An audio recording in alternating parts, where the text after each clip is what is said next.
Welcome. Welcome. Today, we're going beast mode. That's right, we're going beast mode. Let's get it. Let's get it done.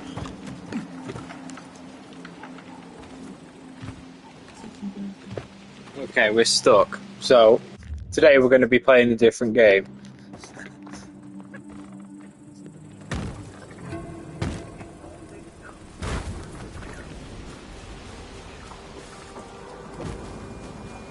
Boing, boing, boing. Everyone, this game has got really good reviews so far, and it is actually very fun. I'm enjoying it a lot.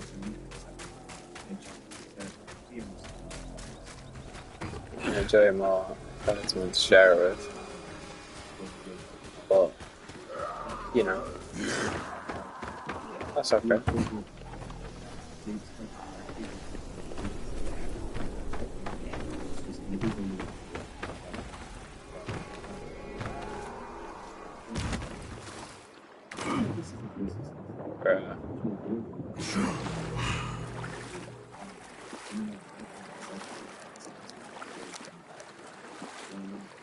I wonder how I get extra health. So am I still in a high level area? The drop kick doesn't work straight away. Is it hold? Oh, it's twice in the air. I wondered why it didn't work on the first hit.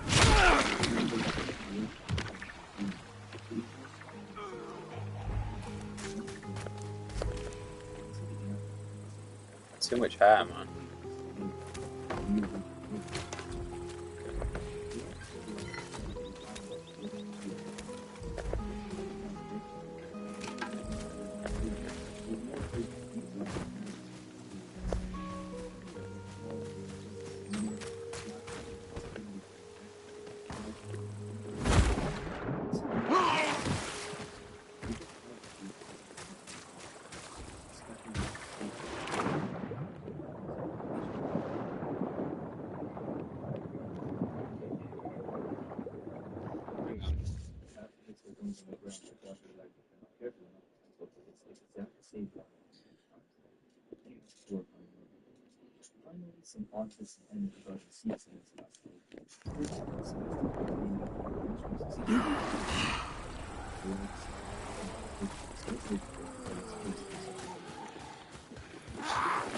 Oh my god, that guy looks cool. No spit.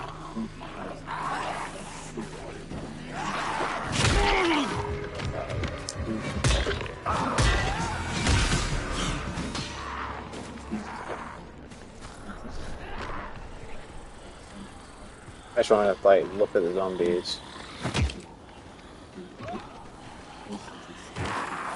They look pretty good this time around.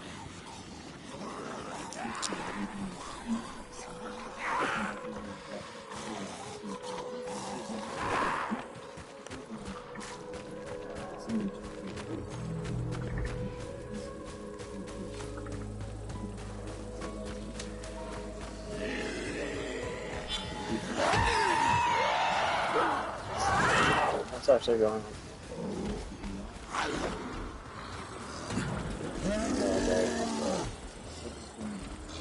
Ammo. So in the back of these trucks. Yes. Good thing. Okay.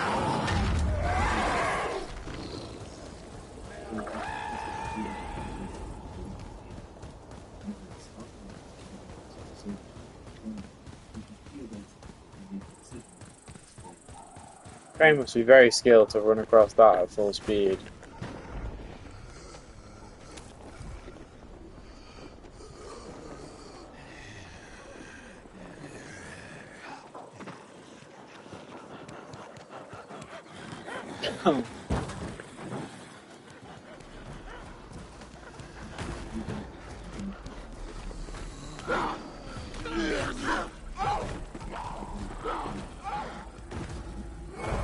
Something tells me they didn't stop here just to stretch their legs.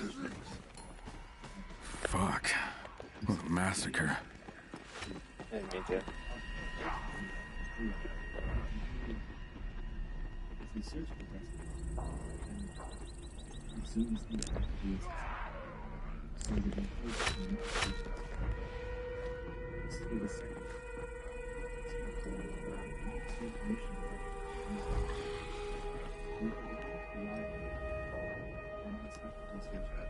What the fuck are they doing? You know where I am? We were getting trapped in a fucking loop. They run there, and they run back, and they run there, and they get blocked by that door.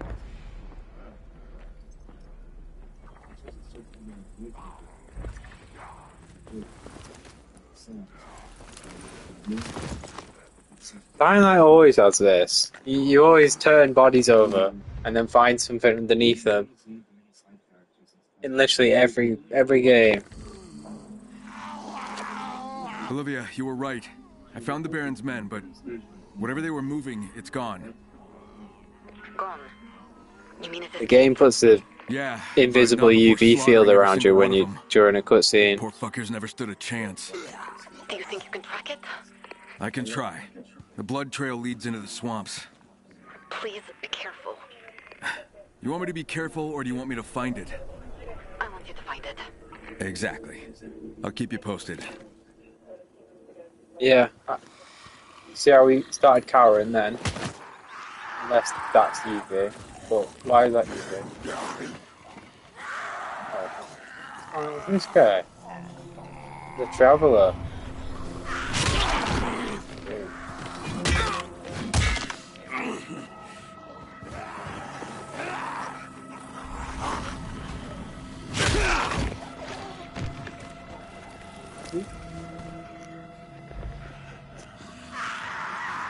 It's got to be a UV thing. Oh yeah, there's a little stick. I thought I was so clever there. You see me rub his stick? Oh, you can. She's got some titties. That's why I let them all die and then go search me. Then hunt it over. Kill him and get over.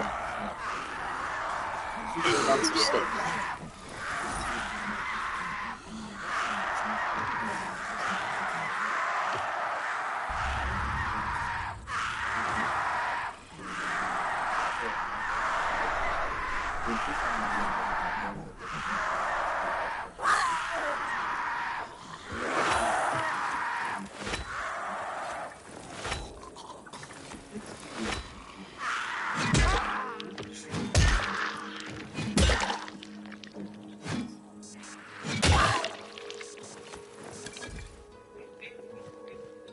Shit. Waste so much time. I like that it tells you when it's night by Crane checking his watch. can't remember if he did that in the first game or not. I think he might have.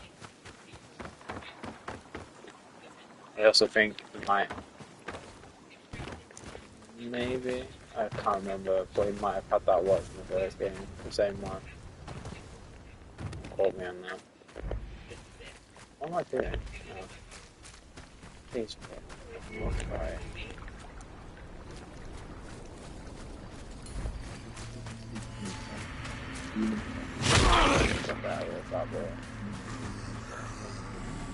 Jesus, you are fat. Where are the goons? You know the big, not the big ones. They were like versions of these, not like the demolishers, the goons from the first game. I'm pretty sure they were in the second as well. Maybe they just don't spawn yet. Wasting too much time.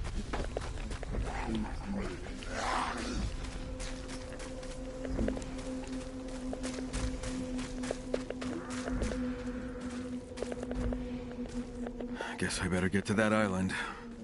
Oh, yeah, best. You better. Yes, you better. Bet you get her.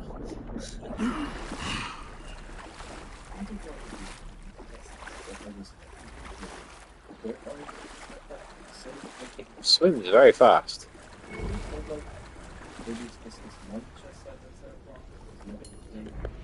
Hopefully the volatiles can't spawn in.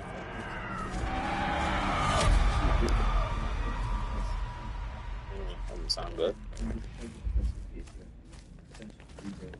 What the hell? Yeah.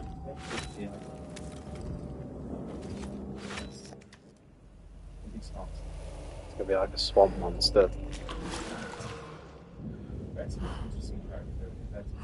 Here he comes. Swampina. Oh, shit. I've already been introduced to these. Acting like this is the... Oh no, this is Screamer. Oh shit. Here we go. Shit. You know what? During the previous boss battles, something I was doing wrong is there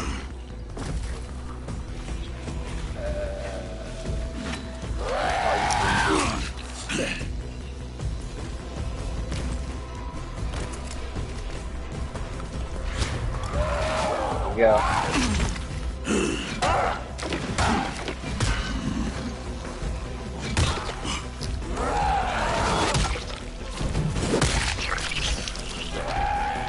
Do not like this one.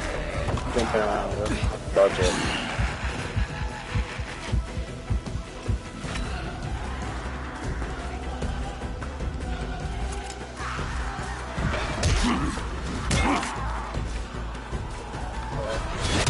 Yeah, that's one way to dodge it. I did that episode. That wasn't like coincidence. I saw it coming. I saw the opportunity. I knew it wouldn't be able to hurt me during the cutscene we played.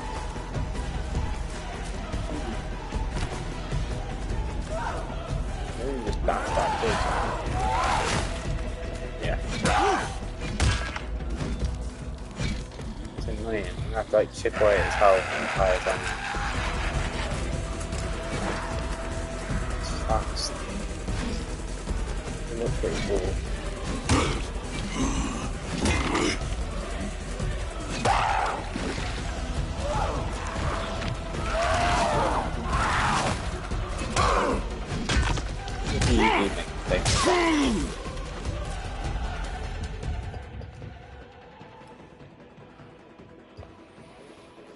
Simply scrap.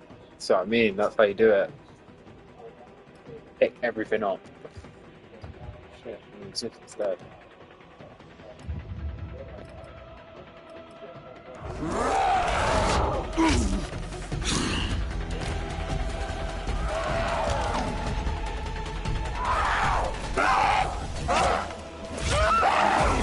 Shit, beef open.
gonna die.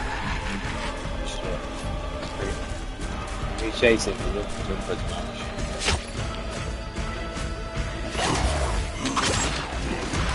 Boom.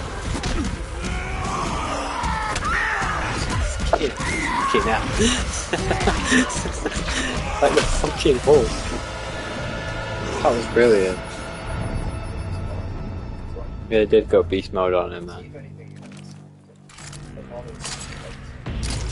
He was a cool looking infected. Like this big, like, scary hands.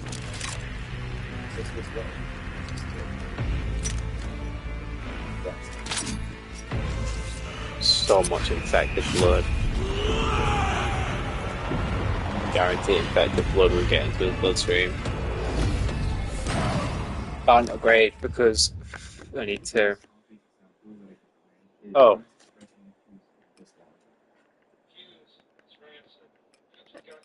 Oh, that's next. Okay.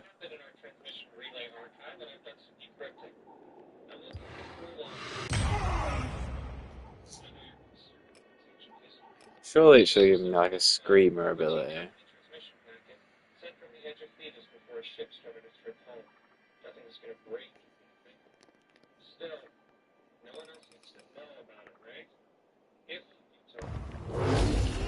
Olivia, I got another sample.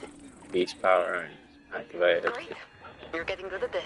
Yeah, but I think it's time I found a new hobby. Stick with it. We're making progress. As It soon was as I find another nighttime chimera before. location, I'll let you know. Okay, in the meantime, Maybe I'll go that check was up on the supposed to be folks like at a the town hall. daytime boss. Checking on shit. I'm gonna go fucking get the safe house. High level area. Fuck off. Off you go.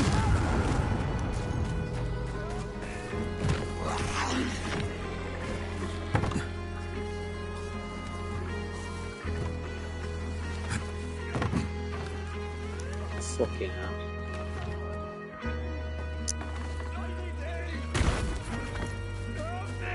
Oh. Did it work? I thought it was over. Your help means everything. You should run.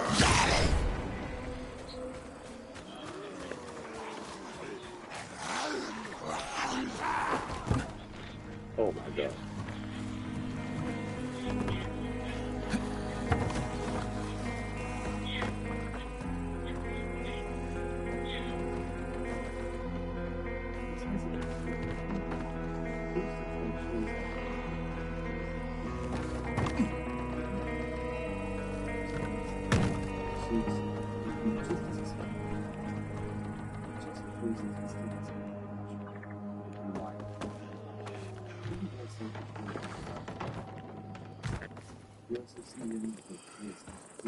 I apologize for my stupidity.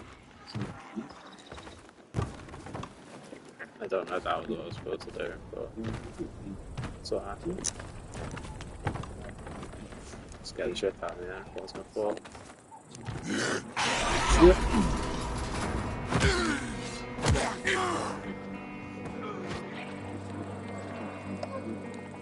Feathers. Need a couple more and I can make a bow.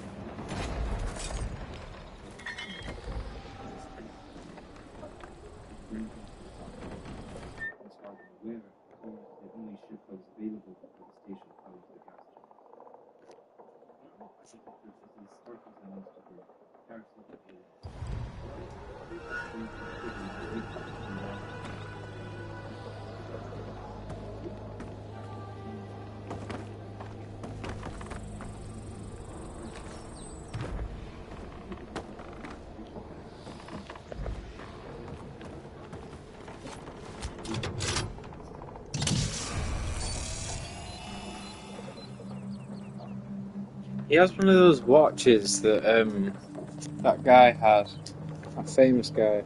Not the famous guy, the Apple guy, the one that works with Steve Jobs. I want to. I don't know.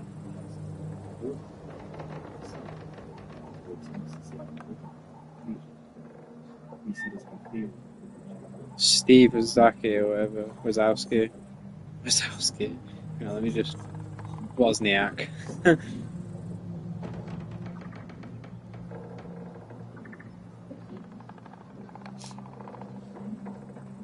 A Nixie watch. I don't actually think it's a Nixie watch.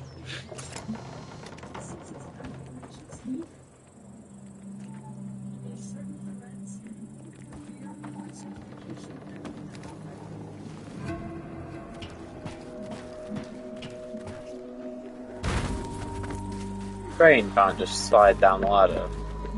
Every single character in game slides down the ladder.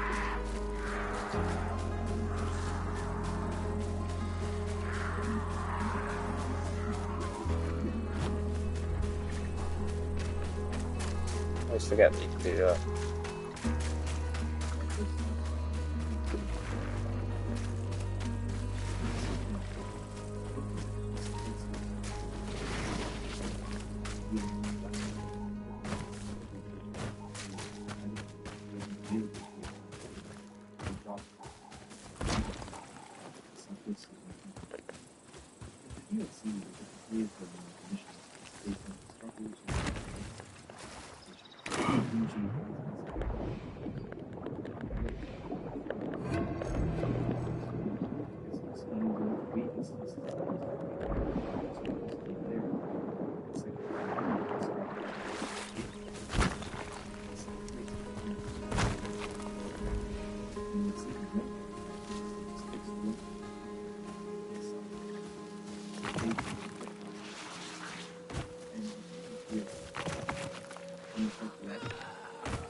One way to do it.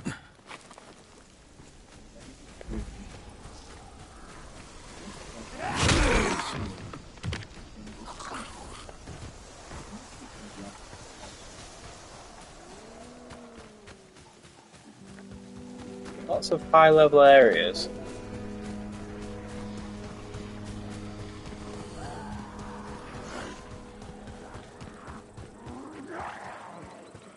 I should slow down time when you turn like it used to. Oh my god.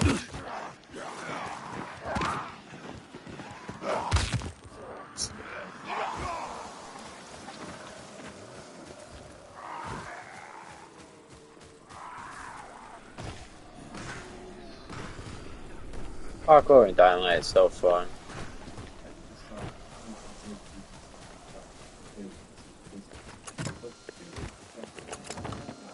What? There was one where you can launch yourself forward. Is there like a moves guide?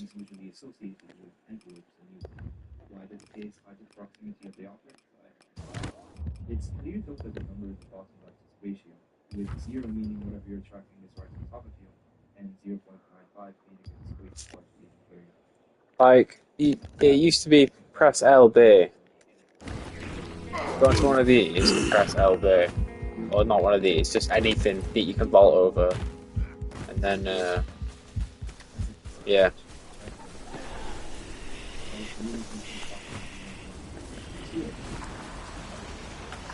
All the other moves are still in the game, so I'm assuming. But let me just Google it. Fuck it. Couldn't find an answer yesterday, but yesterday was day one.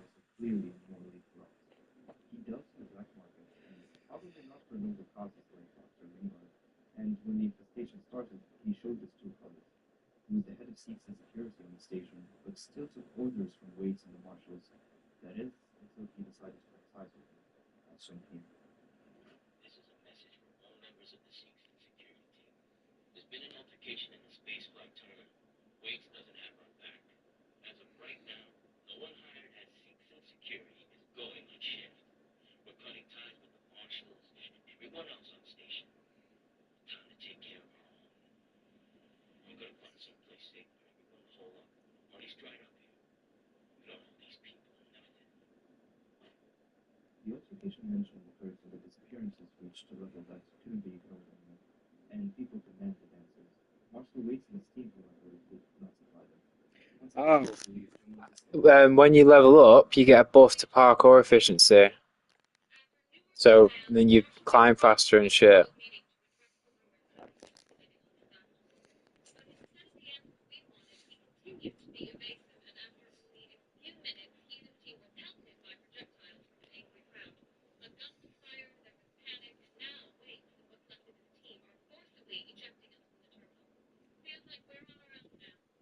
I still can't find an answer. So Sinclair stopped supporting Sebastopol and started searching for supplies and procuring them by any means necessary, killing and looting.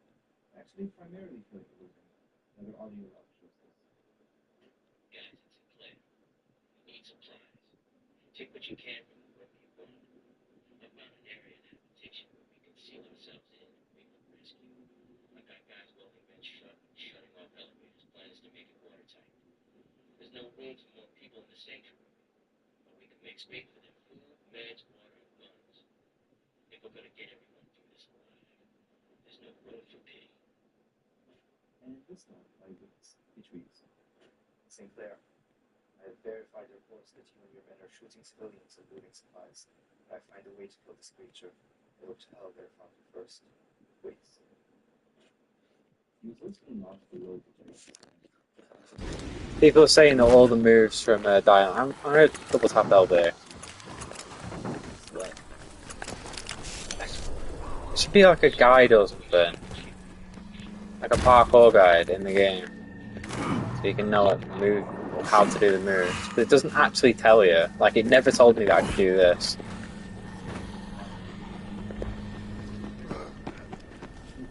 Right, okay.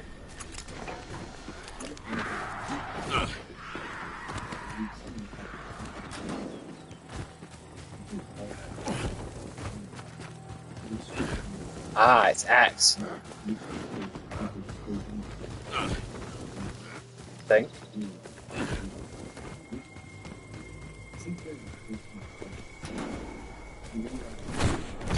Shit. Yeah, it's X. Nice. I should have told me that.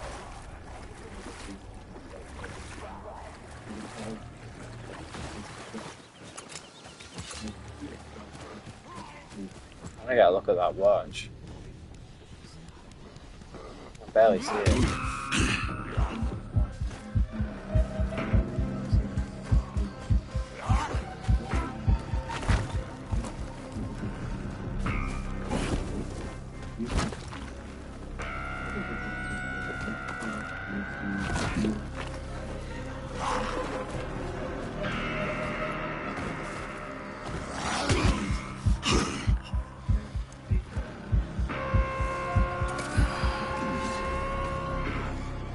Wasted military medkit.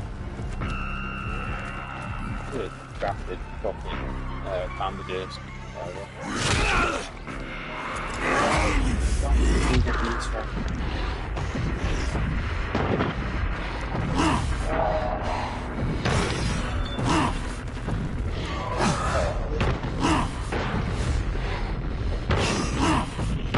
Try out the parkour.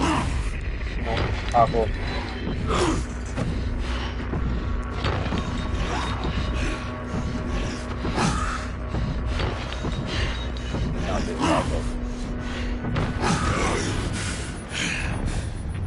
Kyle, those boosters. I believe they're safe, but we still need to be careful. What you're injecting gives you strength.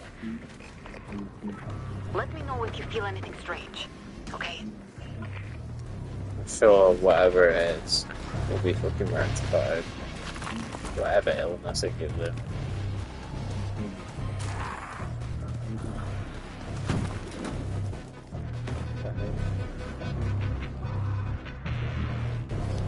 Wait.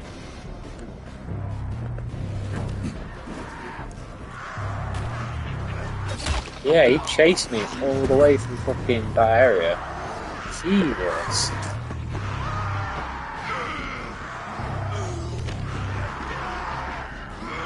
Let's see if he dies, he might drop something good.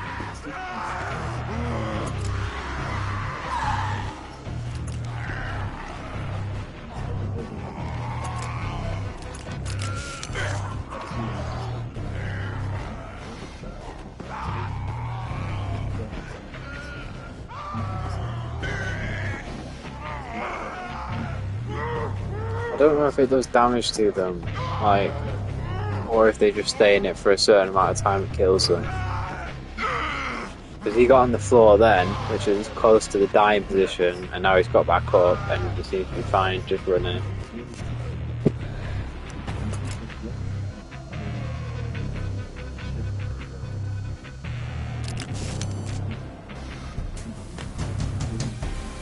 There we go.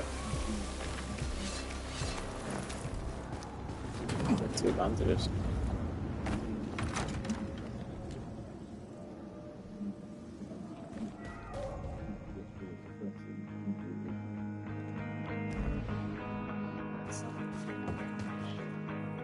We appreciate the help, Craig.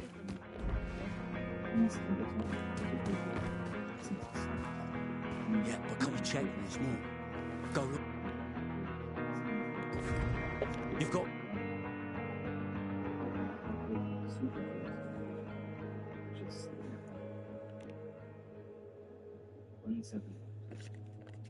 In one of the game's most infamous missions, Mission 5, the insane critical medical facility searching the area for a key code and a key card. All is going well until it isn't.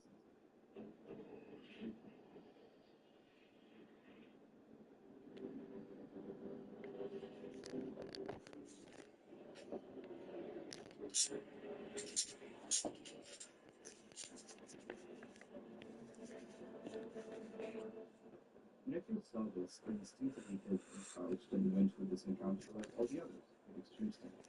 However, I soon realized that this is a cutscene, and the People, weapons. I've already sent out a squad. Lost a good man as a result. I won't risk it again. Ugh. You're just afraid. Everything all right? I'll just leave you two. Kyle, yeah? In the flesh. Eli. I heard about you. Maybe you'll have more guts than those deadbeats. I need a favor. You could say it's personal. Concerns my father. Could say? Can't really see how it wouldn't be. Well, in a way it is, and in a way it isn't. I better get to the point. My father's got dementia and disappeared 2 days ago. He's dead You see, then. he's been getting worse and worse. Won't come back on his own. Get it? He's dead. It's a zombie apocalypse. You did nothing for 2 days? I did. I rounded up a posse, left town hall, and he came back. We were afraid, okay? Out there, outside, it's fucking terrifying. If you think he's alive, you're crazy. But I know he will be. Because I just know that he You will don't be. seem particularly upset, though. Look, he's a rotten old drunk. A fucking lowlife. That's why my mum left us. Now I'm stuck taking care of him and listening to his nonsensical bullshit. And now what? I'm supposed to cry? But you still want my help. Yeah. Else I wouldn't be any fucking different than those brain-dead monsters out there, would I? So I'm playing this game of father and son. And I'm asking you, find him. All right, fine. Can you tell me more about him? Where do I start looking? His name's William. Used to be a park ranger. Where to look? Guess you could start by checking our old cottage. It's in the lake basin. He's babbling about the past a lot lately. Talking about time we used to spend there. All right, I'll try to find him. Yeah, thank you. And you, one thing's for sure.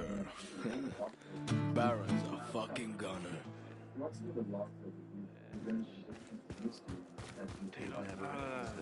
Oh, she's so... It's sweeping really necessary. I'm not saying that because the floor's clean. I'm saying that because it's a zombie apocalypse and there's, like, more useful things that you could be doing. It's sweeping the fucking floor. Who is this guy? What's this about? Why didn't they take this fucking down?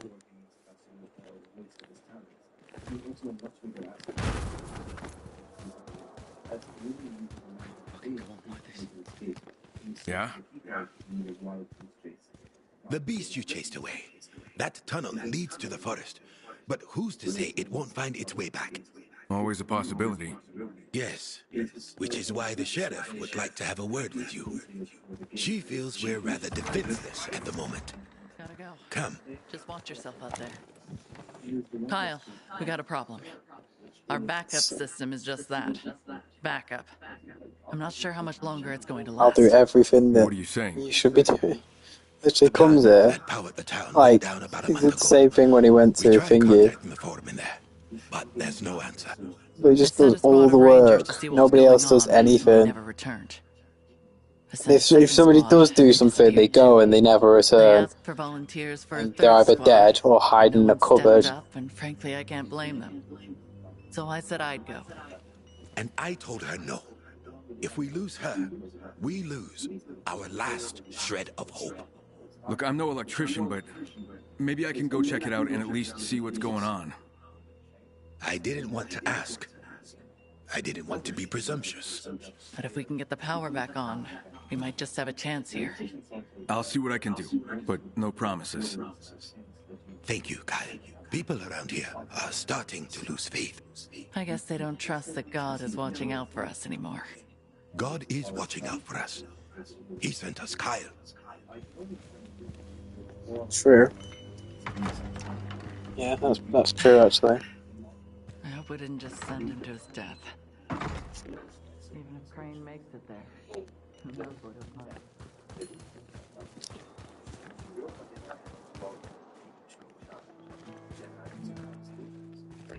Thanks for everything you're doing, mate. Time to actually look around a little bit instead of just fucking like doing the main missions.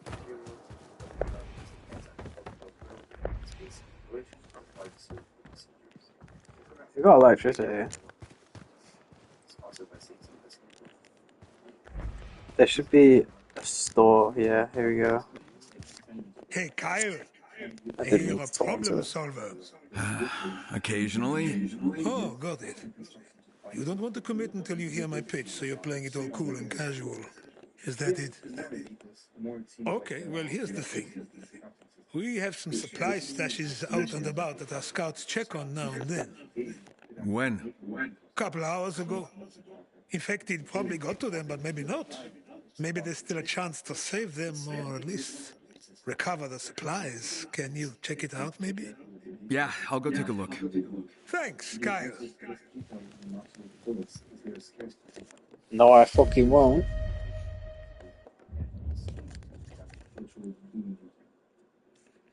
This. Need to buy this. Not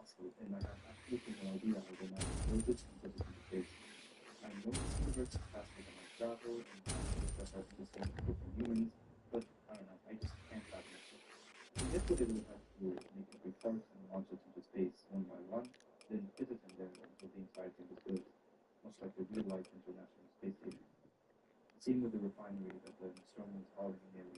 Both insane piece of engineering. I couldn't really find anything on this topic. I mean, apparently people suspended disbelief for a lot of things in the alien universe, and would have just accepted the station for what it was. References to the alien universe. There are a fair bit of Easter eggs and references to the alien universe, mostly the first one, which makes sense given it's the one the game was heavily based on. I'm going to go through them in no particular order. There's a chance that the working host will dance on the spot, shown here.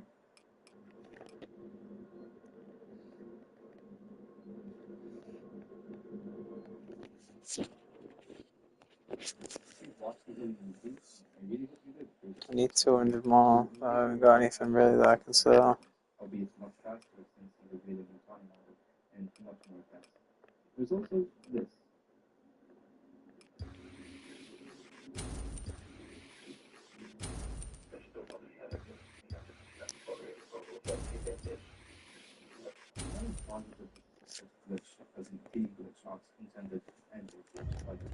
I'll be back. It looks funny regardless. There are also set dressing Easter eggs, like these blue thingies that fall down.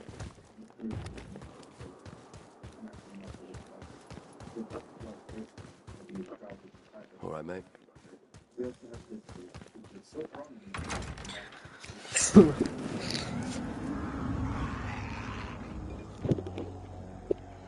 Crane, Castor Woods is crawling with infected.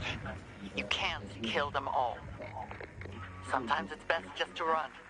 It's a losing battle trying to kill every single one. Thanks for the tip, Sheriff. I was just about to kill them all. I don't even remember what he said. Don't kill them all, do kill them all. It's happening either way.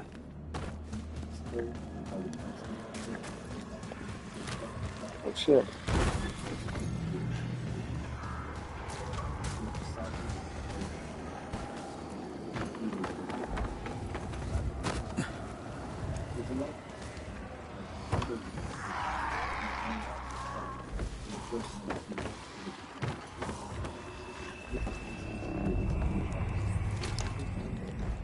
Always on the hunt. Fucking hell, opening fridges. Just like Dying Light 1.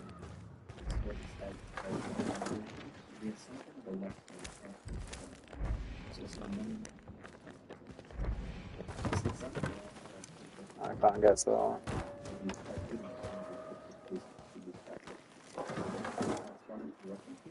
Valuables.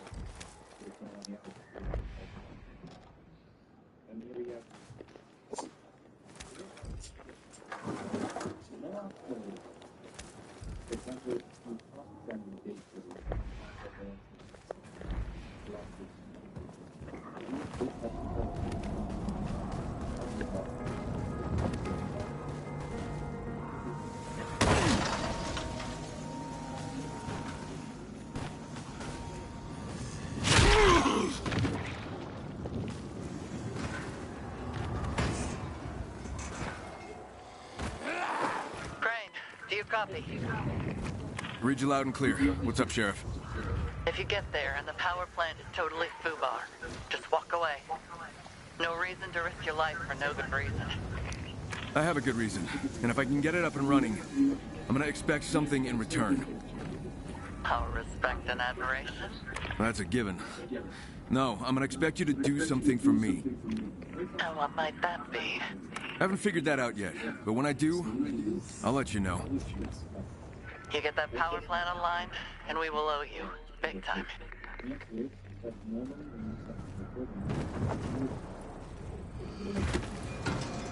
Honestly, the fact that humans survived at all is pretty miraculous.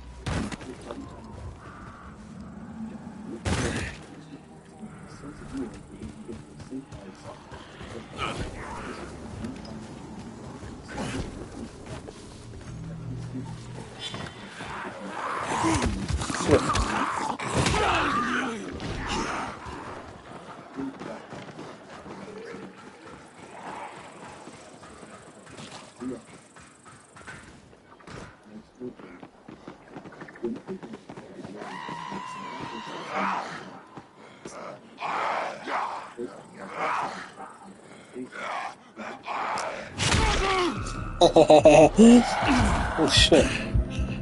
That's not funny.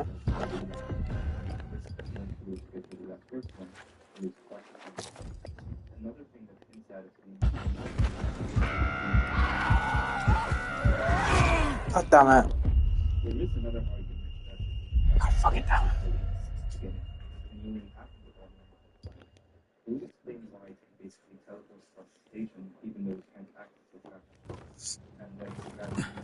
That's so annoying, you know.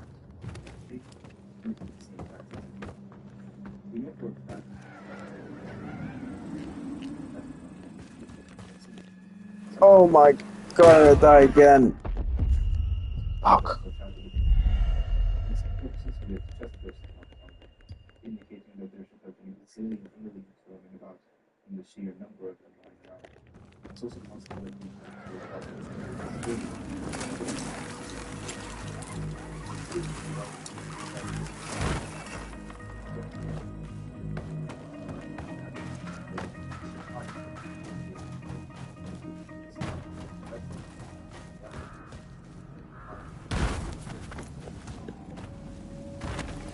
Cannon. It'd be cool if it worked.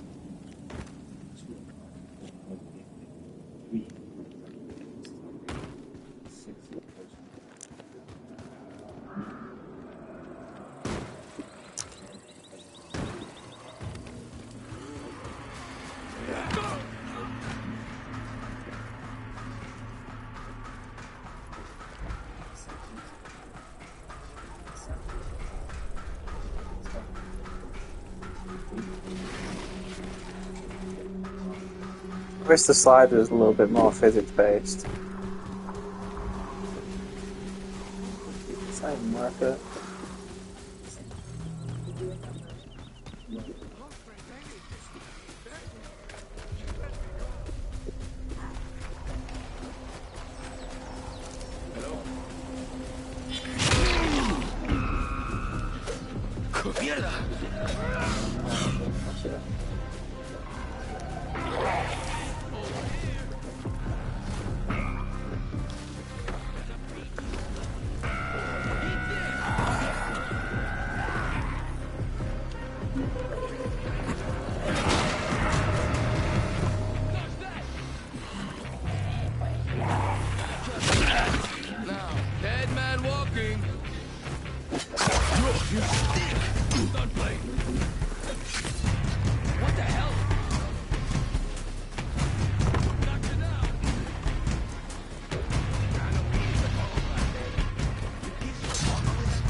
Strange ways to get up here.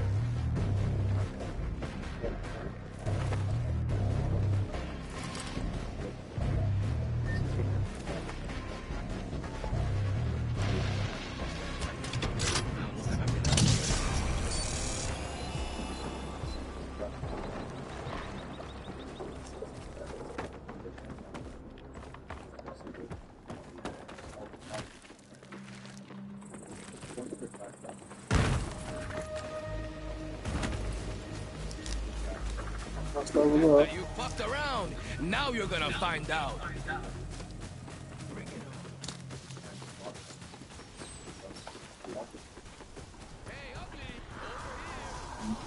Takes fucking forever to level up.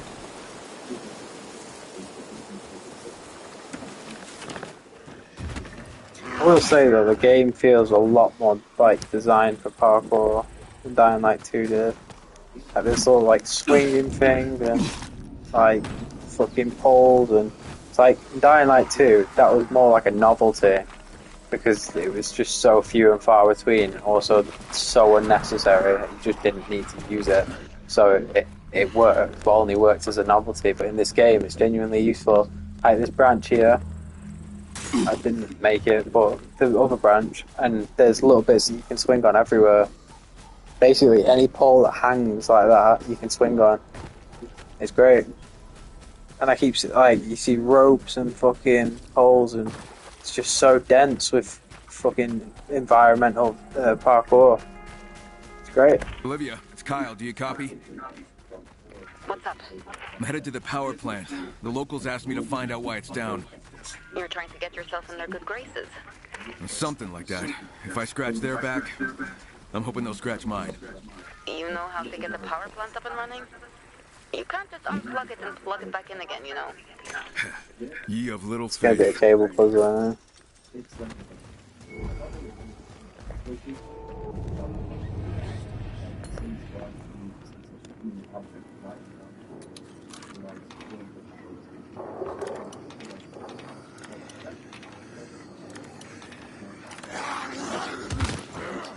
just in time.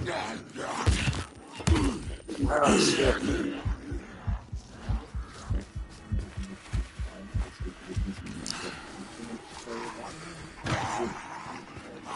That's not worth it at all.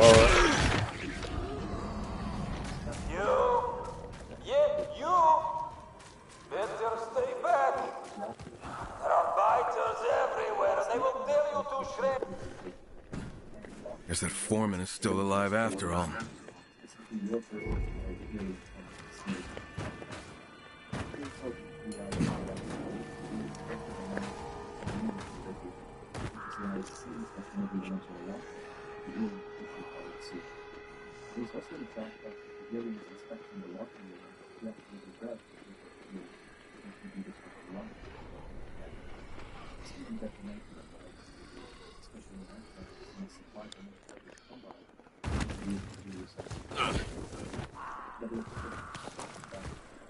Ah, what a fucking move! Oh god, I'm gangster as fuck. Oh shit, you can climb poles now. Oh, you could always climb poles, but you know, I didn't know that you could.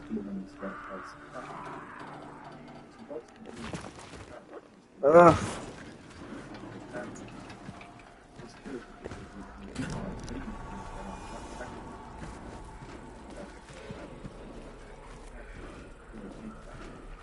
Since the whole game revolves on slowly but surely usually areas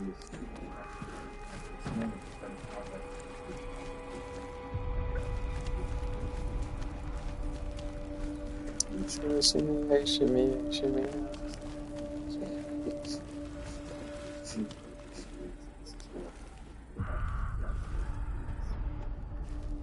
Really? I literally could have jumped from there and just climbed up.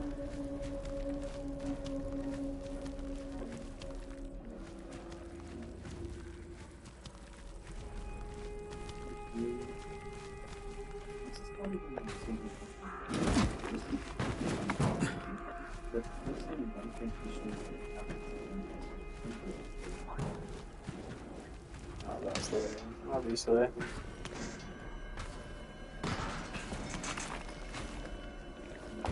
I forgot. I'm gonna do it without actually. I'm gonna do it without using that.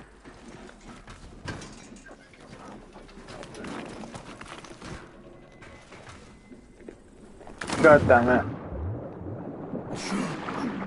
You can't do it if you in the air for too long.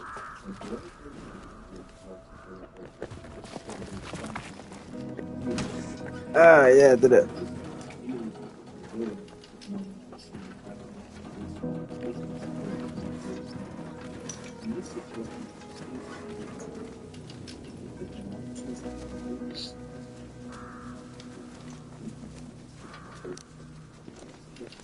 I have to let my man's thing on.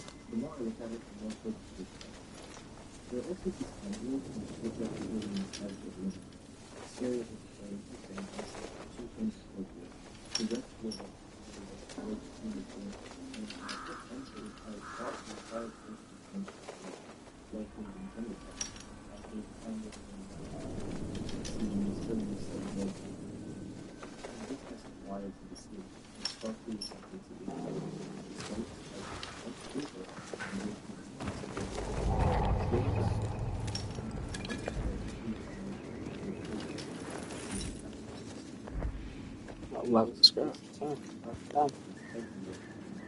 Taking me crazy.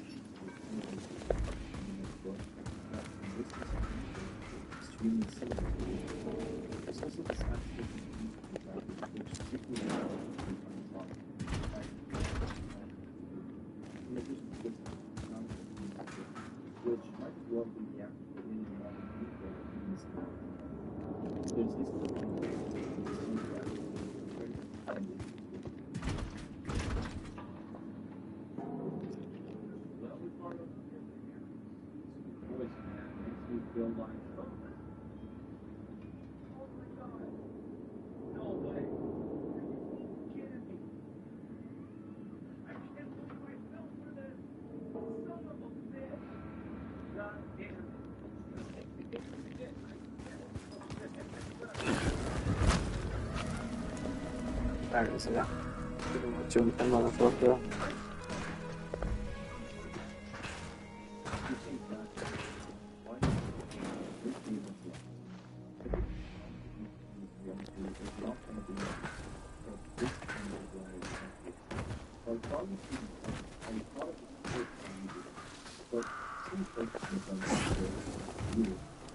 I appreciate that you want to help me, but you're going to need a goddamn army. All you'll do is die, turn into another undead enemy. Maybe not. Hey you! Yeah, you, turning around. This way.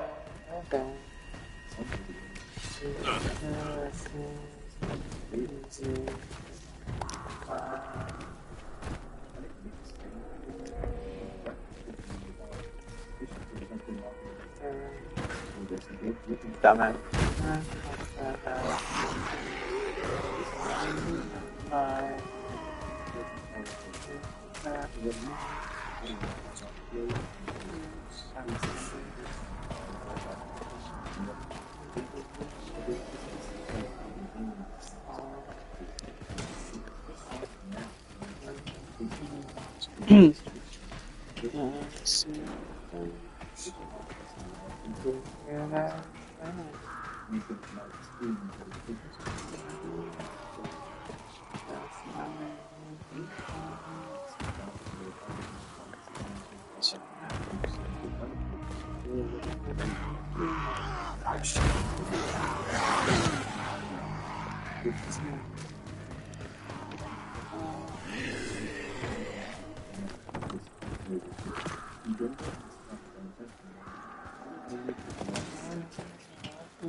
Safe. God damn it. Let me get this on.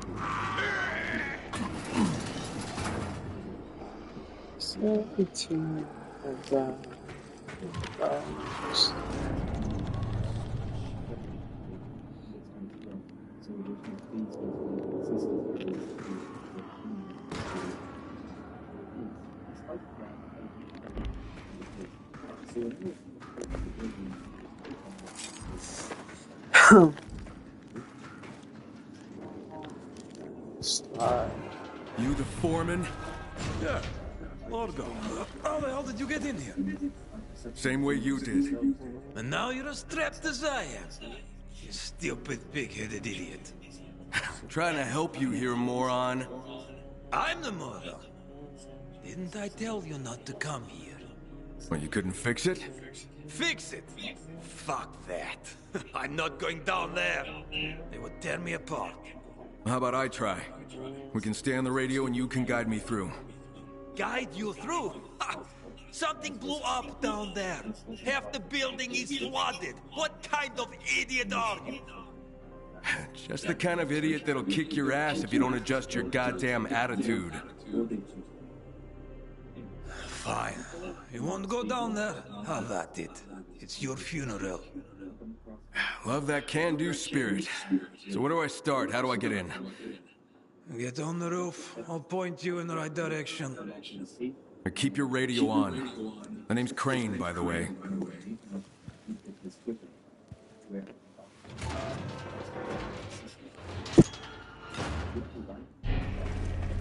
The shadows are very pronounced. Okay, Largo, how do I get in? You see that other building? There's a busted window. I'm not.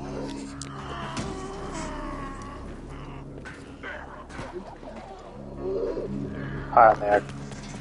Oh, I know what to do. I know what to do.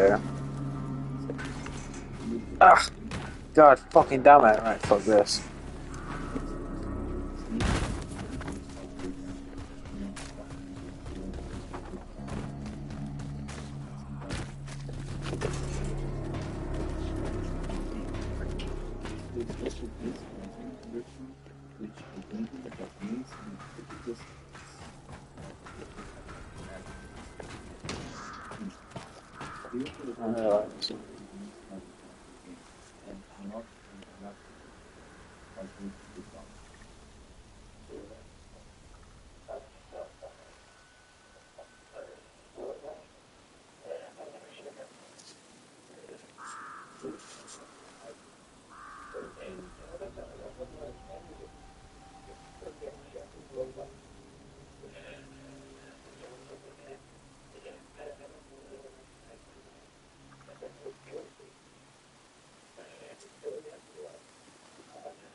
so close to leveling up. It's still heartbreaking to see other people losing their children where this makes sense. My point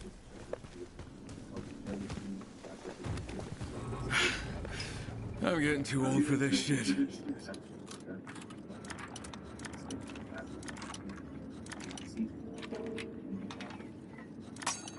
What's the use in all like the wrap stuff around it?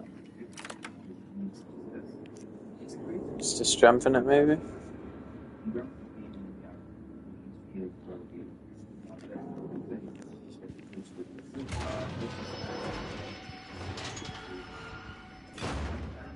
So what am I looking for? The turbines, they're in the main building, but I doubt you can get them going. Just point me in the right direction.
So,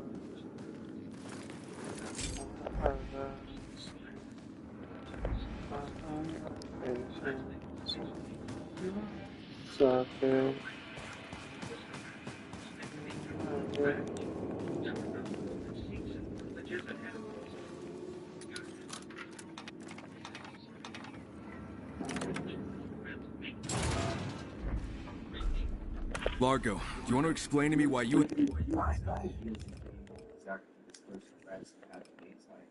suspect it was there somehow, but I don't really think that's the case.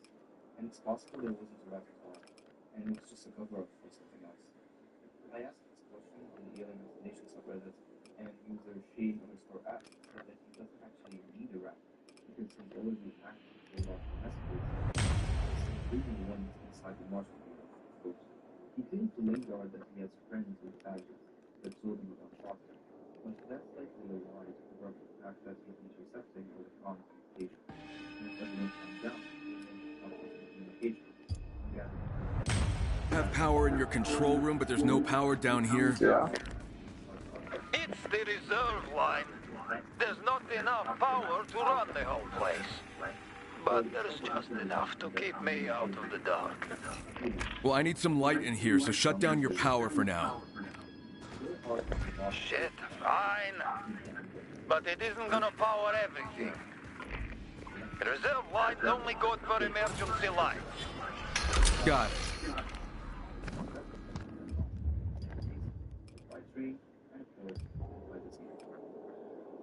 What interests me about her is the variety.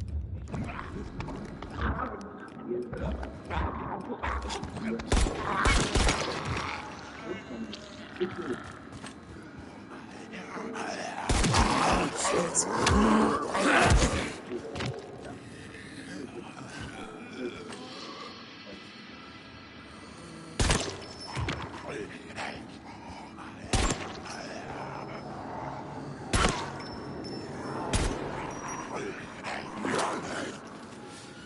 will be a chance to find the box in the game. I dotted around here near where one of these aliens perched and I tried to get them later, but nothing happened. He even gets killed while taking out the pins, which I thought was going to be evil for me.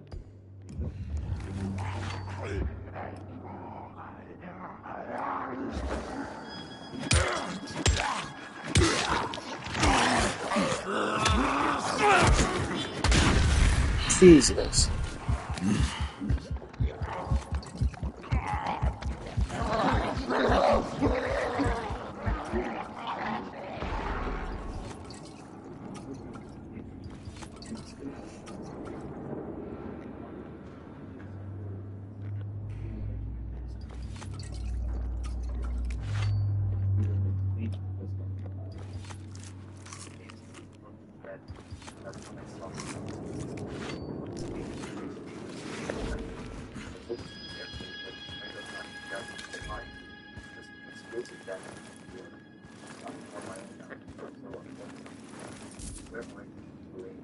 Damn.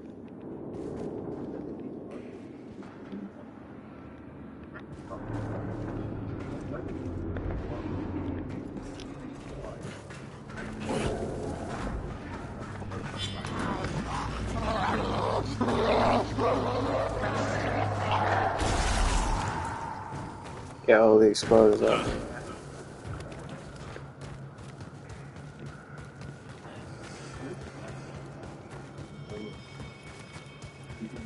Could potentially be a boss fight in this room.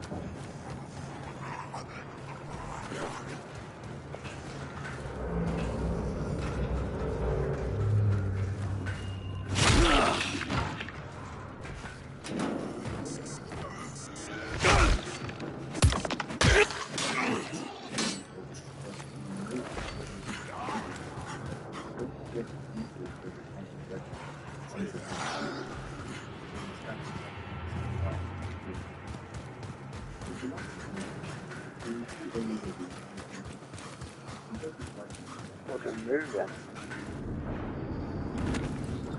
You should pick a jump as well.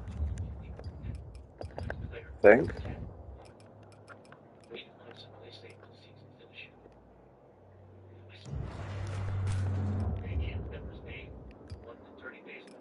Ah! It does tell you how to do it. High jump, hold on, or climbing, far jump. There's extra obstacles.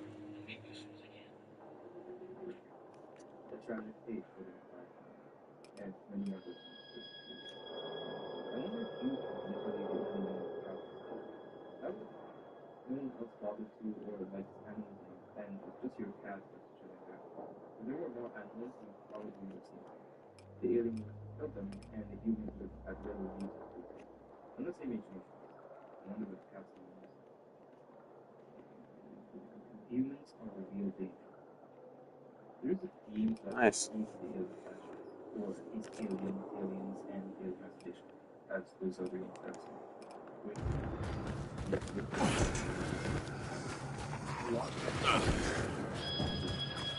Should I go? Side jump.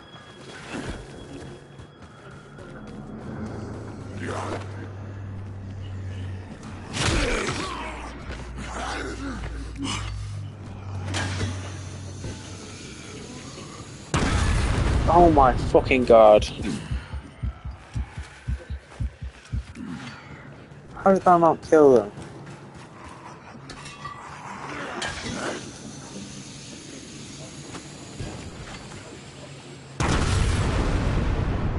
That had to have killed them.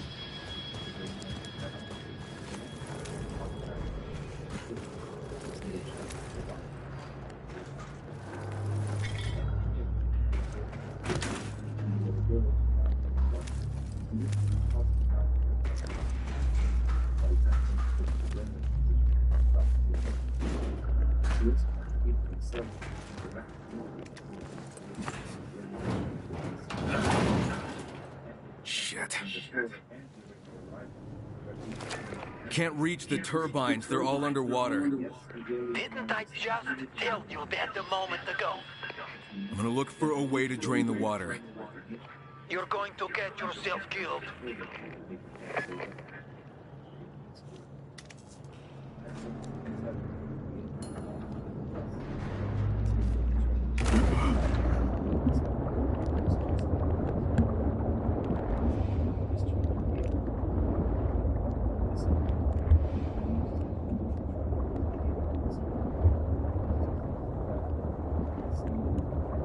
Alright, there's the problem.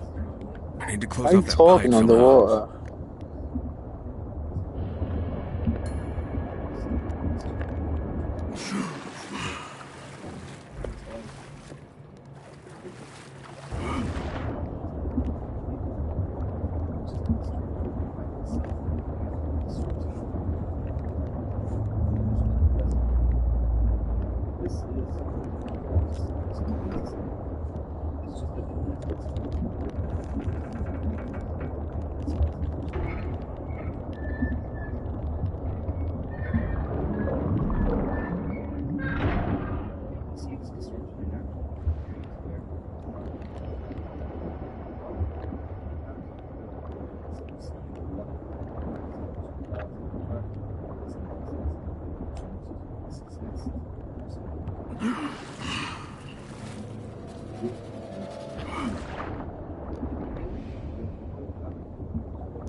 That did it.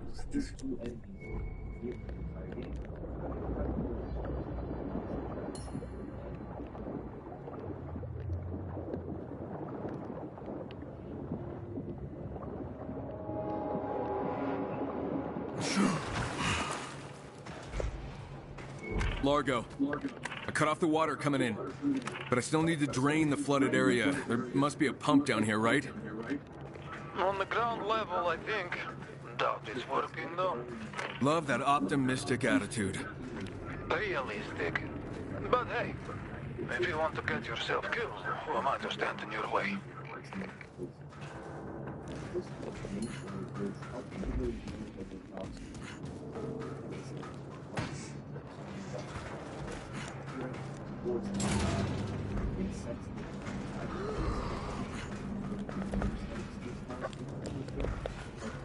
Nighttime, that's a bar style.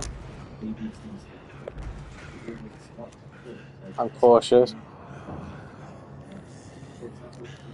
This is one of these exploders.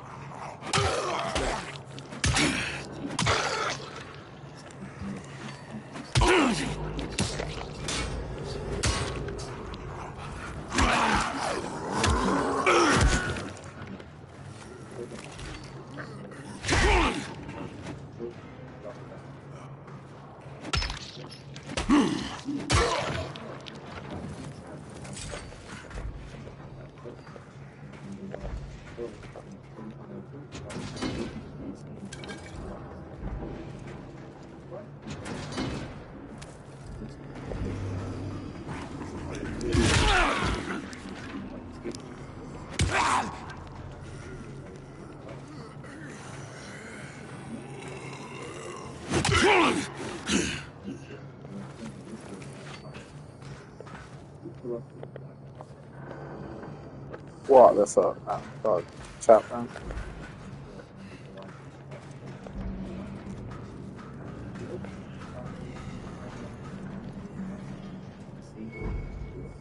Pump's offline. What did I tell you? Plants running on backup, remember? That reserve line only powers a few critical functions. Can we use that line to power up the pump or not? Probably not. Well, since you've been wrong about everything so far, I'm gonna look for a backup circuit. That's your funeral. What the fuck? Oh my god. Get the fuck out of there.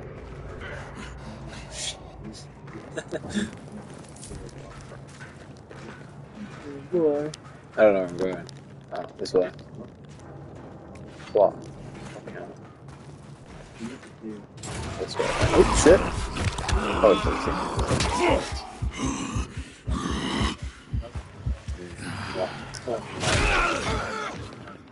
there we go.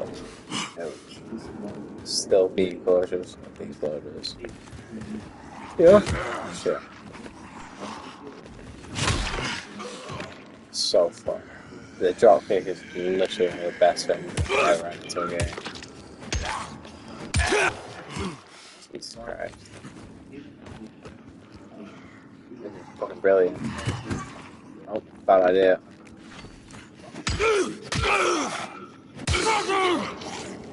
Wait, no, he's already dead. Onwards.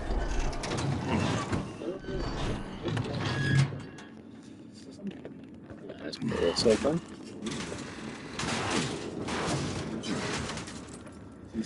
Very nice. I don't even know why I did that. Probably useless.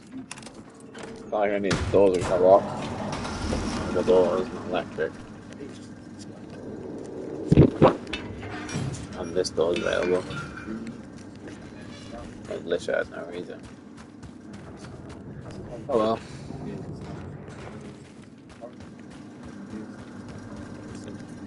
Yeah, I told you it was going to be a cable puzzle. Continue it. It was always a cable puzzle. It'll be my own making.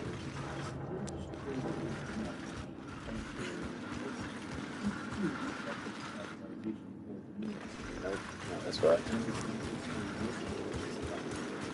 Oh, I know. Obviously. There we go. What the hell? Back your power went down. You do that? Yeah, yes, I I'm did. working something out. It's so good to have Crane back. Like, Aiden was alright, but like Crane's just great. And it's not even like he's a good character or anything, because he isn't really. He's just a generic tough guy. But it's just so hard not to love him. Like he's great. And everyone was very excited about Crane coming back, including me. But like, why? It's not like he's a good character. People will try and tell you it is, but he's very, very just like average tough guy. Like a lot of. Come on, come on. I wonder if we'll see Aiden again though. I'm sure we will at some point. I'm sure they'll continue this franchise for a while. Maybe like it's got maybe like 2 more games, I'd imagine, because this game's good. Finally. But check below. the thing is, I know it's built off Dying Light 2, so obviously it's going to feel like a little bit samey. There isn't too many places that they can take this now. Like, think about it. Like, how can they improve parkour? The only way that they could do it for this game is having Crane be like the beast, but that's it. Like, what can they actually do to improve parkour? Parkour, they pretty much perfected it.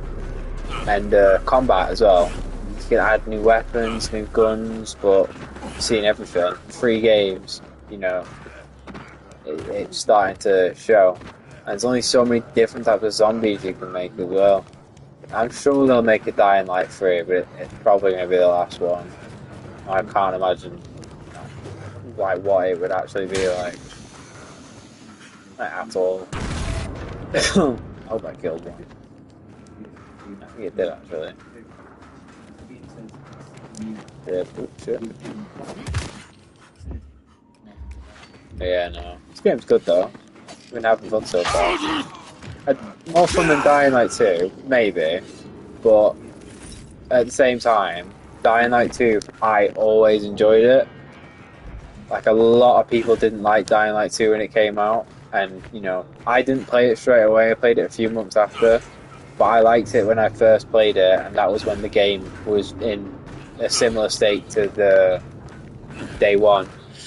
But then, obviously, in the future, they updated it, and they updated it, and they updated it, and they made it so much better. And honestly, I had so much fun with that game. I will say that the environments are more fun in this game, but I really did like using the grappling hook. I'm pretty sure there's a grappling hook in this game. It'll probably be pretty similar. But I liked, using the grappling hook to fucking be Spider-Man, or using the glider, which essentially allows you to fly. The glider actually did allow you to fly. If you had enough stamina, like if you went and collected it all, which I did, I pretty much did everything in that game. One of the very few games that I'd say I pretty much 100% did. Yeah, if you had enough stamina, you could just fly. Like you could just keep going up, and you could just never touch the ground. And it was great. I loved it. It's a shame there's no parachute in this game. It makes complete sense. I can't imagine that. It's good. Hang on. I'm just changing the song to. You are just a ray of sunshine. You know that? I'm not sure. Probably this one. So, there you go. Hey Largo, I'm seeing a red pipe. Is that the other water It's intake? been, in every single Dying Light game, there's a mission where you go into a power plant, and in Dying Light 2, there was a flooded power plant. There's a valve, but it doesn't have a handle. Fucking crazy. Or maybe you want me to come up there and break your head. So, I mean, there's just not many things that they can actually do. Unless they added third person and completely revamped parkour to include like front flips and back flips and shit like that. I can't imagine it changing too much. And I can't imagine they do that because Dying Light is a first person game. Like fundamentally the game has to be third person. It's just in its DNA. Oh, nice, got a bunch of fuel. Oh shit, morphine. Got it. Yeah, I can't imagine they'd thinking. They might though. You never know. There's not so many things that they can do. It's a bit trapped for options. Can't exactly front flip in first person. If you can, it's not very useful. I've thought about this quite a lot, like how they could improve upon the game, the parkour. Sorry, I'm a big fan of parkour. Good. Or just movement in general. But I've never been able to, picture anything or figure anything out. Apart from what I just said, I can't imagine like a first-person alternative to front flips. Hate me. Oh my god. Please.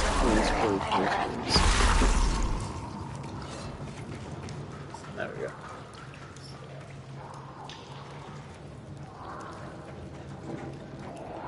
That's pretty sure.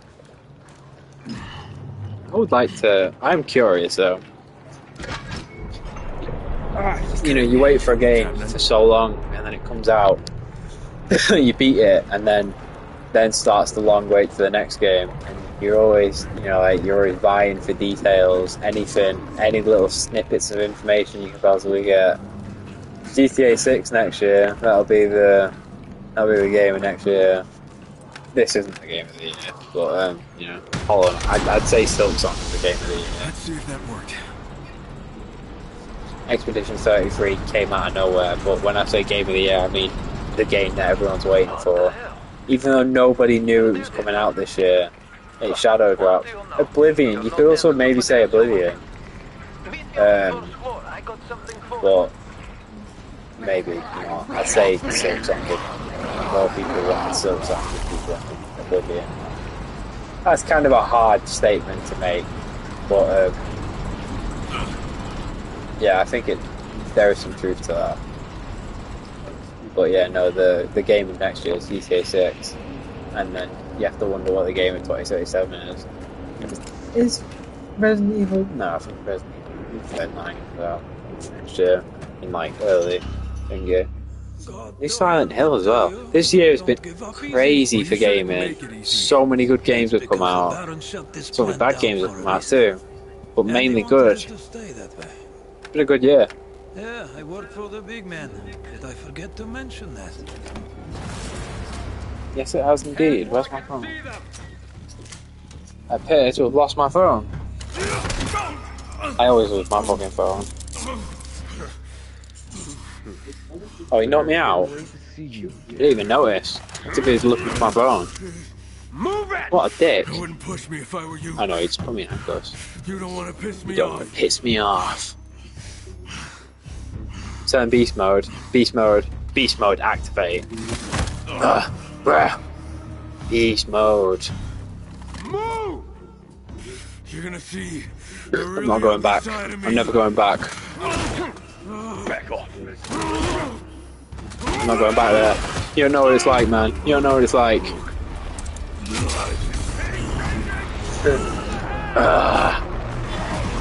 Yes. This is what I'm talking about. Yes. Oh, this is fun. Where is it? Where are all of them? Please, I need to do it before I run out of beast mode. Oh my god. That's like in Dead Island 2 where you punch a hole through the face. Dead Island 2 is pretty good as well.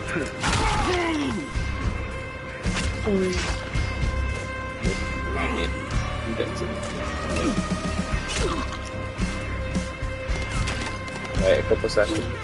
I don't know why the one with the guns.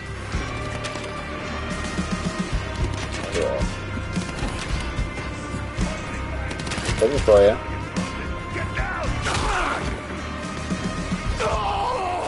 Yes, indeed. Can you take the guns? Makes sense that you'd be able to take the guns from now, too. Oh, you can. I'm gonna grab the other one I as gotta well. get that power back on. Sell it. That's what I used to do in Dying Light 1. Just grab every weapon and just sell it. Yeah, might as well. Just grab everything. Literally just grab everything. Everything. Everything and anything. Sell it all. A lot of that's going to get thrown away, to be honest. I probably shouldn't have taken all these weapons because I'll probably sell for nothing. If you sell for like 30 each, then it's worth it. At the moment, anyway. I should be able to go back and get the last Explorer piece now, which I'd like to do. The Baron's the one who shut it down. Oh, what's going on? Did you find my rangers? No, the Baron's men probably took him out. Ow. And here come more. It's really bad. I'm gonna make sure the power stays on. Still can't find my phone. You should just get out of there. Not until I finish what I started. We do not want a war with the Baron. That war is already coming, whether you want it or not. Winter is coming. Where's my fucking phone? I don't know how this always happens. I'm convinced that it disappears and then reappears just to piss me off. Like, vanishes out of existence. Oh, there it is. Fucking hell. Such a huge pain in the dick. Let me just check the stream. See how many views.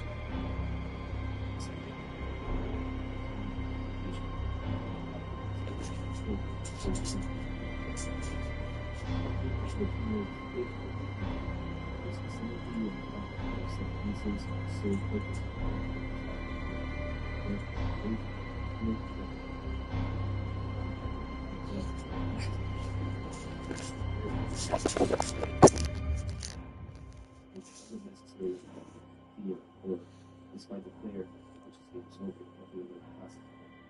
This is primarily atmosphere of the food and plastic. In some areas of plastic, you can hear this really shriek.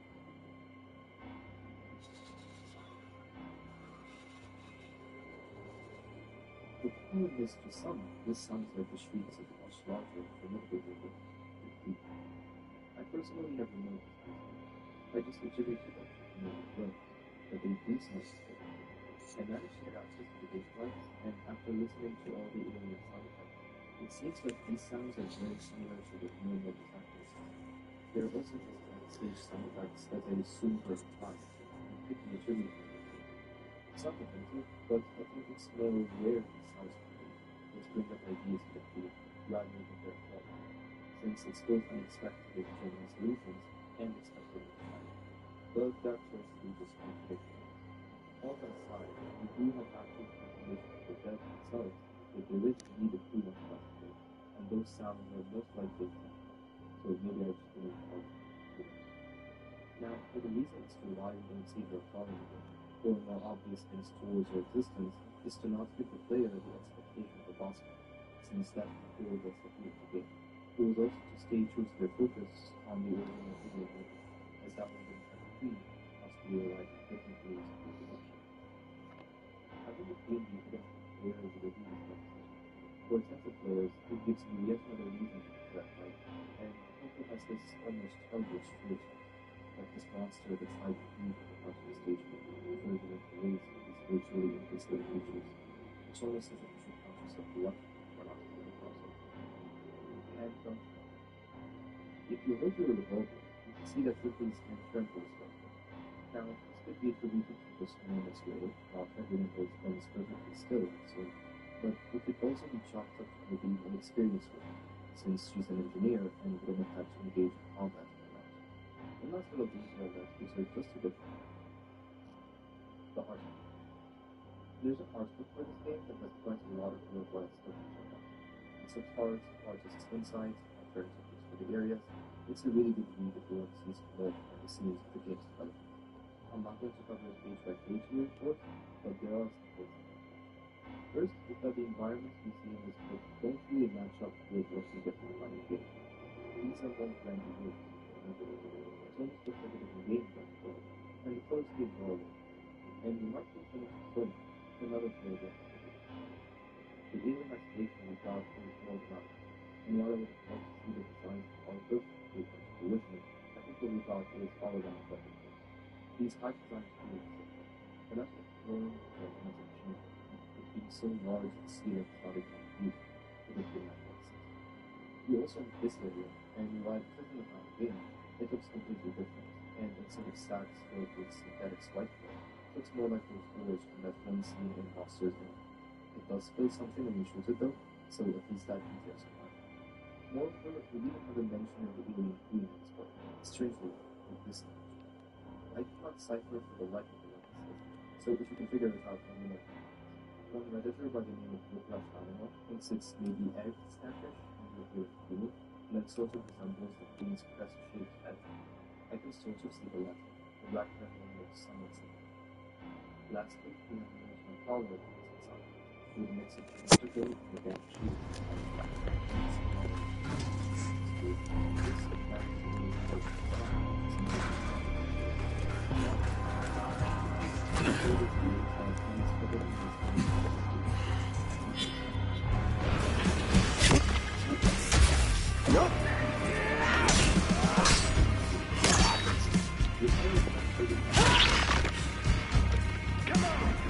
Dropkick's always the way to go.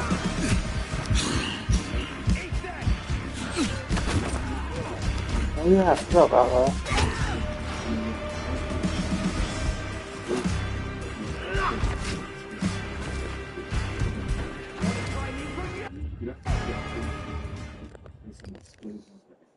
Of course, it makes sense that they would eventually explode on the Sons of Queen.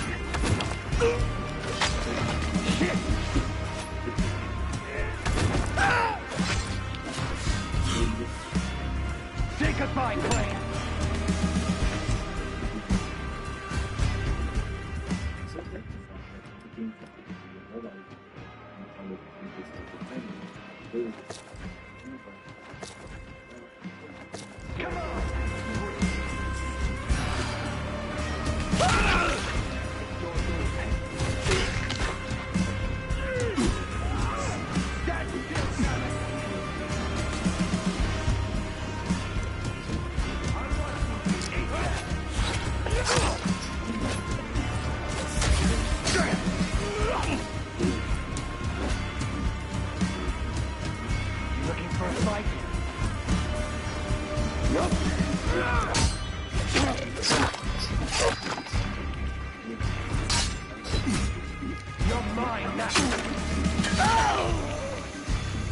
Shit.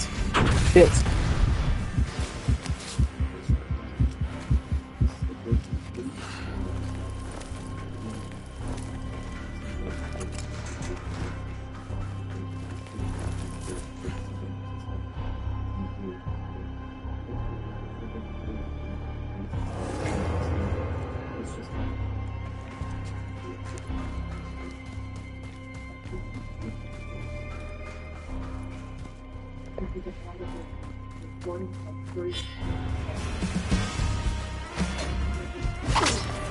There we go. The item that respawn. All of the items that respawn.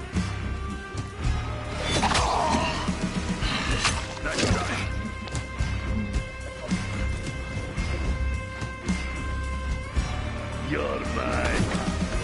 Ah! Fuck.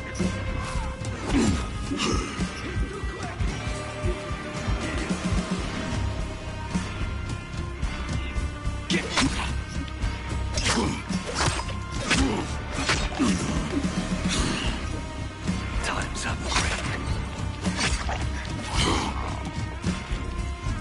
Glow.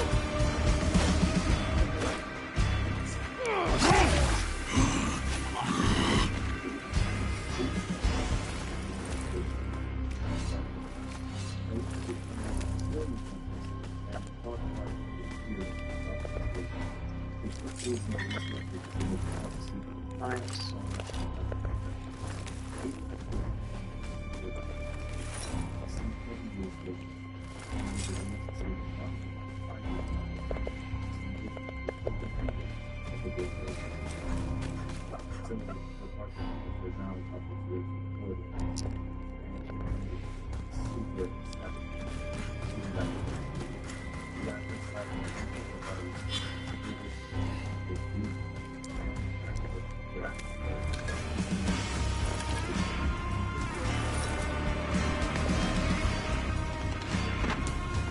No running now.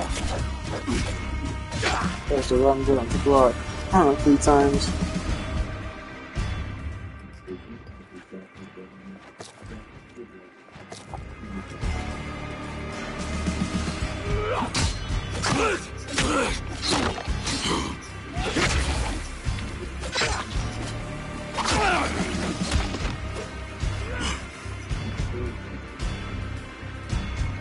Time's up, Crane.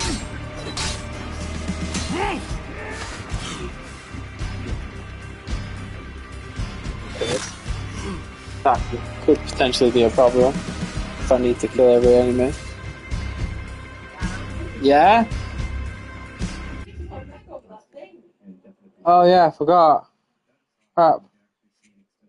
The exclusive digital series also on original, where after a few factors solved by the alien, a number of xenomorphs are seen watching us with a group, seemingly in hibernation. Maneuvering around them, You'll know it when it flips out then. Yeah. I can go do it if you want. I can go do it now if you want.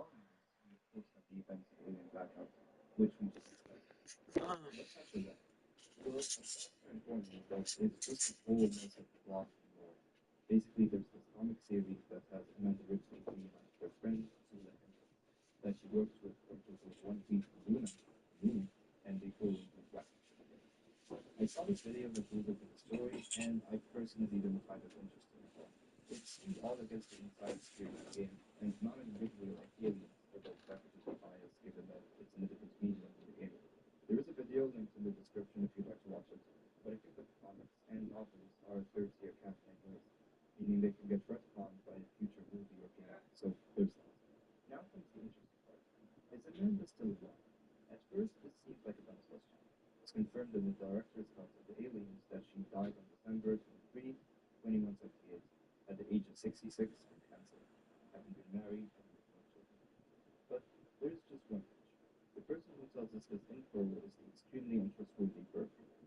Alistair Hope from Creative Assembly sums this up pretty well. If there's one thing we know about Burke, it's that he's an extremely untrustworthy character. One thing he needs to do is get Ripley to go back to RP-46, and there's a chance he's going to tell her whatever he thinks he needs to say. The plot thickens further, however, and Amanda is actually confirmed to be alive with the Masters in the 2022 novel Alien Colony War. Her death is in fact a cover-up story, but forwards by the fact that she had actually gone into cryosleep until a cure for her cancer. Crazy, I know.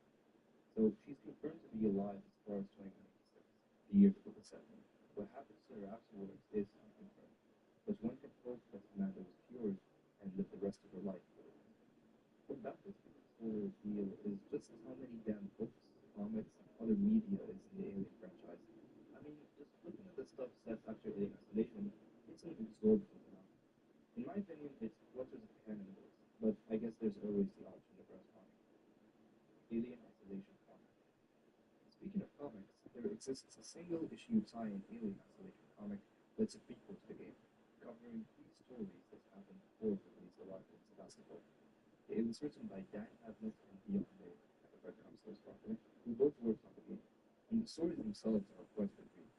The first one, Pins, depicts the alien taken off what was left of Marshall Waits' crew, leaving him as the sole survivor.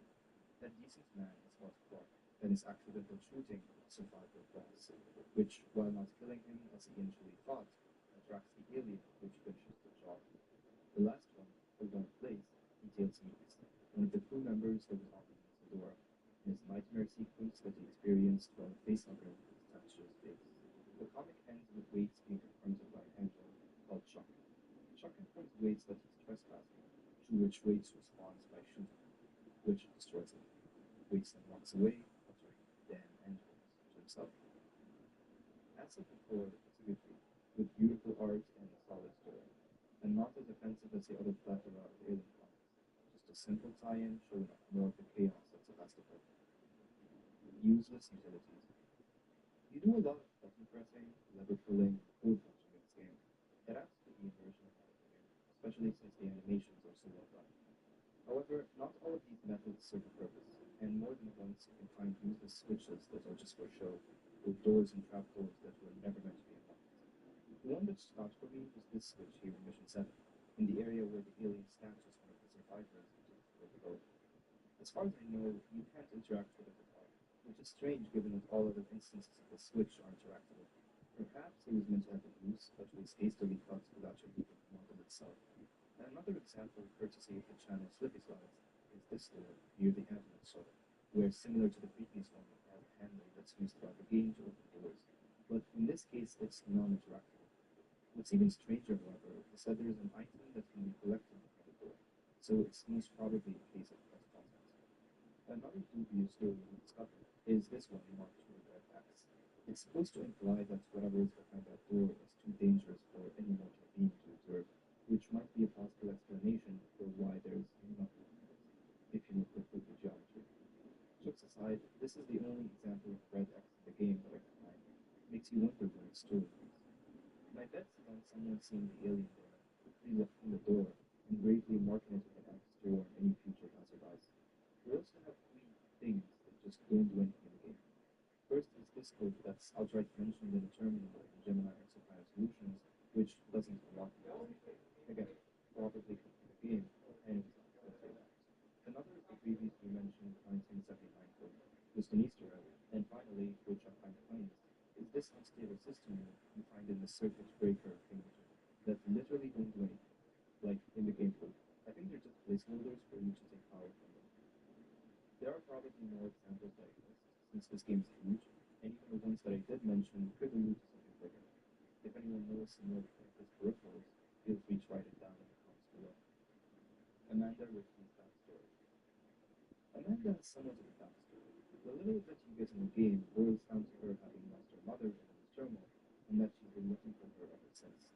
The novelization adds to this, and we learned that, in addition to her mother's disappearance, she actually had less than an ideal childhood. Ellen Ripley, Amanda's mother, remarried to a Paul Carter after her ex-husband Alex abandoned her. The relationship was largely loveless, and while Ellen was the one providing for the family, Paul was busy being an alcoholic, struggling to keep a job, and getting into arguments with his wife, which affected Amanda greatly. Fast forward to Amanda's teenage years, where, still looking for any signs of her mother, stole some money from her stepfather to pay for the info from their sternum, something which turned out to be a scam. Following this, a lot of fights ensued between her and her stepfather, which led her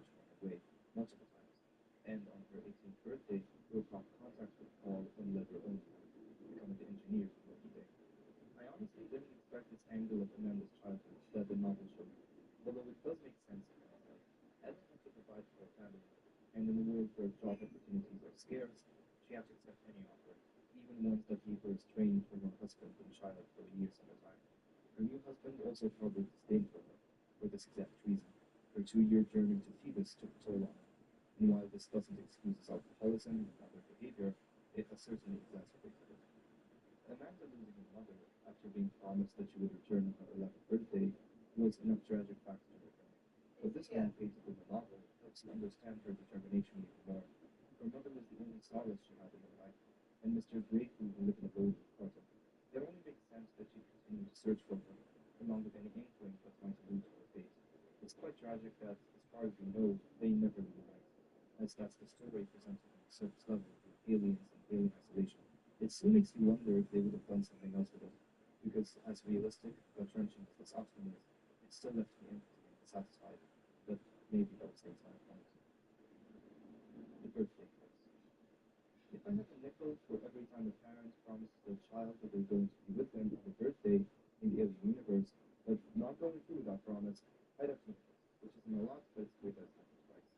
We all know what that first one was when Ellen Ripley missed the birthday of her daughter Amanda, but we also have the case of the aforementioned Mike Tanaka, missing the birthday of his 2 daughters, Heidi and Beth, as shown in his tweet.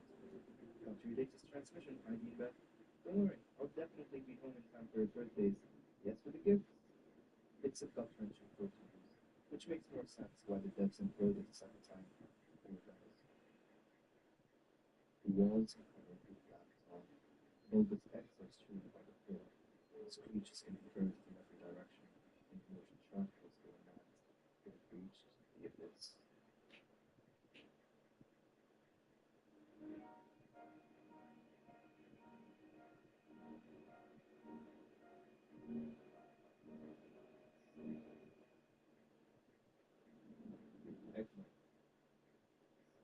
Eggmorphing is the process of a xenomorph using a victim's body as a base for creating an egg, or an ovomorph as it's otherwise called. The body itself doesn't turn into an egg, but rather acts as a source of nutrients for its development. This is according to the novelization of Alien, along with quotes from Ridley Scott. Now, this is largely removed from the franchise canon, with one notable exception I'll mention later, which fans of the franchise still like to theorize about its existence. As for what this has to do with alien isolation, well, the devs as previously mentioned have confirmed that those indeed agree on the possible. This doesn't, however, exclude the possibility of eggmorphing being effective. The only times when eggmorphing is shown in the Alien franchise is in the director's cut of Alien and in Alien 3. The latter includes a Necromorph, a mutant variant of the alien that is able to eggmorph. You could argue that this ability is restricted purely to that variant, and the ordinary xenomorphs don't possess it. What I think is that it's possible that the alien, after bursting out Foster's chest, either became a queen whose mechanism that allows its bones to transform into one when needed, or the drone used eggmorphing to create a queen. It could be that eggmorphing is the only way to create one, but that wouldn't explain why we see 2 examples of eggmorphing side by side with the alien, as making more than one queen wouldn't really make much sense. There isn't really anything for this theory to stand on, but I think that if there were a queen on the station, she must have come from somewhere, and it would be fitting for the aliens to have 2 methods of reproduction, so as to make absolutely sure that their race continues, no matter the conditions. One last tidbit is that in the novelization of Alien 3, it stated that both forms of reproduction are exhibited by the species, and that either can be used depending on the station. So it seems like it's more or less confirmed, but still, take it for the yourself. The posters have subliminal meaning. There are a lot of posters in the game, 142 to be exact. Some of them are different orientations to each other, but the rest are all unique. Now, I could spend the next hour carefully analyzing every single piece of symbolism present in these posters, but maybe because I haven't gone insane yet, and besides, a fantastic video by Correlated Learning already exists that covers some of the more prominent symbolism, a channel which I highly recommend if you're into alien isolation, or alien as a whole, as it has a lot of great content pertaining to that. I will also go over the highlights that I couldn't find in the video, which I'll list in no particular order. First is this little blurb in the artbook, which I'll just read in full. Background details such as these advertisements are easily overlooked during cross-moments of gameplay, but I mentioned how much more desolate Sebastopol Station would look without them. Hundreds of individual images were created to support and enhance the story and the universe we have created, explained Bradley White. These posters reference print material published in the 1970s, using ideas, styles, and colors that would have been commonplace. It was just pure fun to create and let loose on. The key line here is create to support and enhance the story and the universe we have created. So these posters weren't created willy-nilly, but serve a thematic purpose as well as a storytelling one, something that's pretty obvious when you read them. But one must remember this when analyzing the posters whose message is more on the vague side. You just need to look a little bit closer. One common theme across these posters is just how comically terrifying the working groups look. It's almost as if Seegson was trying to make them as horrifying as possible, but in reality they're just incompetent, greedy assholes. It's hard to believe that a company would give the okay to design some posters such as these, which are, I assume, supposed to paint the androids in a positive light, but instead just make them seem like sinister synthetics. The game also piles on the irony with the "you're in safe hands when you're with a working group" spiel, when in actuality their hands are in it. There's also a lot of intentional contrast in these posters. Take a look at this one, for example. You have in the foreground a classic romantic date night, and in the back a working group moving baggage in the bleak background. It's a really unsettling juxtaposition, almost as if the couple are ignoring whatever happens around them, and they're putting on a smile to stay safe. On the more extreme spectrum, we have whatever the hell this is. It's either a movie poster or a concert advertisement, but either way, I think its purpose is to just instill fear in the players as they come across it. A random creepy face cut from somewhere is pretty backsplash along. This one's pretty on the nose, I think, and it's just mocking either the player or seeks an employee for coming to Sebastopol. If you could go back, what would you change? Only logic, given that whoever's reading this at this point is under constant threat of death. Even taking the mortal danger out of the equation, I don't think working in Sebastopol would have been as sunshine and rainbows as it's advertised to be, so it's a jab at those people as well. This one's actually in the video I mentioned earlier, but I thought I'd include it here just because it's pretty good. The main takeaway here is the good as food title, which is pretty similar to another commonly said phrase, the dead. Here we have this enigmatic poster. There are a lot of things working together here actually. You have the deformed Earth being the highlight of the image, along with the astronaut, his hand on the telephone if he's going to make a call, and the stars and moon surrounding him, which, upon closer inspection, are, along with the Earth, being hung from the wires, as we saw on the stage. This could maybe reference the Shakespearean line, all the world is stage and all the men and women really players, and that the astronaut is trying to reach out for a payphone when this being held up with strings, and phone would not have reached. And finally, we have this. This one's a bias. First, we have the mention of isolation, not just the game critic, and the don't suffer alone part, possibly alluding to the fact that while you are isolated from Earth, you're never truly alone, as the aliens always seem to be vastly or something. The cherry on top, however, is the hotline bars having the same name repeated 6 times, along with what I expect to be just complete gibberish. We also have another instance of a similar poster. I wonder what the devs were thinking of placing all these random strings of letters here. Did they serve a purpose? Did they just get lazy and decided to mash their keyboards to fill space? Or does it serve another purpose entirely? Who knows? Deleted Alien Scene in DLC. In one of the DLCs, The Expendable, you play through an alternate version of the Alien movie's attacks, where you and the rest of the crew attempt to trap the alien in an airlock and eject it. The final part of the DLC goes like this.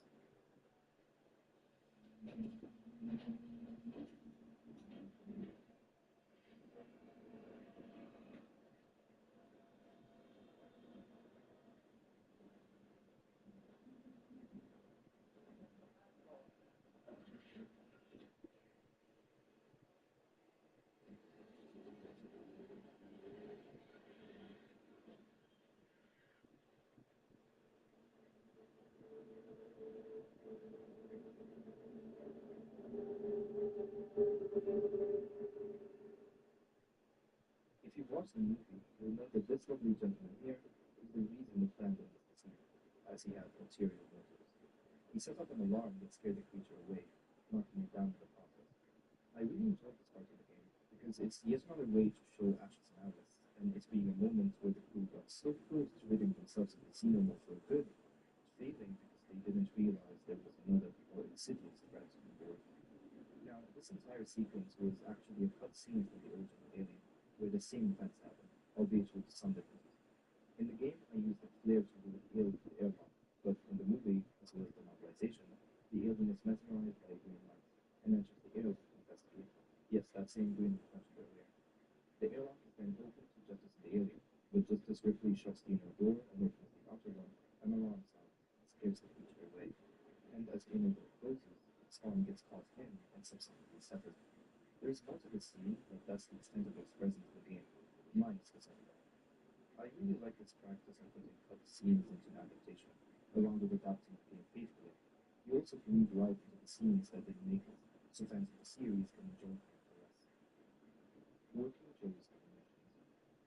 Smythe, the chap who was killed by an android stuck in a magazine on his throat, wrote this message shortly before dying, which reads, "What do you mean you should be able to smoke the other way? All your drugs and supplies and jack shit, synthetic drugs chasing this stinger down here. I don't even see him. Sit staring at your old magazine. Look, get back down here and open this door now." The thing that jumped at me here is that the android was staring at the magazine. This mimics Ash's momentary look at the mags in Alien, but also suggests that something similar was going on through the working Joe's mind. The reason Ash used the magazine is theorized to be because he was compensating for something, given that he's a synthetic. It really makes you think, because why would the company create androids and then add a sensor for dealing with complex human emotions? It sounds absolutely strange. That's why it was an emergent property as a result of the advanced program. To be honest, I mainly think this discussion mostly applies to Ash, because we're shown time and time again that the working Joes are not really that advanced, and these little hints we get in the game are merely homages that inadvertently make the androids in the game seem more sophisticated. I do think that it's absolutely terrifying, and that's why we shouldn't touch sentient AI with a tinted stick until we've studied every possible way it can malfunction. Even then, who knows what sorts of emergent behavior could arise that we didn't predict, and by then we're left with magazines looking at choice. Alien Isolation was previously third person. Originally, Alien Isolation was supposed to be third person, with cover mechanics included. Third person demo was an early prototype, and was of course scrapped for the first person perspective. Personally, I'm so glad they ditched third person and went with what we have in the game instead. The former would have just invited comparisons between bits of the airspace, and for me, horror games function much better when viewed from the eyes of the character, because that allows you to experience it at a much visceral level. It's much more immersive, and the leading mechanics in Alien Isolation were pretty successful in what they did. Use them to check behind cover. While in third person, that would simply be solved by the nature of the camera itself, allowing you to see what your character shouldn't be able to, for gameplay purposes. Moreover, you would have been able to see the alien way more often in the third person view, which would have robbed it of its mystique much earlier. At the end of Isolation, I found myself just playing cat and mouse with the alien, but at the start, I was always terrified of it spotting me, or just as terrifying, me spotting it. Since you're mostly behind cover and just use the motion tracker to avoid it, the rare times you do get to see it in all of its glory is quite chilling. I guess the developers realized this as well, hence the final state of the game, but I still have this irrational fear that they would have gone with third person in a parallel universe, and a lot of the game's magic would have been lost. Who would have given us a real thing? Wait, right? I mean, the game literally spells it out for us for this long. But when you look at it harder, it's not as straightforward. I'll look at that. Anisadora, this is Marshal Waits of Sebastopol. Officially, I should deny your request to dock.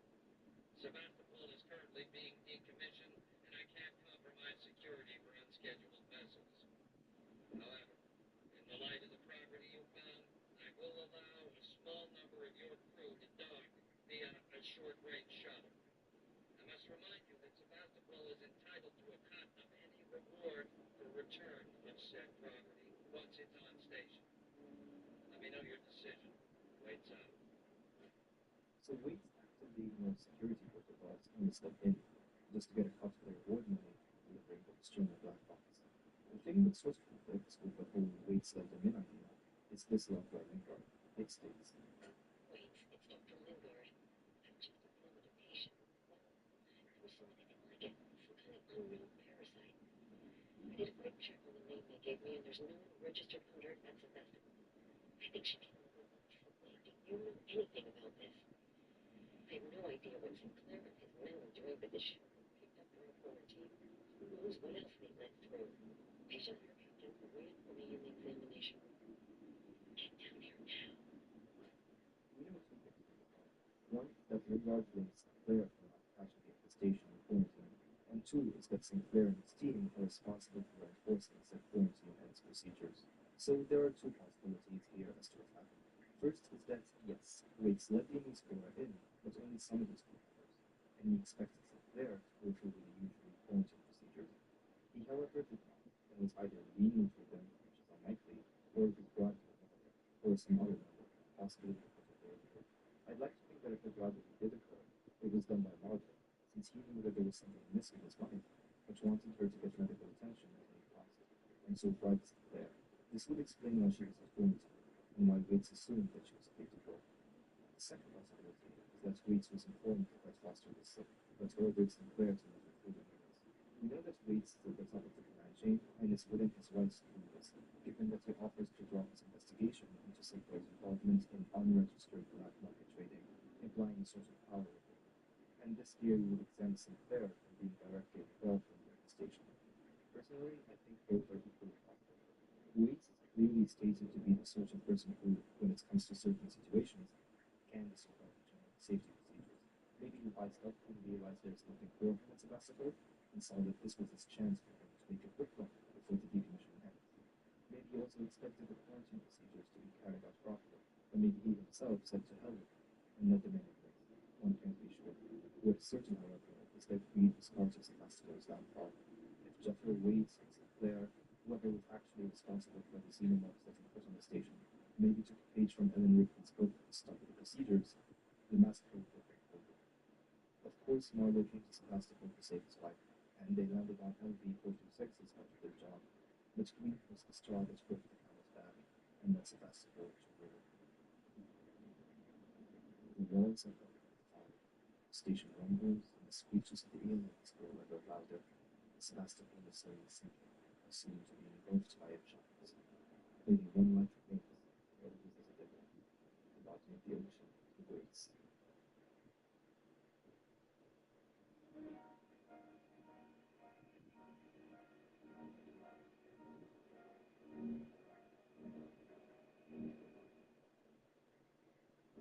Alternate ending. There's the storyboard of the original ending of the game that depicts a more, let's say, bleak fate for Ripley. Left the game, after xenomorphs chase her, and she manages to open the capture stores that lets her disconnect the Torrens from Sebastopol. However, in this version, she's not tethered to the Torrens and is thrown into space.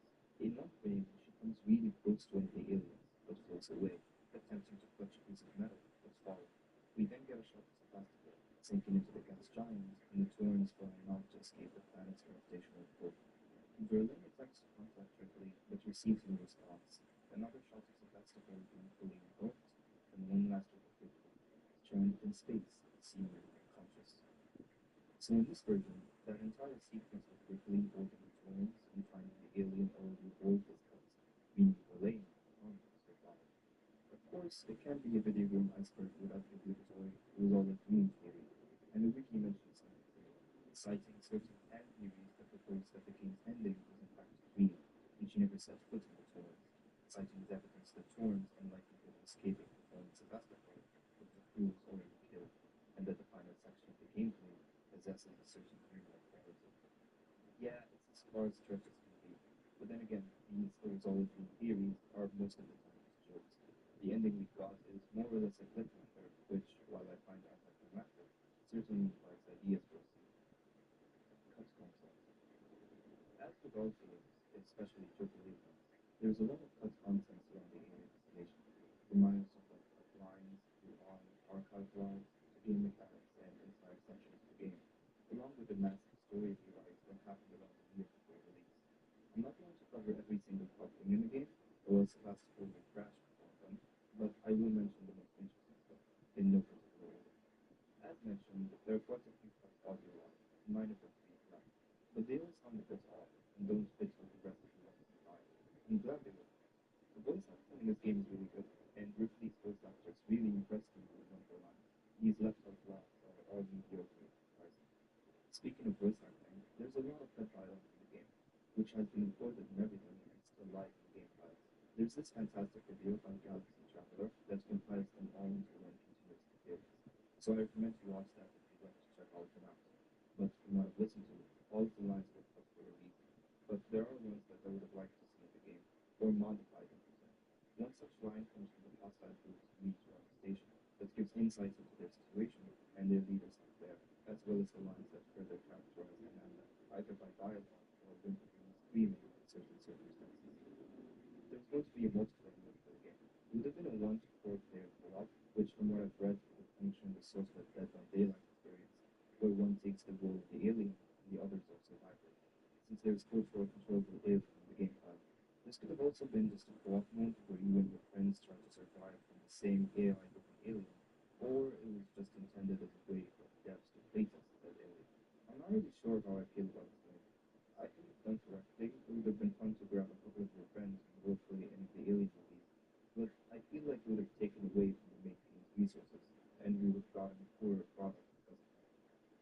miscellaneous features, there was going to be a messaging system akin to the one present in Dark Souls and other Souls games called Memento Mori, which is a Latin phrase actually meaning remember who next die, where you can leave a message for other players to read, and it could be turned on and off while playing.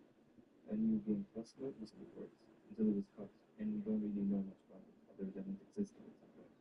They were going to be actual arcade games, while not being playable, it would at least be shown. In the final game, if you go to the arcade industry too, you're met with broken machines that just display some errors. There was planned for 3 arcade games to be available, titled Dragon Gauntlet, Power Up, Donkey Kong, and Super Mario. The latter 2 are obviously parodies of Donkey Kong and Super Mario, and I'm glad those were included.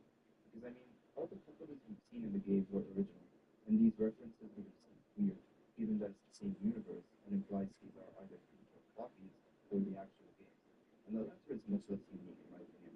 In any case, I would have still liked to see some games flickering on and off in one of the arcade machines, just to highlight the fact that nobody's there to play them. Originally, you were meant to be able to craft weapons in the game, jerry-rigging them from materials you find lying by the station, but this was later removed and delegated to just the items, like the noisemaker and the smoke bomb. In the art book, you can find a lot of illustrations of these impromptu weapons, whose designs are rival both of them, a massively powerful gun in the final game with a long wind-up period. There was also an SMG that was within place to developers. To be honest, I think the amount of stuff that you could craft / use in the game was on the edge of being too much. When you're deep into the game and collected everything, if you open your radio menu, you're bombarded with so many options. I guess this allows the player to experiment as much as possible, but yeah, I just found it interesting. I kept thinking, how many more items am I going to get? And little did I know, I completely missed the icon, so the final menu became even more popular. The working Joes also had aspects that were cut / changed in the final game, as they originally looked more humanoid, with faces that could actually pass off as human, unlike the monstrosities we got. You could see them in old versions of some posters. There were also some iterations made on the final Android model, with hair and baseball cap being experimented with. And yeah, you can judge for yourself. They look more ridiculous than anything. One of the less consequential cuts is this Sonic the Hedgehog keychain that was hanging from Murphy's backpack. I'm not really sure why they were like this. It's a cute detail that would have made us relate to Amanda just a tiny bit more. Maybe they removed this because of licensing issues, or Sonic just doesn't exist anymore in 2037. If so, rest in peace, Sonic. Have a good one. In the main menu, you can find this extra tab, and I was excited to see what sort of little behind-the-scenes and concept art this promising section would hold. But alas, only the game's credits appeared, which was disappointing. And didn't really make sense, as why would there be an entire tab dedicated to just the credits? Well, it was originally meant to have several other sections, like an image gallery, dev diaries, achievements, and progress. In the dev diary section, you would have been able to view the making of Alien Isolation, related scenes, and CG trailer. I'm not sure why it was removed. I never even added again to any places. Maybe they were just too lazy to put the actual files there. I'm honestly out of answers. There was a scrap to the armor that was supposed to be shipped with the game, and there are still files that have some of that functionality, specifically support for the Oculus DK file. It's unknown why it was scrapped, but the wiki posits that it was either a financial concern, as in Sega refusing to fund the extra development time, or a technical issue, and they didn't want to go through the hassle of reworking everything. But fret not, VR employers, because there is a working VR mod for Alien Isolation that, as far as I know, functions without any major issues. I even found this lovely comment by looking for VR-related posts, and it's pretty nice that this game spoke to as many people as it did. If you've noticed already, there is so much work that goes into these games that it's just scrapped. It's almost inevitable. You just don't know what's going to happen in the development process that'll turn everything on its head. The game I recently covered, Soma, came to a similar thing, where the game was written up to its end, and many systems were already in place, yet it was scrapped and massively changed. Alien Isolation also went through a massive rewrite, as previously mentioned, where originally the game had a whopping 34 chapters, as opposed to the 19 we currently have. And I'm glad this change was made, because when I was playing, I thought the game was going on a touch too long, so 15 more chapters might have been a bit too excessive. Anyways, there are a couple of interesting things from this early script that I'll go over. Some of the stuff that was scrapped was recycled into final game content. For example, the fully fledged chapters were turned into mere archive logs, and there was this entire ship that got reworked into the Invisadora, a medical vessel called the Solace was a ship pushed in the game that you were meant to come across before entering Sevastopol. It was eventually removed because of facing issues, or what's left of it in the concept art and the game files is really interesting. The Torrens would be alerted to its presence, and when Ripley boards it, she discovers its corpse over, with ice lining the walls, and the corpses of those who attempted to escape aboard it still in their glass coffins, as the game calls them. I would have loved to go through this area. It looks really pretty from the concept art, and would have been an eerie environment to explore. This was an attempt made by desperate survivors trying to escape the xenomorph infestation across the globe, only to end up stranded and with insufficient resources, being slowly picked off by another alien that was on the ship. It was like sliding from one death trap to the other. The solace didn't reflect its name all that well, sadly. I think that the pacing of the final game seems better. A slow burn leading into the disaster on board. It's much better suited for horror than an immediate plunge into action, and makes the initial reveal that much more impactful. Some other story beats that I found interesting are Ripley actually siding with Marlowe and agreeing to help with the lost Casticle, seeing as the xenomorphs would have already killed everyone by then. They would have then escaped for the Torrens before the detonation, and taken with them any survivors. This wouldn't end up being the case though, as Marlowe and Ricardo are still slated to die. A moral choice between having Ripley execute an infected survivor or letting Marlowe live. In the insane action words, it's better this way, to see what happens. The scene made me realize that there are no choices in this game whatsoever, significant or otherwise. It's not that type of game, of course, but a little moral dilemma here and there wouldn't hurt anyone. There is this achievement called Mercy or Prudence that you get when you beat the game without killing any humans, but that doesn't really count tonight. Ripley encountering the pipe for a second time, and it being larger, since the xenomorphs would have expanded it for 2 minutes. As I mentioned in the article, this is probably where those depictions of the pipe would have taken place. And finally, this jarring concept that I found while researching, which is that for the longest time, Amanda was actually an android, and she was going to be revealed as such at the end of the game. This sort of twist ending. According to the wiki, the developers made her an android to provide a plausible explanation as to why she goes searching for her mother, because a real human would not be as inclined as a programmed android, which does not make an inkling of sense to me. I mean, they realized that as well and changed it, but the simple fact that she didn't get closure and would go to any means to get it is enough notice for me. I guess they continue to flesh out her character, it just made more sense to have her as an actual human, and the android idea was scrapped. Alright, this was quite a long entry, simply because of the amount of stuff that was cut, but we can finally move on now. Release the Kraken. In Mission 16, come across a terminal that could open a door to free a so-called super working jet. One that is more powerful and not susceptible to EMP blasts or shock and stuff. This android can swiftly deal with the hostile humans in the area, which is appropriately dubbed the Kraken by the alien isolation speedrun community. The key to releasing this beast from its eternal imprisonment is seemingly missing in Mission 4, which is the same area that you explore in Mission 16. I wonder if this is a development oversight, which, let's be honest, that's probably the case. Or did somebody just fall that giant-ass terminal to that exact spot for some reason, instead of fending for his life, or gathering resources and whatnot? Or perhaps it was forced to it as an order from some pirate. Although I think that system of hierarchy was probably long gone by the time we arrived at Sebastopol. Or maybe he also wanted to release the Kraken. Who knows? When I went back to Mission 4, I found that the Kraken is also not present in this section, so somebody probably did lock him in using the terminal as a key. Strange chance at the same time. One thing to note is that there is a key card here that can be found before you see the terminal in Mission 16, belonging to a key bogey. I thought that this would explain who this body is that we find when we unlock the room, but glad to read the history. It doesn't. The theory that I just thought of while writing is that this person, upon realizing the danger of the xenomorph, somehow grabbed the super Joe and wanted him into this room and locked it from the inside, with the android acting as protection. The terminal outside was also set fire as a way for the room to be openable somehow, which, yeah, that part is a bit iffy, but who knows. The super Joe then went ballistic after the orders to murder everyone came from Apollo, and he was subsequently killed.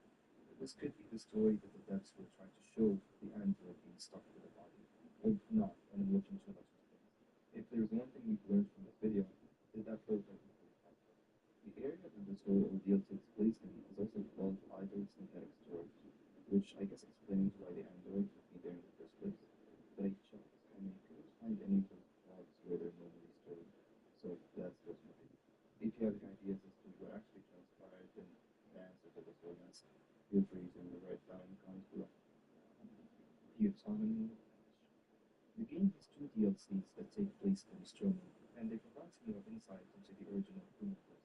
One particular log stands out. Nash, I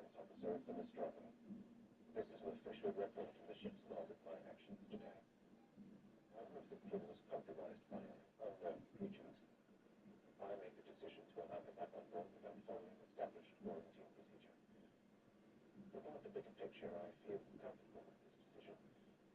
It was a risk I was willing to take.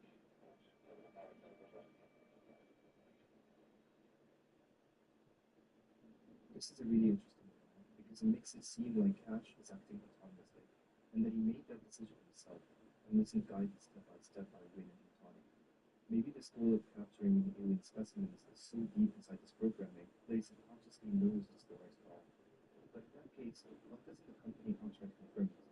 It's pretty interesting that Worf got dropped so casually, because I've always assumed that he always knew about Special Order 97, and when he came out of quarantine procedures, he was fully aware of the company's wishes. Pretty peculiar. Oh, and in addition to this whole Nostromo business, I wanted to include the 10th law, specifically since it explains quite succinctly why we find them unsuccessful in the first place. This is Alan. I'm about to broadcast the Nostromo report packet back to the solar system before we hit the pod. The nearest open relay station looks to be Sevastopol. All things being well, you'll hear from us once we reach the edge of Sol. Don't let us too much. Dallas out. The station got the messages and had them saved for some reason, possibly violating some confidentiality agreements along the way. At their course of research and comparison. Audiobooks and radios. In certain spots throughout Sevastopol, you can find lone radios connected themselves. Most of the time you hear music, but on some rare occasions you'll hear someone talking. One side of his body lifted itself. He let out an angry door. One flank scraped on the white door and was painfully injured, leaving a vile brown flex on it. Soon he was stuck fast and would have not been able to move at all by himself. The little legs along one side hung quivering in the air, while those on the other side were pressed painfully against the ground. Clint's father gave him a hefty shove from behind, which released him where he was held and sent him flying, and heavily bleeding, deep into his room. That particular section was from Uncut, and that's not the only example. While I was looking for somewhere to hear all the possible recordings, I found a SoundCloud playlist supplied by Matt Fider, and let me tell you, hearing all of this in one go felt like finding an old CD lying on the ground in a creepy alley somewhere, going back home in the middle of the night while it's raining, and playing it while you stare out the window. The songs are good, and the most common instruments I could hear was the guitar and the banjo, which harkened back to the guitars you can find around the station. There's classical music, metal, aha, along with other genres. Most interesting, however, was the excerpts from Alice in Wonderland, Frankenstein, and the Appalachian Cat that you can hear. Well, Ash's purpose isn't to turn the trees. When we did put references in, we still wanted them to be relevant in some way. For example, the cat couple went in because it was metamorphosis, and the game is full of transformations, from the alien life cycle to the population changing from civilians to survivors who would take extreme actions they never considered just to stay alive. There are also a couple of just maniacal podcasts, one about Greek gods, mostly mentioning Jupiter, and another about Christianity. Now, I'm unfortunately not going to be able to analyze all of these in full and how they relate to the larger lore/canon of the story, something I could do in the future if this video gets some traction. But there is one recording that stands out from the rest of them, titled Social Revolution.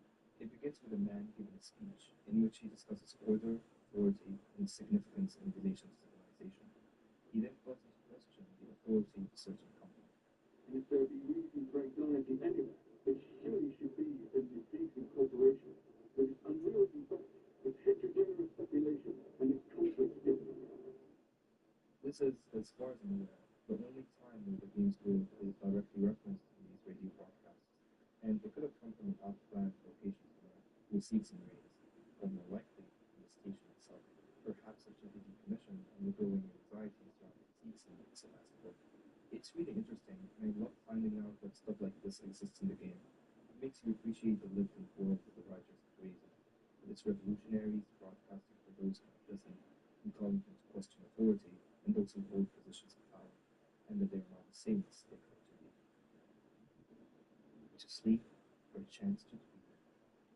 If you manage to down one of the androids, there's a chance they will utter this line upon your breath.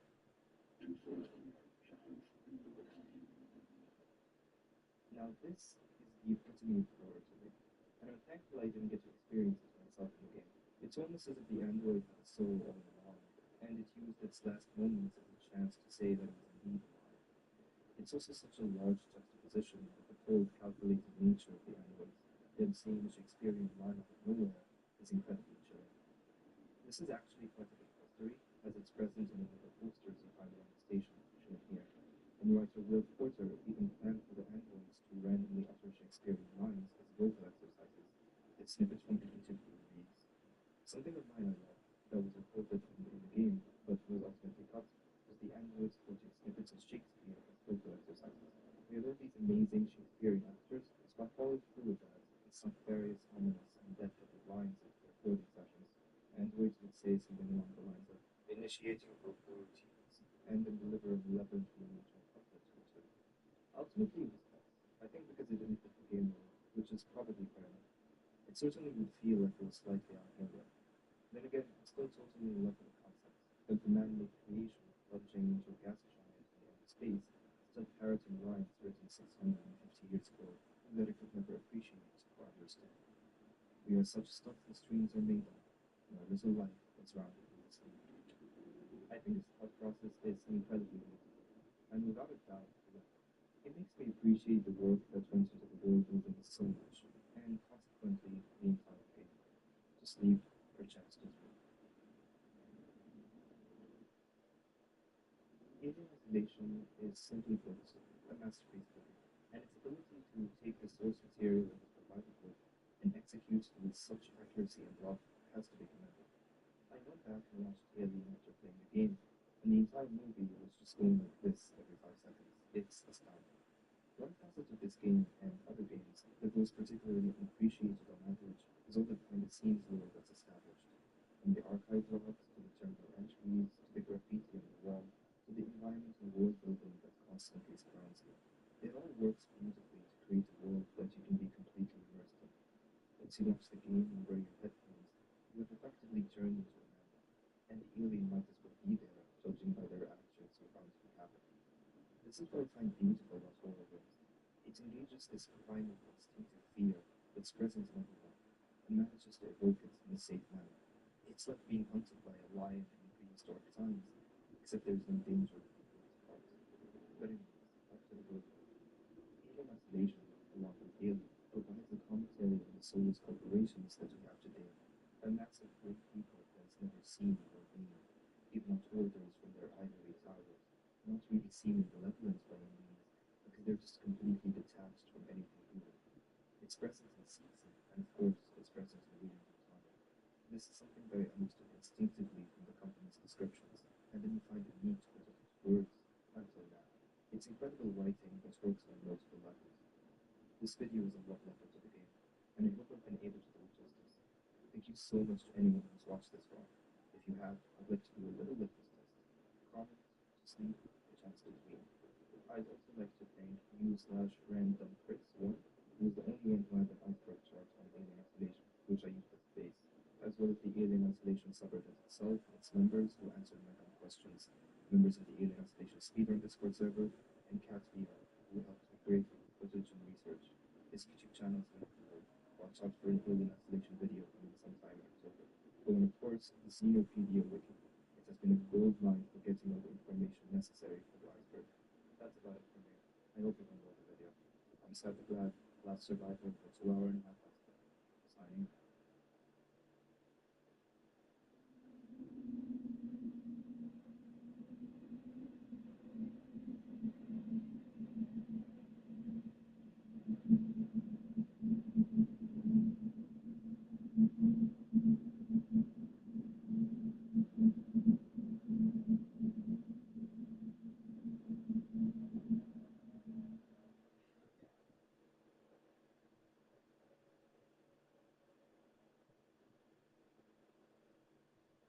Very proud to welcome back this video sponsor, Boston Cult. They got such a massive response from shouting out their Outer Wilds collection a little while ago that they wanted to do it again with 2 incredible new offerings.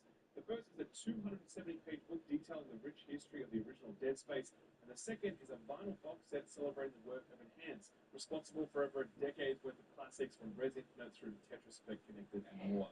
They are both rare, special collector's items you can't get anywhere else, and you can get a discount on them when you use offer code SKILLUP at checkout. More details after the video. Gamers, man, Ubisoft cannot catch a break, can they? Referring, of course, to the biggest news of the week, and that's the sudden announcement that Ubisoft are shutting down Exo Giant and announcing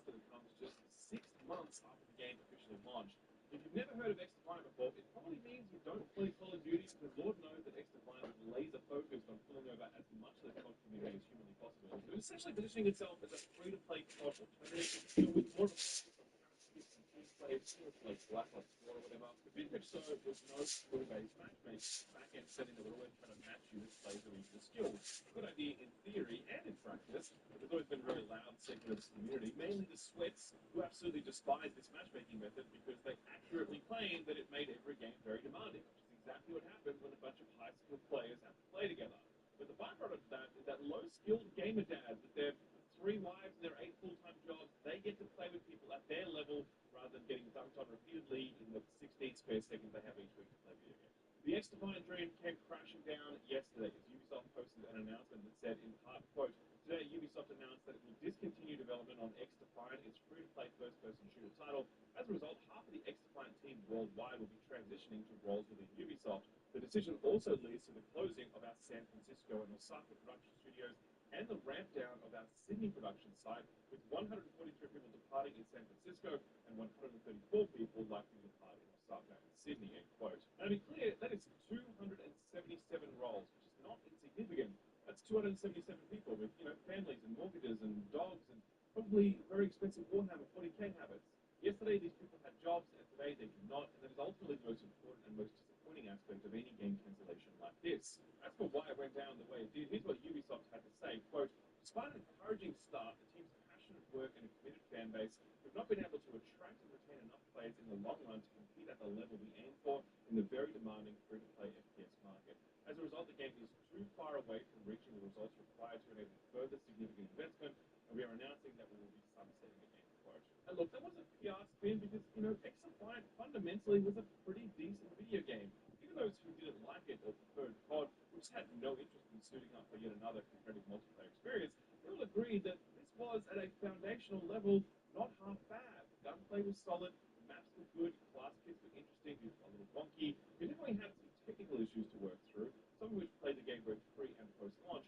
Fundamentally, it was a good but not great video game, and its sudden demise is not explainable by a lack of quality. If this sounds a little familiar, it's because it's a tale that at least partly mirrors that of Concord, the single biggest and fastest flop in live service history.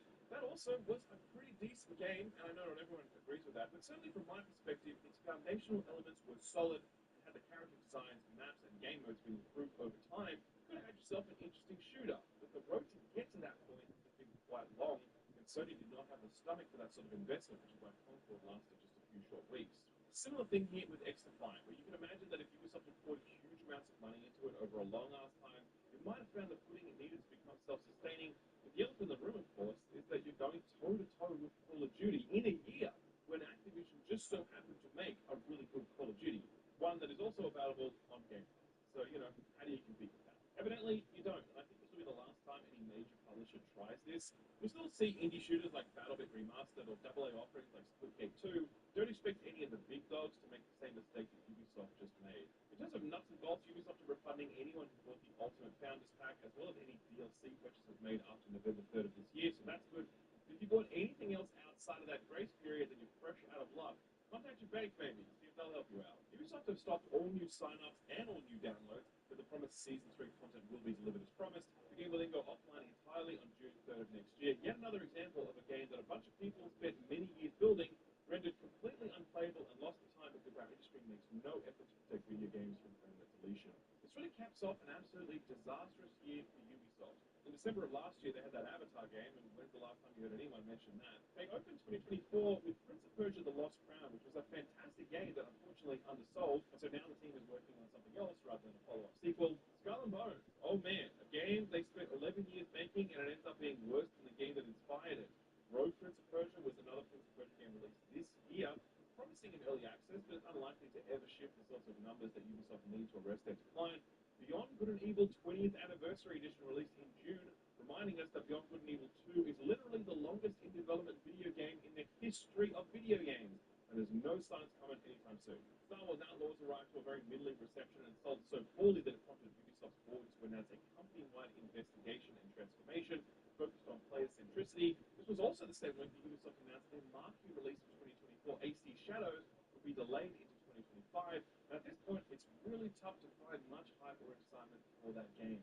To top all of that off, Ubisoft released an honest-to-goodness, genuine, hand-to-God NFT game in 2024. It's called Something so generic and loathsome that my brain immediately blackballed it as soon as I heard it. So to have that sort of year and cap it off with an announcement like this would be a rough round of bonuses for the executives this year, right? Oh my goodness. The bonuses will continue to flow, and sadly, so too will the layoffs. Changing gears now, Volleyball is laser focused on answering the question, can a DLC win Game of the Year? Miyazaki seems unfazed. Right now, his attention remains fixed on future projects, and we know at least one thing he's definitely not making, Elden Ring 2.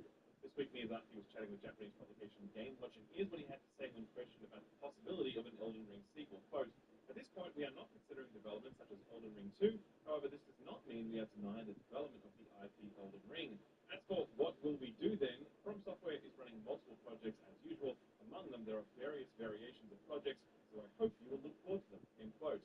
He didn't say it aloud, but I'm pretty sure I know exactly what he means when he mentions development of the Elden Ring IP. So, get ready for Battle Royale Elden Ring, featuring gacha mechanics, of course. No, but seriously, we know that there are already a number of Elden Ring IP plays floating around, including, unironically, a potential mobile port or spin-off, as well as various transmedia projects like a TV show, film, or anime. Elden Ring is simply too popular to not expand further. Then again, exactly the same thing can be said of Bloodborne, so who knows what FromSoft will think. Hey, speaking of big IP, did you guys see that Sony just revealed a brand new game in the smashingly successful Horizon series from Guerrilla Games and Sony Interactive? Sony didn't even tease this one. We had no idea it was coming, and all of a sudden, boom, new Horizon game. How cool is that? Oh, what's that?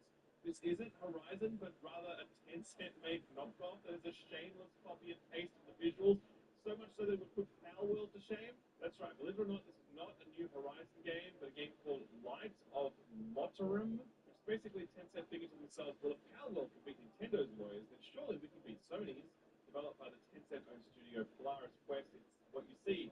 The game set in a world that is heavily inspired by Horizon Zero Dawn, a lush green post-apocalypse where mechanical beasts and animals roam the earth, and humans have resorted to a more tribal way of life to get by and survive. Now, while it looks like Horizon, they released a 16-minute gameplay demo shortly after the game reveal, which shows that Light of Motorum plays very differently to Horizon. It is actually an open-world co-op survival crafting and building game, because, again, it worked for Palworld. The combat also looks a little Souls-inspired, because of course it does, and you also have the ability to recruit and summon the robot animals for use in fights.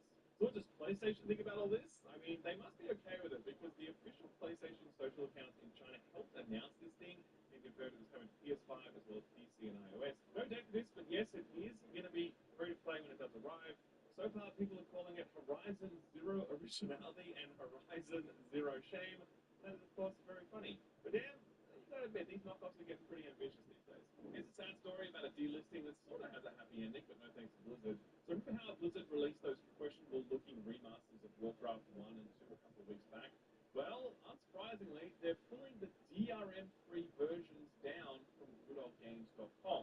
However, GOG is not taking this lying down. They announced that even though they won't be allowed to sell this version anymore, they're committed to maintaining it and making sure it will continue to run and play well for the foreseeable future. This is part of their GOG preservation program they recently announced, where they wanted to commit to maintaining a curated catalog of all-time classics indefinitely. In a statement, GOG said this, quote, going forward, even if a game is no longer available for sale on GOG, as part of the GOG preservation program, it will continue to be maintained and updated by us, ensuring it remains compatible with modern and future systems. We're incredibly proud of our work with both Warcraft, Orcs and Humans, and Warcraft 2, bringing them back to life after decades of unavailability and introducing several improvements to ensure the best possible experience as close to the original as possible. Although we'll no longer be able to offer these games in our store, anyone who purchased them before they were removed will still be able to enjoy the most compatible, high-quality versions guaranteed by the GOG preservation program, end quote. Important to note that GOG games are DRM-free, which means that in future, the only way that people will be able to get a compatible version of these old games is to pirate it, because they won't be able to buy it by any legal means. It's like a case of Blizzard being willing to bite off their nose to spite their face. Blizzard executives once again proving that they have absolutely no love or respect for the games that made the studio what it is today, or for the consumers who want to continue playing those games, or for the broader goal of preserving some of the most important releases in the history of this art form. Honestly, the work GOG is doing is incredibly valuable, and we're very lucky to have them here. And finally, some bittersweet news about an industry giant. Shuhei Yoshida is leaving Sony in January of next year. Yoshida was one of the PlayStation OGs, working alongside Ken Kutaragi when PlayStation was just a tiny division of around 100 people inside inside Sony, and Sony didn't even want to put their name on the box because they were low-key ashamed of it. Yoshida was most known for being the president of Worldwide Studios from 2008 to 2019, an absolute golden era for PlayStation as it clawed its way back from the failed launch of the PS3 into a PS4 launch that was so decisively successful that Xbox boss Phil Spencer would later go on to declare the battle permanently lost in that moment. After Yoshida stepped down from that role in 2019, he's been focused on nurturing indie projects, a role he's taken to with gusto, and a space he hopes to continue operating in after he leaves Sony. Separate from all of this, Yoshida is just a fucking cool dude apparently, and absolutely everyone in this industry loves him. Real chat behind the scenes, there's always plenty of gossip about this person or that, but no word of a lie. I've never heard a bad word about Yoshida. I'd be surprised if anyone's ever said one. The indie scene in particular really loves him because they can see he has such a genuine love for the creativity that can still exist in that space, where the AAA space demands some of rigidity and homogeneity. Anyway, Shu, thank you for your service, sir, and we very much wish you the best for this next chapter. Quick lightning round to finish off. Dan Houser was one of the co-founders of Rockstar, but he left a number of years ago to start a whole new studio called Absurd Ventures. They're not working on games alone, though. They're doing a whole transmedia push for whatever new IP they're building. We don't know what that IP is yet, but Smilegate, the developers and publishers behind Lost Ark, do. And they like it so much that they invested a bunch of money into Game Studio. The partnership is described as one aiming to share expertise across Western and Asian markets. So it's likely Dan's looking to make sure his new project is able to break into international markets. We'll let you know when more details about this one begin to surface. Digital Foundry have corroborated the recent round of reporting about a PlayStation handheld. Speaking during one of their podcasts, here's what they had to say. Quote, what's interesting about this is we actually heard about this handheld some months ago from a couple of sources specifically. We're not in the business of leaking things, but it's interesting that this has finally sort of started to make its rounds because it just sort of confirmed what we had seen and heard off the record about this existing, which is cool.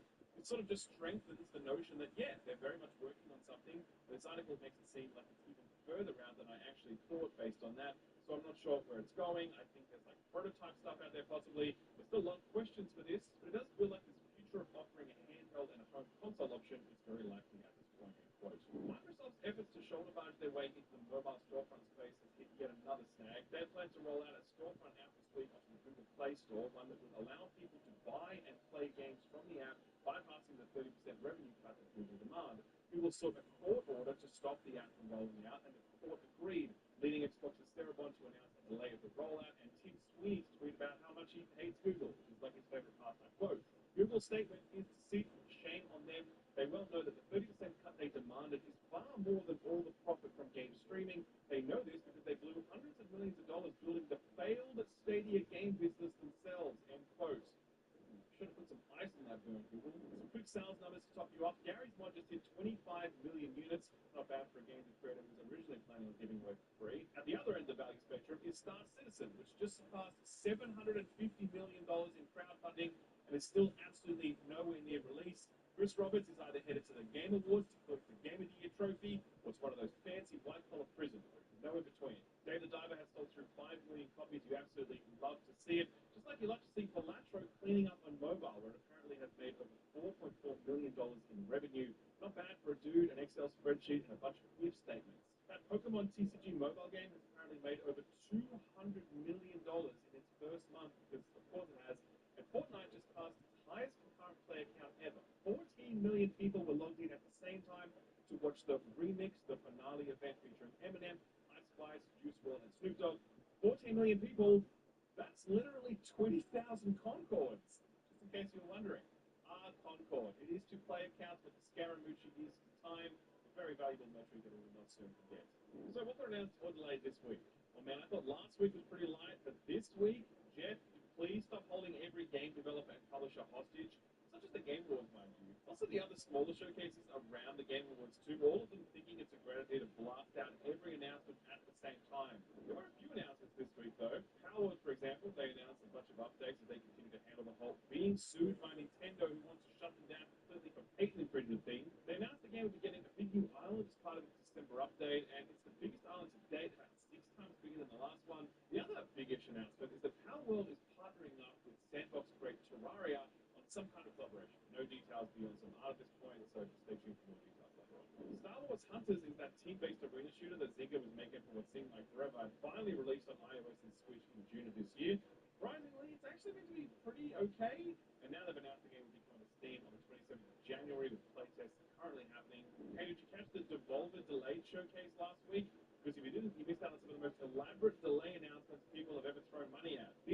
delayed 3 of their upcoming games in 2025, and honestly, these announcements are kind of bummers because these games all look really good. The first one is Baby Steps, the next game from Bennett Foddy, who is known for his exceedingly frustrating movement games like Quap, Gurp, and Bennett Foddy's Getting Over It. Also, did you know he was in the synth-pop band Cut Copy? A bit of trivia for you Australians out there. Anyway, this one's made in collaboration with the duo that made the excellent jazz Rampage game Egg Out. And it involves you playing an unemployed man, making him slowly walk by controlling each of his limbs in like a fully simulated physics-based thing. Kind of like Death Stranding, but somehow more sad. The second delay announcement from Devolver was Skate Story, which is the incredible-looking skateboarding game where you play a demon made of glass and pain skating through hell. And yes, you will smash into 1,000 pieces every time you stack. This thing looks and sounds amazing. It's got a very cool and psychedelic soundtrack. I'm not spoiling anything, but I may have a thing or two to say about this one very soon. The last of the games to get delayed was Stick It to the Stick Man, which is the next title from the gang of 3 Lives who made Broforce and Angerfoot and weirdly Terranil, which is, very, very different. This one's a satirical roguelike brawl that involves you climbing literal corporate ladders as you fight your way to the top of the chain. It's got goofy, physics-based combat and an emphasis on hijinks and humor. There's a demo for this one out right now, and it's a really good time. All of these games from Devolver will be out sometime in 2025, hopefully. One thing listing this week, but it's not one you should be too worried about. Triangle Strategy, which is the excellent 2D, 3D tactical RPG from Square Enix, has been removed from the Nintendo eShop. Square says it's temporary, and chances are they're doing something to swap over the publisher licenses to this one before releasing it. Nintendo actually handled the international release for this one like they did for Octopath Traveler before it. Chances are with Square Enix's new multi-platform focus to make the big bucks, this will be announced for PC and other consoles soon-ish. Right now, it's a MetaQuest exclusive, with that VR version arriving just a few short weeks ago. Very weird situation, but no doubt one will be fixed up pretty soon. Right, so what came out last week? New Arcline is that Arcanum-inspired RPG that mixes magic and steampunk, and it launched into early access with a small fraction of its overall content, similar to how Baldur's Gate 3 released into early access. Only about 200 reviews in at the time of writing, but it is sitting at a very positive rating. People seem to love the art direction so far and really see the promise. They are flagging there are plenty of bugs and the classes are quite limited. Nicholas Hawke on Steam has just over 10 hours in this one. Here's what they had to say. Quote, very fun steampunk world, probably one of the steampunkiest games I've seen. It kind of feels like Arcanum and Baldur's Gate 3 for the baby. Combat seems like a simplified version of Baldur's Gate 3, but as you get more gear that has new abilities, I think the tactic aspect really starts to take off, end quote. So yeah, promising start, definitely one to keep an eye on as it goes down the track. Another shout out to Nine Souls, which is one of the many 2D Metroidvanias that released this year. This one was made by Taiwanese horror developer Red Game. It came out on consoles last week. A few new reviews all sitting in the 8 and 9 camps, and hasn't shipped to the game's Mighty 85, I don't think too much. Here's a new review from Slant explaining why this game is so damn good. Quote, combat in the vein of Sekiro generates an entrancing sense of rhythm with its emphasis on parries and explosive counterattacks. Defeating Nine Souls' riveting, punishing bosses demands that you see battle through Yi's perspective. It's both an art and a science. You must study your foes, internalize subtle cues in their movements, fend off blows with lightning precision, and capitalize on even their briefest missteps. There are a handful of frustrations, but they wither before the thrills of Yi's rousing jewels, end quote. They gave it 4 out of 5 stars. Not bad. Neon Blood was that very cool looking cyberpunk adventure RPG that came out on all platforms last week. Unfortunately, it seems like the looks are the best thing about it, with a fair OpenCritic score of 66 and mixed reviews on Steam. There are not too many reviews at the time of writing. Dark Star on Steam wrote a very lengthy and detailed review. They spent about 6 hours with the game, which apparently is more than enough to be able to finish it. It's only about 3 hours long. Here's what they said, quote, Neon Blood left me with a bittersweet taste. Despite its potential to be an outstanding investigative game with a deep narrative, well-developed plots, and strategic combat, the final product is disappointing. Unfortunately, all these aspects lack depth and proper execution. The game shines brightest in its visual presentation. The art direction, atmosphere, and soundtrack are all absolutely phenomenal. Every frame during gameplay feels like it could be turned into wallpaper, even something as mundane as a trash can. However, at the end of the day, Neon Blood is just that, a visually stunning game with little substance beneath its surface. Here's a game that's clearly all substance, Trombone Champ, Unflattened. This is the VR version of the viral rhythm game from back in 2022, and now it's out on all VR platforms, including PSVR, Quest, and Steam, and it seems to have done pretty well for itself. A strong OpenCritic score of 78 and an overall positive rating on Steam. Here's a review from Scum on Steam. Quote, this is easily one of the most polished VR titles I've played. It just feels incredible to play. The game has carved out an identity of its own. It could have been just another cheap VR port. You can clearly see the thought and care that went into crafting every detail, end quote. Okay, time to move on to the biggest release of the week, Infinity Nikki, the open-world dress-up gacha game led by a Zelda designer and with 36 million registrations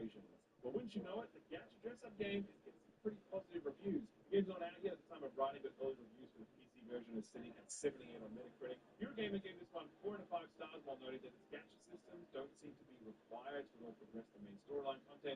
Here's what they had to say. Quote, of course, even though Infinity Nikki's gacha system is more or less redundant in terms of gameplay benefits, if the inclusion of one full stop is a deal breaker for you, then Infinity Nikki won't do anything different to change your mind here. Personally, I think it's a shame as the rest of the game feels like a breath of fresh air for the genre. The changes in length, combat, and the progression all feel utterly invigorating compared to other Genshin likes. That's why Infinity Nikki feels like it could and should be on the same trajectory to shake up the gacha scene, just like Genshin Impact did in 2020. End quote. High praise, which is echoed in very similar ways by PC Gamer and Dual Shockers at this stage. But as always, do go into these games with full knowledge of the business model. So well away if you think it could be at all effective because, yeah, these games know how to get you. So what's coming out this week? Quite a few big games this week to cap off the year, and the first and biggest in every sense of the word is Path of Exile 2. This is a very highly anticipated ARPG from New Zealand's Grinding Gear Games. And can I just say, it's kind of weird to see some sort of conspiracy in the comment section suggesting that I'm deliberately not talking about this game or something. Like, where the fuck did that come from? I've spoken about this game plenty of times. I've talked about the podcast. I've talked about it on this show. It's a game I've personally been really looking forward to for literally years because I've always heard so many good things about POE 1, but then I heard they were making a 2. And so I was like, oh, well, I'll just wait for that then. Like, 3 years of delays later, it's arriving on Friday for all platforms, bar Switch. Full disclosure, though, I will not have time to review this one anytime soon because right after it launches, I have to get on the plane to go to LA for the Game Awards. Plus, I have other content lined up in December. I will be playing it, though, but to properly review a game of such mammoth scale, it takes time. It's the kind of time I just don't have in December. So if you don't see a video from me, that's why. It's not because of the conspiracy, it's because of it. Anyway, TLDR, POE 2 is looking amazing. We're all going to play it. It's going to be sick. It's out on Friday. The next big release is Marvel Rivals, NetEase's team-based hero shooter that asks, what if Marvel was anime and everything was exploding all the time? This one's coming out on all platforms, bar Switch, on the same day as Path of Exile. Good luck with that. And if the open beta was any indication, this one is going to be really popular. Always going to be a tough job to enter into an already overstuffed genre, but I think if you can throw big licenses and shitloads of money at the problem, then that often helps.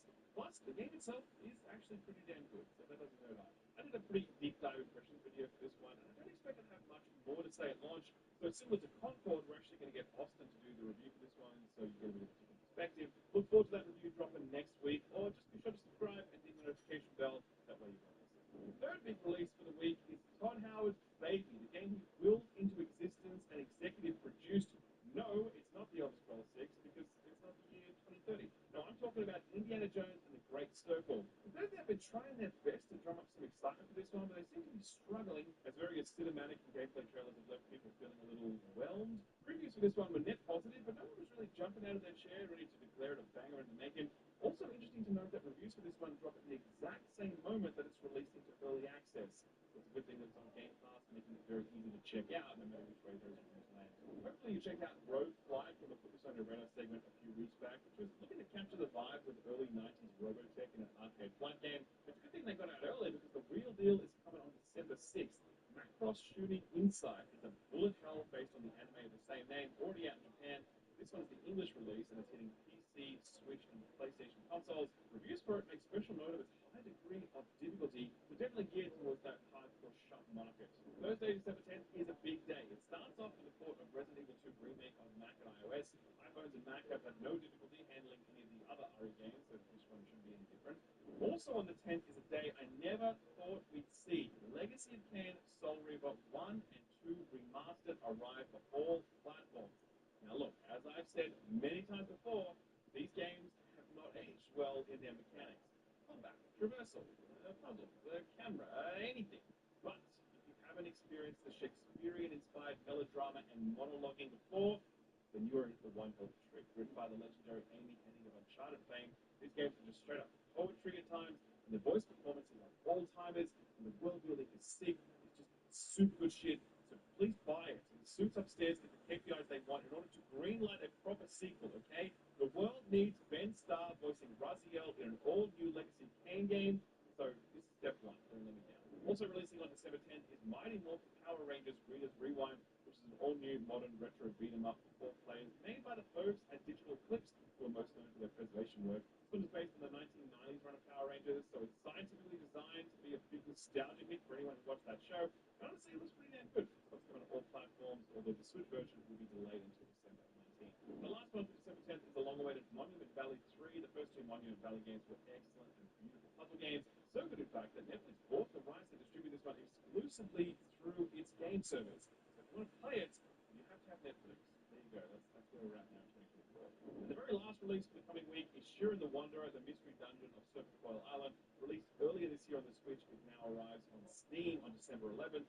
Remember how we said last week that they were releasing it in winter? Well, it turns out that was just next week. Well, they should have just said that. Would have been a little bit. Okay, so we kind of have this one in the corner of our eye, and since it launched last week, quite a bit of buzz. So, at least on your radar.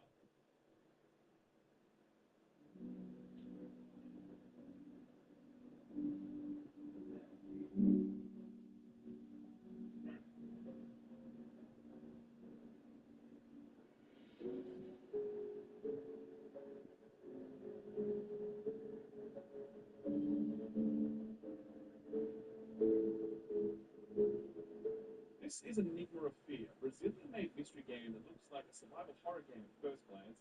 It's actually more of a detective and investigation game where you investigate the occult.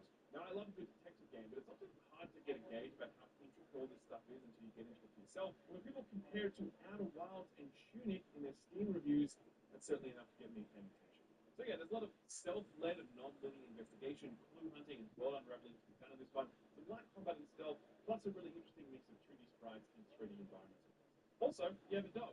So if you like the look of this one, want to pick it up, maybe you can just wish list it. And we've left a link to it over on our Steam Curator page, which also has links to all the other Put This on Your Radar stuff we've recently covered. I'll leave a link to all of that below the like button. Sort of free stuff time now, and on the Epic Store, you can still grab the arena shooter roguelike Rotato until Friday, at which point it'll be replaced by two bangers. The first is Bus Simulator 21, and yes, that is a real game. The second is actually incredible. Lego Star Wars The Skywalker Saga, which tells the story of all 9 mainline Star Wars films in a genuinely incredible package, featuring shitloads of characters and planets and vehicles and set pieces, and honestly, like, it's pretty wild. Like, yeah, please play it. You will be blown away by how much shit is in this game. It's crazy. Xbox has announced the game's coming to Game Pass in December and into the start of January, and it's led by Crash Team Racing Nitro Fuel, which should already be out by the time you're hearing this. Joining it are Racing Sim, EA Sports WRC, and Cozy City Builder Overthrown. And of course, next week there's Indiana Jones and the Grey Circle. That's launching day and date. Roguelike deck builder Wild Frost is the latest edition announced for December. And in early January, we're getting Devolver's horrific side-scroller Carry On and a branching narrative game called Rogue 96. Few games trickling down to the entry-level tiers of Game Pass 2. Forza Motorsport, Quanti, and Humanity have made their way to the standard tier, with Daisy and Goat Simulator now being part of the core catalog. Also of note, Forza Horizon 4 is leaving Game Pass and the store forever in just a couple of weeks' time on December 15th because of the whole bullshit life cycle of vehicle and music licensing thing. So definitely pick that up if you have any interest in it, or it's gone forever. It's a good time banging around the UK in a Mini Cooper or whatever else takes your fancy. Over on PlayStation Plus, they've announced their essential games for December, which include co-op adventure game It Takes Two, co-op shooting game Aliens Dark Descent, and some cruise floating action with Temtem. For premium subscribers, they've also added 4 new games to the classic lineup, including Slide 2, Band of Thieves, Slide 3, Honor Among Thieves, and Jack and Daxter, The Three Curses Legacy. Over on Nintendo Switch Online, they didn't end up announcing Donkey Kong Island 3, at least not at the time of writing, but they did announce 3 new Mega Drive Genesis games out now, which include Toe Jam and Earl in Panic on Funkotron, Vector Man, and Wolf of the Battlefield Verse. I assume these are all real games, but they really do sound like they've got an AI to make up some fake 90s game names. Oh god. Wait, hold the presses. Breaking news. Nintendo, literally, as we were finalizing the last part of this script, they just announced that Donkey Kong Land 3 is now available for Nintendo Switch Online. Why couldn't you have just done this all at the same time? This makes absolutely no sense. In addition, Nintendo have announced that the NES version of Tetris, which is the gold standard version still used in competitive Tetris today, even though it hasn't been officially re-released since the original launch, that is coming to Switch Online on December 12th. There's big additions to Apple Arcade this month, which really felt worth mentioning. On December 9th, they're adding Final Fantasy IV 3D Remake and Final Fantasy IV The After Years, but it's a complete remake of Final Fantasy IV on the SNES and a canonical sequel to it, which were originally made for Nintendo DS and PSP and were later ported to mobile. These are very good games, so if you're a JRPG fan and haven't played these, then, you know, that's a big deal. Moving on to Prime Gaming, and folks, they have done it again. There is a lot of good shit here this month. Available right now, you can grab Star Wars Bounty Hunter Remastered, which only came out like 2 months ago, Tomb Raider Underworld, the excellent Call of Juarez, Gunslinger, Quake,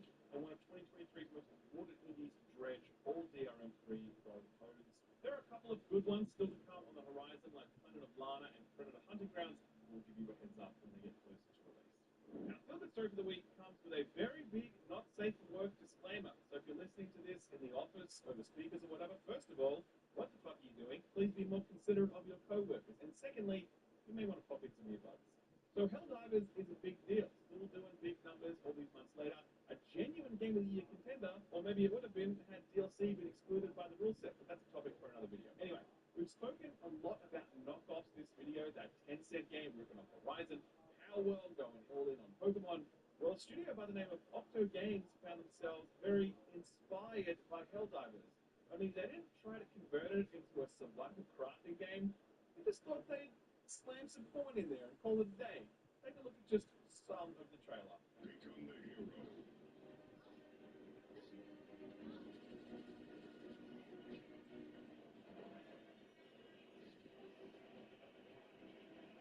Epic missions.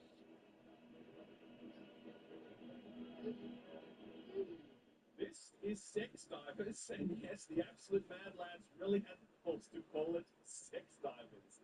It is a game where you do helldiver shit by day, cape and all, and as word of your exploits grow, you get more and more baddies propositioning you back to the capital ship at night. Quote the box art, quote, with each successful mission, your fame grows, and so does your popularity among the women in the expedition and beyond.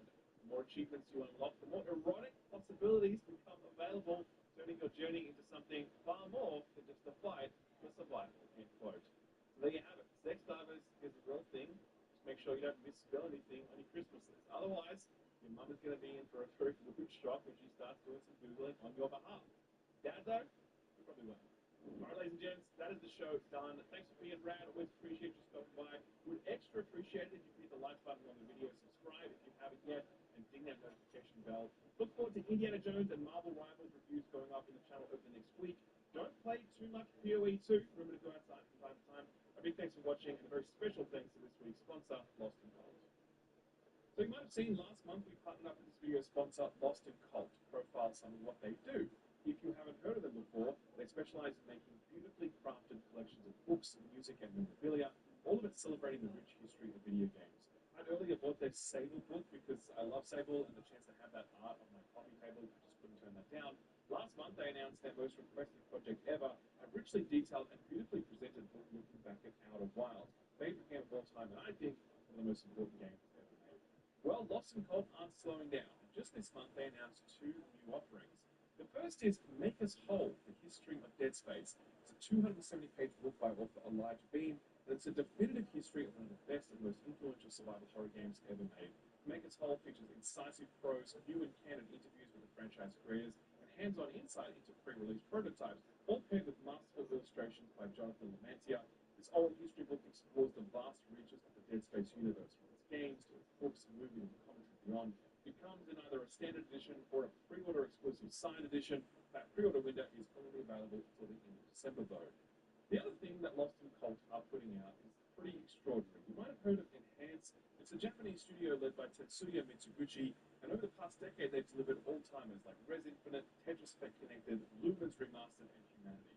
This year marks the 10-year anniversary of that studio, and to celebrate, Lost and Cold has compiled the Enhanced Collection, available in 2 highly limited box sets. The Enhanced Soundworks Collection box set is essentially a collection of vinyls. It's limited to just 505 copies, and it features a total of 9 LP vinyls with dozens of iconic tracks, as well as extra goodies, including a turntable slip mat, all featured in a beautifully presented box. The Enhanced at 10 box set is limited to just 1,010 copies, and it features a compilation CD celebrating Enhance's discography, as well as a 300-page oral history book recounting how the studio came to be and how the most important people in that story view its unfolding legacy. The pre-order campaign for both these box sets closes on December 10th. They are strictly limited, and honestly, the timing couldn't be any better.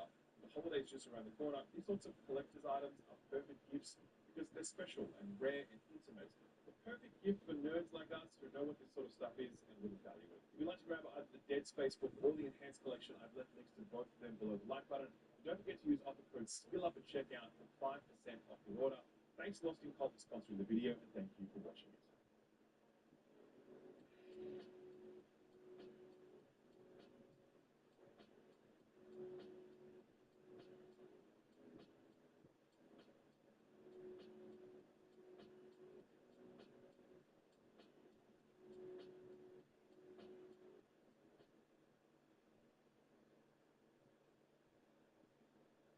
Getting too much spam and want to be able to better protect your personal data? Then try Incogni and get a 60% discount on an annual subscription when you use offer code SKILLUP at incogni.com/skillup. Click below to get started, but stick around to video to learn more.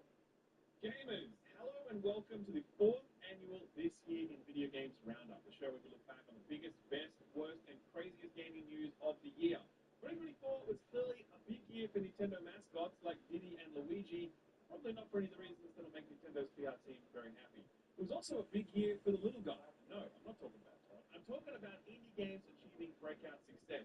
Games made by tiny teams, and in some cases just one person, going toe-to-toe with games made by hundreds of people and costing hundreds of millions of dollars to make. Speaking of hundreds of millions and billions, it was a very confusing year for Xbox, as they seemed to kind of give up on the whole console thing.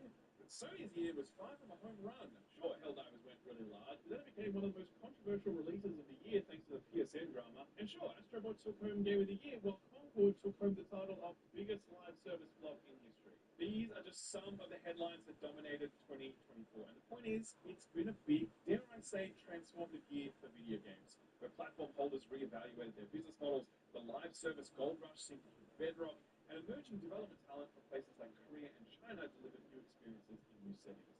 So much happened this year that it's hard to remember all of it, but thankfully, you don't have to. That's my job.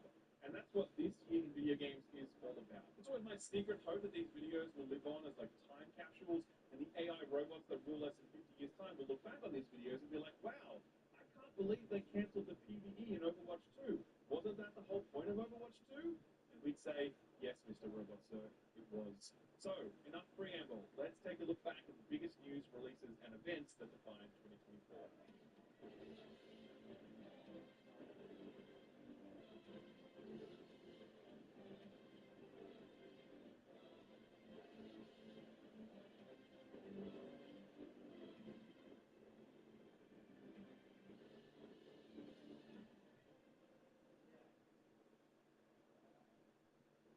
The January began with a historic victory, one that marked a grueling battle, fought and won. Twitter was removing the hexagonal NFT profile pics, a sure sign that the threat of NFTs was vanquished after it loomed large in 2022, before quickly running out of steam in 2023. Techland, though, they're still into so AI is next cab on the tank. Company on Charles, Twitter tried to program some AI bullshit into the premise of what they were doing. That premise continues to this day. Thankfully, though, despite Squid and Belgium declaring that they would address the before,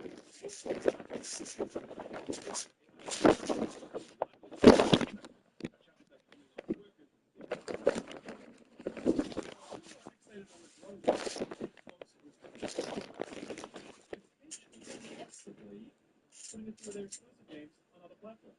Ridiculous, said the rusted on and unnervingly forceful Xbox staple. Phil Spencer had promised that exclusives would be the rock on which the Church of Xbox would be built. It would be impossible to imagine a scenario where he would backtrack on that promise, and any suggestion to the contrary was clearly just Sony Tony's stirring trouble.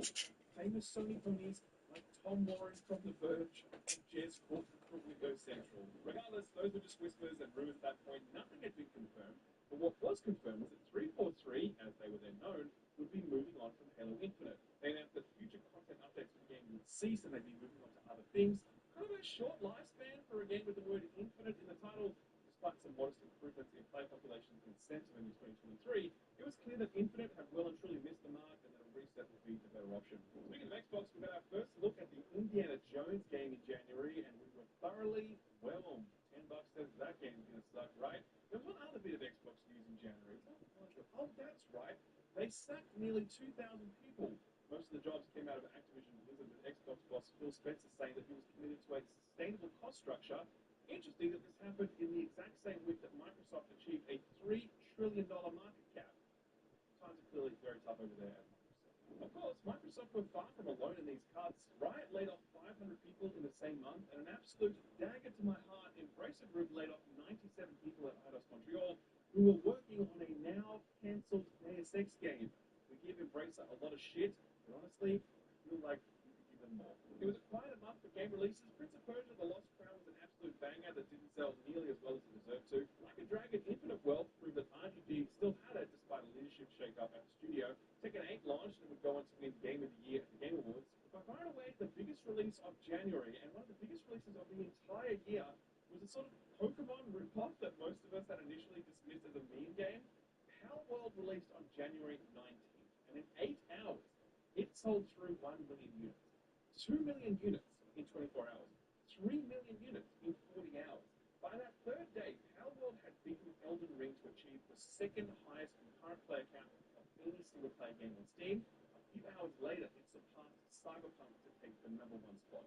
Within 3 days, it had sold 5 million units, and by the end of February, it had sold through 25 million units, despite the fact that it was also available on Game Pass. Man, with that level of success, you've got to imagine that Nintendo are pretty pissed.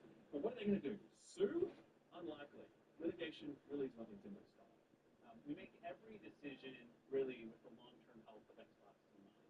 February continued a trend that would reverberate through all of 2024, even more layoffs. We really did think that we'd see the worst of it back in 2022. Then things got even worse in 2023, and so 2024 was like, challenge accepted. EA delivered the biggest round of layoffs this month, laying off 5% of its workforce, closing a studio that was working on a single-player Battlefield experience, and cancelling a Star Wars game that was in development at Respawn. Word on the street was that this was a Mandalorian-themed shooter, and given the quality of Respawn's Jedi series, it is a damn shame that one will never see the light of day. Combined with other layoffs across other companies, there was a total of over 7,500 game workers laid off in just the first 2 months of 2024. And by the end of 2024, over 14,000 people would have lost their jobs, more than the total job losses in 2022 and 2023 combined. It was a stunning, never-before-seen shrinking of the games industry, one that will no doubt have impacts that will be felt for many years to come. I wish I could say that 2025 is looking better, but the honest truth, with the developers I'm speaking to, I'm more worried about layoffs than ever. I think to take our minds off all of that, that first Willy Wonka event happened in the UK. Remember that one where people were promised a children's wonderland and were instead given half a cup of lemonade served in what looked like a half-abandoned meth lab? Luckily, Shogun came out on TV, and we could all delight in Uncut translation memes, and Madam Web released in theaters, marking the absolute low point for the Sony Marvel Cinematic Universe, because they couldn't possibly release a worse movie than that, right? The biggest gaming news of the month was the Xbox Business Update, and you know things are dire when you have to hold a consumer-facing event and label it a business update. Their Xbox's leadership triumvirate tried to reassure everyone that nothing was changing, except that some things were changing. Yes, some games would be going to other platforms, except it wasn't really clear why that would happen and what the criteria was being used. It wasn't clear which games might later go multi-platform. Exclusives still mattered to Xbox. There were no red lines about what might not be considered for multi-platform release down the line. It was frankly an absolute shit show of doublespeak and mixed messages, and its core premise seemed increasingly hollow as time went on, and as Microsoft announced more and more games were headed to other platforms. Back then, Phil Spencer explicitly said that Indiana Jones was not headed to PS5, and by August of the same year, Indiana Jones was announced for PS5. A recent marketing campaign titled This is an Xbox demonstrated Microsoft's commitment to a hardware-agnostic future. And just this week, Microsoft boss Satya Nadella said that he wanted to redefine what it meant to be an Xbox fan, putting multi-device optionality at the center of the Xbox promise. How did the Xbox community respond to this strategic pivot and mixed messaging? Not well. The data on that doesn't really come through until March. For the last few years, February has been an absolutely absurd month for game releases, and this year was no different. Skull and Bones released after 11 years of development and was an objectively worse game in every single way than the one that inspired it, and yet Ubisoft Yves Guillemot had the gall to call this the world's first quadruple A video game. What an absolute bellend. Helldivers 2 took the world by storm, but don't worry, Sony found a way to really screw the pooch on that one a few months later. Final Fantasy VII Rebirth and Pacific Drive arrived. You better believe they'll be in my Game of the Year video dropping next week. The most dramatic launch of February was unquestionably Suicide Squad Kill the Justice League. In development for some 10 years at one of video games' most lauded studios, Rocksteady, Suicide Squad had a shelf life measured not in years, not in months, but in weeks. And were it not for another live service flop that arrived in August of this year, Suicide Squad would have gone down in history as the biggest live service flop in video games history. Right now, the game is just about to get its final content update before Rocksteady move on to something else, but honestly, it's hard to be excited about their next project given how much talent drain the studio suffered during Suicide Squad's development. And to cap everything off, we got our first look at the Silent Hill 2 remake in March, and we were thoroughly whelmed. $10 says that game's gonna suck, right? Okay. Ain't no party like a Diddy party, am I right, boys? I would like to clarify for the record that I've never been to a P. Diddy party. I've never met P. Diddy. I've never even used baby oil. Like, What is it? What is it used for? Is my lawyer arriving soon? Do I get a phone call? Diddy was in the headlines for all the wrong reasons, but Taylor Swift was riding high as the Eras tour kicked off, and it really felt like the year of Tay-Tay. Me, though, I was all about that X-Men 97, and I was crying proper nerd tears every episode. If you haven't watched it yet, please go check it out. It's the best thing for the film since Citizen Kane. Any video game news this month, though, you might be wondering, yeah, sure, there was some of that too. Embracer offloaded Saber Interactive and Gearbox, freeing two very capable developers from Embracer's chronic mismanagement.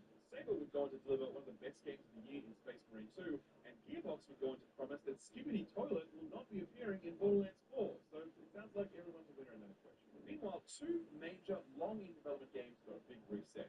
Riot announced that they'd essentially been all of their work on their ambitious MMO project, being led by veteran WoW designer Greg Street, aka Ghostcrawler. He would actually exit the company and go and start his own studio, while Riot began working from a blank slate. Still committed to the idea of a Runeterra-set MMO, wanting to be more innovative than what the previous project was on track to deliver. Bungie were going through something quite similar. Bungie veteran and Marathon game lead Chris Barrett was actually fired, with Bloomberg alleging that it related to workplace conduct towards multiple women. Allegations he strenuously denies in an ongoing lawsuit against Bungie, seeking upwards of $35 million in settlement money. Rumor has it that Marathon underwent significant challenges after this, adopting a sort of hero model for its extraction shooter rather than being a creator and character kind of thing, while also upending a number of other design elements, while Bungie responded to fairly tepid feedback from playtesting. With 2025 here, there's a strong belief that Marathon will ship this year, but not a lot of positive buzz around it. Good thing that Bungie still has Destiny to fall back on, right? I mean, nothing could go wrong there. Oh man, Riot and Bungie were not alone in their woes though, because this was also the month that Jason Schreier of Bloomberg reported that Blizzard was canning the development of Overwatch 2's PvE mode, the very reason that Blizzard made Overwatch 2 in the first place. It was central to their promise of what that sequel would deliver, and it was originally delayed to post-launch, and later in May would be officially cancelled altogether, with Blizzard saying that the PvP game demanded their full attention if they were to deliver on their ambitious content cadence. This did not go over well with anyone, because generally speaking, people don't like Overwatch 2. They preferred 1, but if the PvE mode was going to be really good, then maybe it would dull some of that pain. Instead, the cancellation just rubbed salt in the wound, and it really solidified Overwatch 2 as the single most unnecessary and ridiculous sequel of all time. Outside of that, we got our first look at Ken Levine's upcoming Judas game, thanks to the fine people at the Friends Per Second podcast. The Star Wars Battlefront 2 collection arrived and completely shat the bed. The Alone in the Dark reboot was surprisingly good, but sales were so poor that the studio would be shuttered a few months later, and Dragon's Dogma 2 caused no end of discourse about its PC performance, its in-game spending options, and its curious grading design that you either loved or you hated. Me personally, I loved it, so expect to see that one on my Game of the Year list as well.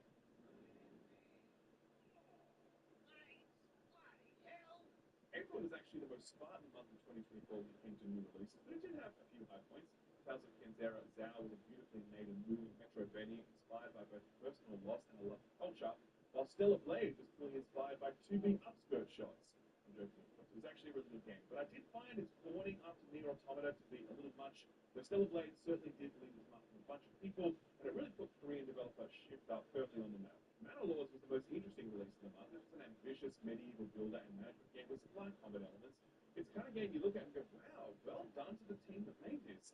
Then you learn it was made by one dude in a cave with scraps. Not really. He probably made it in his house with a MacBook Pro, but it's still really impressive. In gaming news, Apple put the first emulators on the App Store, but not Yuzu, because Nintendo sued them out of existence earlier in the year. The emulation scene has never been in a more precarious position, which matters a lot given how little most companies care about long-term game preservation and compatibility. It's an issue that prompted YouTuber Accursed Farms to sue Ubisoft over their delisting of The Crew, which was rendered completely unplayable in March of this year when Ubisoft turned the servers off.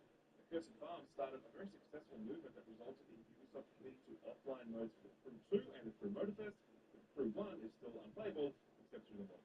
Continuing the layoff trend, Ascendant Studios, who the year prior released that competent but ultimately underwhelming Immortals Baby, they furloughed all of their staff before eventually winding down entirely. Luckily, a number of affected staff would find jobs with Rockstar co-founder Dan Houser's new studio, Absurd Ventures, but that wouldn't be for a few more months. Embracer Group restructured itself into 3 separate entities to spread out its game-making, tabletop, and Middle-earth management activities. One tweet described it perfectly. Quote, "This is like a fantasy RPG, boss, where a bunch of slimes morph into a big slime, and then you hit one and it explodes back into a bunch of little slimes again," end quote. very apt comparison. In game-adjacent news, the Fallout TV show absolutely ruled, and for my money was better than the Last of Us adaptation, since it had to invent a whole new story rather than just adapt something that had already felt like prestige television. The show was so successful that it led to a renaissance for Fallout video games, with every entry in the series hitting strong concurrent player counts. Very, very sad to know that for a bunch of people who really liked the TV show, their first introduction to the games would have been Fallout 76. I really can't imagine anything worse. Fallout London was due to go out that month, but it was delayed because Bethesda rolled out an unannounced update for Fallout 4, which did absolutely nothing to enhance the game and only managed to break it in all new ways, while also bricking most of the mods that the community provides. Bethesda never changes. In non-gaming news, April saw the release of the world's first AI pin. Remember that one? NKPHD described it as the worst product he'd ever reviewed. He sagely counseled his audience, don't buy a product based on the promise of what it will one day be. And I'm like, wow, I feel like Marquez is dropping bars about every live service game released over the last decade. He really took the AI industry to school on that one about the risks of speeding a product to market before it was ready. And to see his full thoughts on this, just Google NKPHD school speed. I don't know if we should include that. Should we include that? Let's leave it in.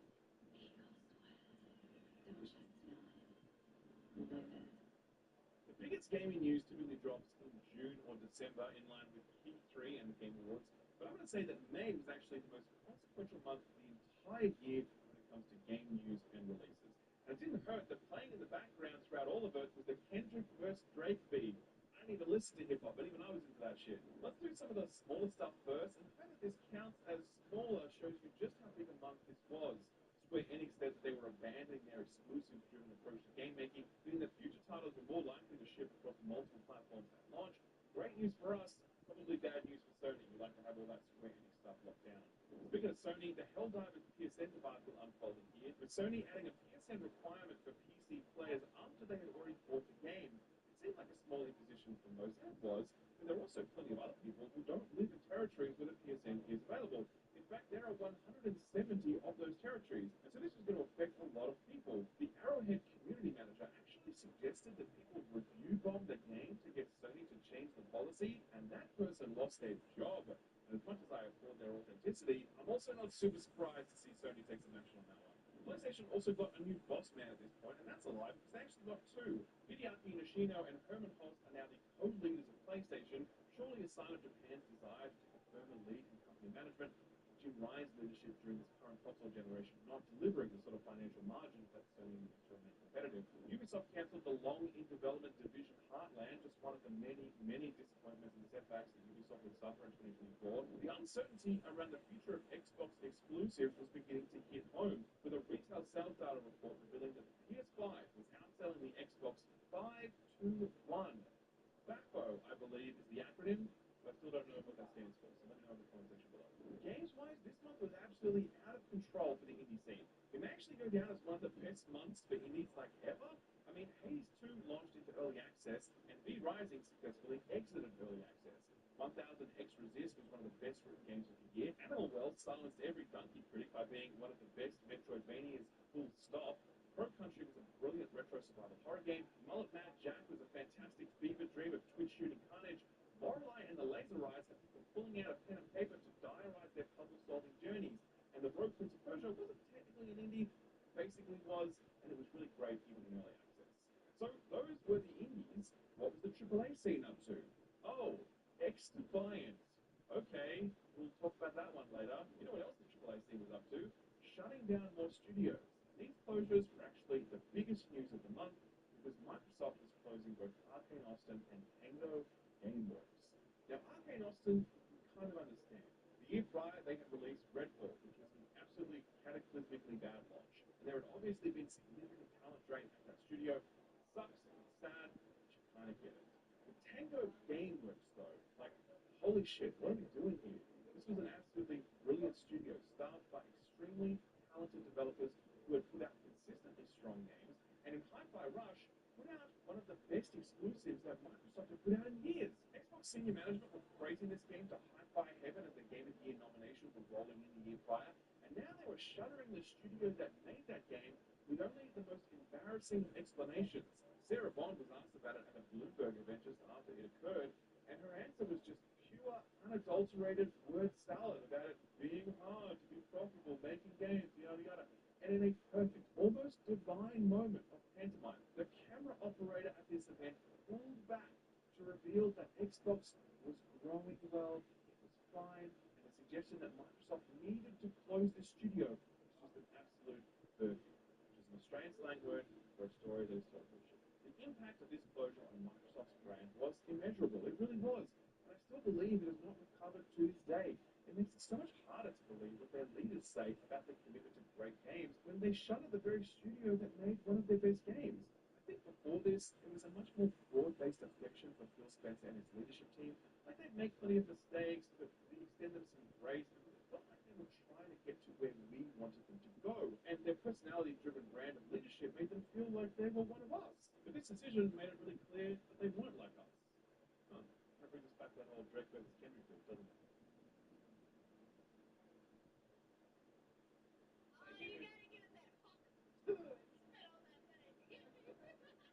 And with that, a wholesome legend was born. Haley Welch, aka the Hot Tour Girl, went on to become a sensation, a reminder that you can make absolutely anyone famous for absolutely no reason at all. And then that person can launch a crypto shitcoin, do a classic rug pull, and then go to bed for 3 weeks.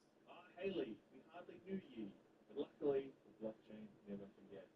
June is the month that used to be all about E3, but now it's one of Jeff Keighley's Traileramas. The Summer Games Fest and all the satellite events orbiting around it, hoping to soak up the halo effect of the hype window without having to pay Jeff Keighley $500,000 for a 30 seconds. PlayStation had a showcase and it was not great. The biggest reveal was Concord, and yes, we will have to talk about that one later a lot. But the reveal itself didn't set the world on fire. Already the cast of characters was failing to strike the desired resonance with the punters, but most of us were keeping an open mind because Sony generally have a good eye for what's good, and they bought this studio outright on the promise of Concord, so there's got to be some source there, right? Oh, sweet summer child. When PlayStation kind of belly flopped their showcase, Xbox had a lane wide open, and they drove a fucking truckload of big, hype-producing reveals right through it. Doom Dark Ages looks sick as hell. State of Decay 3 still exists. Shattered Space was a chance for Starfield to begin its redemption arc. Sound of Midnight has some incredible art design and music. Perfect Dark was an actual video game. Fable was still on its way, though this trailer looks suspiciously like the previous one. And the Coalition were giving up on trying to complete the trilogy storyline that no one cared about, pivoting instead to a prequel story starring the good old boys. It was a really great showcase that Xbox desperately needed. After pissing off absolutely everyone and dealing a critical blow to their own brand reputation, very few of the games shown actually released in 2024, but hey, 2025 and beyond looks pretty strong. In other news, gamers really didn't like Elden Ring Shadow of the Erd Tree for the first 3 days, and then they discovered how important those scattered tree fragments were, and after that they went back to declaring it a masterpiece, and Bungie shipped the Final Shape expansion, which probably should have just been called the Final expansion, since, as we'd soon learn, that would have been a very, very accurate title. Welcome to MTV, by the way. You're joining at a bit of a low point. It's July, and that means, as the legendary John Bon Jovi reminds us, we're halfway there. The Olympics were happening around the world. I, for one, did not watch a single sporting event, but the memes were top tier. All those Olympic shooters with the fan art and the woman with the reticle monocle, Kojima himself could not have designed a better mini-boss. The video game adaptation Spendathon was starting to slow with the announcement that the Horizon Zero Dawn TV adaptation would be cancelled. Probably a good idea, given that doing that show properly would have cost $400 million at least. It's rare that I celebrate the cancellation of something, but I was willing to make an exception for that god-awful Halo TV show, which got canned in July after its second season wrapped. Just a truly staggering number of baffling decisions went into that show, resulting in one of the worst and least faithful adaptations since the 1994 Mario Brothers movie. And even that had the restraint to not show us Bob Hoskins' bare ass. In Xbox news, the shoe finally dropped on Microsoft's decision to include the next Call of Duty game in Game Pass. So that initial announcement just didn't make any sense to me until in July, when Microsoft announced that Game Pass was being restructured, locking day one releases behind the Ultimate tier while offering 2 cheaper tiers with back catalog options.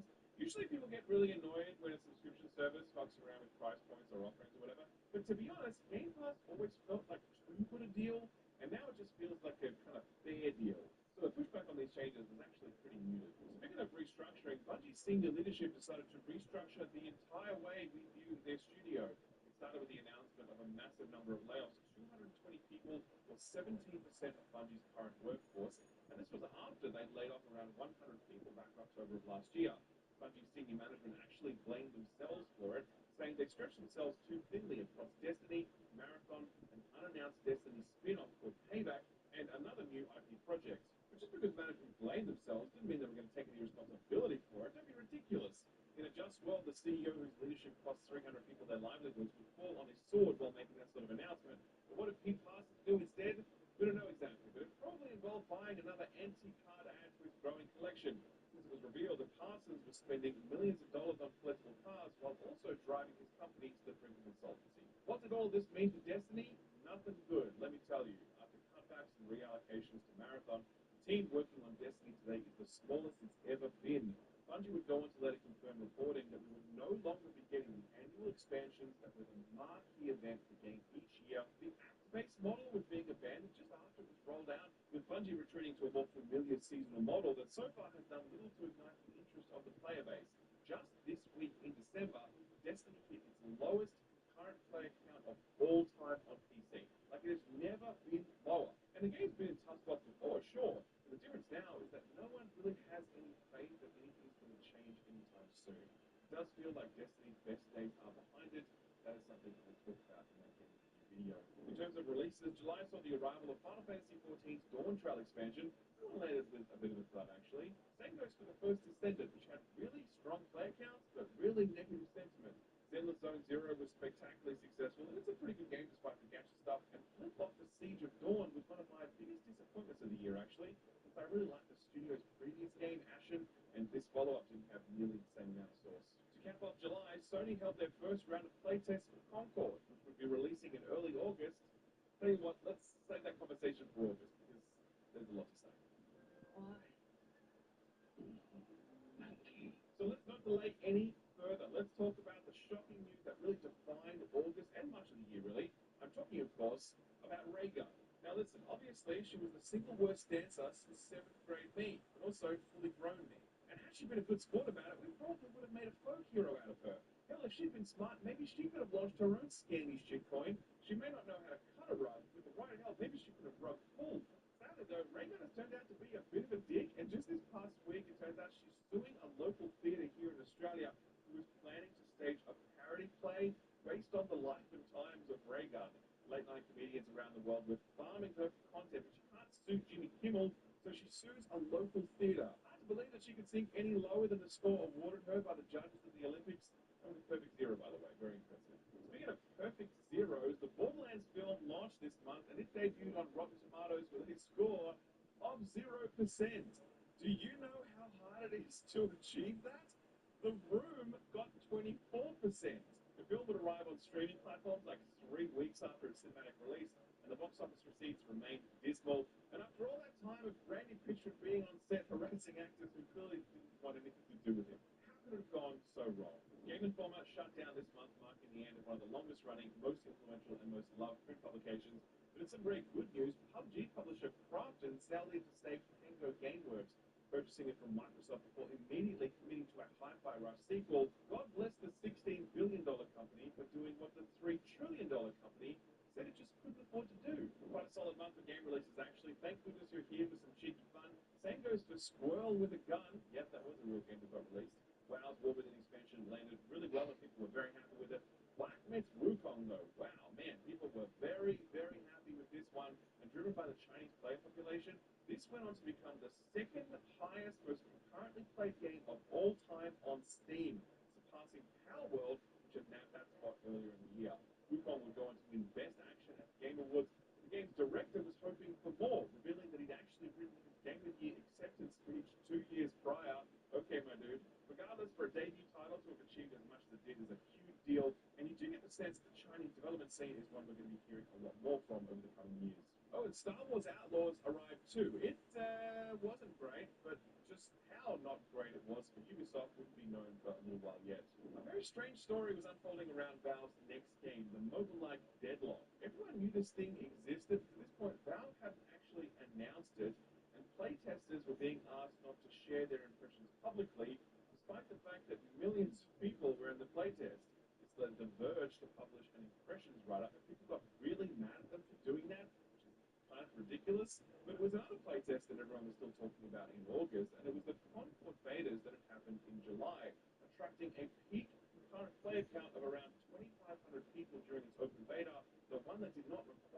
pre-order.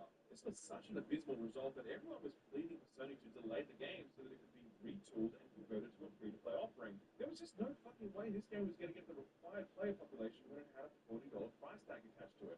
Sure enough, the game launched in August and achieved a peak concurrent player count of 697 people. Golem got more than that. Golem, okay? That is how badly Concord flopped. And within just 2 weeks, that number was down to double digits. We all anxiously awaited to hear what Sony would do about this because it was the level of catastrophe that required a response. And sure enough, in September, Sony announced that it would be delisting Concord from sale and offering anyone who bought it a refund. That then led to speculation about whether or not the developer Firewall could get some runway to retool the game as a free-to-play offering. But we got that answer in October when Sony confirmed that Firewall was being shuttered, crystallizing a tremendous loss for Sony as it tried to spend its way into the live service market. Concord will forever be remembered as the single largest live service flop in the history of video games. But given how unwilling video game executives are to learn their lesson, I feel I need to clarify and say that Concord is the biggest flop so far. Sony still has other live service boom developers in the works, so let's not close the book on this chapter of gaming history just yet. My pledge is eternal service. In September, the Brazilian government did what we should all do. Blocked Twitter. That's some good self-care, Brazil. Well done for having the strength that we don't. Sadly, though, it did mean you missed out on all those Moo Deng memes. Did you guys see the one where he was cake? I honestly found that a little unsettling, but even I'll admit he looked very tasty. September saw the reveal of the PS5 Pro, and we were thoroughly whelmed. $699 says that's going to suck, am I right? No, it actually turned out to be fine, but not a very compelling value proposition given the absence of the disk drive and the fact that it really provided only very incremental upgrades in most games, and in some instances actually made games look worse, but Patrick will surely pick that up with time. Xbox laid off another 650 people because why not? And this next part is true. The very same week they did that, they announced a $60 billion stock buyback program in addition to raising their annual dividend by 10%.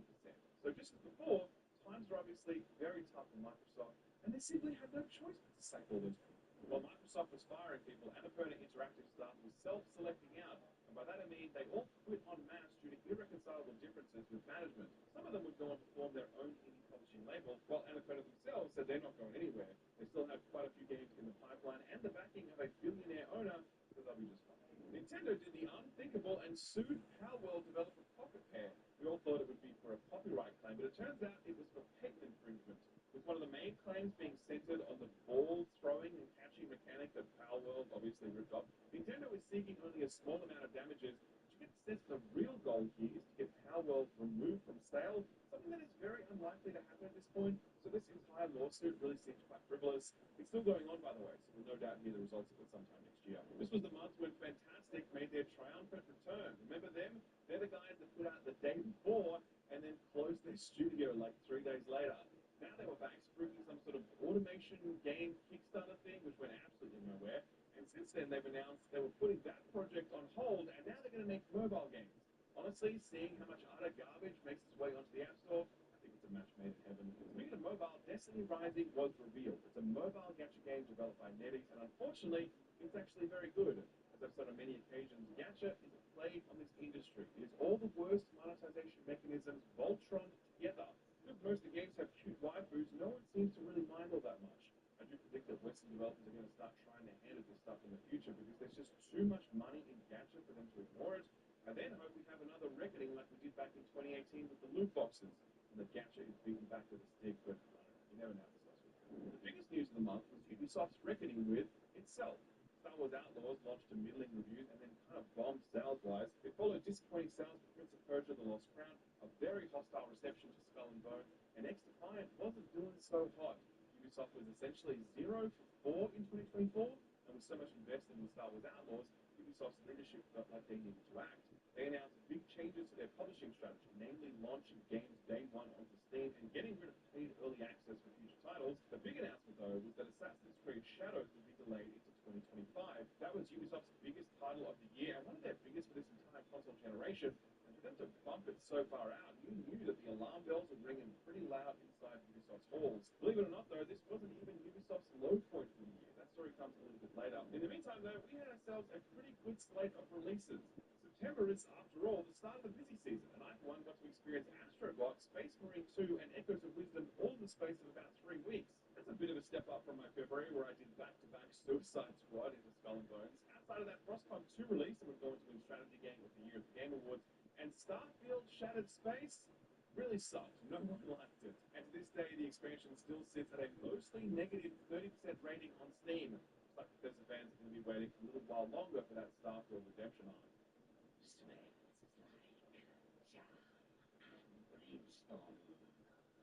October, or Broktober as we like to call it, is the annual video game industry money shot. Historically, this was all about retail, since you wanted your game on shelf in October so you could gauge real demand in time for the Christmas rush. But even in an era of online shopping and digital distribution, this remains a big month for the biggest releases. And it's actually much bigger than Call of Duty. This year's Black Ops 6 was the first COD to be released under Microsoft's watch, and the first to be day one on Game Pass. Now, we don't have exact sales results because Microsoft haven't released them, but they have said that this COD is the highest selling COD ever, and that's despite the fact that it was also available on Game Pass. Very positive critical reviews didn't hurt either. It doesn't happen often, but in 2024, Activision made a brand new Call of Duty game. Good news for them, very, very bad news for Ubisoft. Also in October, there were plenty of other releases like the free-to-play Throne and Liberty. Not the best thing ever, but it got the job done. Dragon Ball Sparking Zero seemed to take over the internet for a week or two as everyone relives some of their favorite childhood memories. Diablo 4's Vessel of Hatred expansion seemed to make people only more excited for Path of Exile 2 rather than less. Batman Arkham Shadow was a total banger and would go into the VR Game of the Year at the Game Awards. And the Pokemon trading card game Pocket began its inexorable march towards $1 billion. As of right now, in December, the game's already been downloaded over 60 million times and generated an estimated $200 million in revenue. So give it another week or two and it should be at that billion mark. Oh, and Ubisoft released an actual NFT game this month in 2024, like an actual NFT game, just weeks after they announced a company-wide investigation to explore why everyone is pissed off at Ubisoft at the moment. It really fills you with confidence in Ubisoft's C-suite. Much of the discourse for the month was dominated by the release of 3 very big and very surprising games. They're surprising for totally different reasons. The Silent Hill 2 remake arrived, and everyone was confident that it would suck. The only problem is, fucking ruled. I owe you $10, Konami. This remake wasn't just a solid workman-like production. It was deeply interpreted without ever overplaying its hand. And I honestly believe the performance of Luke Roberts as James Sunderland was the single best performance of the entire game. Speaking of great performances, Metaphor Refantasio was chock full of them, and just about every other aspect of the game was just as brilliant. We all knew to expect a good game because the team behind the Persona series don't know how to make a bad game, but no one was expecting anything quite as good. And I'll definitely talk more about this one in my game review video. But by far and away, the most ink spilled in October was over Dragon Age the Veilguard. This one had a really, really shaky marketing run-up that didn't fill people with a lot of confidence, but the early reviews for this one were very positive from almost everyone. It sat at an 82 on OpenCritic, IGN gave it a 9, Eurogamer gave it a perfect 5 out of 5, plenty of publications going all in on this one, declaring it a massive win for BioWare. Obviously, I did not share that view, and a lot of people didn't either. Sure, plenty of people really liked it, absolutely. But a lot of people did not. And I think the current Steam user rating of 71% is kind of where I would have expected many more of the critic scores to land. With the dust settled, I can't imagine that anyone at BioWare or EA is looking at Veilguard as a success. It might have just scraped through in the sales department, but BioWare did not come through it unscathed, with many people expressing concern about their currently in development Mass Effect project. At the very least, I hope they can completely upend their approach to writing. There's simply no way that BioWare survives as a studio if Mass Effect is as badly written as Veilguard was. So that was kind of a bummer, wasn't it? Any good news to finish on in October? Oh, Joker 2 came out. Surely that'll be good, right? I mean, oh, shit. Okay, this is November.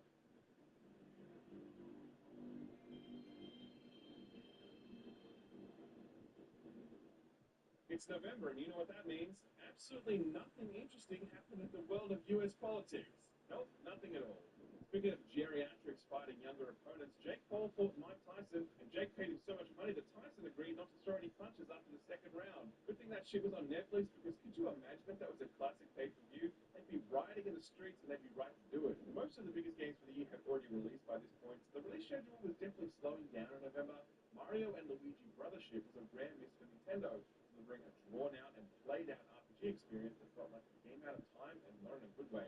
Metro Awakening VR was the second big VR release for the year, and while it wasn't Batman level good, it was still solid. LEGO Horizon Adventures turned out to be a real dud, actually. I played about 4 hours of this one and had no desire to play any more of it. A real missed opportunity given how creative you could have been with the premise of Lego robot dinosaurs. Like, how do you mess that up? Microsoft Flight Simulator 2024 launched and completely shat the bed. The new edition was more reliant on Microsoft's cloud servers, and they simply weren't ready to go on day one, rendering the game unplayable for huge numbers of players. Even today, the game is still far from humming, and it sits at a mixed 53% on Steam. But crippling bugs don't always bring an experience to its knees, and so it was with Stalker 2, which launched with plenty of technical issues, even after the day one patch, but people really didn't seem to care. They were just having a great time roaming the zone, picking up weird shit and soaking up the vibes. My experience with the game was honestly horrendous, as I played it before the day one patch, but I really do look forward to returning to it one day, because it's pretty clear that there's a very special and unique experience buried under all those bugs and unbalanced systems and incredibly wonky enemy spawns.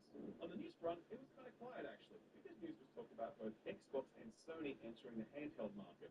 Inspired by the success of both the Switch and the Steam Deck, Phil Spencer has never been shy about hinting that Microsoft has plans in this space. And in an interview with Rolling Stone this month, he dropped his strongest hints yet that Microsoft were working on something that it wouldn't be arriving anytime soon. Very soon after that, Bloomberg reported that Sony were also working on their own handheld prototypes. But again, early in development, don't expect it anytime soon.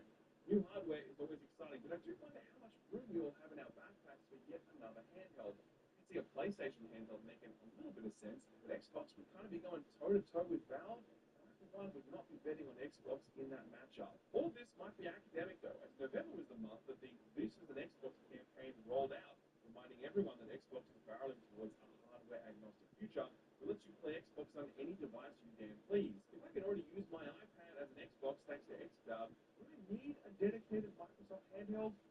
I doubt it. The month finished on rumors that Sony were thinking about buying Kadokawa, the company that owns FromSoft. That didn't end up happening though. Sony just increased their stake in them, and that was that. And to be honest, that's kind of a good thing, because imagining a future where FromSoft games only ever get released on PlayStation, that would definitely suck.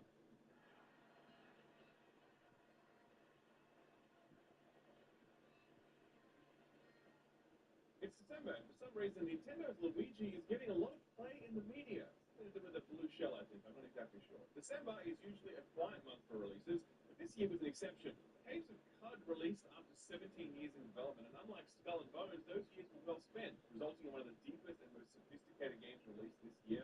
Infinity Nikki kept the gacha train going with over 20 million downloads in its first week on storefronts. The Legacy of Kain Soul Reaver Remastered Collection proved that Braziel and his frenemies still had it all these years later. Alien Rogue Incursion was the third big VR drop of the year, and it did not disappoint. But the biggest channel, though, was around Marvel Rivals, which launched to an extremely impressive peak concurrent player count of 480,000 people, and those numbers have remained really strong since.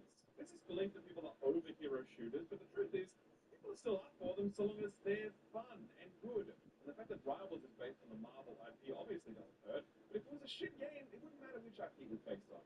Marvel Rivals is now firmly on the map with a near unlimited number of heroes and villains to draw from in the future. It's easy to imagine this one having very long legs indeed. While the kids were off playing Marvel Rivals, the boomers were all getting stuck into Indiana Jones and the Great Circle. We were all confident that this one would suck, but there was just one problem with that. It fucking ruled. I owe you $10, Machine Games. Indiana Jones and the Great Circle was a beautifully crafted, loving homage to the classic films, while also being a very avant-garde video game, blending genres, perspectives, gameplay mechanics, and storytelling in a way that we haven't quite seen before. And as I said in my review, I think this one will age just as well as the original film trilogy has. On the news front, December brought news that surely would have left Ubisoft shareholders very unimpressed. X-Defiant was shutting down. Despite a solid launch and some positive sentiment along the way, it just wasn't enough to move the needle, and as a result, the service would be taken down next year, and 277 people attached to the project will lose their jobs. What an absolutely disastrous end to Ubisoft's absolutely disastrous year. Tencent have been trying to buy Ubisoft for a while now, but the Gilmore family are proving to be a little too entrenched for Tencent's taste. 2025 had better be a much, much better year for Ubisoft, because it's hard to imagine them remaining a going concern if they can't turn things around quickly. Speaking of live service death knell, this was also the month that Warner Brothers officially confirmed that the Suicide Squad would be getting no more updates, and Square Enix also confirmed that Clone Stars would be entering a permanent maintenance mode. So that's 3 live services hitting the bricks all in the same week, a chain of events that not even video game executives are likely to ignore. To cap off the year, Jeff Keighley held the annual Jeffies, recognizing the best the industry has to offer, and you know what? Jeff low-key crushed it this year. After a dismal show the year prior that saw winners played off stage just as soon as they got up there, this year's award winners were actually allowed to say their piece. And Jeff also addressed the layoffs epidemic in his own way, plus the reveals were wild. The Witcher 4 Elden Ring Night Raid, the Onimusha revival, and a Kami sequel, and Naughty Dog's next game, Intergalactic: The Heretic Prophet. Also, the Muppets made fun of Jeff by saying to his face all the things we say to him on Twitter, so that was fun. It was a nice end to the year, capped off by an important speech delivered by Sven Vickers, boss man at Larian Studios, making the Baldur's Gate 3. In it, he said an oracle told him which game would win next year's Game of the Year award, and by describing it, he presented a manifesto of sorts. His words were and are important, and I think the perfect way to wrap up December and the year. Take it away, Sven. Studio make a game because they want to make a game that they want to play themselves. They created it because it hadn't been created before. They didn't make it to increase market share. They didn't make it to serve the brand. They didn't have to meet arbitrary sales targets or fear being laid off if they didn't meet those targets. And furthermore, the people in charge forbade them from cramming the game into anything whose only purpose was to increase revenue and didn't serve gamers. They didn't treat their developers like numbers on spreadsheets. They didn't treat their players as users to exploit. And they didn't make decisions they knew were short-sighted in terms of the bonus or the politics. They knew that if you put the game and the team first, the revenue will follow. They were driven by idealism and wanted players to have fun. And they realized that if the developers didn't have fun, nobody was going to have any fun. They understood the value of respect. That if they treated their developers and players well, those same developers and players would forgive them when things didn't go as planned. But above all, they cared about their game because they loved games. It's really that simple, said the oracle. See what I mean? What a speech. Now just imagine if every senior leader in the video games industry thought this way. Sure, it'll never happen, but it's nice to dream. Anyway, let's bring this bad boy home.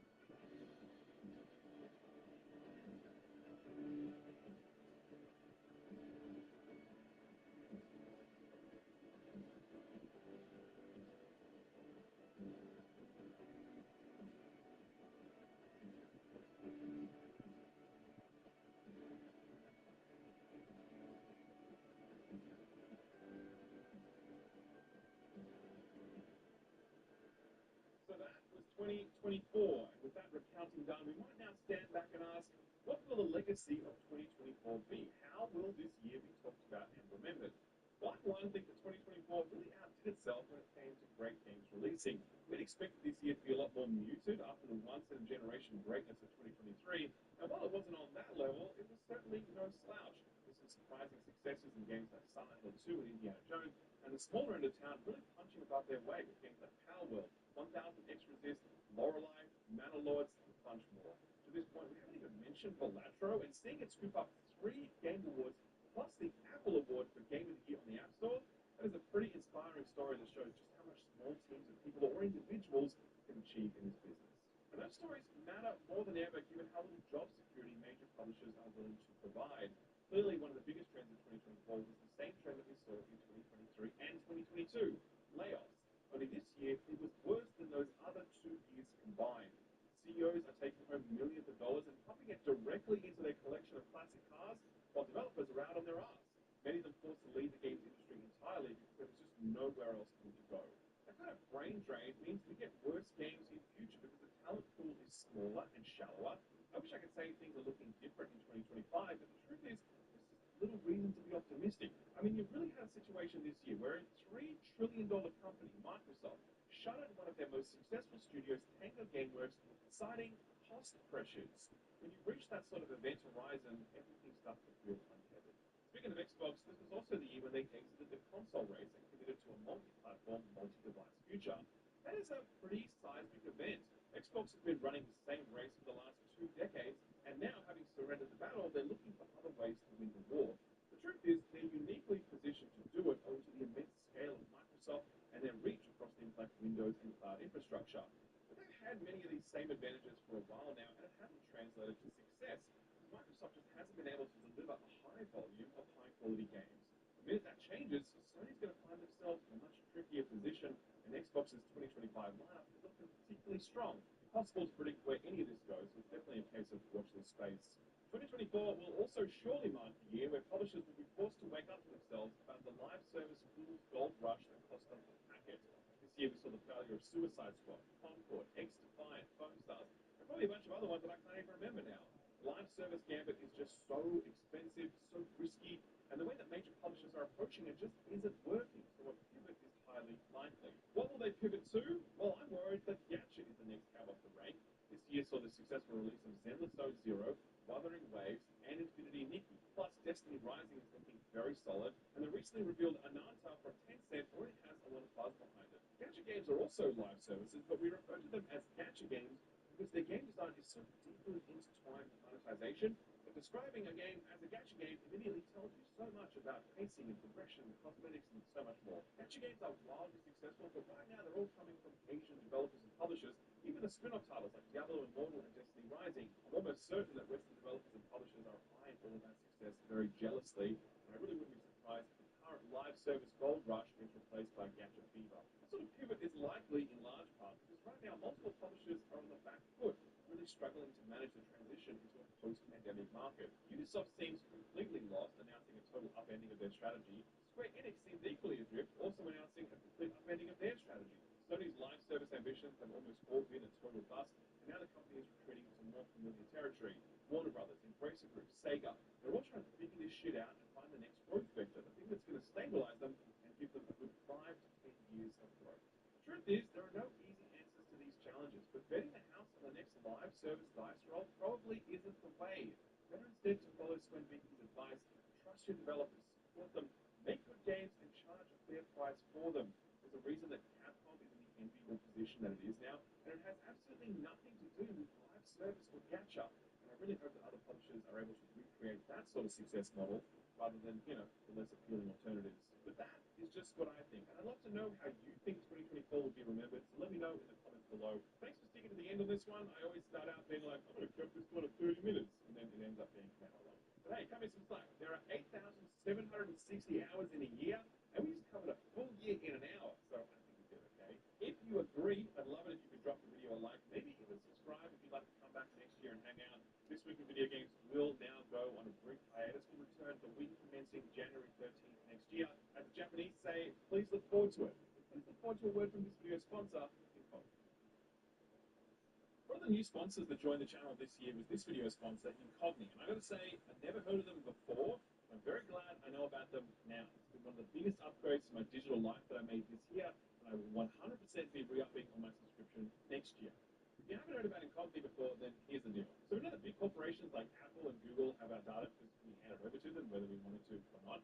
But what you probably don't know is that hundreds of other companies that you've never even heard of also have your data because it has been on-sold by various data brokers. These companies can then sell your data to other companies or spammers or worse, malicious actors looking to use your personal data to commit identity theft. Now the loophole here is that you can technically contact these companies and ask them to delete your data, but not only do you not know who has your data, but there are just so many of these data brokers out there that it would be impossible for you to contact them all. That's where Incogni comes in. You sign up, enter your details, you grant the required permissions, and after that, Incogni does all the work for you, sending out hundreds of automated requests to reclaim your data. Take me, for example. Incogni has cleared my data from 87 places that I didn't even know had my data. And had I done all that back and forth myself, it would have taken me around 65 hours, which is the time that none of us have. I have definitely noticed a significant reduction in the amount of spam emails and texts that I've been getting. It just feels nice to know that my data is more secure since no one wants their personal information being held by some company that you don't even know exists. It's super easy, super effective, and best of all, super affordable. You can use code SKILLUP at incogni.com/skillup to get 60% off an annual subscription. Take your personal data back and get a 60% discount while doing it by visiting incogni.com/skillup using offer code SKILLUP at checkout. Thanks Incogni for sponsoring the video, and thank you for watching us.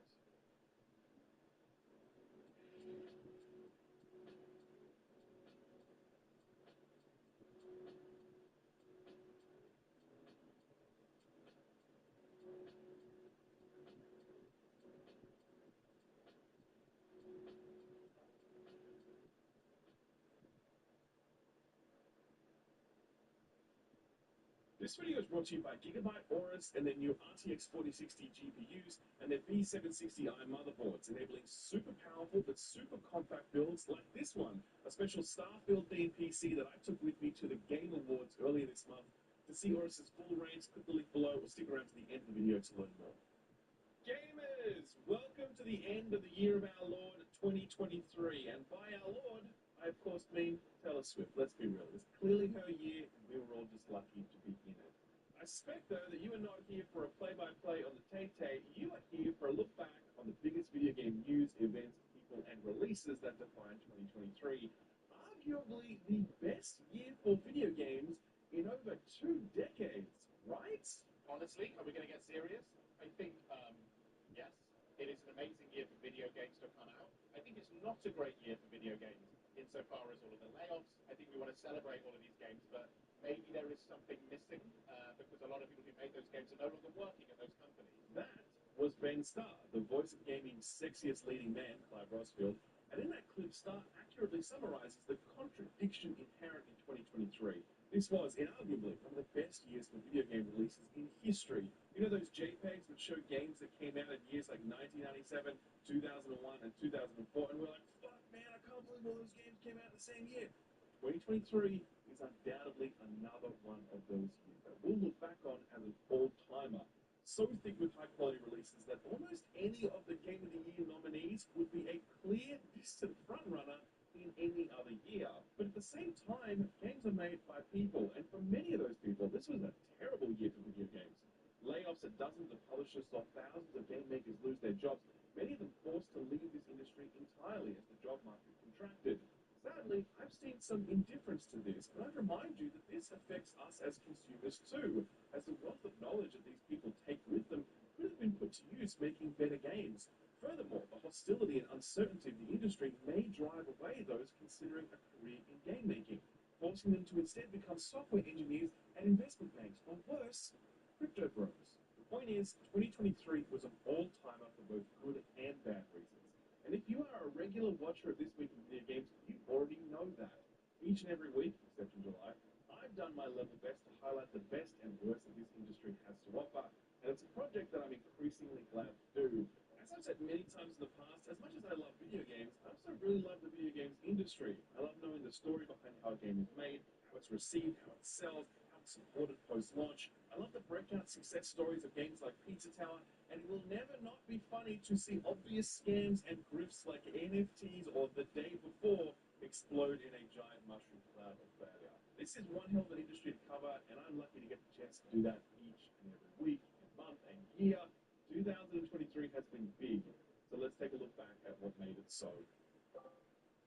It's January. Everyone's mum is reading that spare book from Prince Harry, and let me tell you, your mum does not have many nice things to say about Meghan Markle. Thankfully, we're able to drown all of that out with some video games. One Piece Odyssey was the first major release of the year, and soon after that, Fire Emblem Engage would go on to become a much more controversial entry into the series than many would have predicted. Though, to be fair, Three Houses was always going to be a tough act to follow. The Dead Space remake was the first true high point, setting the stage for not only a year of high-quality releases, but also a year of really, really high-quality survival horror titles. More on those later. It wasn't all rainbows and pixie dust, though, because this was also the month that everyone got to experience the one and only Forspoken. So let me get this straight. I'm somewhere that's not what I would call Earth. I'm seeing freaking dragons, and, oh yeah, I'm talking to a god. Now, I did not play Forspoken for many reasons, including but not limited to the fact that I was busy playing Dead Space and soon after that, Hi-Fi Rush. But it was clear that Forspoken was a massive L for Square Enix in a year where they really couldn't afford a flop of that magnitude. The game was poorly received by critics, and it got an even more hostile reception from the punters. Its open world design and spell-slinging combat was at best serviceable, but many found the character setting and writing rather insufferable. The commercial performance of the game was so bad that just a month after release, Square Enix would announce that the developer, Luminous Productions, would be shuttered, with staff being absorbed into the rest of Square Enix's internal production teams. A sad fall from grace from a studio that built and maintained the Luminous engine on which Square pinned many a hope, and the studio that made Final Fantasy XV, a game that appears in the game dev dictionary next to the term production hell. Final Fantasy XV had way more problems than Forspoken did, but it also had the benefit of the Final Fantasy IP to carry it over the line. Forspoken was new and risky IP, and you have to imagine that Square are going to be rather gun-shy about taking that sort of risk again anytime soon. Square wasn't the only studio having a rough start to the year, though. Ubisoft announced in an earnings call that sales were slow, multiple projects had been cancelled, and that a $200 million cost-cutting program would begin, focusing on natural attrition initially, but this would later turn into layoffs. Ubisoft CEO Yves Guillemot put the blame squarely on his people, saying, quote, "The ball is in your court," end quote. This was a line so badly received that the French threatened to do what they do best, strike. God bless him. Leading Eve to apologize for his comments, saying, quote, "I heard your feedback and I'm sorry this was perceived this way," end quote, which roughly translates to, "My statement was fine, you guys just didn't get it." Ubisoft would rally toward the back end of the year with some moderately successful releases, but none big enough to change the narrative. Ubisoft are still on the back foot, and they absolutely need a big 2024 if they're going to regain some momentum. Best of luck, Skull and Bones, no pressure. But the biggest story of January by far were the layoffs. It was as though consultants had spent the entire Christmas break huddled together in vacant office space to see how many scalps they could claim, and they claimed a lot. During 2023, Facebook would lay off 21,000 people. Amazon would start the year by laying off over 9,000. Google would follow suit, laying off 12,000. At the end of January, Microsoft announced that some 10,000 employees would lose their jobs, including employees at 343 and Bethesda. Phil Spencer himself put out a statement on the matter, saying, quote, "This is a challenging moment in our business, and this week's actions were painful choices. The gaming leadership team had to make decisions that we felt set us up for the long-term success of our products and business, but the individual results of those decisions are real. I know that hurts. Thank you for supporting our colleagues as they process these changes," end quote. It's a laudable sentiment, but it must be set against the reality that Microsoft made $72.4 billion in net profit in 2023. That's $72,000 million. And because that was just $400 million less dollars than last year, 10,000 people lost their livelihood. Layoffs are often painted by corporates as necessary, but they very rarely are. They're usually a choice to ensure that no matter what, the line keeps going up. And as painful as this initial crop of job losses was, it was just the beginning. Excuse me while I slip into something less. It's February. The MCU is buckling under the weight of its own bullshit, as evidenced by Ant-Man 3 existing. For some reason, Disney executives were stunned that this one bombed. They thought they had a winner on their hands. Luckily, Jonathan Majors as Kang turned in a good performance. Looking forward to seeing more from him in the future. On the video game front, February has recently become this bumper month in the gaming calendar, where before it was typically barren, a hangover from the holiday season still in effect. The last few years, though, it's been basically the most stacked month of the year, and this February was no exception. It opened with the inspired Hi-Fi Rush, which Microsoft cheekily shadow dropped as part of a showcase event they ran at the start of the month. Like a Dragon Ishin saw a Western release for the first time, and it was truly incredible if you're down with RGG's unique brand of testosterone-infused soap opera. Atomic Heart was a weird one. It was a good example of the large gap that often exists between critics and players, as critics were pretty lukewarm on it, myself included, but the general reception to it was really positive, and people were glad that Mudfish were making a game like Bioshock, since no one else was doing it. It was also one of the best PC ports of the year, a stark contrast to Wild Hearts, a really fantastic Monster Hunter-style game developed by Koei Tecmo and published by EA. This earned its place at the monster hunting genre table, which is a really tall order since Capcom have that formula down cold. Sadly, though, performance on all systems, particularly PC, was diabolically bad, making it impossible to recommend the title and absolutely crippling its momentum. EA would later go on to pull back on their investment in the game, with the studio suddenly announcing that we shouldn't expect any new content anytime soon. A very sad end for a game that deserved better. There were other big releases that month. Kerbal Space Program 2 was so unfinished that it caused a player spike for Kerbal Space Program 1. Octopath Traveler 2 will likely take home the award for Best Game No One Played. Hogwarts Legacy would go on to become the biggest selling video game of 2023, outselling even Call of Duty, and Destiny 2's Lightfall campaign fumbled the narrative ball so badly that the expansion began a spiral, one that would culminate in Bungie laying off nearly 100 staff. More on that later. Interesting to note that the PSVR 2 launched in February, and how many times have you heard about it since then? Not many, I'd wager. When it launched, I wondered aloud if Sony was serious about VR this time, since the previous headset never really became a central pillar in Sony's offering, getting only very limited first-party support. So far, it seems to be exactly the same story. You've got a launch title based on Guerrilla's Horizon franchise, but since then, not much. I think the best indication of how serious Sony are about VR came in this month, December, when the studio that made the Sony-published Firewall series was shuttered. If Sony have no plans to put a studio that experienced in VR to work, you have to imagine that they don't have big plans at all. And Sony were pulling money out of VR. They were putting it into live services. And February was a pretty stark reminder of why that's probably not a very good idea. February saw the official delisting of Square Enix's Marvel's Avengers. Knockout City announced its service would be turned off later that year. EA cancelled 2 in-development mobile games, Apex Legends and Battlefield, both of which were actually already out in certain territories and fully playable. Rumbleverse was a really fun wrestling battle royale that met its end due to a lack of revenue. Crossfire X is big in Asia but found absolutely no audience in the West, and it too announced in February that both the multiplayer mode and the Remedy-made single-player mode would be taken offline. And Echo VR was one of the more promising live service VR titles. It too announced it was going to that big live service graveyard in the sky. All of this is proof positive of how risky these live service gambits are, increasingly so as existing offerings become more and more entrenched. We only have a certain number of hours in the day to play video games, and when every video game is fighting to be the one game that you play over and over again forever, then it's only logical that the overwhelming majority of them will fail. Oh well, I'm sure publishers will learn this lesson. Never. What else happened this month? Well, Xbox was still fine to clinch the Activision Blizzard King acquisition, and fans were so invested that they were literally tracking Jim Ryan's jet to see where he was lobbying next. I got to interview Final Fantasy XVI's producer, Yoshi P, which kicked off a whole lot of discourse about the term JRPG and whether or not it's okay to use it.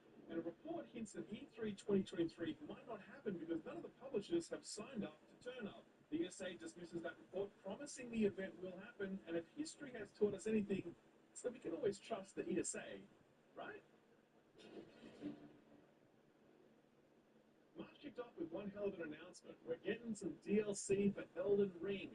9 months later, it's nowhere to be seen, with FromSoft going out of their way to assure us that it won't be coming anytime soon. You know what else wasn't coming anytime soon back then? The Suicide Squad killed the Justice League. We got a gameplay reveal for it in February, and that bombed so badly that Jason Schreier of Bloomberg then reported a delay of the title, which was later confirmed by Rocksteady themselves. So why was this reveal received so badly? Well, remember the whole live service tangent I went on just a second ago? It turns out Rocksteady are following up on their iconic Batman Arkham trilogy with a live service. There was hope the game might manage to sidestep many of the tropes and foibles that people have long grown tired of, but the gameplay reveal gave people little hope as it looked like a rather generic offering, the character kits and weapons in particular looking rather homogenized. Why is King Shark using a minigun, we asked? Why is Captain Boomerang using a sniper rifle? He has Boomerang in his name, damn it. These are all valid questions, and the delay from May 2023 to February 2024 means we won't find out an answer to them until next year. Speaking of release dates, Starfield locked in a final date after multiple delays. It would arrive on September 6th and finally allow Bethesda Game Studios to prove that Fallout 76 was just a little blip and that Bethesda magic was still alive and well. I, for one, have complete faith in Todd we trust. March was also the conclusion to one of the more bizarre and unexpected stories of the year. Yuji Naka, famed creator of Balan Wonderworld and the lesser-known Sonic the Hedgehog, was arrested for insider trading. The Japanese authorities alleged that he used his position at Square Enix to learn about unannounced projects and then bought shares in the third-party developers delivering those projects. Naka did this with some buddies who each made various amounts from the caper, Naka himself pocketing some $145,000 US, and he would have got away with it too if it weren't for those pesky laws against insider trading.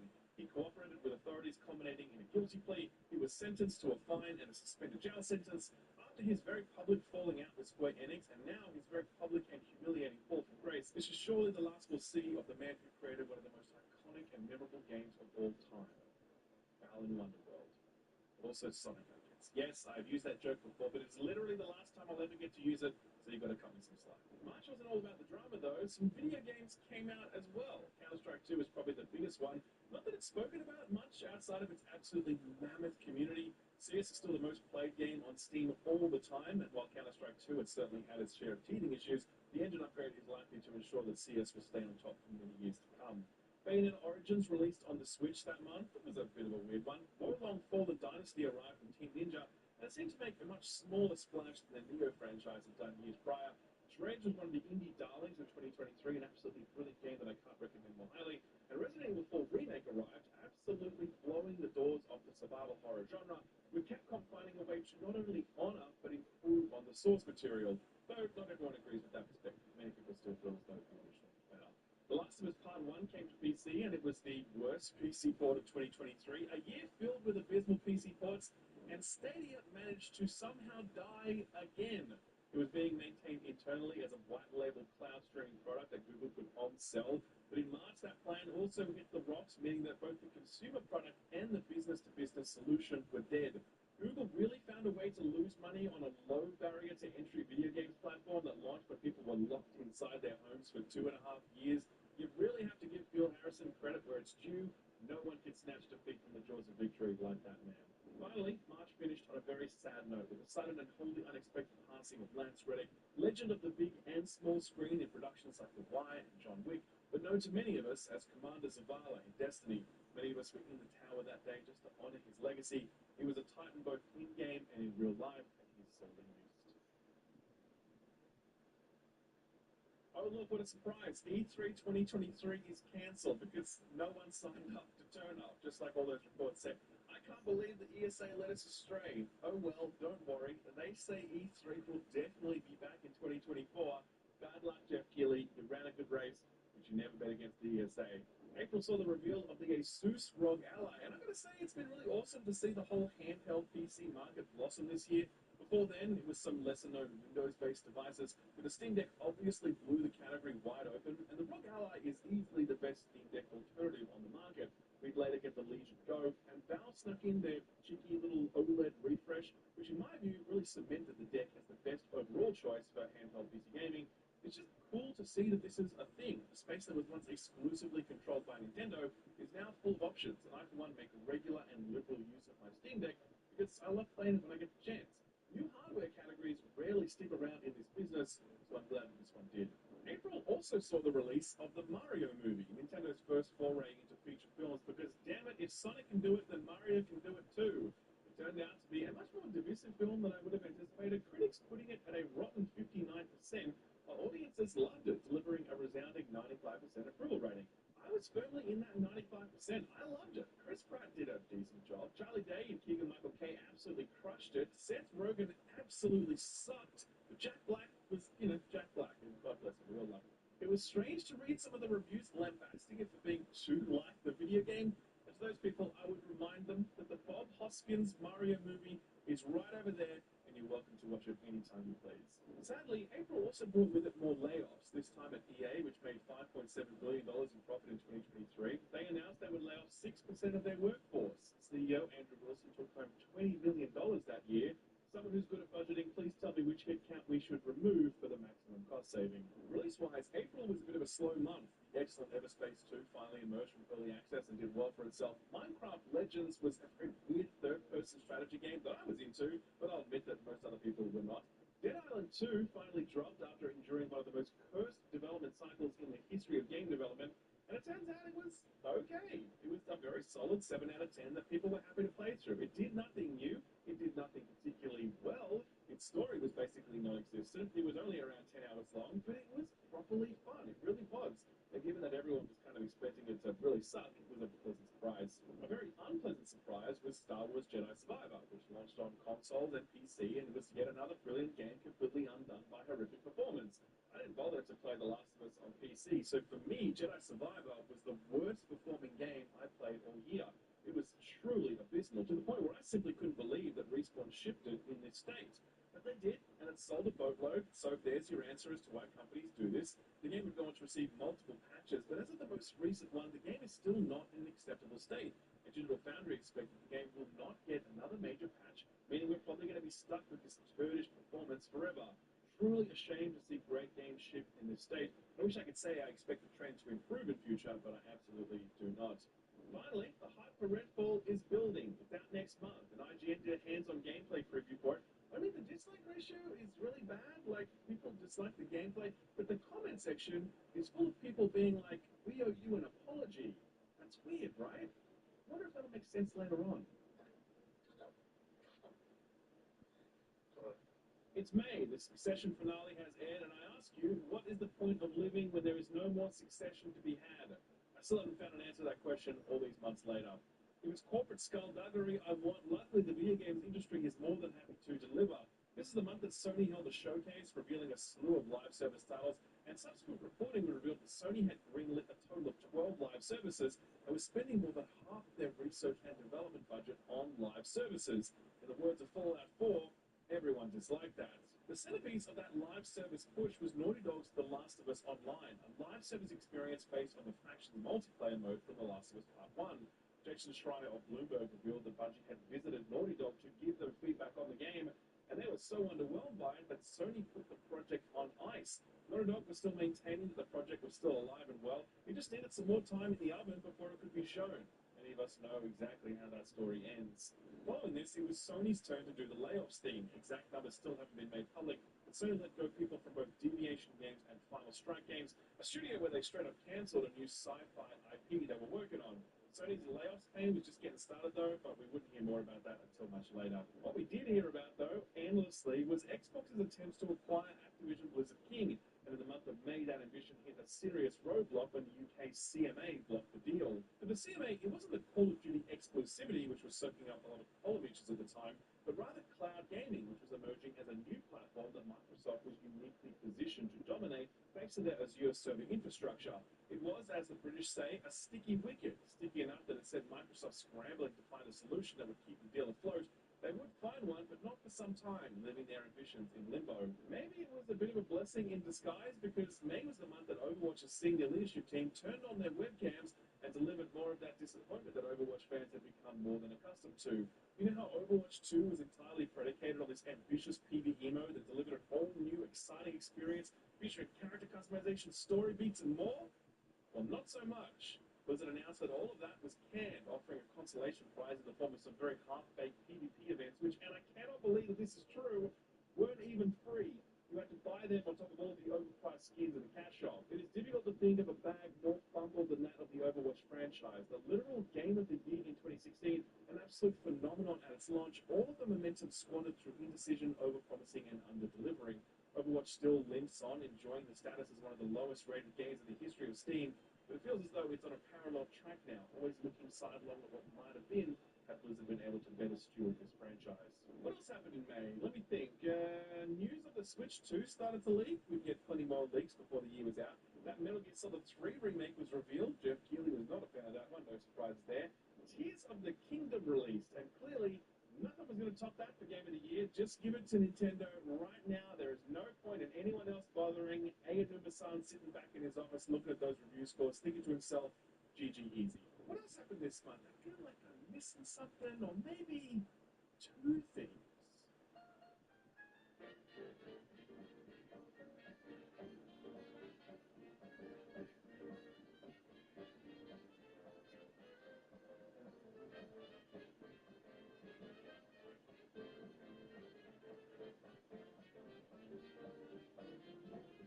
Here's a true story. I was looking back at my analytics for the year, and I was like, why were my view counts so high in May? And I was like, yes, Redfall and Gollum were released in the same fucking month. Can you believe it? Gollum was the more laughable release, because the very premise of a Gollum game is in itself laughable. I mean, who asked for this? Nobody, absolutely nobody. But Daedalic Entertainment thought it would be a good idea for some reason, and having absolutely no idea what to do with the character, they made it some palace intrigue-driven RPG light with dialogue trees and decision-making, and Gollum races a bird as a personal pet, and he has to herd pigs into a pen for some reason, and half of the game has no sound effects, and when he falls to his death, he usually just splatters on invisible texture. It was such a fucking catastrophe of a video game that when I was talking to other reviewers prior to release, we were all just stunned. Like, how does this happen? Nobody really knows, but we do know the fallout. Gollum would go on to become one of the lowest rated games of the year, because believe it or not, there were worse games released in 2023, and Daedalic would shutter their in-house first-party development, focusing instead on publishing. What's particularly crazy is that they had another Lord of the Rings game in the works, and part of me is very sad to know that that project will never see the light of day. I was more sad, however, to hear the Ballad of Redfall, the song of disappointment that rung out so loudly that it felt like the entire industry was united in grief to see a once great studio brought so low. Arcane had before this delivered the likes of Dishonored, Prey, and Mooncrash, and now they were fighting out this absolutely abysmal, broken, unfinished video game possessed of none of the intelligence and sophistication for which Arcane games were always known. It was so bad that on my suggestion, it prompted people to apologize en masse to that poor IGN previewer, as people had earlier thought they were just really bad at the game, whereas it turns out the game was just really bad. Redfall was by no almost tragic, because Arcane had wasted their blood, sweat, and tears making this for years, and it was so irredeemably bad that most people, myself included, were calling for Arcane to just immediately drop support for the game and move on to the next thing. For what it's worth, Bethesda have said that they're sticking with it, but with player counts measurable on one hand, I question their long-term resolve. A really fascinating output of the whole Redfall saga was Phil Spencer's very real and very raw reaction to it. He took an interview with Kinda Funny a few days after the reviews dropped, and Uncle Phil did not mince words. He was disappointed in the result, in himself, and disappointed that they'd let fans down. This was the interview where Phil admitted to the fact that Microsoft had lost the most important console generation and was running in third place today still. An incredibly candid admission from a man in his position. He got a lot of flack for that interview, but you know what? I really respected him for it. When 98% of what you get from corporate people is corporate bullshit, it was nice to hear something real. Sarah Bond is already being positioned as the heir apparent to the top job, and I don't know how long Phil's got left, but I do know that when he leaves, I will miss him. Sure, he does this for a pay packet. You can tell he really, really loves video games, and there are precious few people at his level who you can truly say that of. It's June. The entire internet is focused on the tragic loss of that Titanic submersible, but we as gamers can't get over the fact that they drove that thing with an aftermarket Logitech PlayStation controller. Elon Musk challenges Mark Zuckerberg to a cage fight and then spends the following weeks cringily weaseling out of it. And Colin Ballinger took the bad YouTube apology to a whole new level by putting it to music. 16 million views, 2.1 million dislikes. Those are some Call of Duty numbers right there. June was a month that was in large part defined by its big releases. Street Fighter 6 had everything to prove after the disappointment of Street Fighter 5, and like modern Capcom have been doing for the last few years, they rose to the occasion, delivering an entry that has put Street Fighter back at the very center of the fighting game circuit. I didn't play any more than a few rounds of it, as I'm too much of a sissy boy to play fighting games, but I'm glad it exists for those that love it. What I did play a hell of a lot of was Diablo 4, unintended. I have thoughts on Diablo 4. Many thoughts that I expect will make people pretty mad, but I'm going to save those for my Game of the Year video coming soon. I know that even the thought of that game appearing on any Game of the Year list is already going to make people very mad, but my list, I can do whatever I like. Speaking of making people mad, Final Fantasy 16. Oh dear. So, this was an interesting chapter to go through. I had, in the past, found myself in the minority perspective on certain releases, but never before had I encountered such massive backlash to a review as I did with Final Fantasy 16. And I fucking knew it was coming, which is why I opened my review with a disclaimer, like, please do not care what I think about this game. And I said it again at the end for good measure, please ignore me. Go and buy this game if it interests you. Alas, like the goggles on Radioactive Man, my disclaimers did nothing. People were very, very mad at the fact that I did not like Final Fantasy 16. Here's the thing though. When that game actually released, it turned out that my view was not as minority as first thought. A lot of people didn't like Final Fantasy 16, particularly for its pacing, its lack of a party system, and the absence of RPG systems. But a lot of people did love it. And I want to say that I think history will actually be quite kind to Final Fantasy 16 in the same way that it's kind to 15. Clearly, the game has a lot of issues, but it also has a lot of heart, and Creative Business Unit 3 really put it all on the line here. The highs are the highest in the history of the franchise, and that alone carries it a great distance. So I'm glad that Final Fantasy 16 made so many people happy, even if it wasn't for me. But on the plus side, I got to beat Ben Starr, and let me tell you, that is one charming motherfucker. This month also saw the FTC bring suit against Microsoft, hoping to double down on the CMA's blockage of the Activision Blizzard King acquisition. It was a lot of the arguments that we heard in the past, though argued less persuasively by the FTC, resulting in the judge ruling against them. The FTC are still in the appeals process to this day. I think someone needs to tell them the horse has already left the barn. Finally, and most worryingly for the future, this was the month that Embracer announced that a $2 billion funding deal had fallen through. The Swedish-based publisher had spent the past 3 years buying up every studio and IP it could get its hands on, including the actual Lord of the Rings IP from the Tolkien estate. The spending spree happened on a tab that Embracer thought would be picked up by the Saudis. When that deal collapsed, an ashen-faced Embracer leadership group broke the news, announcing that extensive cost-cutting and layoffs would be required. It is really gross that something like this could be allowed to happen. Perfectly good studios hoovered up, only to then be shut down months later while Embracer tries to plug the massive hole in the balance sheet. Over the remainder of 2023, Embracer will shut up more than half a dozen studios and lay off over 1,000 people, warning the entire time that more and deeper cuts were on the way. It's still unclear if Embracer will even survive the next few years, but given how rocky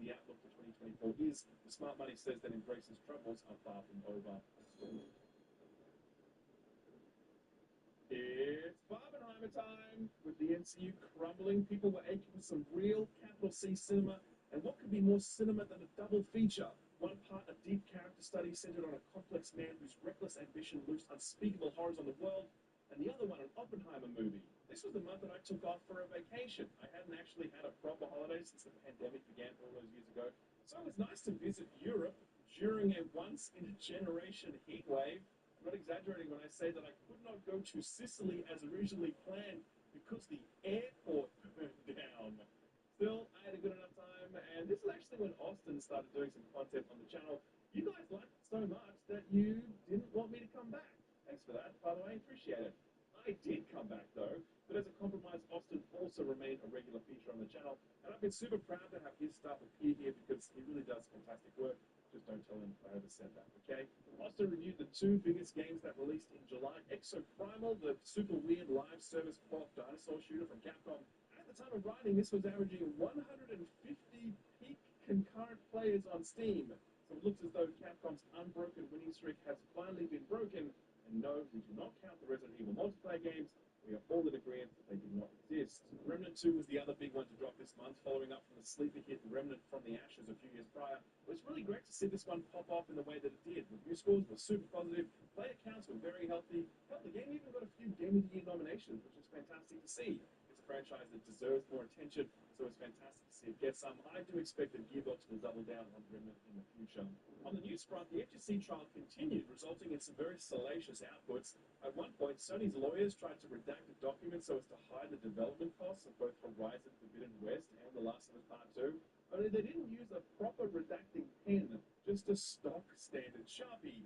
As such, we could just read through the ink, and we learned that Horizon cost some $212 million to make, while The Last of Us Part 2 cost a cool $220 million. We'd learn more development costs later on, but the source for that reveal was not an improperly used Sharpie. When Microsoft had beaten back the FTC, Sony could see the writing on the wall, and so they cut the deal that Jim Ryan was loath to make, guaranteeing PlayStation owners access to Call of Duty if and when the Activision Blizzard King deal was finalized. It's understood that the binding agreement expires towards the back end of the decade, and it's anyone's guess what Microsoft plans to do with it after that. Being 2023, the NFT bubble had burst long ago, so it's hilarious to see Sega finally get the message. They had earlier said that they plan to invest heavily in blockchain and pay-to-earn games, but suddenly an epiphany had come over them. Blockchain games were now boring, and they would no longer pursue them. Funny how management only comes to that conclusion after the bottom falls out of the market. Undeterred, Ubisoft are still holding true to their NFT ambitions, and I'm not talking about Quartz, by the way, that NFT program that they announced to great fanfare and then hoped we all forget about. I'm talking about a brand new NFT game that they announced in July called Champions Tactics Remoria Chronicles. The review trailer for the game has been taken down as it was spammed with dislikes, but the website is still up, so I guess it's still in development. I look forward to its release and its subsequent delisting. What else? France rioted against systemic injustice, and Emmanuel Macron blamed video games, a comment he later apologized for because politicians are now smart enough to know that you do not mess with online communities. The Korean's rating board was basically shut down after it was revealed to be embezzling funds and running a crypto mining operation, and Games with Gold went to live on a farm with the other retired subscription services. Microsoft clearly unwilling to deal with the bullying that I and many others gleefully dished out each and every month when it was time to read out the monthly haul. To be fair, Game Pass is literally the best deal in video games, providing a very stark contrast to what had become the worst deal in video games. Rest in peace, Games with Gold. You are gone, but you will never be forgotten. You licked a dead spider. Dead spider. August time, the Gran Turismo movie is out, and to this day, I've still never met anyone that's actually seen it. Then again, much the same could be said of Avatar 2, so who knows how people are spending their time behind closed doors. Gamescom happened this month, and it was another chance for some fucking loser to rush the stage and yell inane nonsense into a microphone. It's unclear if this or the reformed rabbi kid from last year was what stirred Jeff Keighley to action, but security was significantly timed up at this year's Game Awards, so we didn't have anyone up on stage who didn't belong there, except for maybe Timothy Chalamet. Sony saw the success of the Nintendo Switch and the emerging handheld PC market and said to themselves, we can do a worse version of that. Meet the PlayStation Portal, a handheld that only does remote play, like, that's it. Just just remote play. It doesn't even cloud stream from PS Plus because it doesn't have a browser installed. Also, it doesn't have Bluetooth, so if you want to listen to half-decent audio, you need to fork out for a pair of Sony's overpriced Pulse earbuds. It's perfectly fine if you need a device to keep playing on when your significant other kicks you off the TV so they can watch their stories, but it's a bizarrely, narrowly focused product, and you have to hope that future firmware updates open up some new functionality. Rockstar continued their near-unbroken track record of disappointing re-releases and remasters by announcing Red Dead 1, PlayStation, and Switch, leaving PC players firmly in the lurch yet again, nothing new there. Speaking of disappointment, BioWare, they announced layoffs. The announcement was one of the more slimy, justifying it through various business buzzwords that would have made Jack Donaghy proud. Caught up in this wave of exits were a number of very talented and very seasoned veterans, like writers who go back as far as Baldur's Gate 2 and the original Dragon Age. It was a real body blow to the studio, as evidenced by BioWare staff venting their frustration all over social media. BioWare is still hard at work on the next Dragon Age game, and after that, a Mass Effect. You get the feeling that both of those titles have to hit their target and hit it hard. Because if they don't, then BioWare's future prospects look very bleak indeed. August always marks the beginning of the release season, and this year was no different, with the surprisingly disappointing Atlas Fallen, the unsurprisingly excellent Shadow Gambit, the throwback-inspired Bomb Rush Cyberpunk, and the indie game of the year with A Sea of Stars. Immortals of Avium also dropped, and sadly, it bombed so badly that the studio had to announce layoffs soon after that. Wayfinder 2 hit the rocks immediately, performing so badly that publisher Digital Extremes would soon jettison not only that title, but their entire publishing label. Armored Core 6 delivered in spades, reviving the mech genre, as only FromSoft are able to do. But the biggest release of the month, and indeed of the entire year, was a sequel to a Dungeons & Dragons CRPG released more than 20 years ago. Baldur's Gate 3 sat in early access for some 2 years, and it feels like nobody paid it any mind. But when it launched into 1.0 and people got to see what the fuck Larian had been cooking, they were absolutely blown away, myself included. The game would go on to achieve a peak concurrent player count of 875,000 people on Steam, making one of the most played offline single-player games in history. It would prompt Microsoft to make a red exclusion to their ironclad policy of Series S parity, allowing Larian to ship the game to the lowest spec console without the inclusion of split-screen co-op. It would go on to win a slew of Game of the Year awards, including the actual Game of the Year award, and most importantly, it resulted in a lot of very horny posting on MAME, as Baldur's Gate 3 became the safe space for everyone to freely share their kink, be it Goth Girlfriend, Lizard Dominatrix, Hellfire Hellion, or for the anime enjoyers, Tentacle Monster. I have a lot more to say about this game, and I hope you'll forgive me if I save it for my Game of the Year video. It is, unsurprisingly, very highly ranked on my list. You may need to upgrade your PC for this game, but it's got a lot of great stuff going on in it, and the fans are responding awesome. September. Bruh. Where the fuck do you even begin in September? Let's knock off some small stuff first. Bethesda's head of publishing reiterated that they will stick with Redfall and that it would be a good game one day. Okay, would have been nice if it was good before you sold it to us for $70, but whatever. Elder Scrolls 6 is confirmed to be in early pre-production. Yeah, no shit. Thanks for revealing the logo 4 years ago. That was a real low point in the already very sordid history of video game hype cycles. The Switch 2 rumors were heating up, with multiple reports that Nintendo was showcasing the hardware at Gamescom the month prior. Nintendo would go on to later deny these reports, and that denial rings a little hollow in the face of how well-sourced those reports were. Layoffs continued. In fact, they really built up some momentum in September. Riot Games cut staff, as did Minecraft Legends and homeworld developer Blackbird Interactive. Embracer Group slashed jobs over at Gearbox and even went so far as to confirm that they're actively looking for a buyer of Gearbox. Volition, who had last year shipped a disastrously bad Saints Row reboot, was shuttered, ending nearly 3 decades of game development history.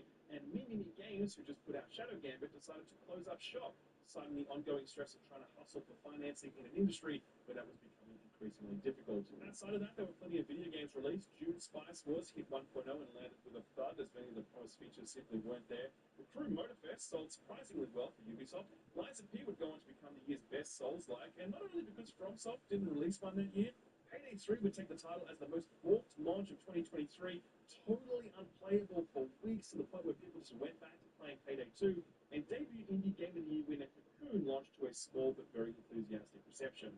Speaking of warped launches, this was also the month that Cyberpunk Phantom Liberty arrived, the one and only expansion we were ever going to get for a game that basically wrote the book on warped launches. Well, that and Fallout 76, of course. CD Projekt Red had spent the better part of 2 years fixing the game, but they hadn't really added much in the way of new content. The Phantom Liberty Expansion was the first new content drop, and it was truly excellent. Spy thriller headline by none other than Idris Elba, a Bond-inspired soundtrack to match, but oddly enough, it wasn't the new campaign that captured headlines, but rather the improvements to the base game. Update 2.0 added myriad new gameplay improvements like redesigned herb trees and vehicle combat, new mission types, and tons more. It was a very thorough reworking of significant portions of the game, and the results were truly spectacular. The Edge Runners anime was a moment when many people had discovered Cyberpunk for the first time, but back then the game was still quite unfinished. Here at Phantom Liberty, CD Projekt Red delivered something much closer to what was initially promised, and so say what you will about the ethics of that journey, Cyberpunk 2077 is now inarguably a pretty remarkable video game, offering up stories and immersion that few other RPGs can match. Speaking of which...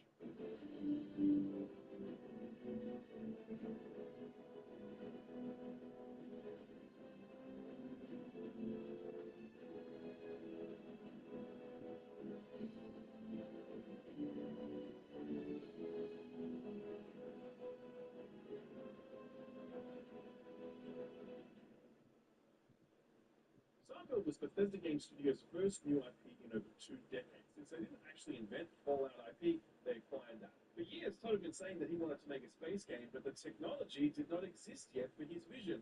It is still unclear exactly what he meant by that, but if he's referring to Starfield's central technology, loading screens, then we've had those for a while now. Starfield was revealed some time ago and met such a lukewarm reaction that Microsoft decided to delay the title considerably. When it re-emerged, it did look a lot better, and an absolutely brilliant 45-minute-long showcase at the Summer Games Fest in June really sold us. Everyone was on board the Starfield hype train.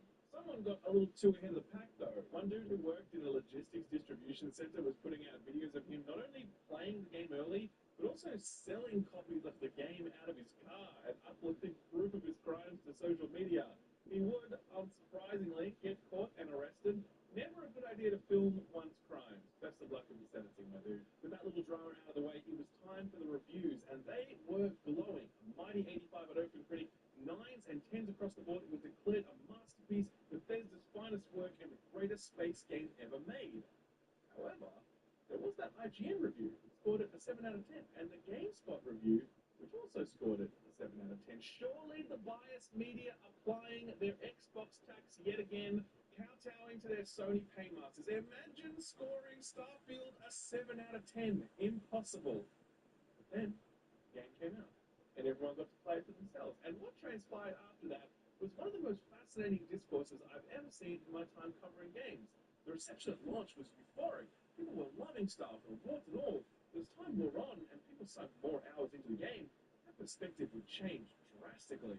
At that point, people began to complain about how barren many of the planets were, the reused assets of planets that were apparently undiscovered and uninhabited, the toothless futurism, the weak writing, the inventory management, and above all, the loading screens. It got to the point where it became very, very difficult to find a kind word about Starfield anywhere. And that's a situation that persists to this day. If Fallout 76 was the moment that everyone woke up and realized that Bethesda's technology was woefully out of date, Starfield was the moment that everyone realized that Bethesda's design and storytelling was woefully out of date. Right now, the game sits at mostly negative on Steam, just 31% of recent reviews giving it a thumbs up. That's a pretty disastrous result for one of the most hyped games of the past decade, and will no doubt prompt a lot of introspection back at Bethesda HQ. It's clear that some new technology, new ideas, and new leadership are needed if the Elder Scrolls 6 is going to deliver. And you can bet that Microsoft are going to push hard for that, because even though Starfield sold a boatload of Game Pass subscriptions, it's also a bit of a black eye for Microsoft as they fight to reset the narrative surrounding the Xbox and its library of games. But Starfield wasn't the only black eye that Xbox popped that month, because during the FTC trial, a Microsoft lawyer accidentally uploaded a bunch of documents that had stuff hidden in the metadata. That stuff was Xbox's strategy for the next half-decade.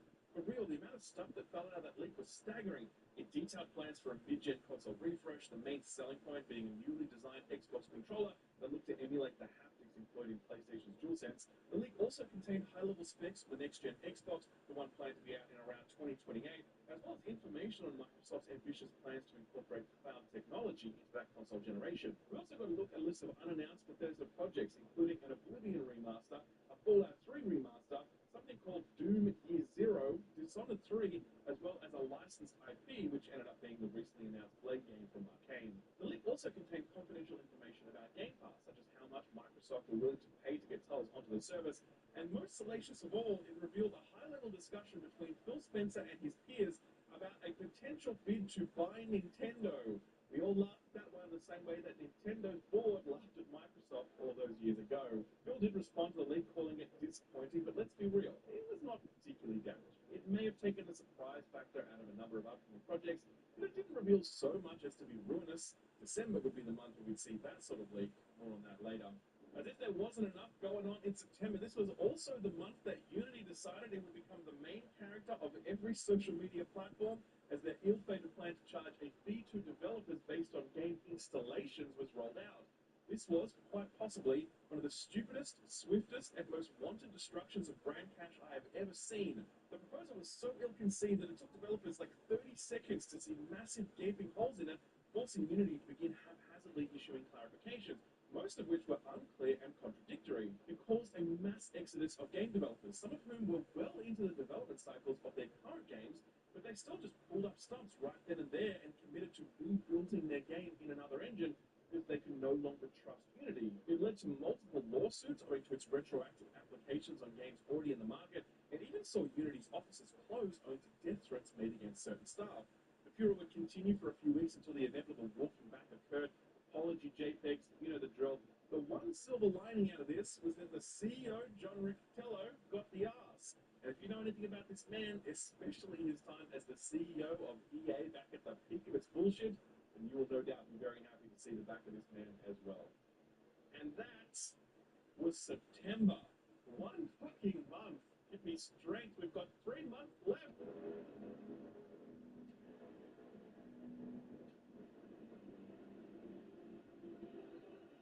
October began with a big surprise. Jim Ryan, the boss man of PlayStation, was out. He was retiring, saying that the commute between his work in the States and his home in the UK was taking its toll, and he wanted to spend more time with his family. It was strange timing. Jim had only been in the role for a handful of years, and given that PlayStation was doing very well for itself, you could definitely have guessed that he might have stayed in that role for a few more years yet. Still, he went with Sony's blessing and the industry's best wishes. Jim definitely wasn't one of the cool kids. He never cultivated a cult of personality like Spencer, Reggie, or to a lesser extent Sean Layden, but he was a very effective steward of the PlayStation brand, delivering a very successful console launch of the PS5 and a number of very high-quality first-party titles. He was huffing a little too much of the live service wacky tobacco, but outside of that, he was alright in my book. No word yet on who might succeed him. I guess we'll find out in the new year. There is one theory floating around that Jim was only sticking around to lead Sony in their fight against Microsoft's acquisition of Activision Blizzard King. As fiercely as Jim fought that battle, October was the month he lost it, because after Microsoft had beaten the FTC and had made big cloud-related concessions to the UK CMA, the CMA approved the deal, paving the way for Microsoft to finalize the transaction. And that's exactly what they did. On October 13th, Microsoft boss Satya Nadella signed the dotted line, taking possession of Activision Blizzard King for the eye-watering sum of nearly $69 billion. It was one of the biggest commercial acquisitions in history, a stark reminder of just how big video games had gotten and how important they were to the tech giants as they chart the next phase of their growth. To celebrate, Microsoft put out a flashy trailer showcasing all the new IP they now own. Think Call of Duty, World of Warcraft, Diablo, Candy Crush, and more, as well as confirmation that we shouldn't expect all this stuff to hit Game Pass anytime soon, but we can definitely expect it to happen at some point in the future. Imagine getting the next COD every year, every Diablo expansion, a World of Warcraft subscription, and every other new release from Blizzard, like their upcoming survival game, all for $10 a month. That is pretty fucking wild. I don't know how sustainable that is, but I guess we're all about to find out. If September was the month where industry layoffs picked up momentum, then October was the month that they crescendoed. Epic kicked things off with an announcement that despite maintaining the most popular game in the world and owning the most ubiquitous AAA games engine, Epic was losing money, and as such they had to slash some 900 jobs. The very next month, Fortnite would go on to achieve its highest single-day player count in history, 44 million people. Indie publisher Team 17 would lay off staff soon after that, as would Telltale Games, a studio that had been reformed after being all but dissolved years prior.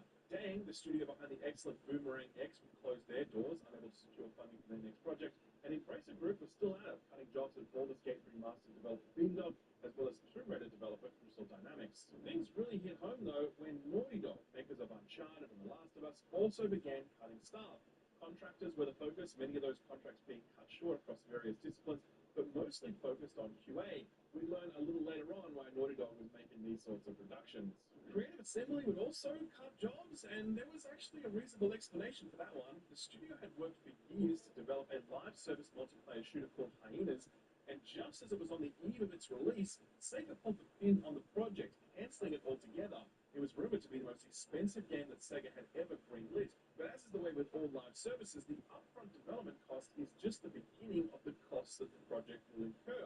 Feedback from various betas was lukewarm at best, so it seems as though Sega accurately read the room on this one. Still, very sad to see the work of so many developers just tossed out like a used napkin. October was another massive month of releases. On the lower end of the spectrum, that King Kong game came out. We all had a bit of fun with that for a few days on social media. Some real games released too, though. Assassin's Creed Mirage wasn't to my personal taste, but most people really liked it, accepting its flaws, but ultimately just glad to see Ubisoft putting out an AC game that wasn't 600 hours long. Forza Motorsport was a little more disappointing than many were expecting, owing to some big problems with campaign progression. Lords of the Fallen looked incredible, but played less than incredibly. City Skylines 2 gave Jedi Survivor a run for its money as the worst performing PC port of 2023, and the jury is still out on who might have emerged as the victor in that one, while Jusant was a lovely little surprise channeling the exploration and vibes of games like Journey, Gris, and Abzu.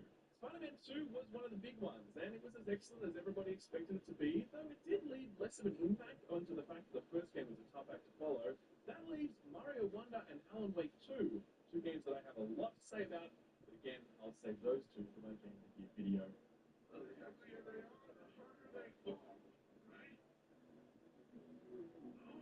November began with some truly tragic news. Snoop Dogg was given up smoke. He asked for privacy during this difficult time, and we gave it to him because we understood. When we later learned that it was a marketing gimmick for a smokeless fireplace, we weren't even mad. Because sometimes you just got to respect the hustle that a good marketing department is capable of.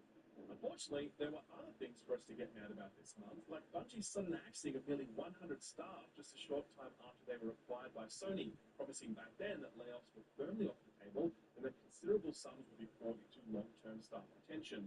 The layoffs were within every discipline and at every level except for senior management, of course, because perish the thought that business leaders might take a dose of their own medicine.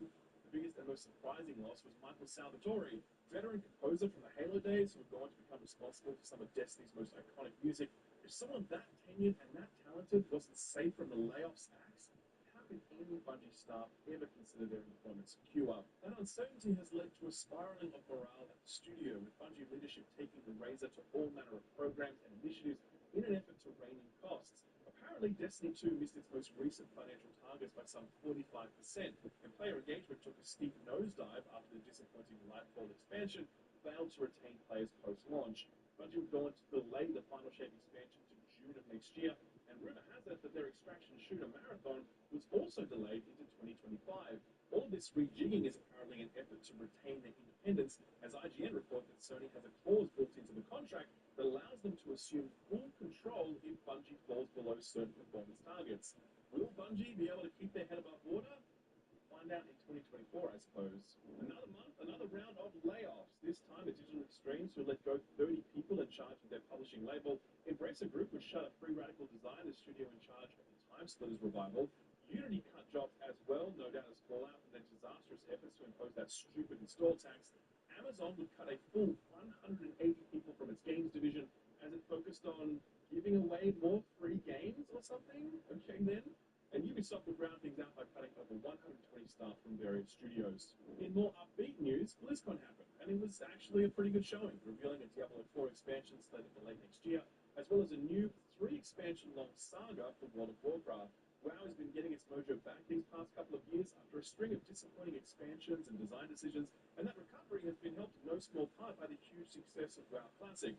For once, Blizzard's future is starting to look a little brighter, Overwatch 2 notwithstanding, since this was also the month when the Overwatch League began the process of voting itself out of existence, triggering a $120 million bill that Phil Spencer would have to pick up.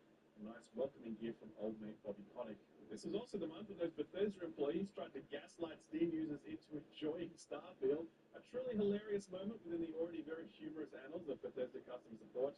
November was also the last big month of video game releases. RoboCop Rogue City was super weird, but also kind of awesome if you didn't think too hard about it. The Talos Principle 2 was a critical darling for Protein and publisher Devolver Digital.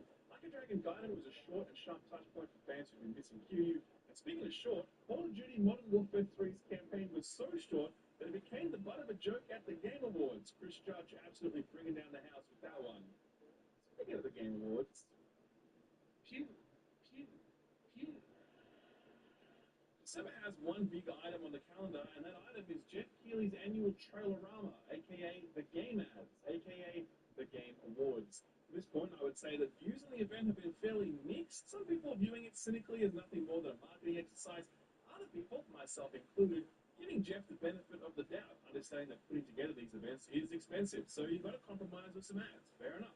This year, though, this was the year that everyone agreed that Jeff really messed up big time, and that this event was every bit the cynical, ad-driven, revenue-focused event that its biggest detractors had long accused it of being. A relentless cavalcade of trailers broken up by speeches so short that it felt like the music was already playing by the time the award recipient got to the top of the stairs. But let's see if they got the chance to even do that, since many of the most important awards weren't even handed out, just quickly cantered through off stage so we could get back to the Fortnite ads and gacha commercials. Given how unanimous the feedback has been, I'm almost certain we'll see some big changes to this event next year, because contrary to what many other people say, I do believe that Jeff Keighley really does care about video games. But yeah, 2023 was a low point that I hope we'll look back on as a nadir rather than as a template. December was also the month that we got our first proper look at GTA 6. The reveal happened a little earlier than planned, as someone had uploaded the trailer early with BTC blazoned across it. Rockstar would roll with punches, uploading the trailer to their own YouTube channel and smashing all sorts of records in the process. At the time of writing, the trailer has amassed 159 million views, or roughly 25% the viewership of your average Mr. Beast video. GTA 6 is all but confirmed to be launching in Q1 2025, which means that publishers are going to be very reluctant to announce their games for a release anywhere near there. Expect a very quiet January, February, and March as publishers clear the decks for what will undoubtedly be the biggest selling game of not only that year, but this entire console generation, and probably the next generation as well. In other news, Naughty Dog finally bit the bullet and cancelled that Last of Us Online. We've been hearing reports of it being shelved long ago, and these job cuts from earlier in the year were directly related to that, since the QA people had nothing to QA. Sony seems to be putting the brakes on a lot of its live service ambitions, delaying multiple projects and cancelling others. I can't say for certain, but it feels like a good move, because if there's one thing this industry certainly does not need more of at this point, it's live services. December had two big surprises left for us. The first was the culmination of one of the most obvious scams in video games history. I'm talking, of course, about the day before, the open world MMO survival zombie game that wasn't an open world, wasn't an MMO, had like no survival elements, and only like 6 zombies in the entire asset store-bought map. Honestly, you've probably heard about all this very recently, as it's been covered extensively by anyone with a YouTube account, myself included. Rather than give you the abridged version, I'll just link to my video below. TLDR, game was a total scam. Studio shut itself down 4 days after launch. Game is being taken offline in January of next year. The last big surprise of 2023 was unfortunately not a pleasant one. Just a week before Christmas, Insomniac, makers of Ratchet and Clank and the recent Spider-Man games, was hacked in a ransomware attack. The hackers demanded $2 million, and if they didn't get it, they said they'd release some 1.6 terabytes of information, including the personal information of Insomniac employees. Sony didn't pay them, and so sadly the hackers did exactly what they said they would do. The resulting data leak was one of the biggest in video games history, showcasing tons of Wolverine gameplay, the full plot of the game, and even a playable build, which people were eventually able to crack and play themselves. This is, in itself, a real shame, as Insomniac will now forever be denied the chance to reveal the game on their own terms, and it also really colours the discourse around this game, allowing people to jump to ill-informed conclusion based on in-progress work. Sadly, that was not all that was leaked. Insomniac's upcoming suite of projects is now public, including a Venom game similar in size and scope to Miles Morales. Spider-Man 3 is, of course, on the way. We're not getting a Wolverine 2. Instead, we're getting a full-blown X-Men game toward the back end of the decade, as well as a new Ratchet and Clank game. In 2023 and beyond, Insomniac will finally turn their attention to some new IP. But that wasn't all. The leak also revealed a cancelled multiplayer Spider-Man title. It revealed the sales figures and revenues for various Insomniac games, and it also revealed the budgets for future projects. And it turns out that Spider-Man 3 will cost more than $300 million to develop, kicking off plenty of discourse on the sustainability of the AAA games model. It was a fascinating look behind the curtain, sure, but it was also from a source that knowingly and deliberately put Insomniac staff in danger by leaking their personal information. That made reporting on that stuff very difficult, prompting a lot of introspection on the part of the games press.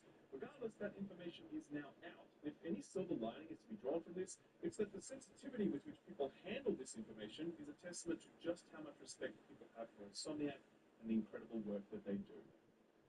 And on that rather dour note, let's bring this home.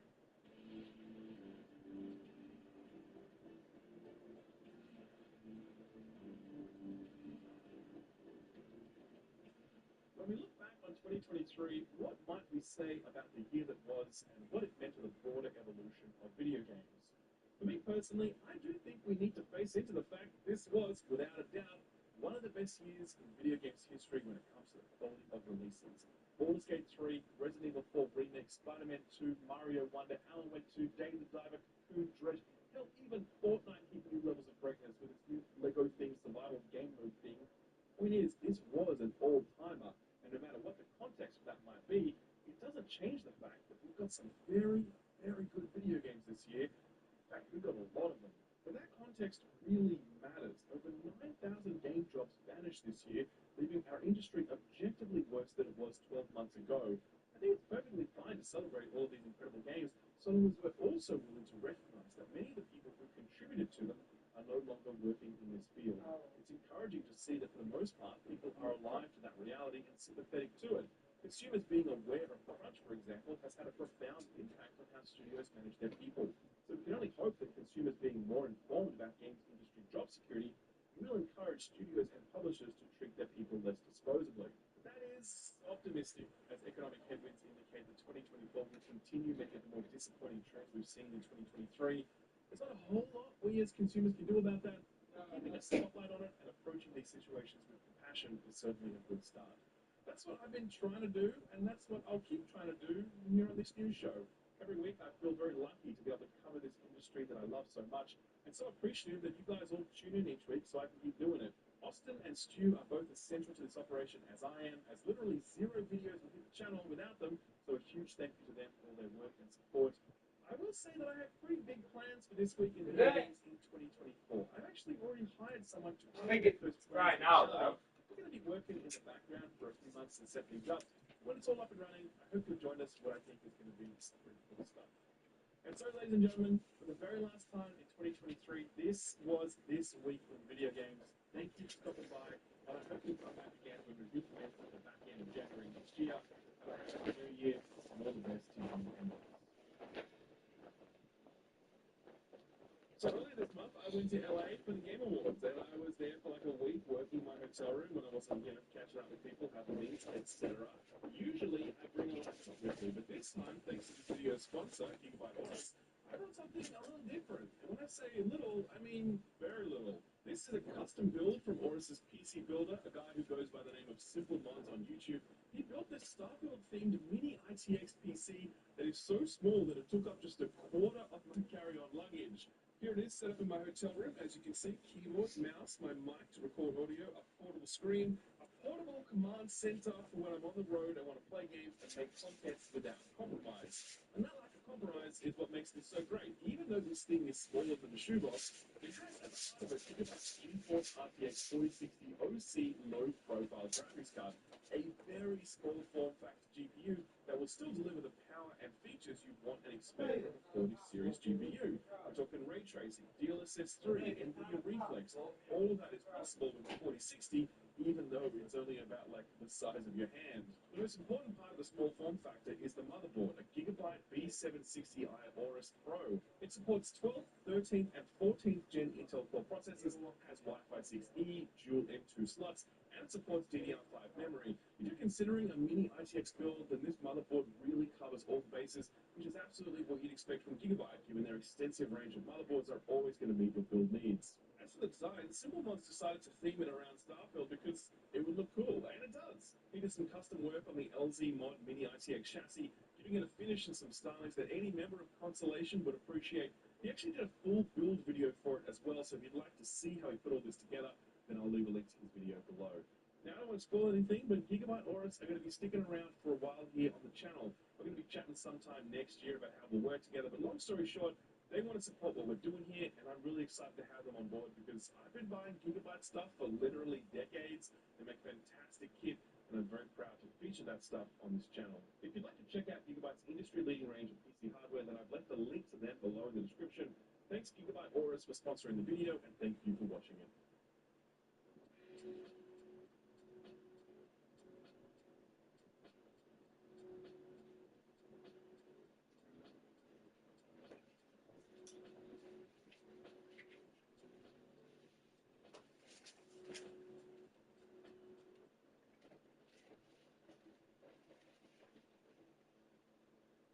This video is brought to you by Opera GX Browser, a browser made specifically for gamers with really handy features like being able to pop out YouTube videos so you can watch them on top of whatever game you're playing. Stick around to the end of the video to learn more, or click the link in the description below to download for free.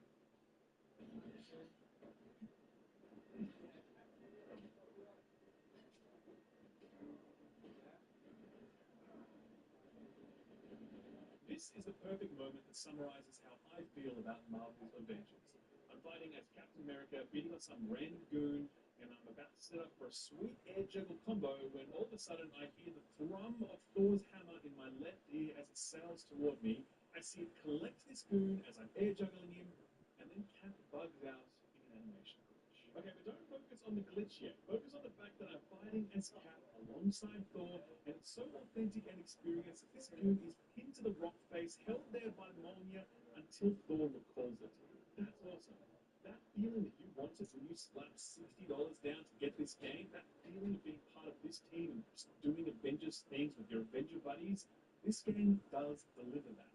But then there's this, which, believe you me, is just the tip in what is an absolute mountain of shit that will utterly ruin this video game for you. If you have clicked on this video hoping for a merciless playing of Marvel's Avengers, you're going to be disappointed. For the many, many, many things that Marvel's Avengers gets wrong, the game nails the hardest and most important objective that it sets for itself. It's fun to play. Even with all the bullshit packed into this game and all the things it gets fatally wrong, it's undeniably fun. And each character only becomes more fun and more rewarding as you continue to unlock their kit and deepen your mastery of them. Similarly, if you clicked on this video hoping for some sort of I was wrong about the Avengers walk back, then you, my friend, need to go back to the subreddit because you're certainly not going to find that here. This game is an absolute mess on multiple levels. Level design, objective design, enemy design and variety, the atrocious camera, the phoned-in boss fight, the shameless copying of Destiny's formula without adding nearly enough new stuff to make it palatable, the absolute worst loot system I've ever experienced in a looter, the greediest cash shot we've seen in a premium AAA game this year, and the most buggy AAA game I've played at launch. At least I could play Fallout 76. I'm at a point in the Avengers endgame now where a mix of bugs and design choices mean I can't even play the game. Marvel's Avengers is important to take a good look at because it serves as a sort of checkpoint in this whole games as a service journey that this industry has been going on this generation. We can look at its successes and failures and ask, what has this industry learned about launching this type of game? The answer is some things, but nowhere near enough. I'm going to say a lot of good things about this video game in this review. I'll tell you right now, I like where this is going. I actually think it has a bright future. But there's no way in hell it should have been released in this state. Frankly, it's shameful. And Marvel's Avengers is going to need a good 12 to 18 months before the game is even close to fully finished. Like Destiny, Division, Fallout 76, Ghost Recon, Breakpoint, and Anthem, Marvel's Avengers serves as a reminder that when it comes to live service, it's typically best to sit out at least the first year. Given the IP, given Crystal Dynamics' track record, and given how long this has been in development, I had hoped that things would have turned out very differently.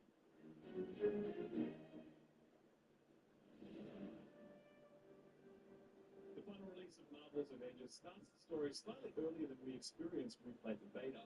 In the prologue, we're introduced to Kamala Khan, a teenager who's entered a fan fiction competition to be judged by the Avengers themselves.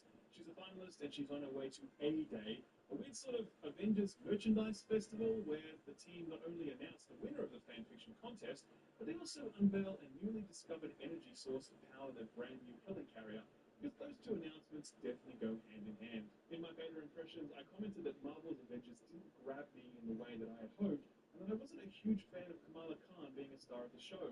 I'm pleased to tell you that I don't think those things anymore, and that with the benefit of the prologue and more time with these characters, the whole package won me over. The conversion began this moment. What's your name? Kamala Khan? And what is that thing you are holding? Oh, it's a high-density neuron beam. Model 3 repulsor club. It's Tony's first love.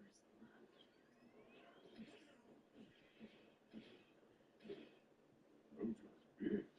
About as intimidating as the man himself. Hmm?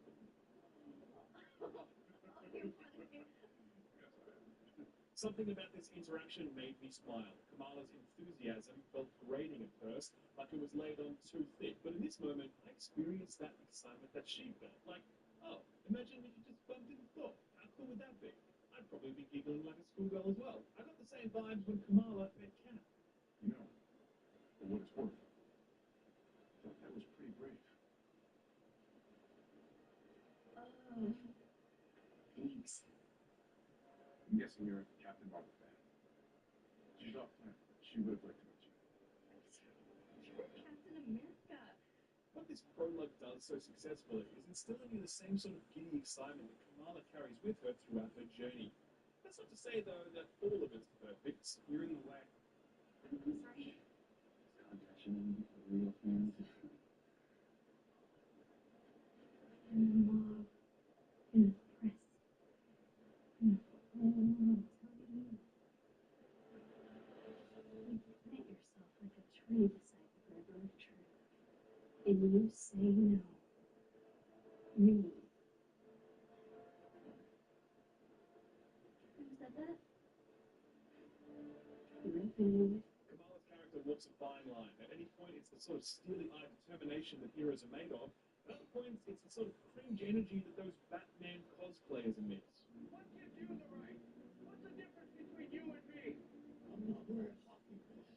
Some will find Kamala a little too much for their taste, but I think most people will appreciate how much heart she brings, especially among the cast of characters that are fairly flat and lifeless. Bruce Banner is a broken man, his nerves shattered by the A-Day incident. The majority of his dialogue sounds like he's ordering McDonald's, but can't quite make up his mind what he wants.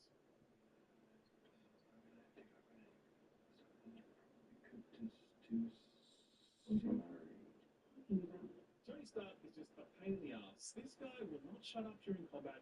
His lines are never not long. Gotta get something off my chest.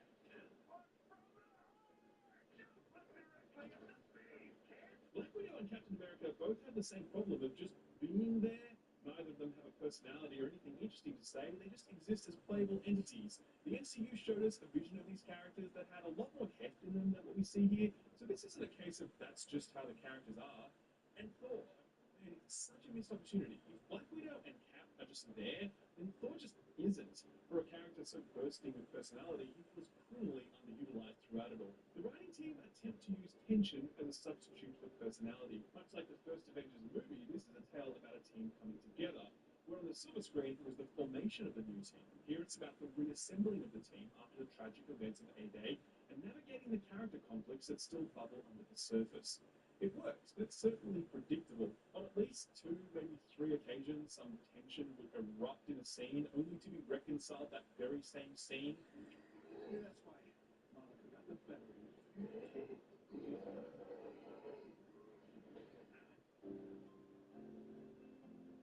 I'm not very good at it. I'm sorry.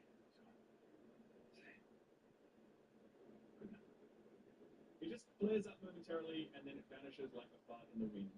There's nothing wrong with that, by the way. I mean, it's just good old comic book drama, but don't go into Marvel's Avengers expecting to see anything you haven't seen before. This sort of goes for the main storyline and the scarce number of villains that form its backbone.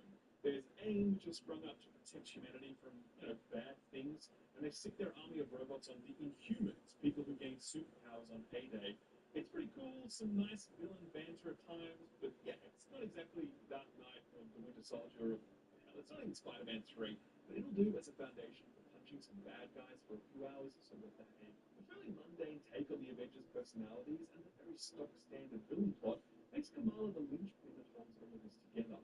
Every scene when she's wearing her heart on her sleeve, believing when others doubt, calling for action when the rest of the team would do nothing. She's defiant to a fault, resolute, incorruptible, and the deep well of her faith in others knows no bottom. You feel invested in her personal journey in a way that you simply don't with other Avengers. It's a shame then that one of the more profound aspects of her journey way she becomes an Avenger is so glossed over. There's really no scene that recognizes the moment she officially joins the team. It just kind of happens by a process of osmosis. The nearest thing is halfway through the campaign when a faction NPC says this. Glad an Avenger's on the case. This was the first time that Kamala was called an Avenger during my playthrough. It wasn't in a carefully crafted scene where the mantle was bestowed on her, where Kamala can have that moment of realization that she's joined the ranks of the heroes she's worshipped her whole life. No, it happens at some random faction NPC who hands out mindless bounties and spouts out some generic line of dialogue that could be delivered to anyone. It's just one of many examples of how the live service multiplayer side of this game crudely crashes into the more curated campaign, leaving it worse for wear at every collision. Martin Scorsese famously took a swipe at Marvel films, saying they weren't really cinema. He says they're more like amusement park rides, where you go for cheap, predictable thrills, not to learn something new or be challenged. Now, I don't agree with the idea that the value of the MCU should be waved away like that, but I do agree with the idea that these movies are essentially amusement park rides, where you hop on the roller coaster and it does the build-up thing, and then the downhill thing, and then the loop-the-loop thing, and some other stuff, and then it's over. The core of them is excitement, just like Marvel Comics were, just like this video game is. Marvel's Avengers campaign is actually two games in one. One game is a thrilling roller coaster, on rails, carefully planned out, designed to maximize your thrills. Its moments of build-up exist to make the downhill rush all the sweeter. It's fast and frenetic, and at times it's fantastic. The other game is the live service multiplayer rubbish that has been crudely smooshed into this otherwise enjoyable campaign experience to prolong it and to ease players into the end-game grind. If the single-player missions are a roller coaster, then the multiplayer stuff is dodge and pass, going absolutely nowhere, constantly stopping and starting, and endlessly bumping into bullshit. Marvel's Avengers campaign will take about 10 hours to clock, and about 5 of those hours are great. They're scripted linear missions that take you into new settings you've not seen before, many of which you will only see during the campaign, and you better savor them, because as of right now, there is no way to replay these campaign missions once you've completed them. None. One mission is particularly excellent. It's Tony Stark running through his old family estate, cobbling together a suit from leftover pieces he can scrounge together. You put it together piece by piece as you move through, and your abilities unlock with each new piece found. It's genuinely great stuff. In another, your base of operations is suddenly attacked, and you're moving through its gizzards trying to fight off foes as you do so. This is another great mission full of scripted drama that is exactly what we were all hoping for when we saw this game announced. There's a handful of these cinematic missions, but not too many. They're very Uncharted-esque, pushing forward with style through exciting set pieces and a delicate balance of guided gameplay, narrative exposition, and technical wizardry.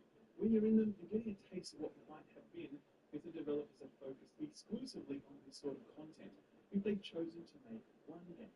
They didn't, of course, and as a result, many sacrifices had to be made. One of the biggest sacrifices was villain and boss battles. There are only 3 villains that you fight against here, and only 2 of them have the sort of exciting multi-stage fights that you've come to expect from games like Spider-Man or Batman. The Abomination is just a big meat-sack that you punch for a while, and then it's over. There's thousands of villains in the Marvel Universe, and you get 3. The rest are just big, lifeless robots. There was one encounter where you have to fight this robot. It's basically like a Cabal mining machine from Destiny. And then when you kill it, another one spawns straight away. And then the mission ends. It's like the perfect showcase for how little variety there is here. The major sacrifice the campaign makes, though, is overall mission quality. Since it introduces you to the multiplayer missions early on and weaves them into the campaign at various points. These are missions in big, empty spaces leading into repetitive, narrow interiors where the objective is always something completely impersonal and meaningless, like hacking a computer for some innocuous information, or destroying a generator, or standing on a thing for a while. It's not just objectives for these missions that are lackluster, though. It's really the fundamental DNA of each of these levels. They look so bland and empty, just wide open space pockmarked by random structures and out-of-place floating platforms. It reminded me of Zen from Half-Life, of the original Zen, not even the Black Mesa one. Weird and nonsensical level design that completely forsakes aesthetic and immersion for expedience and functionality. These missions also feel so staccato, so regularly interrupted. You're cruising towards your objective when you see a random crate of resources out of the corner of your eye, so you hang a sharp left to run over to it and punch it and stand there for a moment to ensure all the resources get hoovered up, and then you press on. You'll see some chest hidden behind some wall, and you search for annoying switches for like 2 minutes and try and get this thing open. Sometimes you can't even open the door if you're playing as Captain America, because for some reason you can't hack terminals and you can't punch through heavy doors, and all the other characters can do that. So if you're playing as Cap, like I was, bad luck, that chest is not available to you. Who thought that was a good idea? You'll have to be notified of resource caches off in the distance, and since the economy is chewed so tightly and you need every resource you can get, you feel obliged to take the detour and collect it. A huge portion of these multiplayer missions are just doing boring bullshit to feed the endgame resource economy. It's not fun to punch boxes and collect floating orbs, and yet this game will ask you to do that hour after hour. In a way, I'm harsher on these multiplayer missions than I otherwise might be because of how poorly they compare to the curated single-player missions. When you go from an exciting sequence running through an exploding space station, it's demoralizing to get dropped onto a location you've been to 8 times before to do something you've done 12 times before. It makes it feel as though the game isn't respecting your time, which ultimately it isn't. I think it's a rather stinging indictment on the quality of looter-shooter campaigns, but despite all of the issues with this one, it's still among the better campaigns that this genre has served up. It has the best story and characterization we've ever seen from a looter campaign, and I think that when its missions are real, proper single-player missions, they're solid. And I know that for many, that'll be enough to justify some sort of price tag. Perhaps not $60, but maybe $30 or less. Many of you will be asking, should I play this game for the campaign alone? And I'm like, sure, go for it. When it's on sale and they fix all the bugs, give it a crack. You'll probably enjoy yourself, and who knows, by the time you eventually pick it up, they might have fleshed out some of their in-game issues, find out there really isn't an engine at all. We all like to joke about how influential Destiny has been on looter games, from The Division to Anthem to Outriders. Marvel's Avengers offers up the most seamless recreation of the Destiny formula to date. It's crazy. I couldn't believe it when I was seeing it in action. I mean, obviously it starts with the cursor-based UI and the general UI layout, which, you know, it's Destiny, whatever, no big deal. Then there's the faction members, which appear just like they're NPCs that are just standing there, and you walk up to them, and they're on the right-hand side of the screen, and they're spouting off dialogue. And on the left side of the screen, they have faction bounties, which are exactly the same as in Destiny, in that they just involve playing in the game and, you know, some loose requirements thrown together. Doing these bounties earns you faction rep, and when you level up the faction, you get the little care package, which has a collection of goodies in it. Then there's the Chimera Helicarrier, which is your base of operations, or as I like to call it, the Tower 2.0. It's populated with NPCs who don't do a whole lot. There's a Tess Eververse cosmetic store there where you can buy overpriced digital goods. There's a row of kiosks which serves as a bank for excess items. There's a collection of gear vendors who will let you dump your excess credits on gear that refreshes daily.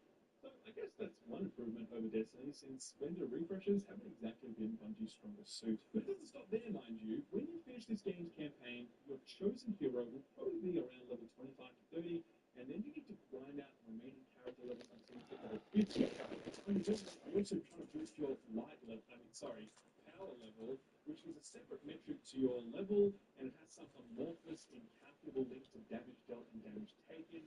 The missions you do are scattered throughout the war tables, and you mouse over them, and you'll see they have mission modifiers like whatever they call it here, where melee damage does bonus damage, takes longer, or all of the modifiers that Destiny has, they've just given them different names.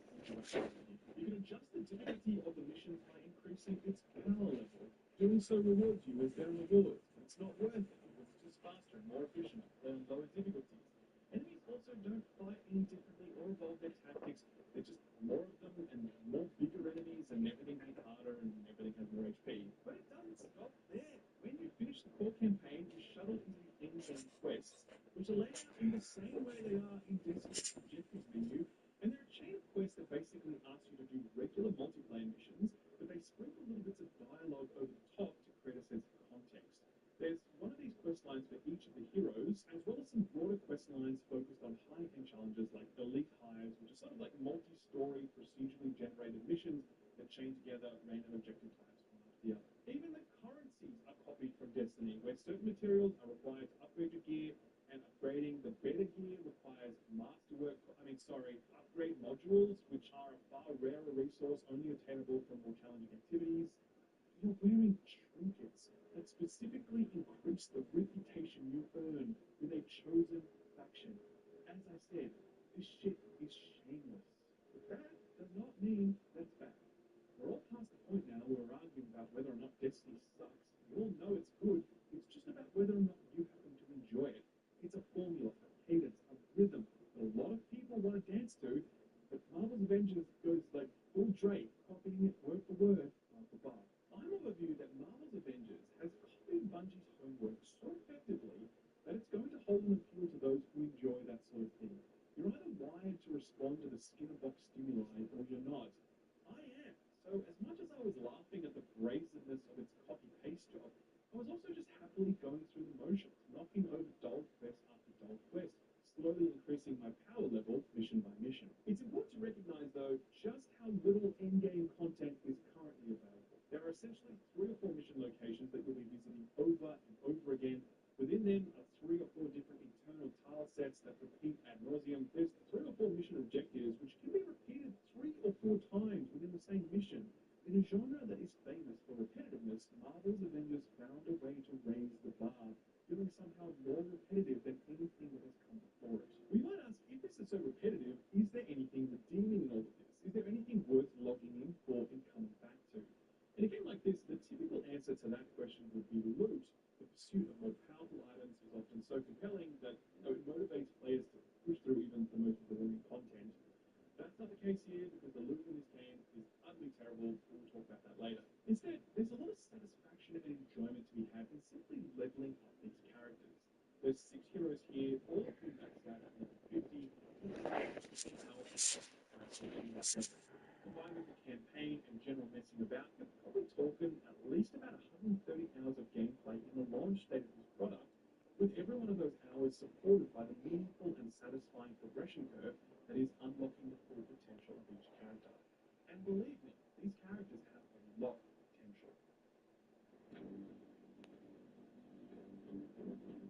There's a lot of commentary out there that Marvel's Avengers is button mashy. This is straight up wrong. It's not even a matter of opinion. The combat design here for characters like Cap and Black Widow and Iron Man is so strong that skilled players can do extraordinary things, and even intermediate players like myself can pull off some stuff that leaves me feeling pretty chuffed with myself. Still, I understand why so many people feel the way they do about Marvel's Avengers, about it being kind of button mashy. It's because most people will never stick around long enough to see the combat truly shine. Most other spectacle fighters or looters will give you the full character kit relatively quickly so you can start using it throughout the game.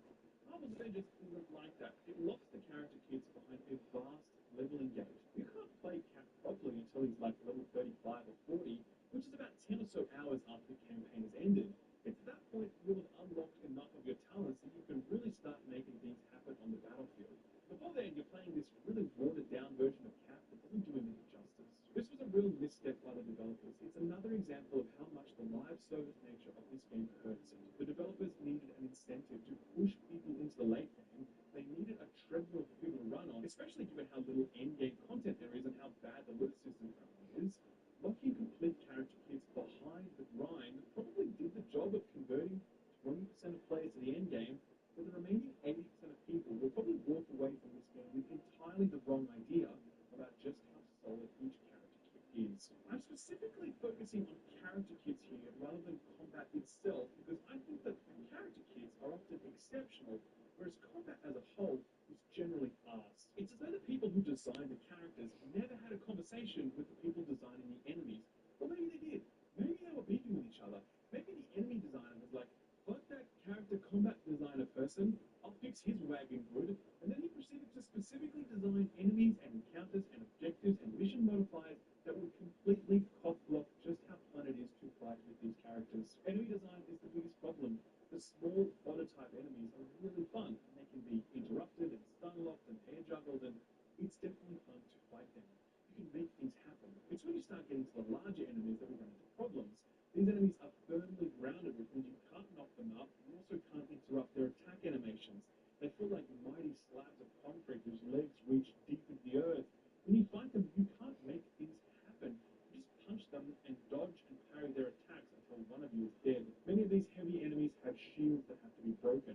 There's typically a few tools in your toolkit to do this, but generally there's some wind-up associated with these skills, skills, like you have to be sprinting or you have to hold down a button for a few seconds. The problem is that the enemy attack animations are faster than your wind-up, so often we'll be holding down a button to break an enemy shield, and at the very last second, the enemy will just throw out some cheap jab, which interrupts your attack, and then they go straight back to blocking. It's not fun. There are big problems with the fundamental design of some enemy types. These large robots, for example, have these huge amounts of HP, and you have to be on them forever, but their primary attack is a flame vent that triggers every 2 or 3 seconds whenever you're fighting them. So the actual way to fight this robot is to run up to it, hit it 2 or 3 times, step backwards, rotate 90 degrees, step forward, attack, step back, rinse, repeat, repeat, repeat. How is this supposed to be fun? But this is nothing compared to the multiplayer bosses. Check this out.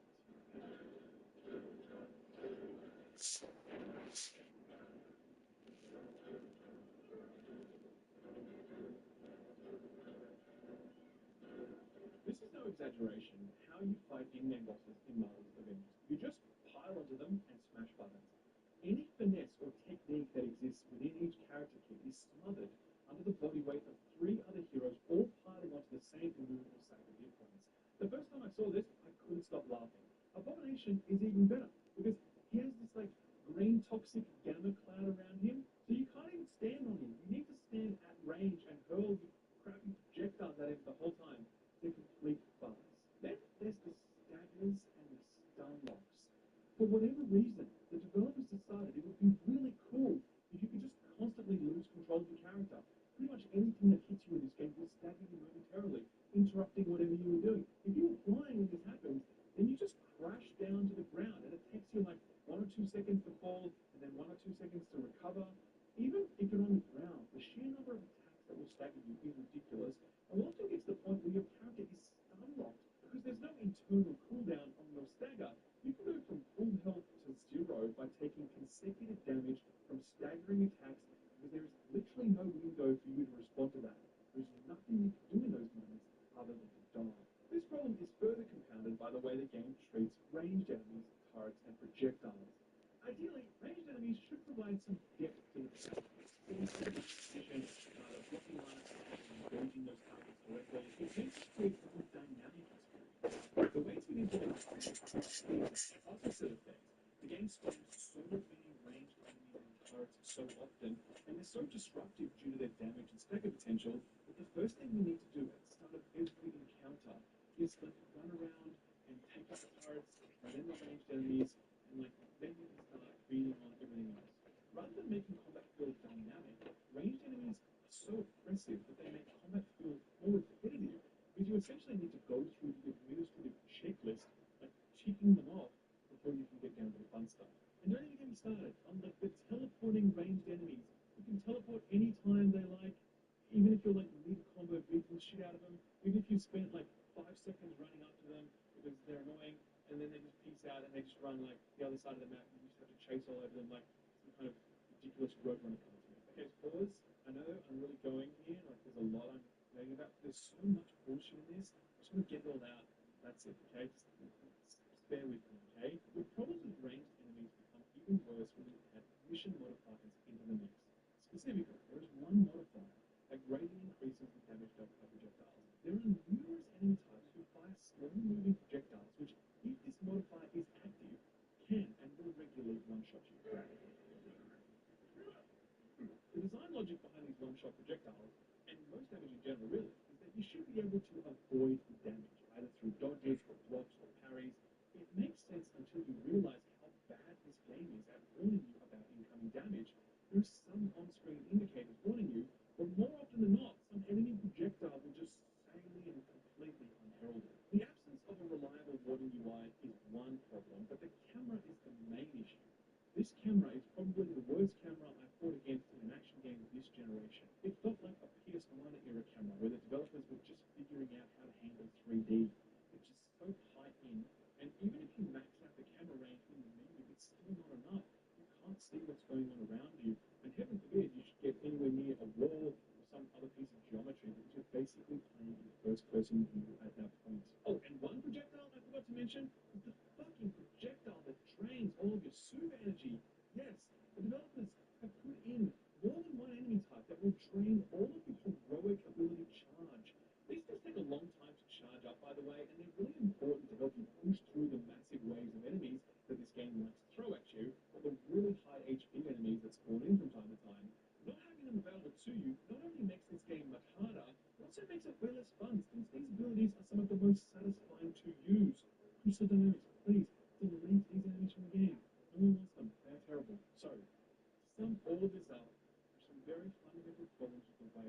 preferred enemy design. The boss encounters are cooler. There are too many ranged enemies and projectiles. There are too many things that can stagger you. There's too many things that can one-shot you. There's not enough information about incoming threats. The camera is often horrific, and your heroic energy is constantly being sapped. These problems and others all combine to suffocate the potential that these character kits have. Even now, I long to log on and play Cap. He feels great when the circumstances allow for it. Honestly, couldn't ask for a more satisfying rendition of what it would be like to play as a superhero that I've admired since my childhood. But the moments when it all clicks into place and it's unobscured by all that bullshit, they're just so rare, especially when you're playing solo. Last year, I reviewed the ill-fated Wolfenstein Youngblood, the open-world co-op spin-off that absolutely no one asked for. Among its many problems was the fact that this game was designed for co-op, but advertised as being played solo. That's just really true. Trying to play the game solo was an exercise in futility and frustration because so much of it, like boss encounters, enemy weak spots, checkpoint systems, and more, have been exclusively for co-op play. Play the game solo is essentially right. I'm at the point now with Marvel's Avengers where basically can't play this game because matchmaking is broken and it has been since release, and trying to play this content solo makes it extremely clear that none of it was designed for solo play.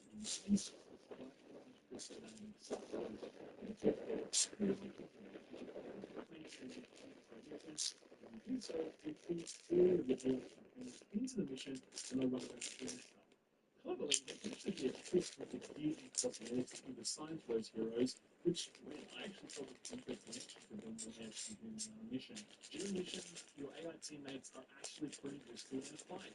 They'll target bad guys, they'll combo them, they'll do big damage on groups of targets. This isn't a case of them just looking like they're fighting so that you can sail in and deliver the turn blows. They do pull their own weight, at least when it comes to combat. When it comes to objectives, it's a very different story. Your AI teammates are completely brain dead. They have no concept whatsoever of objectives, and that's a very big problem when it comes to a game like this, which is very objectives focused. Most of the missions involve doing a thing, like standing on a point, or capturing a number of points, or destroying some sacred team. When you're solo, you're the only one on the map playing the objective. It makes everything feel like such a chore as it is. And then there's the way that developers seem to purposefully make it harder when you're solo.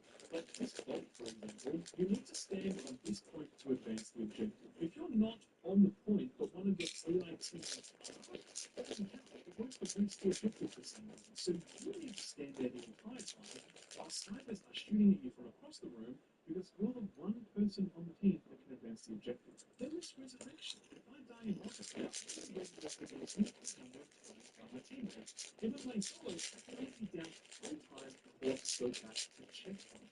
In the case of this role, I'm die the very last round of the after 15 or 20 minutes of playing, I would then have to do the entire thing all over again because I got one shot with some invisible projectile and I had no way of avoiding whenever the new one's coming. More fundamentally,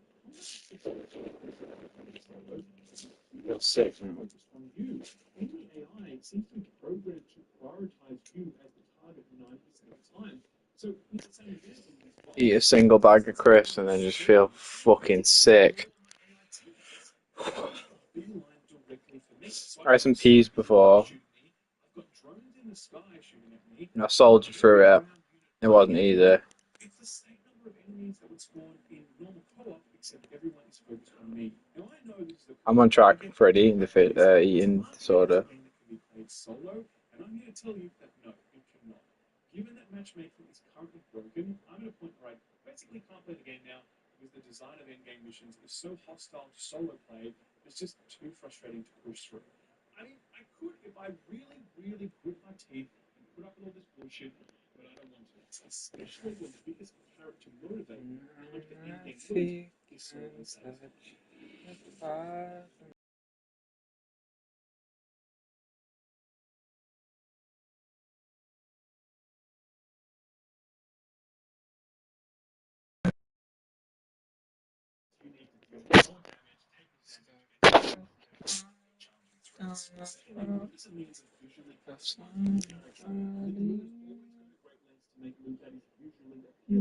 Since the design of your character, make it look good, is a really powerful motivator. Good games offer the best possible showcase of just how central cosmetic appearance is to a game's appeal. Thirdly, loot is a means of varying our core gameplay loop. You may run with a sword one day or an axe the next, a scout rifle on a Monday and a pulse rifle on a Friday. The decision to use different items really changes up the fundamentals of how we play our characters. Finally, these sorts of games always use loot as a means of finessing a final build for your character. So you may be using a sword instead of an axe, but you're focusing on attack speed over crit, or you're putting a lot of stats into ability power to make your special attacks hit harder. These are more subtle changes to your playstyle, but when you add all of these subtle changes up, they often combine to create vastly different gameplay opportunities for you as you're controlling your character. Pretty much any looter you can think of will offer a loot system that pulls on most of these levers at the same time. So Diablo is one example where all of these levers are available and there's a lot of range in each of them. You have stats, then weapon types, there's cosmetic gear, you can build each character vastly differently depending on how you want them to look and play. Even something like Anthem pulls most of these levers. You could use different weapons. There were stats that made you more powerful, stats that let you define a specific playstyle. The biggest gap was the look of your character was separate from the loot, since they wanted to sell you skins in their cosmetic shop. Thankfully, no game, until now, has been stupid enough to repeat that mistake. Marvel's Avengers has the worst loot system of any loot game I've ever played, because it pulls on the levers that it shouldn't and ignores the ones that it should. There is a power level system here that is pegged to general eye level. You get stats as you play, making it possible to take on higher level foes. This is, of course, the least satisfying component of any gear game. It's completely analogous to play level, and it only serves to prolong the march to maximum player power for the sake of it. The player doesn't feel manifestly more powerful as they move through this curve because they continue to take on commensurately higher level enemies. It's a classic hamster wheel, a lot of running to get nowhere at all. Secondly, none of the gear you pick up in this game has cosmetic properties whatsoever. It's a repeat of one of the biggest mistakes that Anthem made, precisely the same reason that Anthem made it, because they wanted to monetize the appearance of your character. We'll come back to this point when we talk more about monetization, but suffice it to say, loot is incredibly unsatisfying to collect and equip. It's basically just a little stat sheet. Thirdly, there are no items I can equip, such as new weapons or armor, that fundamentally change the way I play. In some instances, this makes sense. I mean, it's not like I can start using a trident when I'm playing as Thor. Thor literally stops being Thor when he doesn't have Mjolnir, so we can't mess with that. But Cap's had a few different iterations of his shield over the years. Black Widow could use a different set of pistols if she chose. Iron Man was able to equip an unlimited arsenal of weaponry. There was no weaponry loot slot implemented into this game, and it feels like that's a big missed opportunity for really meaningful build diversity options. What you can do, though, is you can build your character to do more melee damage, or more range damage, or have more health, or be more efficient in the use of their hero powers. This is so silly for so many reasons. No one is going to build a ranged Hulk. I mean, just because you can doesn't mean you should. Similarly, are you really going to build a tank Black Widow, piling on extra defensive stats for her so she can take damage in a game that is entirely built around dodging and parrying damage rather than taking it? When Hawkeye arrives later on, why would I build melee for him? He's an archer, he shoots arrows. Why is there a gear system that is going to flood Hawkeye with melee and defensive stacked items when the thing he should be chasing is range damage? This is what's so counterintuitive about this system. The Avengers already have roles. Kamala punches things, Hawkeye shoots things, Hulk smash. Yes, some characters have some sort of hybrid approach where they mix up range and melee attacks, but even then, I'd argue that asking me to choose between a ranged cap or a melee cap or a tank cap, they're all just really dumb options. I don't know why we have this sort of roles-based stat system in a game where roles are already pretty much defined. I don't want to have to choose between melee and range. I'd like to select stats that benefit both of those. I don't want to have to stack defensive stats in a game that is primarily about avoiding damage in more instances. It makes it feel like I'm gearing to reduce the impacts of my own failure, which is never a fun gearing choice in an RPG. Finally, there are the modifier stats which exist on the gear. It's basically passive buffs, like a 15.4% chance to get health regen when you do a light combo finisher, or your attacks have a 12.2% chance to apply pin particle damage when you do a heavy combo finisher. like enemy design, the gear clashes with the flexibility inherent in your character's combat kits. Most of it will ask you to use one combo finisher over another or ranged attacks, which really isn't fun since you want to do whatever combo finisher or attack you damn well please. It's frustrating to be told to use a specific attack over another because it's more efficient to do so. The final nail in the coffin is just how goofy this is. I mean, I made the joke about farming Hulk spines in my beta impressions. It doesn't feel any better in the final game. It's so dumb, so counterintuitive, so hand-fisted, so shoehorned in. I've never seen a loot system that feels more out of place than this one. It simply does not belong in this game at all. For me, the two biggest explanations for why loot is so weak is number one, they wanted to charge you for skins, so they had to take away the cosmetic properties. Number two, a lot of the power that's typically put onto gear has actually been moved into the talent trees. If you go and have a look at those, there's a lot of ability and stat modifying stuff that really does augment your playstyle in very meaningful ways. But it's on the skill tree, it's not on the gear. And so the gear has really no room to do interesting things because most of that heavy lifting is already being done by the skill trees. If Crystal Dynamics had considerably trimmed these skill trees, it would have enabled people to experience the full character kit sooner, and they could have pushed these stat and ability modifying skills onto gear, and that would have created a more interesting gear game both early on and into the end game. There's going to be a lot of stuff that changes about this game over the coming years, and top of that list is the loot system. I guarantee you, the loot system here will be completely unrecognizable in a year or 18 months' time. There's almost nothing worth keeping. It needs to be ripped out and replaced because what's there right now really only serves as some cautionary tale to other looter games about how to get everything wrong all at once. And speaking of getting everything wrong all at once, let's talk about bugs and optimization. I originally played Marvel's Avengers on the PS4 Pro during the beta, where the performance could really only be described as horrifying. Frame drops out the ass that were sort of obscured, or they tried to cover them up by using the most crazy motion blur ever. Well done.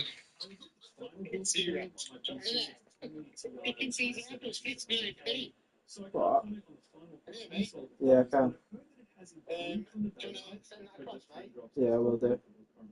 on my PC, it's unbelievable how badly this thing looks. Unbelievable. I Speak to you in a minute. getting frame drops down to 10 FPS, just constant frame drops whenever the action hits. Much of this is triggered by the destructible environments, which are a really nice feature to be sure, but it's clear that they should not have been implemented given how severe the performance hit is. In my last third of the campaign, stuttering again, and it didn't stop for a long time. I spent at least 5, maybe 10 hours playing like this.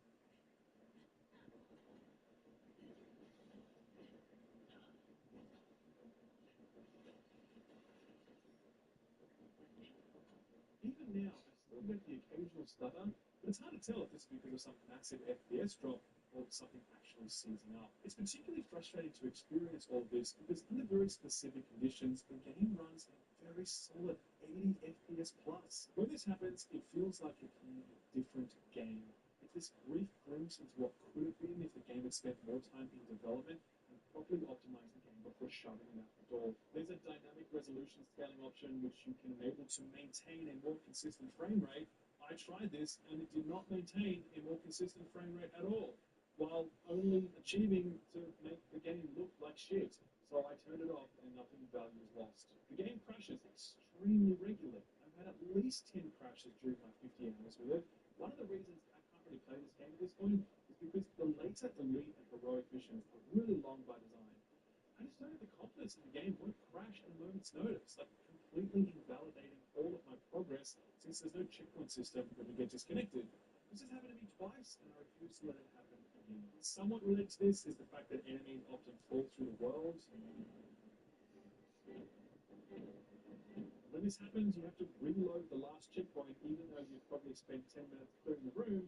This has happened to me at least 3 times now. There are regular audio glitches. Specifically, the snow stage just doesn't have any sound. Like, it's weirdly broken.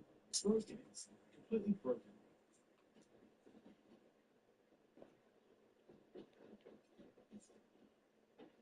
There are animation glitches too. This one with Cap is my personal favorite. It has to stop. It's time we replace their poisonous lies with the truth. then there's also this, which isn't really anything, it's just funny nitpicking. There are many, many issues relating to progression, loot, and cosmetics.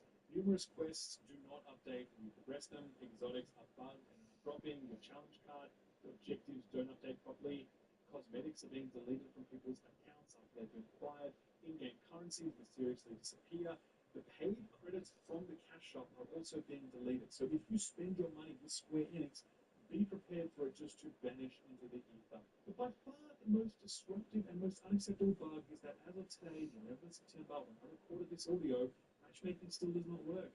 It's been over a month since the first beta. It's been 9 days since this game was released to Deluxe Edition customers, and matchmaking still does not work. They released a patch, and still matchmaking does not work. And they don't even have an ETA on when matchmaking will be fixed. Square Enix and Crystal Dynamics did not provide early review code for this game because they said the co-op was so integral to the experience that they couldn't possibly let reviewers play it without access to co-op play. They held back review code for this reason, but they didn't hold back the launch of the game for this reason. They didn't delay it by a week until matchmaking was working. They just said, fuck it, ship it, off it goes, absolute rubbish. As I said on Twitter, Marvel's Avengers is actually the most buggy AAA game I have played at launch. Anthem was nowhere near as buggy as this, so let's just remove that from the conversation. Fallout 76 was as buggy as this, but you could at least play that game. You could laugh at its glitches while you played the game.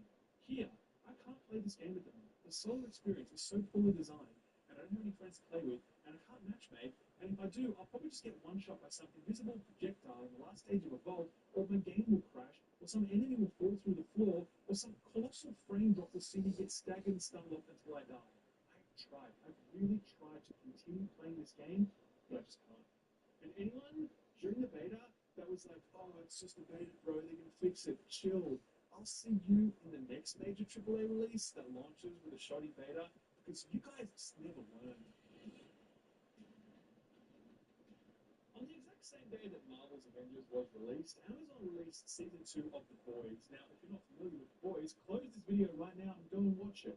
Like The Watchmen, it's a deconstruction of the superhero. Only the heroes aren't crippled by psychological trauma as much as they're just assholes. And they work for a big conglomerate that turns superheroes into a multi-billion-dollar business.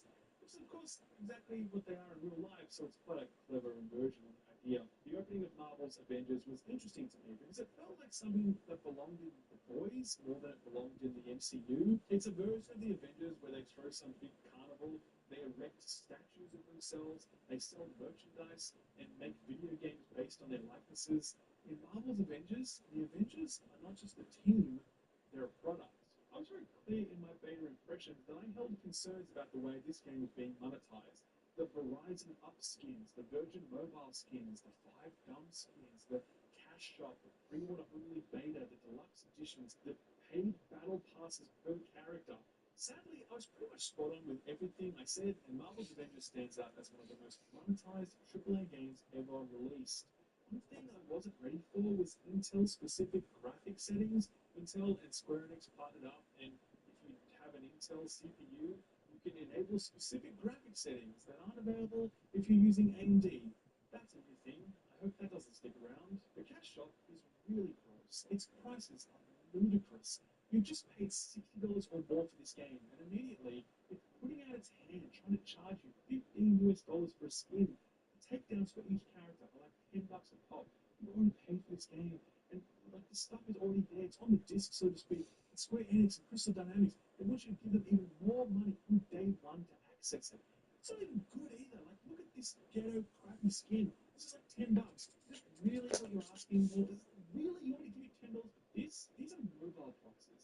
I literally downloaded a free-to-play Marvel MOBA the same week that I started playing Marvel's Avengers. It's called like Marvel Super War or something. I don't know, it's dumb, but whatever, it's fun. The prices in that game are the same as the prices in this game. And that game is fucking free. I just want to address this whole, like, it's cosmetic defense, by the way, as well, since a lot of people argue that all this is justified because the appearance of your character, you know, it doesn't really matter. It's not gameplay affecting, whatever else.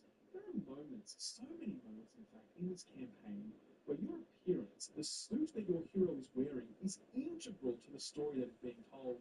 When I'm playing as Iron Man here, this mission is about me putting together a better suit because the one I'm wearing is old, outdated, and crap.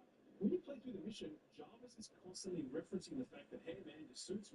it's going to give out. Oh no, I hope you can make it to the end of the mission, because your suit is a real worry. The suit's doing great.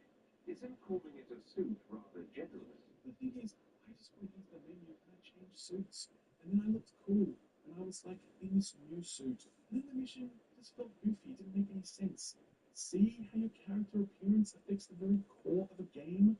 Superhero appearance is their suit have always told the story about where that character has come from, or where they're now, or where they're going.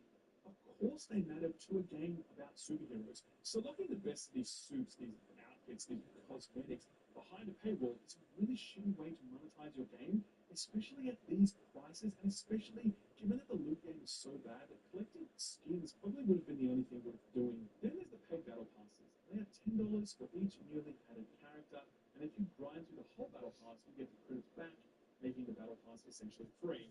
The catch, of course, is that your progress is gated daily and weekly. You cannot advance your battle pass at the rate that you choose to advance it. You have to do it on Square Enix's timetable, and that sucks. The grind to earn anything for free in this game is, of course, ridiculous. I'm over 50 hours deep now, and I still can't afford one legendary skin.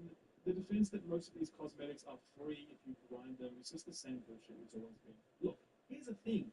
I am not against monetizing games. I genuinely am not. To explain all the intricacies of this, it would take like 10 videos, okay? Just know I'm not against fair prices for fair products in games. I believe if you want to make a live service in particular, that you need to create some sort of long-tail monetization options to fund continued development. But if you're going to do that, find a way that isn't shit. If you're going to cram your game full of corporate sponsorships, then use that money to fund development. If you're going to have a skin shop, don't sell stuff that's already been made, shipped on day one, at exuberant mobile game prices. If you're going to give people paid battle passes, don't throttle their progress. If you're going to give them a chance to grind for things, don't tune that grind to be unreachable to all but the most no-life world players. The problem with the monetization in Marvel's Avengers is that it isn't one thing. It's all the things, and all the dials are turned hard to the right. With this much monetization crammed into every part of it, this game should have been free to play. Instead, it's a premium price game which just feels so greedy and gross.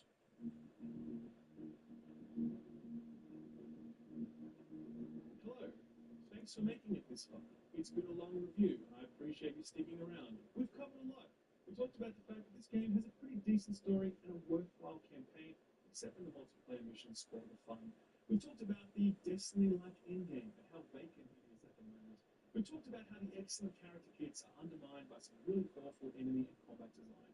We talked about how hard it is to play this game solo. We talked about the loot game, the bugs, and the monetization, and how none of these are good or acceptable. To be extremely clear, this game is a complete mess right now, and there's no way it should have been released in this state. No way. Coming back to what I said at the start of this review, it's a reminder of just how little the video games industry has learned about how to successfully launch a live service game like this. But the reality is, the launch of a live service game is just step one in a long journey to either greatness or obscurity. Destiny 1 and Destiny 2 both had famously bad launches, but both went on to become extraordinary titles. Conversely, Anthem's launch was an unmitigated disaster, and right now it's still only early in its prototyping for its long-promised Anthem Next Resurrection. My point is, it can go either way, but if I was a betting man, I'd put large money on Marvel's Avengers surviving and thriving in the years to come. And there's two main reasons that I have this optimism. Number one, I really do believe that character combat design is first class. I really do believe that Crystal Dynamics have shown that they know how to build characters that play beautifully and have a full kit that's both functional and flexible, the kind of flexibility that lets advanced players truly express themselves during combat. When all the bugs in this game are fixed and all the bullshit that ruins combat is pulled back and more in-game content is added, I think the core combat will shine through and it will win people over and it will keep people coming back. The other reason I have this optimism is just because this is the Avengers we're talking about here, and that means something. I remember when I got control of the camp for the first time, and I was on the Chimera, and I was just walking around deciding what I would do next, and it hit me like, hey, this is my cap. I could dress him how I liked, I could gear him how I liked, I could train with him, or I could go out on a mission. When matchmaking eventually works, I'd be fighting alongside other people who chose a different character because that's who they wanted to be. But I'm Cap. That's who I choose to bring to the team. He's the hero that means the most to to me, and this game lets me be here. Sure, there's Marvel Ultimate Alliance and Marvel vs. Capcom and Lego Adventures, but there's no game quite like this that lets me basically roleplay as Captain America and build that sort of connection with him. That counts for something, I think. And when all is done and dusted, I think that unique connection is going to be the biggest driver that keeps this game alive. Crystal Dynamics have literally years of work ahead of them to realize the full potential of this game they've just released, but I think they will get there, and when they do, I think it'll be worth it. For now, though, steer clear. With the exception of the campaign, this thing is a mess, it's not finished, and is not worth your time. This video is brought to you by Opera GX, the first browser to be made specifically for gamers. Now, I know what you're thinking. That sounds dumb. Why would gamers need a specific browser? That's a good question. Don't think of Opera GX as something that will, improve your KD and make you MLG Pro. No, this is just a browser that has a whole bunch of features built in that gamers would find useful. For example, the GS control tool lets you set RAM and CPU usage limits for your browser. Now, if you're running a high-end machine, this probably isn't going to help you. But if you've got a mid-range or low-end machine, then this is handy because other browsers can use a surprising amount of horsepower, especially when you have multiple tabs open. Setting limits means you can know your browser is never hogging resources better used elsewhere. There's also a hot tabs killer that shows you which specific tabs are using the most CPU and RAM so you can close them specifically. On top of that, there's a network limiter which you can use whenever you're playing online or downloading something, ensuring that the browser is chewing up as little bandwidth as possible. As you'd expect, you can also customize the look of this thing. There are different color themes available. There are standard wallpapers that you can select from, but you can also import your own. One thing I quite like is GX Corner. It's a landing page that showcases free games each week, day, month, whatever, from places like Epic, PS Plus, Games with Gold. It also shows upcoming releases and highlights some of the best deals you can get on new and old games. The integrations are a real highlight. The inbuilt Twitch integration showcases all the streamers I follow, and I get a little notification whenever one of them is live, so I never miss a stream. There's also full integration with Facebook Messenger, WhatsApp, Instagram, and most importantly, Discord. It's built in right there. Opera GX also have their own server you can join where they run regular giveaways. Finally, the best feature in this entire browser is the pop-out video function. Any YouTube video I'm watching, I can pop it out with the press of a button, move it around anywhere I like on my screen, and it always stays on top, which means that I can overlay it on any game that I am playing. So I don't need a second monitor to watch YouTube videos. It's just right there in front of me, easy as. Opera GX is free. It's totally free. There's no strings attached. You can click the link in the description below to download it right now. And if you're on mobile, don't worry, because if you click that link, you'll get an email reminding you to download it later. I have switched over to this browser and I'm now using it as my main browser. Check it out, and you might as well. Thanks for watching my video. If you liked it, give it a thumbs up. If you didn't, give it a thumbs down, so I know to do better for next time. If you enjoyed yourself, consider subscribing, and if you really enjoyed yourself, maybe consider hitting that notification bell so you never miss a video. You can see my patrons here on the left. They're awesome. They're amazing. If you want to join them, check out my Patreon page. Thank you again. I'll see you next time.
Mother's Day is coming up, so give your mum the gift of premium wireless audio thanks to this video sponsor, Raycon. Whether she's working, gymming, or just taking the time I am becoming high-quality earbuds handy, the beacon get 20% off your of order the when you void, visit buyraycon.com/skillet. empty in all but name, hollow in all but shape, In this video, we have one goal and one goal only.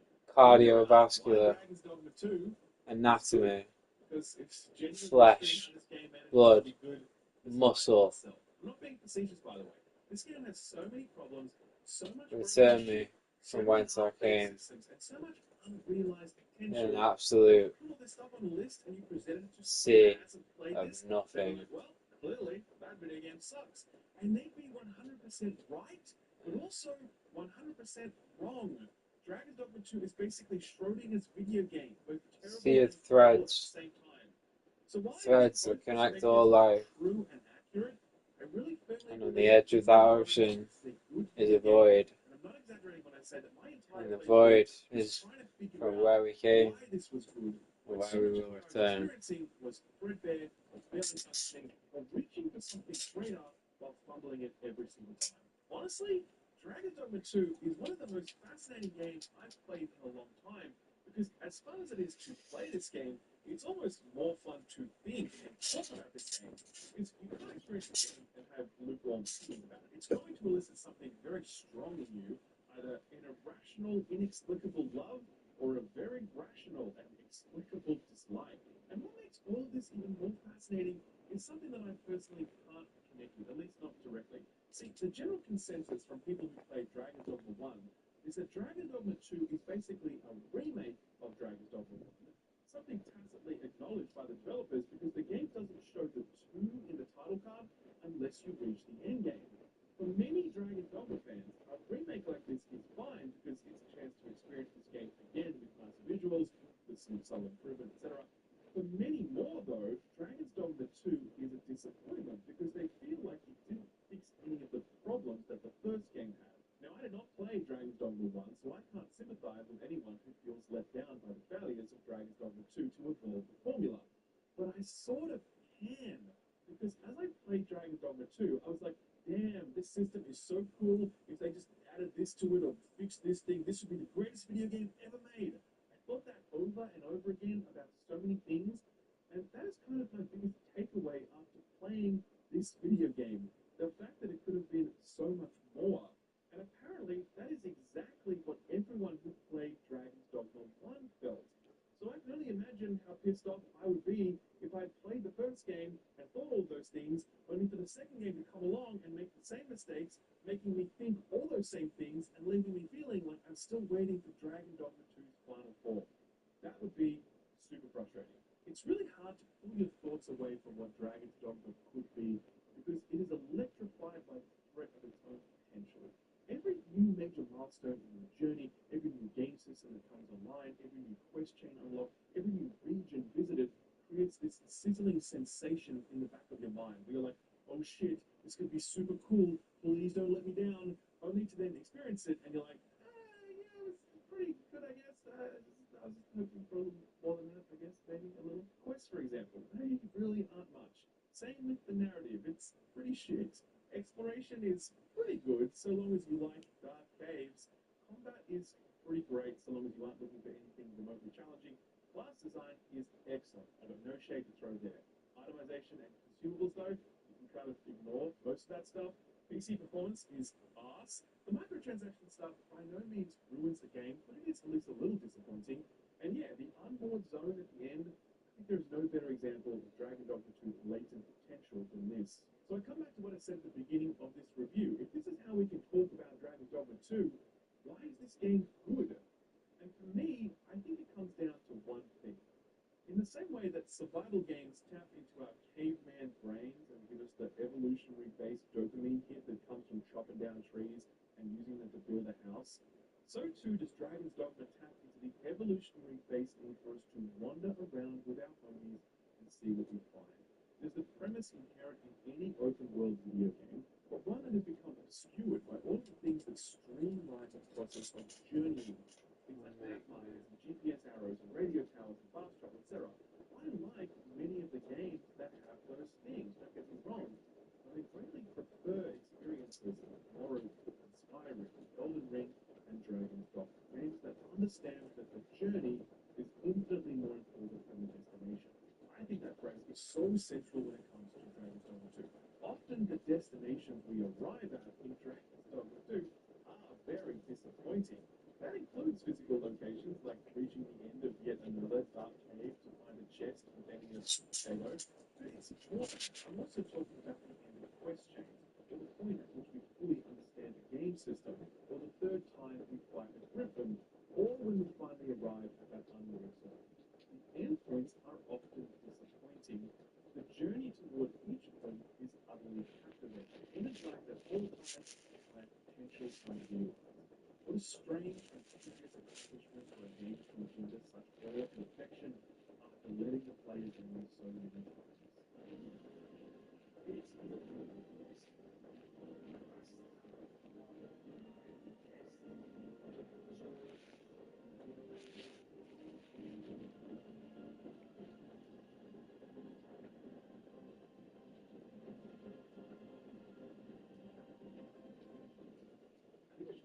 Describing what Dragon's Dogma 2 actually is, because truth be told, I haven't seen a fair bit of replay for playing it.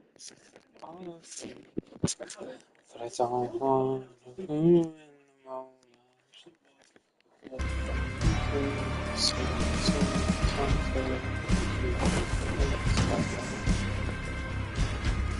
It's raining really heavily in the UK. I love the rain.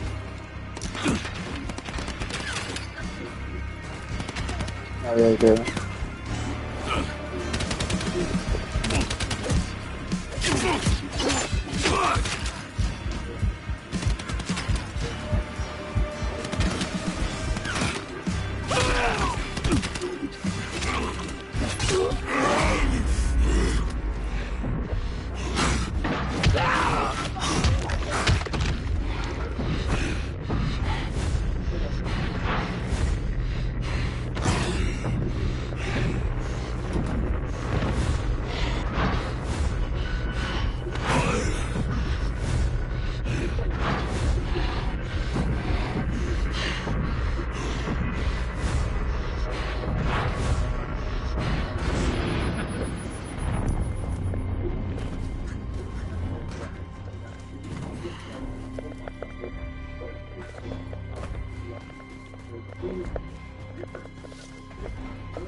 What's particularly interesting about Dragon 2 is that it opens up with a big of the series that we can explore in the other games.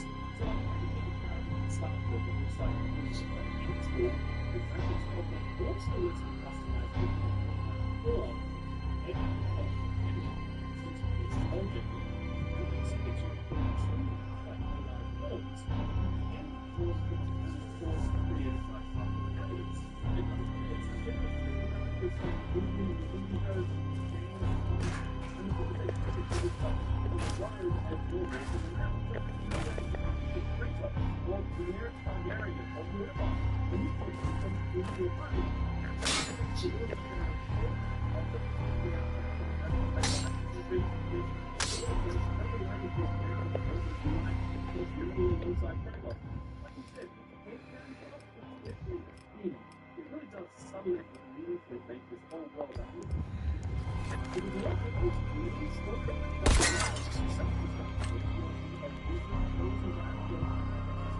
Sheriff, the plant's up and running. You're gonna need to send some people here if you want to keep it that way. Get yourself back here. We need to talk.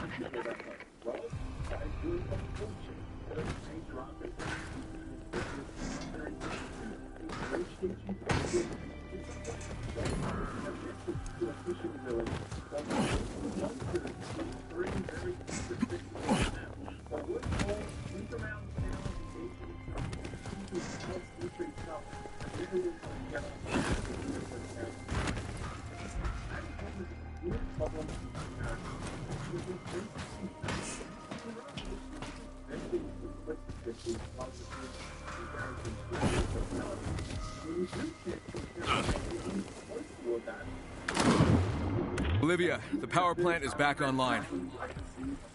You are a man of many talents, Mr. Crane. The Baron was the one who shut it down. I'm thinking he wants the valley under his thumb. Without any electricity, they'd be at his mercy. Sounds like something he'd do. Now I just have to convince the folks at the town hall they can't give in to a bully. Because once you do, there's no end to it. Kyle, this is Pietro. Pietro who? Pietro the handyman, at the town hall. You don't know me, but I know you. I've seen you around. I hear you got the power plant back online. Yet the substations still need to be reset. Otherwise, the juice won't get funneled to the devices in the area that help us to hide and survive. Yeah, okay, I can lend you guys a hand. Thanks, Kyle. The substation halfway between us and the plant is the most important. It feeds the old town grid. I got it. I'll call you once I'm there.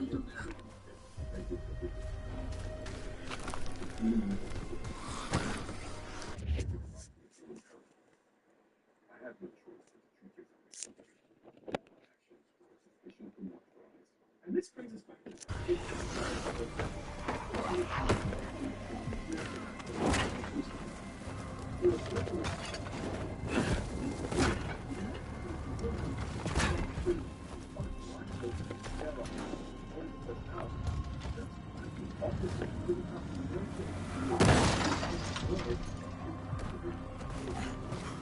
Ow.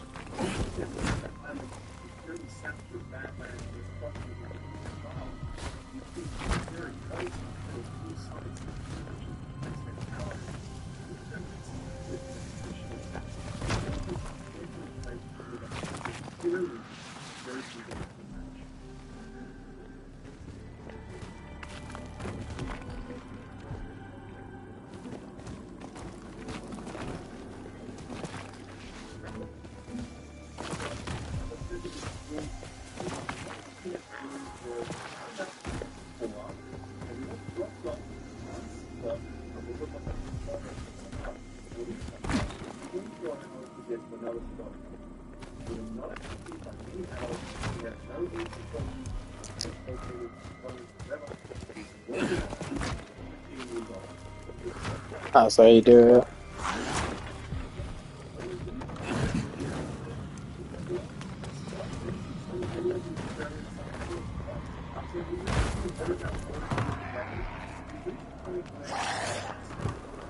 That's not how you do it.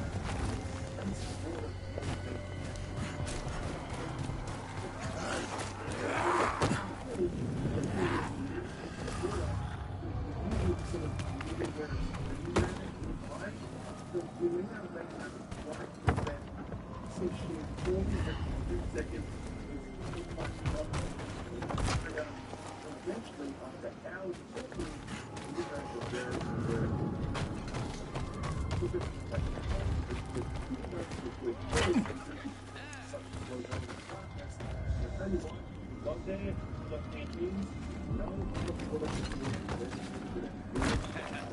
Drop some more. It's entertaining.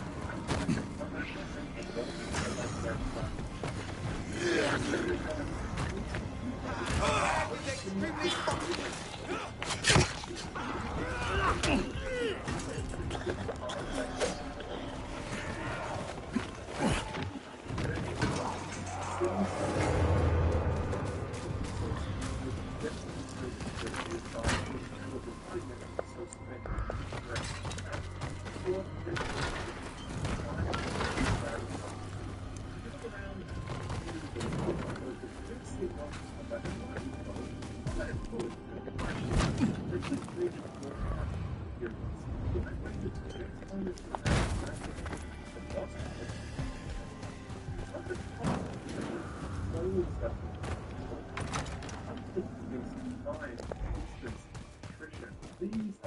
Well, if it ain't trouble on two legs. You did it, and I'm grateful. But I worry about sending our people out there. And we can't make an enemy of the Baron. He's already our enemy. Without power, we might not survive here. But we can't stand against the Baron. He has an army. But we can. If we can get all the other survivors in the valley to stand with us. And how are we going to do that? Everyone is just fighting to survive. I'm with Florence on this one, Crane. Open war with the Baron would be suicide. So we take our time, gather allies, keep an eye on what he's doing, learn what we can, get intel on him. I like that idea. I'm not so sure, Jacob. We should focus on rebuilding this place, especially now that the power's back on. Why can't we do both? Concentrate on rebuilding and keep watch on the Baron. They know me, so I'm thinking you should send some rangers out to check on what his men are up to. Meanwhile, I'll help get this place up and running. Fine. I'll send some patrols to keep an eye on the Baron's men. Thank you, Sheriff.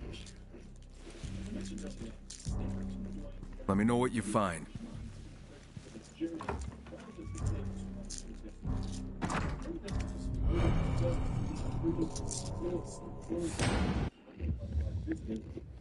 Some new mini-boss encounter or some new things you need them to do. It's also a necessary mindset because often you'll find your plans waylaid by various points on this adventure. One instance where I journeyed really far to get to a place, and I was getting close when I noticed that the only way into it was one very rickety wooden bridge. And these things proved really weak in combat. As I approached it, instead of harpies swooped down and began attacking, I cast a spell that auto-targeted an enemy who was just a little too close to the bridge support and moved. No more bridge, and no other way to get across. Suddenly, my plans had to change because I now had to wait a few days for that bridge to be repaired. One of the very few examples of Dragon's Dogma 2 using the time well, we'll talk more about that later. When it comes to moments like this, beauty is in the eye of the beholder. I'm sure some people would just put down their controller in frustration and be like, no, that's it. For people like me, though, that sort of friction is cool and interesting. Not great stories that went into a path and had everything planned. There were definitely at least a few instances where Dragon's Dogma 2 really pissed me off because it did feel like it went out of my way to make my life more difficult. One time I journeyed all the way to the volcanic isle to the south and I received an expedition to go back to the capital, which is in the central biome. And I was like, okay, I'll just fast travel back there using one of my very limited fast travel stones. I was like, they're expensive, but this feels like it's worth it. So I bring up the map, and that's when I realized that there's no fast travel point in that central capital city. And I'm like, what the fuck? Why not? There's one in the other one. Why isn't there one here? But I was like, all right, whatever, that's fine. I noticed that there's a path that leads from the volcanic isle direct to that capital city, and it's a massive walk, but it was the fastest way to get there. So I was like, all right, I'll just do that then. So I walked for like half an hour, and when I get to the end, I learned there was this giant gate, and it's locked, and there's no way through. And I'm like, are you fucking kidding me right now? So I was like, all right, fine, here's what I'll do next. travel to a fishing village up north because that lets me go through this undersea cavern that opened up at one point during my journey, and it connects me to my destination. Sounds good. So I fast travel, I make my way through this huge cave area, and when I get to the end, I learn that the lift that I took to get out of there the first time I came through was one way, and I couldn't pull the lift back down, so I was stuck. I come all that way for nothing. By that point, I wasted nearly an hour trying to get to my destination, and I was no contact. And in that exact moment, your quest suddenly failed for no reason. Kyle, do you copy? Yeah, what's up? I was digging through some data and found the location of another Chimera test site. Where's it at? It says something about an old monument. The test entry is outdated, but someone at the town hall might know more. Outside of that, I really love the slow, deliberate process of journeying through these lands, even despite how repetitive and unrewarding a lot of that exploration could be. Because make no mistake, there's a lot of real estate to explore. More caves. There's big caves, It's worth asking. caves, and seaside caves, and bandit caves, and ghost caves, and caves inside of caves. I wish I could tell you that exploration would deal with these incredible, never-before-seen temples and hidden townships, immense underground forests, but all the things you regularly stumble upon when journeying through the land between the monuments. You can't turn a corner in that game without something so awe-inspiring that it takes your breath away. Sure, it had a lot of repetitive, dark dungeons, but it also had... And I'll see what I can find out. Now listen to this. I'm patrolling and fuck me, this Florence pops up out of nowhere. Slimy hole. Ah, hold on. There's no way she'd send out her people to the swamps, though. Just don't mention it. They're seeing it everywhere, no? It really isn't. It's just a lot more of what you already see. And I guess that brings me back to the original question of this entire video. If exploration is not particularly diverse or surprising, then why is it good? Well, it's good because it really does feel like a tremendous accomplishment to cross distance in this game between the enemies in your path, the twisting, turning terrain which often seems to deliberately block your path, no restriction of your health and resources, the risk that might lead to massive distances between areas of note. It really does feel very rewarding to arrive where you want to arrive. I can't put it any more plainly than that, and it sounds simple. Open world video game to be able to get this right, but in reality, it's tiny, tiny percentages we do. We often move through spaces in open world video games, but rarely do we journey through them. Most games are designed around their destinations. Games like Skyrim and Dragon's Dogma are much more interested in what lies between the destinations. And even though that isn't much, it's enough, especially when combined with some An exploding bullets. Ah, suicide. So, what did you do? It never ends, does it?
got these encounters. Now, I watched a whole bunch of Dragon's Dogma 2 gameplay before I started playing, and I just couldn't get over how fucking cool it looked and epic, and the scale of these monsters and the way they thrash about and these top of the world.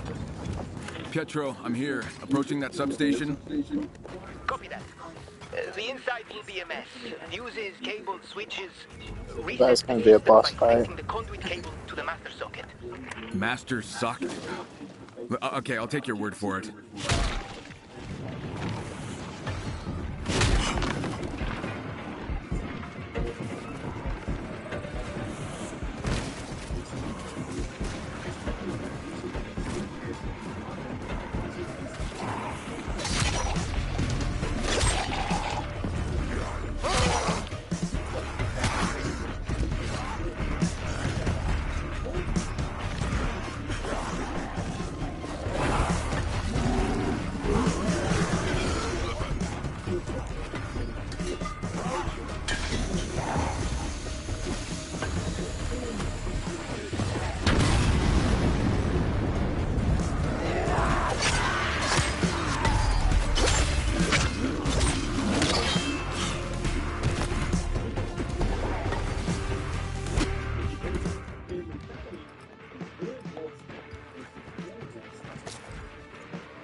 Way too many times.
It's easy to imagine all of this stuff would have been like full systems.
Throwing limits at me.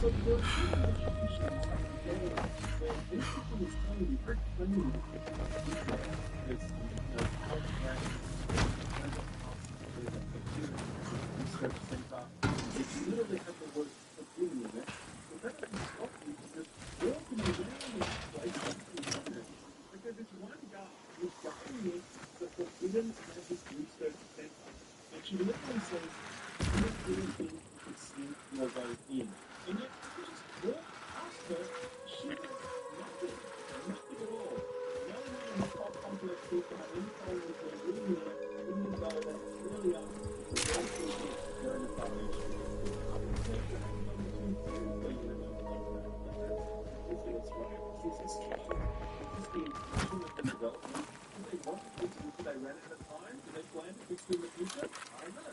But it speaks to a larger issue about how unresponsive the township are to the presence of the player. Not only does security not work, it can work in one shot per hour and walk them blind while they stand right there in front of you. And then what's the difference? You really just walk around the back of any shop you find completely their point back and what you see as no problem. That is very, very immersion pattern that is otherwise very limited. There's a lot of strange stuff that feels good and alive. There is interesting emotional story. Now, you're like, gee, other stuff, they go home, fill their roles, and see a reaction.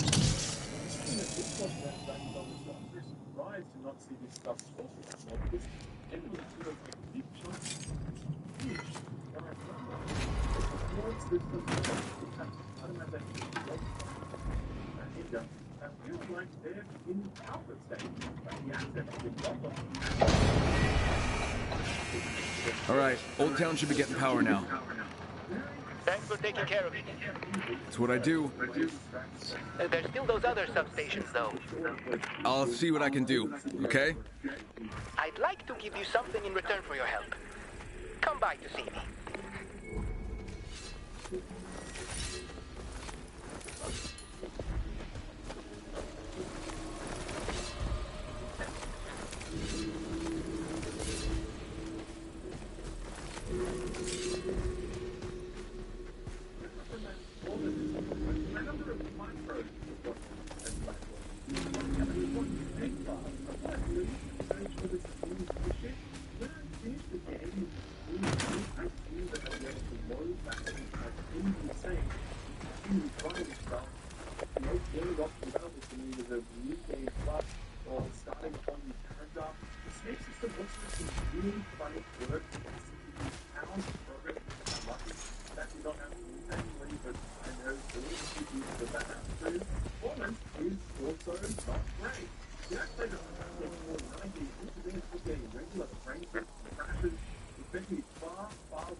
Oh, this is somewhere that, like, you can properly drive around.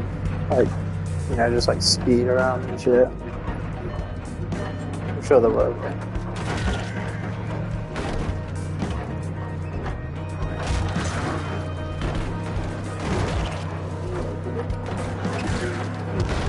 I'm pretty fast there, to be honest.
Well, if it ain't trouble on two legs. Get this.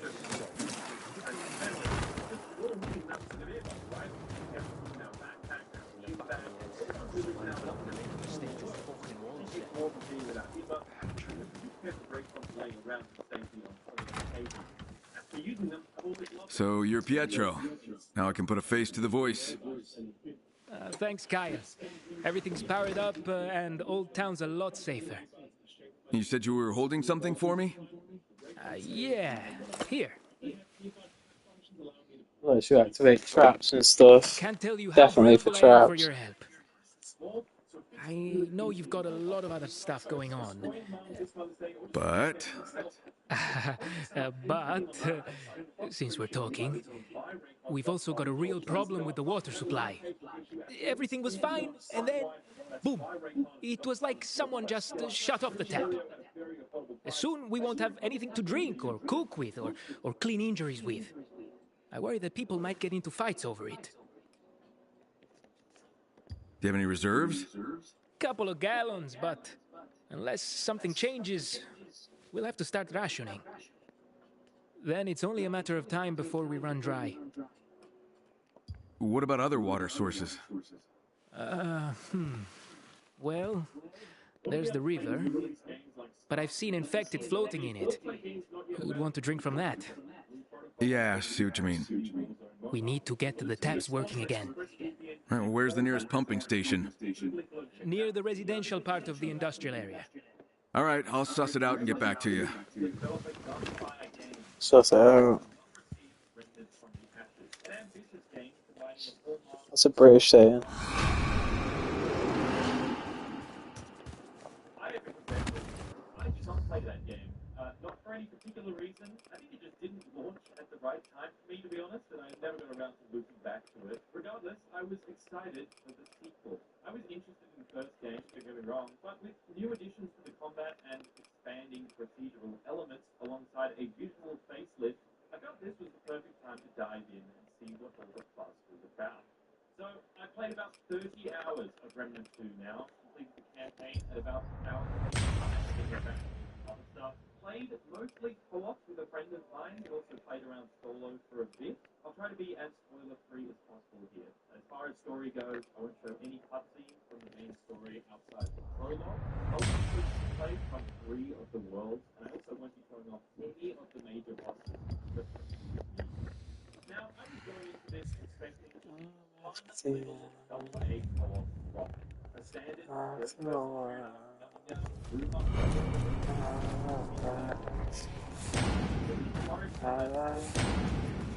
what I did not see coming from the game was that my first range was to explore with 4 dropping driving the best boosting history it has. Techland filled the brim with an abundance of secrets and puzzles.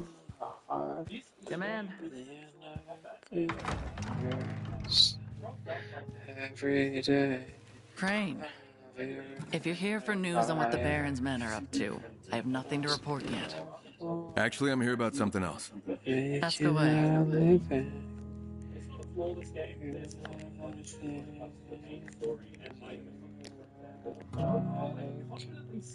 It's about the old monument.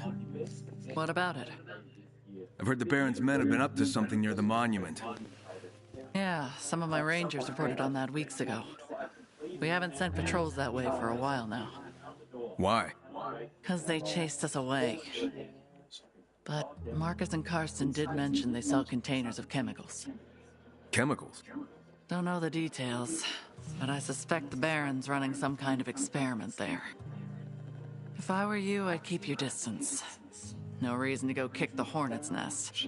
Sorry to bother you, but Keller needs to see you. Something about supplies. Right. Tell him I'll be there in a minute. Sorry, but as you can see... Of course. Duty calls.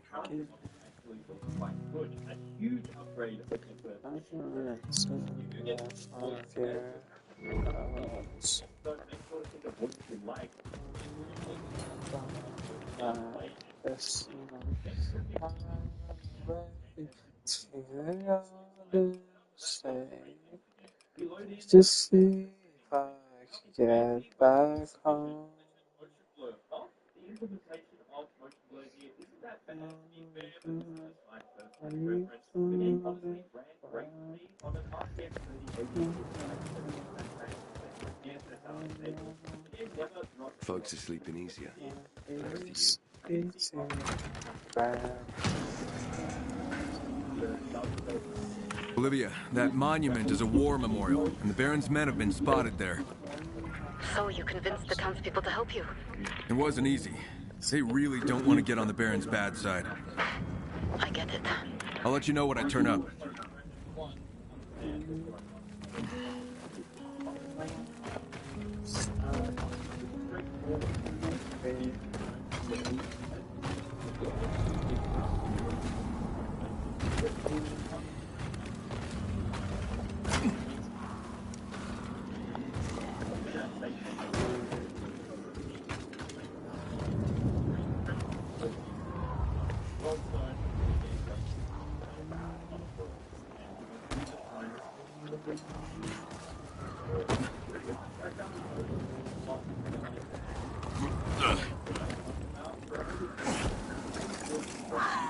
Shit, I actually pulled that off as well.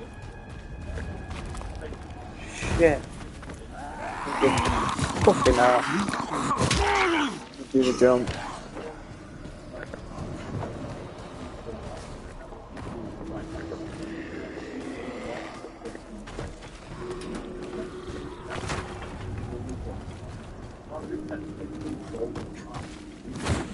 I'm dead.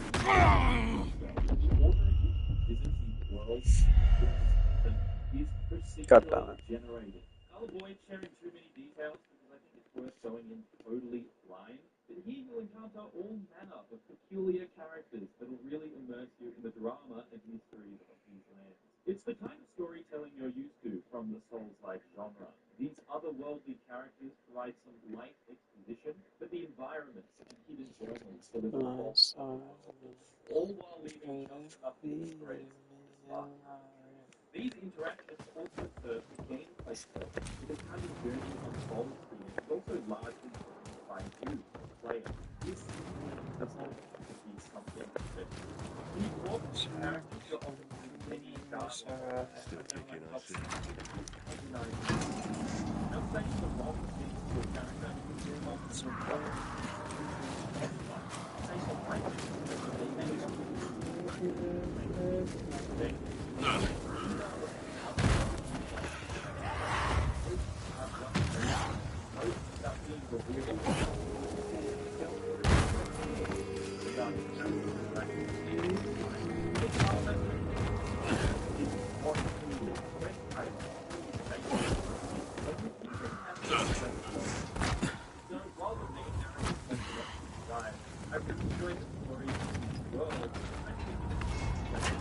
This game feels like Dying Light 1 more than it feels like Dying Light 2.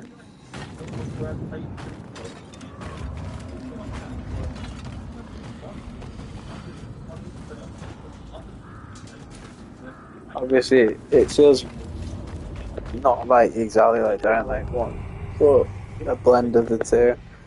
However, Dying Light 1's, the elements from Dying Light 1 are, that's skill points. No, the elements from Dying Light 1 are more pronounced.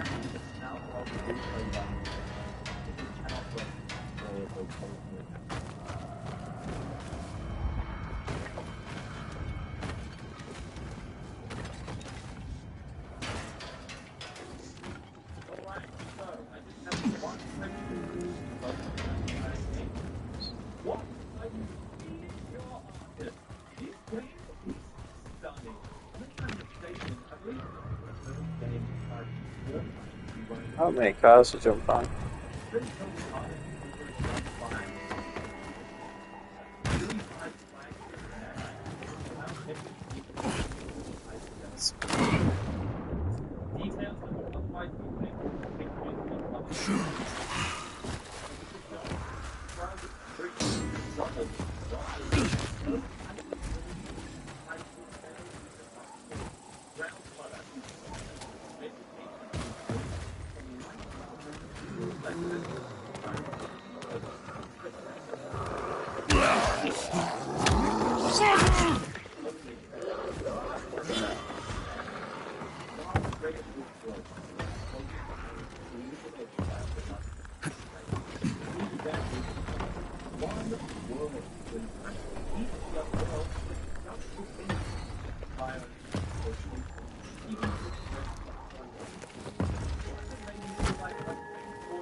Oh yeah, I did it.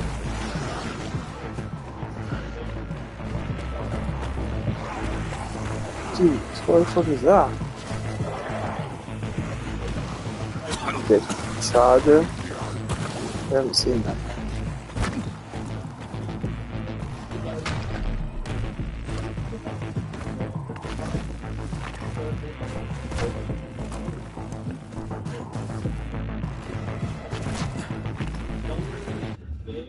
Trial and error, but you'll likely need to move on for now, holding this puzzle in the back of your mind as you traverse the level. The solution is simple, but you'll need to explore for it. This game strongly encourages you to wander off the beaten path.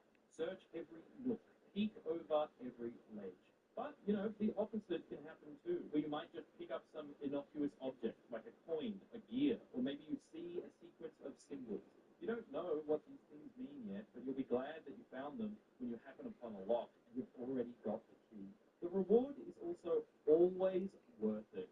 I can't stress this enough. Like, it's not some consolation prize, like a bit of currency or some upgrade materials. It's often actually impactful pieces of gear.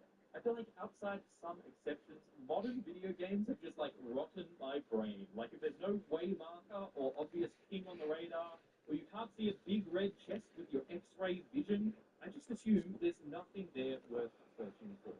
But on multiple occasions here, we solve a puzzle, and I think to myself, wow, I cannot believe the developers did that.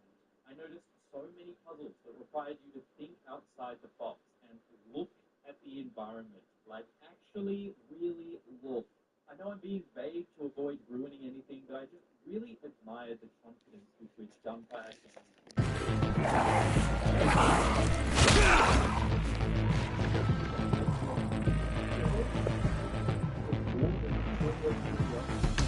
We'll see, man. These skills on these.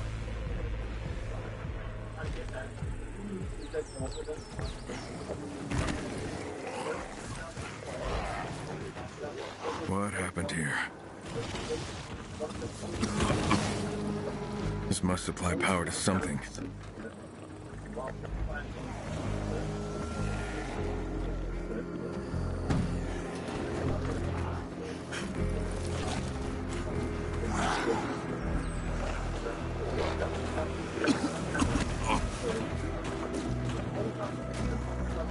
Olivia, remember that strange device we saw at the monastery?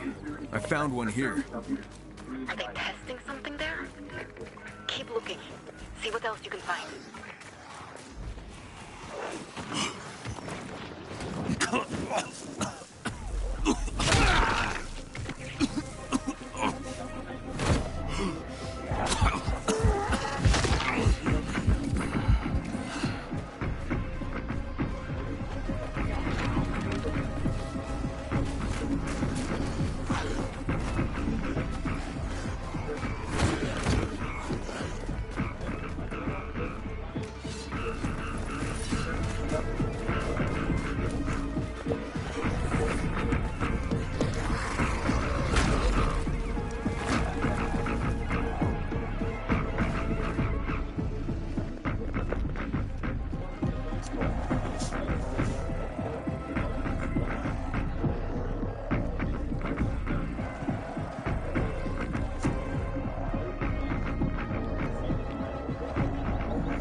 It should stare at the sun as it goes down.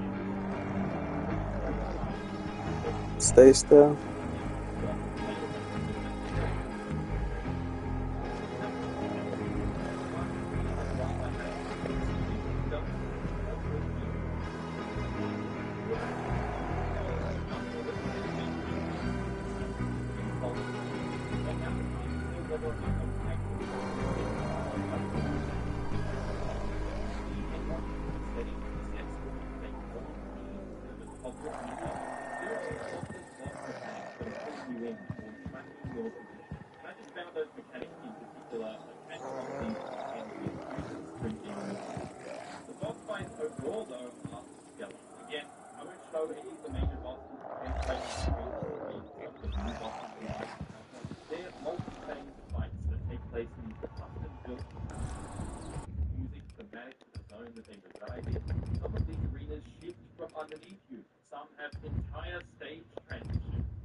I want to see them stare at the sun.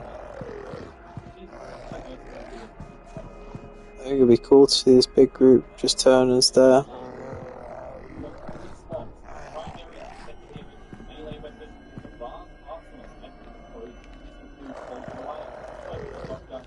Shouldn't look into the sun, okay?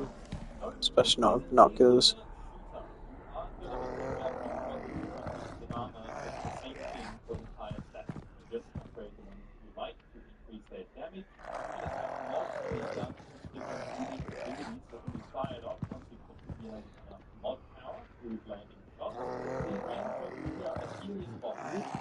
Moving this way, here we go.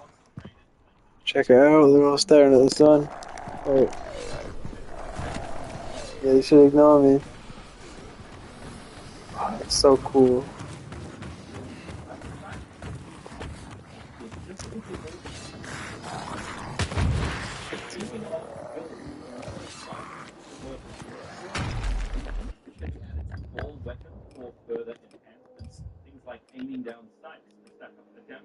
Damn, legendary. These can be leveled up and provide another special bonus at the next level. But that's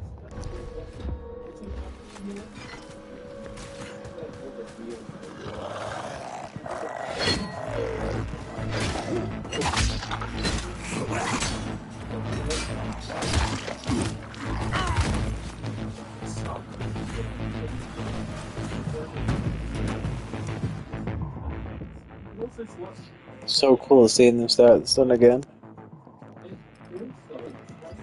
Understand why they never did that in the second game.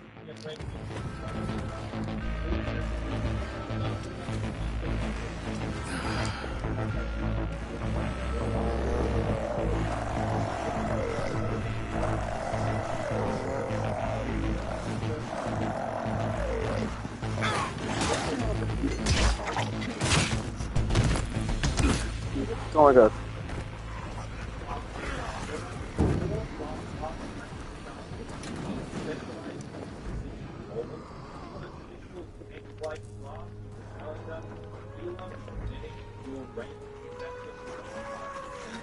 I think the best course of action is firecrackers. Very handy for solo play. And if none of those classes make you fancy, well, good news. Would you believe this likely that there are 4 classes that you can unlock? See if some of them wander us.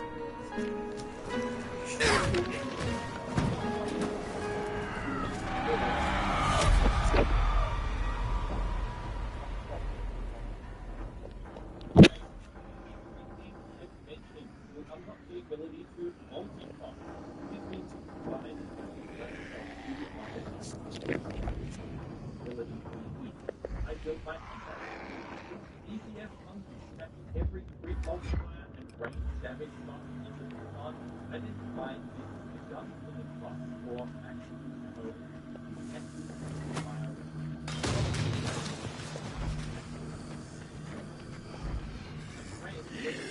So it's too far.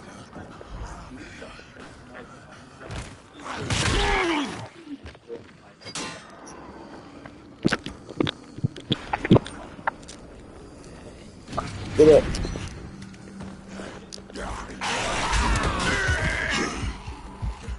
Let's go, let's go.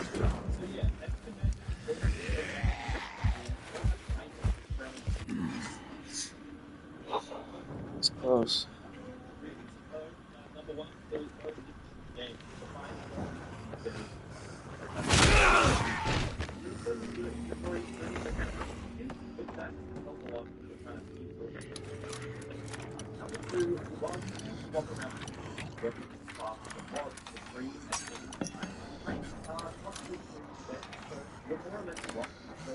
I don't know if they can get in here.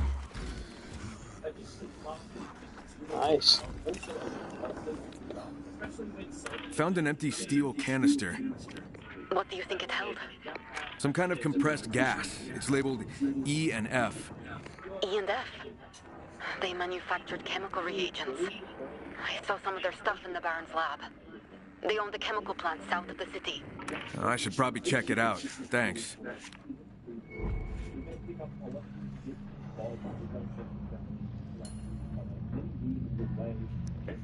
There's a pretty good chance I step out and then a cutscene plays and a big monster. A big monster. Seems like the perfect arena for it. Oh well.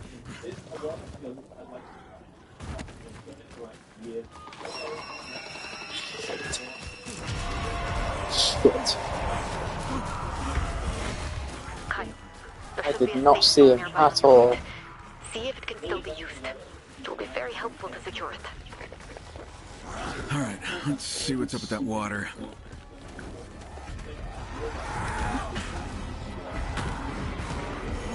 Is he there?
Jesus.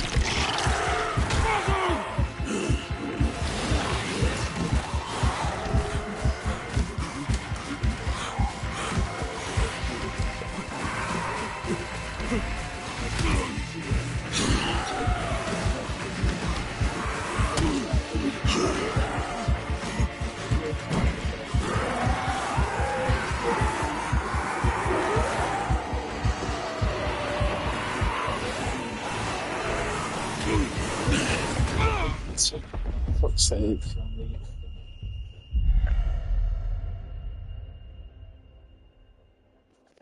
Should just accept the fate. Okay, so we've all heard about how this video sponsor first VPN do a bunch of stuff. Urgent browsing systems securely, they let you watch videos on Netflix or whatever. But did you know that a VPN is also extremely useful if you play a lot of video games? How you are? Well, let's say you want to play Star Wars or very different from Xbox. It's not getting really midnight, both sides. Which means you can use England to play games 15 hours earlier than people in the United States.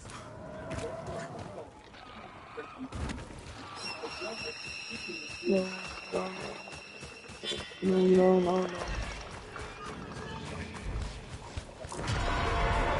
God damn it.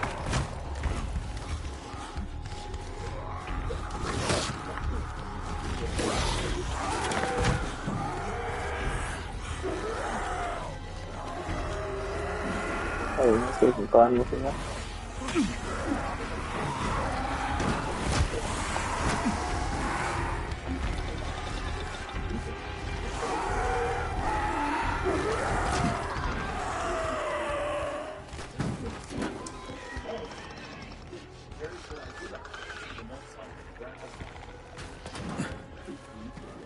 No, they can't.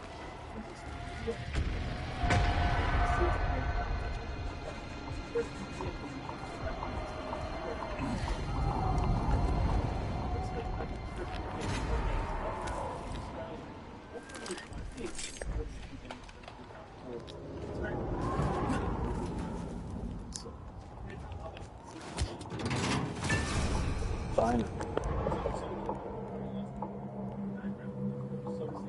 Nice.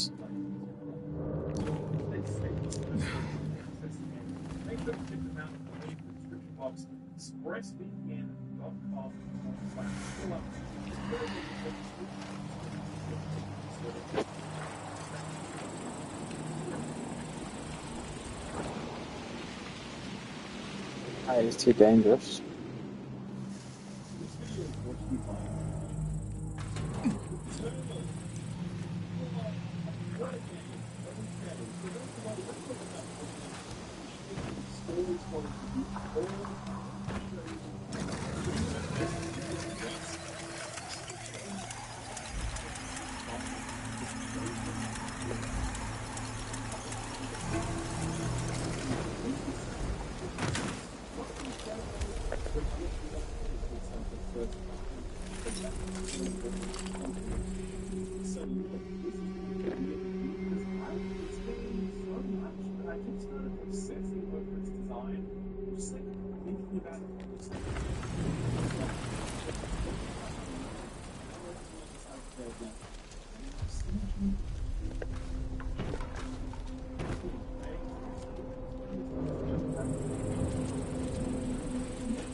Because while you could have served up as a response to that note, what would you like to hybrid that answers much of the finite is really by compromise? It's totally unique, punishingly difficult, and a true showcase of any inspired qualities. It's seriously cool shit.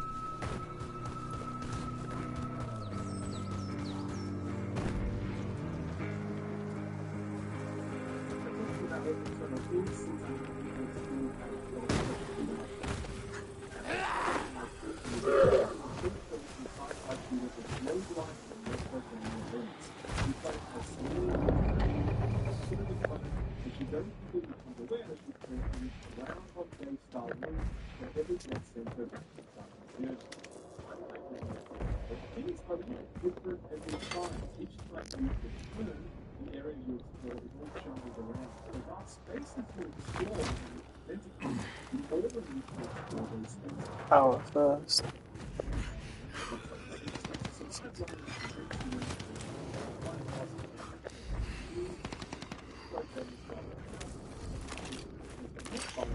Also opens up exploration and traversal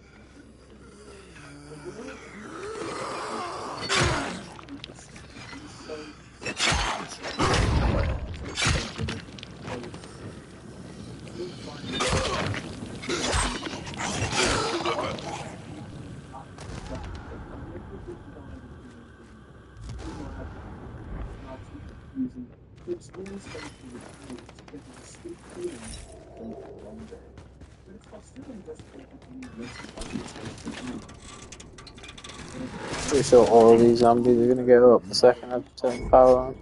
I always wondered why, like, where it gets the fuses from. I told you they're all gonna get up.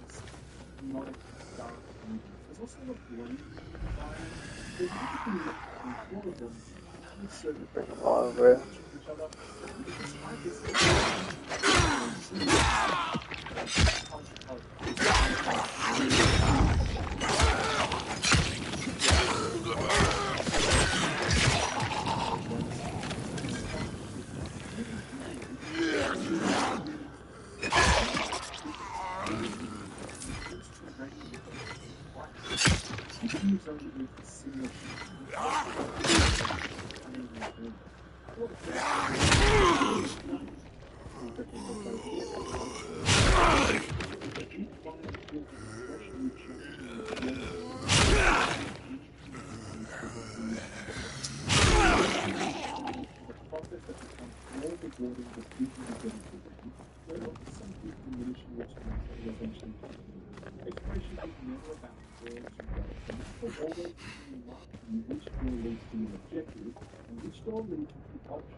Surely that's not very safe because the climbing zombies could get through.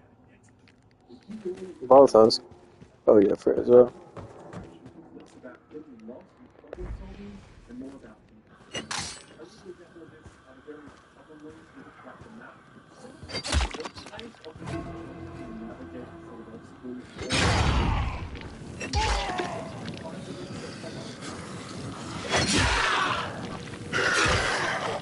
Trying to get them all at the same time. Just want to get a critical hit. I get a critical hit on all of them. Each new unlock allows for another sleeve of every succeeding bio, giving you access to entire sections that were previously unreachable.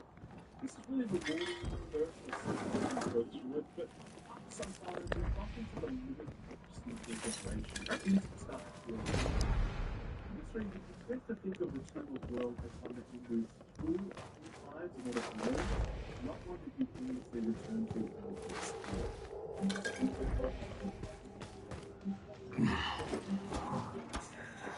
explore.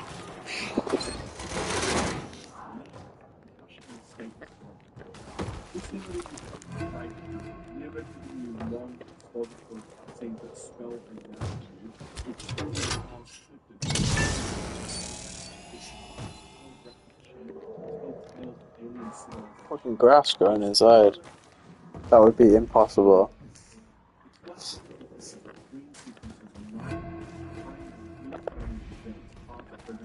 Oh, this is the safe zone.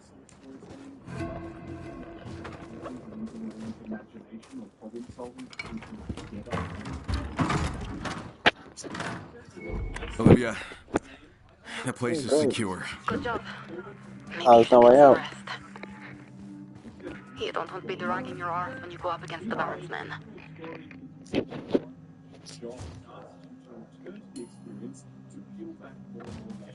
The place isn't secure with that.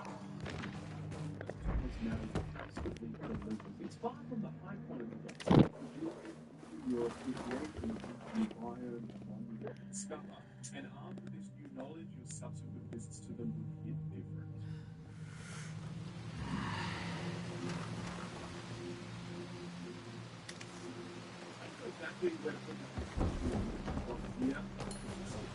Why is this open now?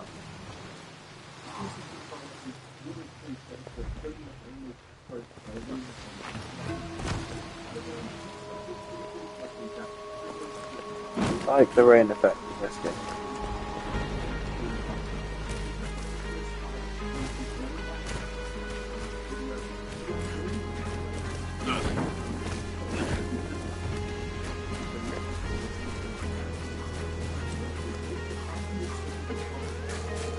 Pretty sure you can fast travel, but I don't feel inclined to, so.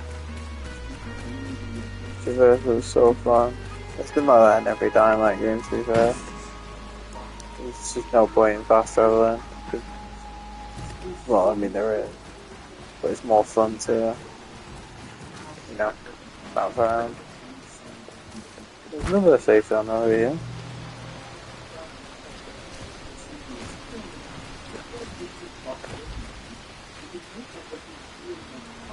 The Baron's men are well trained and heavily armed. You need to be tactical to get the upper hand. Using stealth to take them out one by one might be the best approach.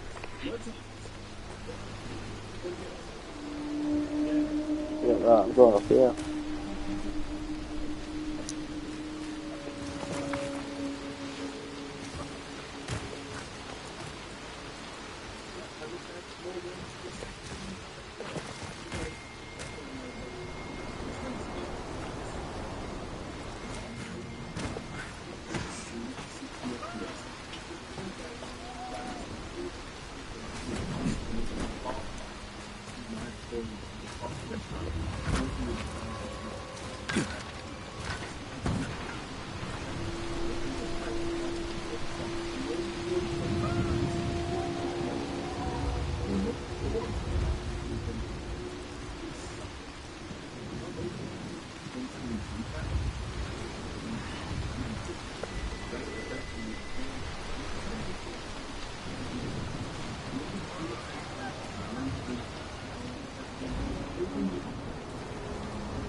Pretty scary.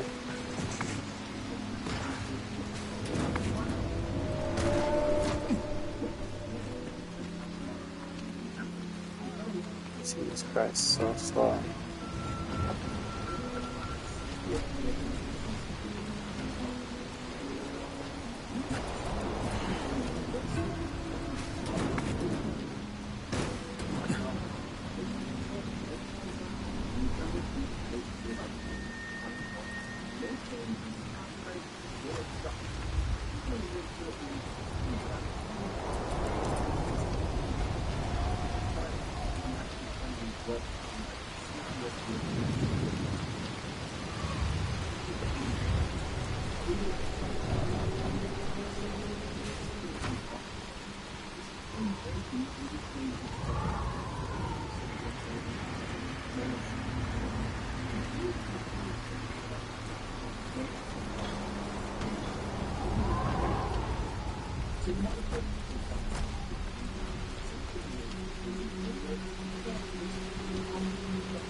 What is my course of action? If I jump, I'm not gonna make it.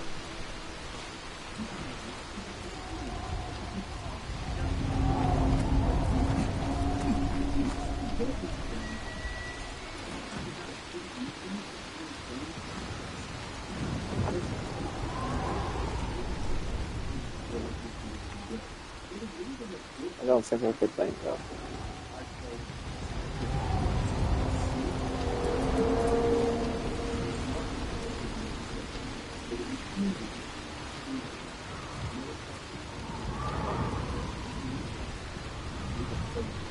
I was pretty sure I was on the right track. We need to get over there. Maybe I could make that jump.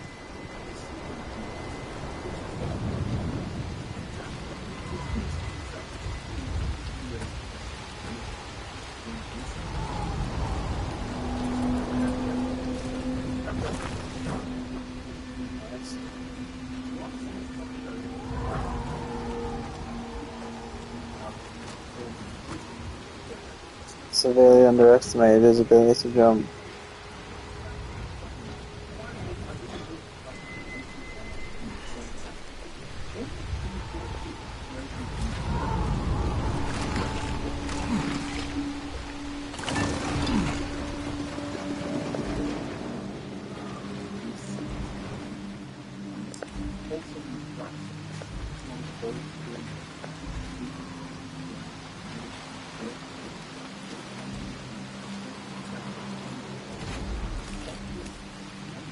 Parkour trophy.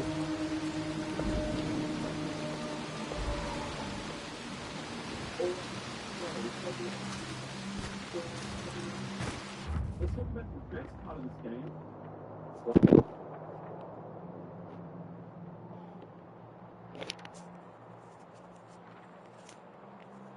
Feels like the end of an origin story. The gameplay we're seeing on screen isn't some new direction from the studio. It's actually the latest iteration of the formula that Rockstar have been perfecting since 1993 when Stardust arrived on PC. Super Stardust in 1996 would incorporate a third-person perspective, and perspective would shift yet again in 2007 with Super Stardust HD, introducing a novel orbital perspective that would later be adapted in Housemarque's most recognized title, Resogun. Housemarque took all of this experience making bullet hell games into their next title, Next Machina. See if the gameplay looks all familiar.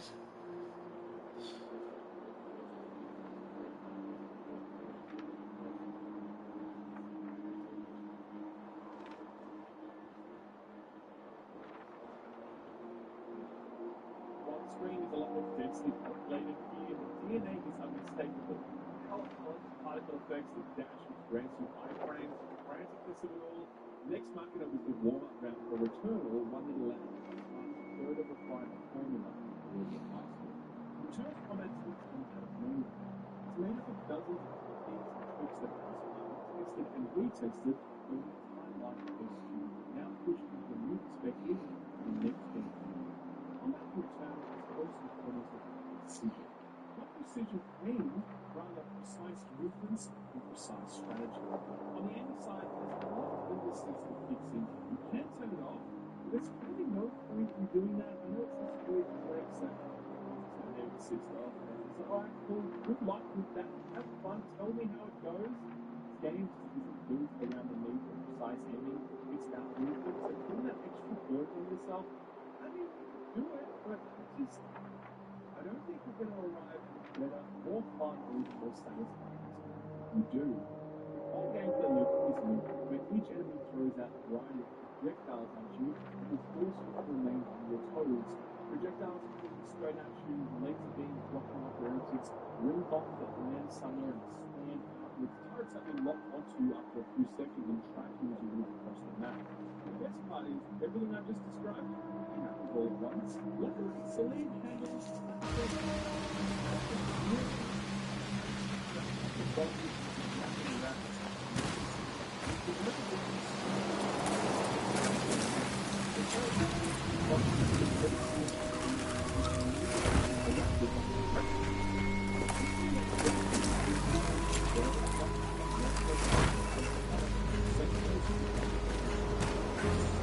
She said stealth.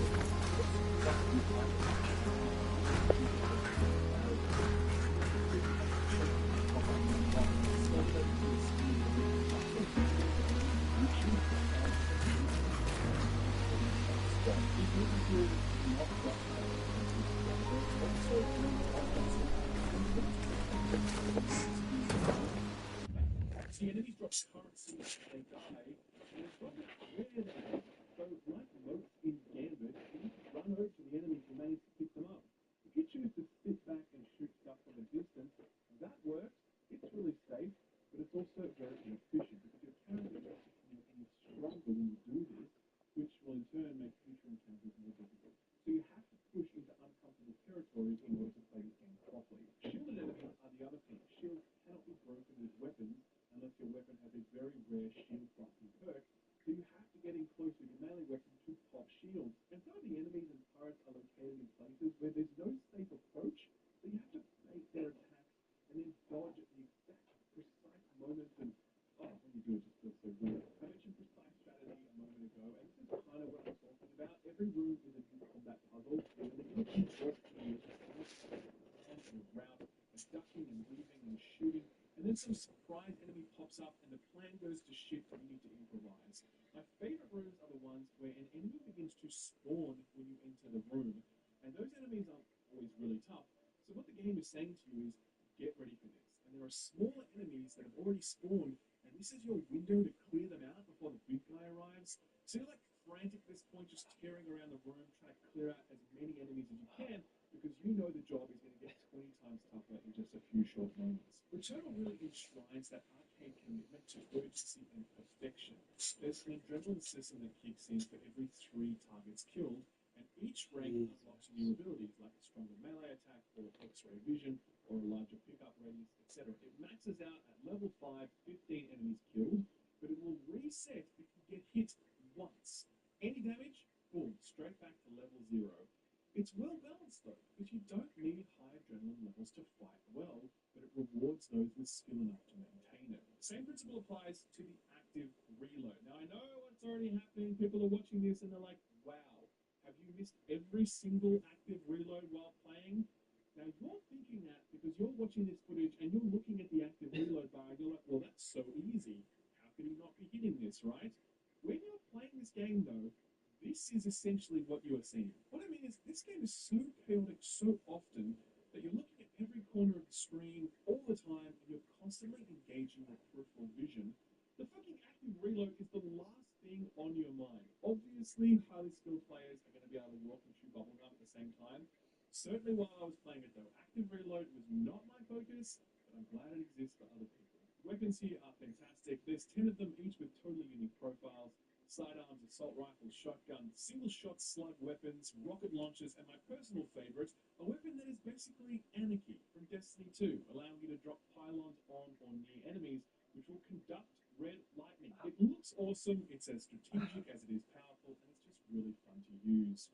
Weapons all have specific perks, and this is really the only meta progression you carry with you when you die.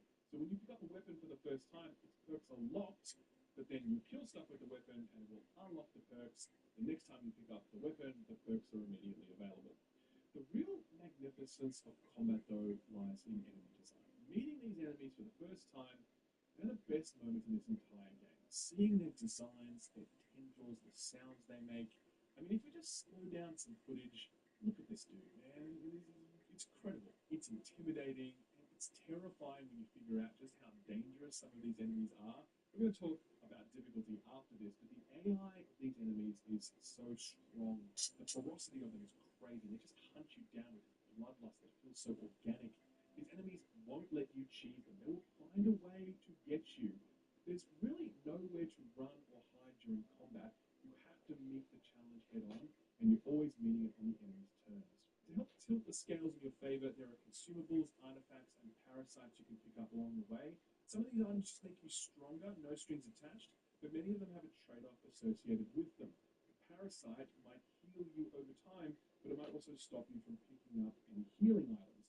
A key you find on the ground might be useful, but it might also trigger a malfunction in your suit, which is a debuff that can only be cleared if you've met certain combat or pickup conditions. Most of the time, you will pick up these items because the benefits provided outweigh their negatives. As such, Returnal's itemization is less about decision-making, and it's more about dealing with consequences. In the next few sections, I'm going to talk more critically about Returnal, but I just want to reiterate that this movement, this combat, these weapons, these enemies, this is all just, it's so good. I love it.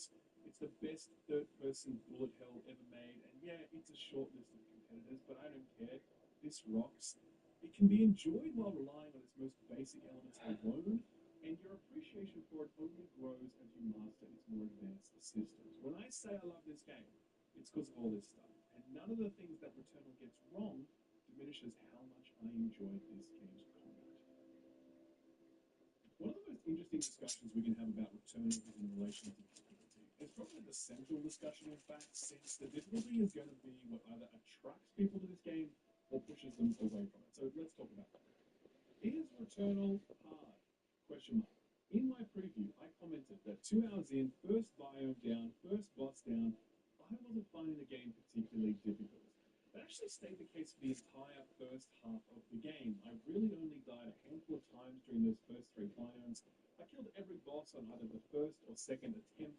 I found Returnal to be quite cruisy up to that point, and I thought Housemarque had taken a step back from their traditional commitment to really demanding gameplay because they were making something that would appeal to a broader audience. I thought maybe Sony had given them some marching orders because the game felt much easier than I expected, given that it was a Housemarque update.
Olivia, the Baron's guards are here.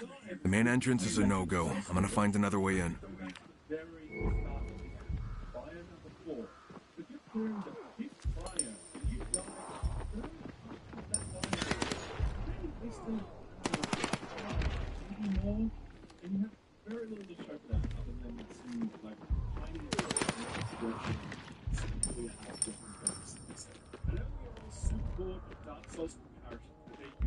These sorts of discussions, because Dark Souls is a kind of universal language used to discuss difficulty. You'll get it. If you think playing Dark Souls, you probably get what's required by osmosis. In Dark Souls, you push through a level, and there are checkpoints along the way from bonfires, and then you get to the boss, and there's always a shortcut to get back very fast. And that one boss does also come. Imagine if you were playing Dark Souls, and every time you died on a boss, you could hear you pass to the undead bird again, the third area of, and look at the entirety of whatever new level you're trying to clear, and then you can get the boss in one attempt. And if you die at any point throughout all of this, you can do it all over again. I hit some big walls during this part of the game because the scroll of start structure is extremely punishing if you fail. I had to run 30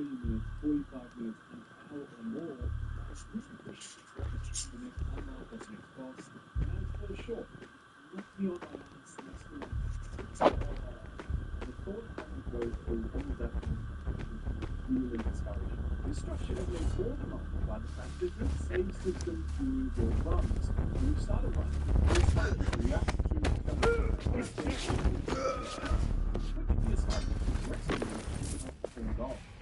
becomes super fun when your game crashes, which happened to be twice during the playthrough. Both times when I've gone back to previous biomes to farm upgrades in preparation for a boss boost. I lost 1.5 hours of progress on each crash when that happened, with almost nothing to show. That was a real low point in my journey. I think it would have been smart to have smartphones arrive at some sort of system to let you turn up your PS5 or access another game around, or just something that protects you from crashes. Because the runs in this game can be very long. I think the absence of some sort of save system hurts the game. So I'm not saying you should be able to save and load and fuck up. That would break the game. But I think there should be something weird. So much going on one by one.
It's often not even any way to prepare for it either, because the game doesn't give you any warning when you're about to face something to, and then you walk in and the room is locked down and you're just like, oh shit, mom spaghetti time, let's go, 30 seconds later. Assuming that these enemies exist proportionate such that it has a destructive impact on many parts of the game. Eternal is a roguelike where you go through and upgrades to become stronger. But you eventually realize that you don't need to do it in a normal trash mob feeling, because the trash mob comes with it. Instead, all you focus So, for example, they illustrated with you 25% chance to disclose your enemy's corpses when they die. That's cool. You just think to yourself, what's the point of that? I don't need that. That doesn't help me See this? It was more.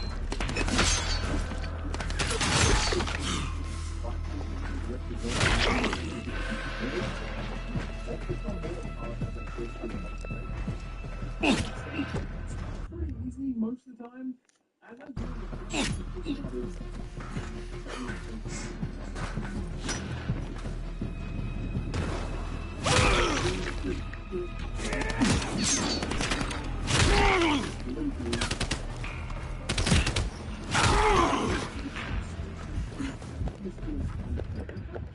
everything else, the process of killing enemies starts to feel less engaging and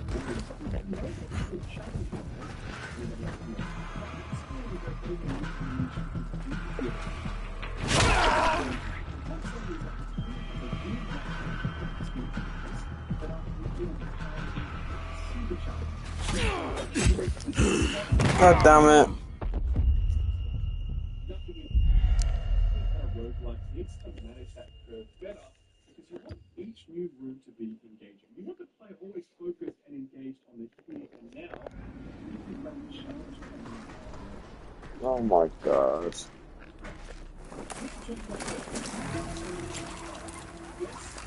I bet every single one of them respawns.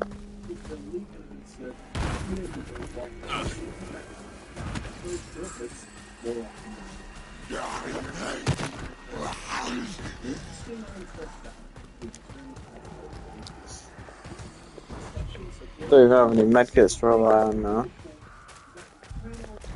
I haven't respawned. So, I think it's important to recognize the definitions of the term roguelike or roguelites. I'm going to refer to it as roguelikes here, just because okay? It's not like people that believe that anything that is not graphics can't be called a roguelike. That's crazy. We're not going to argue about that now. I'm just going to agree that roguelike, roguelites, roguelike elements, it's all become this melting pot that combines a whole bunch of sequel generation, permadeath, meta progression, build diversity, non-linear, non-sequential storytelling. It's all of this in there. Over the last few years, there have been a number of roguelikes that have solidified certain expectations for what people want out of it. Binding of Isaac, Slay the Spire, Dead, Mystical Brain 2, and most influential, the bunch of others I can talk about. When people pick up a roguelike today, I think they typically expect some or all of the following. They expect something that offers a fair amount of variance during each run, environment, mini lands, and location. So, two, people expect a fair amount of variability and difference in what about a pick up items, abilities, and items that provide a different experience from run to run, like using a crossbow one run and a sword the next. And they want those pickups to synergize together so that you can craft within the build. You're not simply for random power. You're looking to be able to direct that power towards certain parts of your build instead of towards targeted bespoke. Number three, I think people who settle up for a roguelike are looking for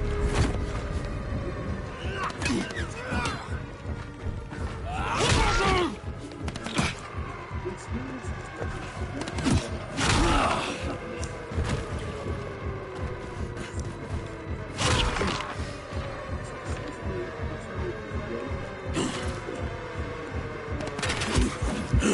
God damn it.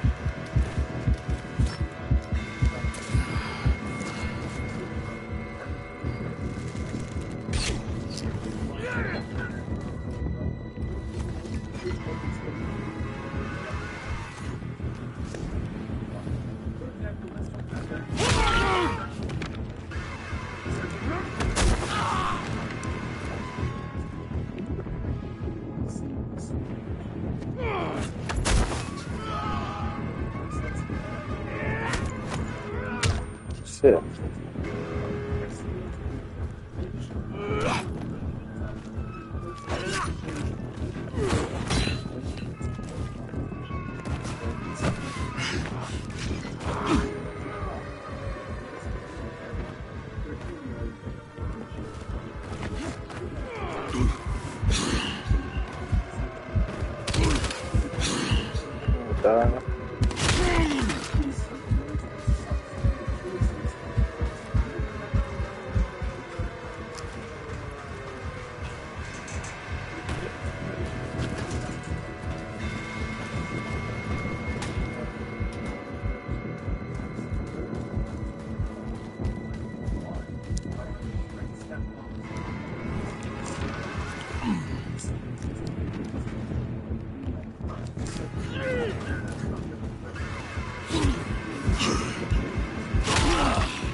God damn it.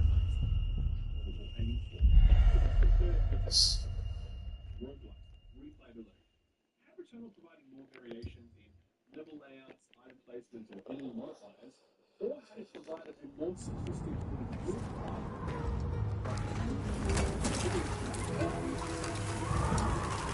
Try something risky.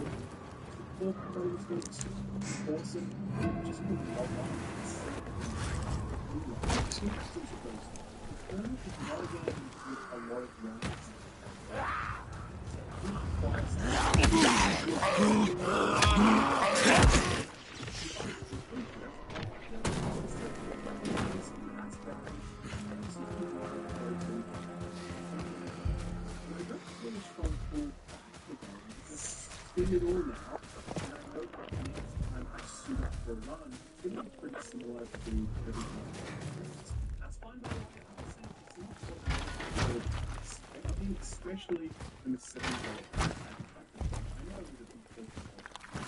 Most roguelikes of the last few years have been games where the destination matters far less than the mission. Like Hades, obviously, I want to finish each run, but if it doesn't, that's okay. Because Hades doesn't make you care that much about the destination. There's like some story stuff that you get that's cool, but if you die, it's fine. You don't really feel like you've lost or wasted any time when you die. But the point of Hades is to finish it, it's to play it. Training is to rain, there's fire, I think Returnal has very different variations like something. It's water-like structure. That was close. But you know what? They're respawning.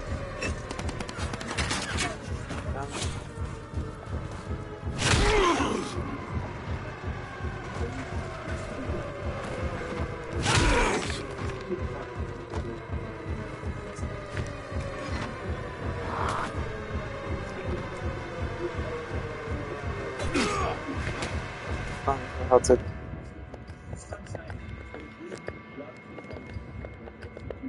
roguelike elements, you're going to find better examples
says something with its design.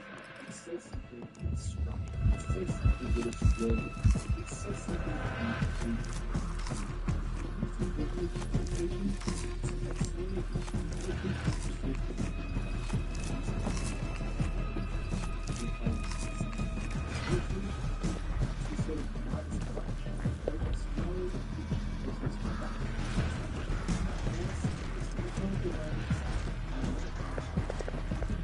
Maybe they aren't respawning. What? Oh my god, that was such bullshit. Guys, it's been a crazy, kind of shitty year. Most of us have been locked inside our house the entire time. Most of us have never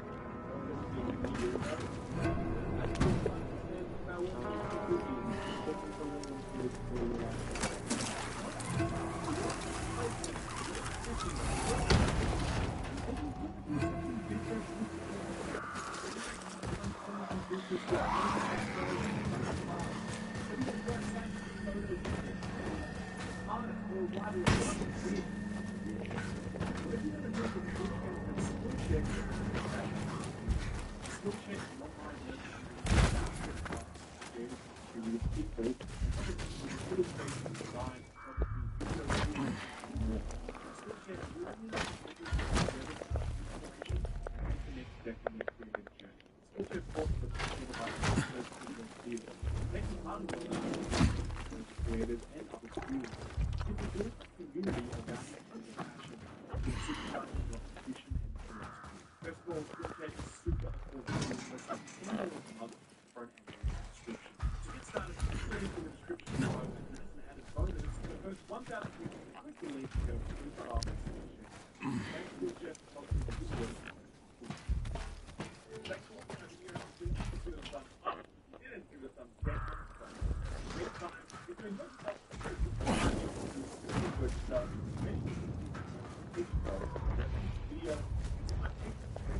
video, they're amazing. Join them. Check out my Facebook page. Thanks again. This video is brought to you by NVIDIA's RTX GPUs, powering technological leaps like full ray tracing supported by the all-new DLSS 3.5.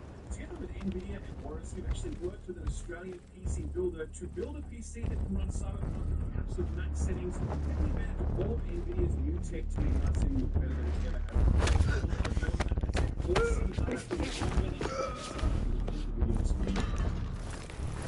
The release of Cyberpunk 2077 back in 2020 was a heady time.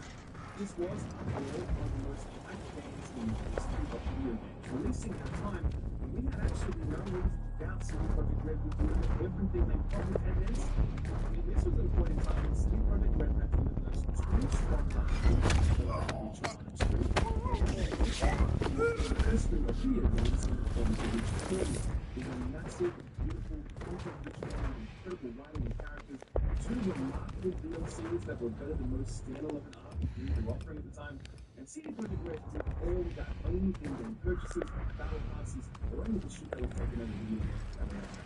So when CD Projekt Red tweeted out shit like, "We'll leave the greed to others," we believed them, because we had no reason to doubt them. Little did we know what was to come. We were counting the circumstances of that infamous launch. You know the details, I know the details, history grew long in the first time. And the circumstances of that launch made it really difficult to have conversations about this.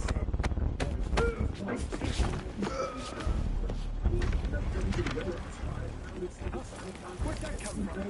Search in the area.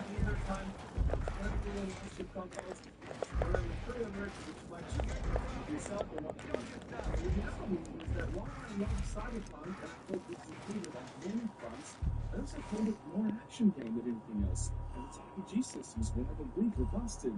I was disappointed with how little Cyberpunk engaged with more thought-provoking future scenes. I found the combat to be really enjoyable, but ultimately pretty lacking in depth.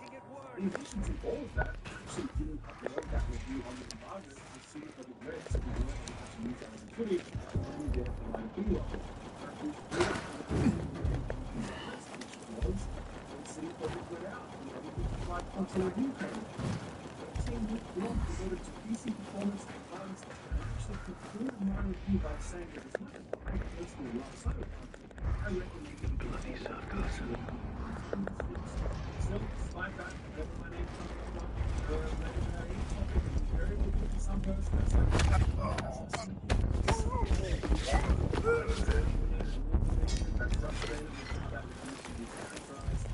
set the record straight, but part of me is also trying to paint a picture of a time when there was so much anger about Cyberpunk that it was nearly impossible to talk about its strengths and weaknesses without that conversation. My feet are giving me. It's real fucking bullshit back then, and people have every right to be angry, and to this day, plenty of people are still angry, refusing to buy into the whole redemption arc discourse that has come to define the way we now talk about Cyberpunk.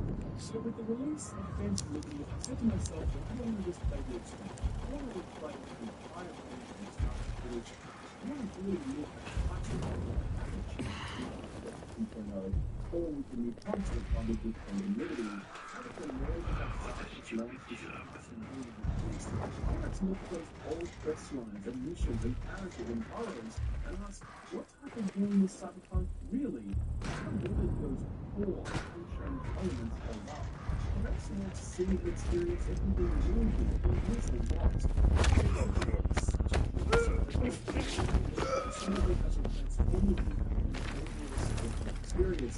bringing back unnecessary clutter, and essential elements ripped straight from what we imagine life as a never-run-up for that certain theme. Is this the game it should have been at launch? Question mark.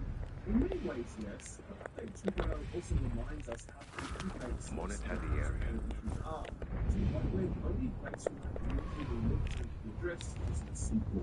I'll take a closer look. Campaign and Dogtown offer enough entirely new cast of characters to meet and location to explore.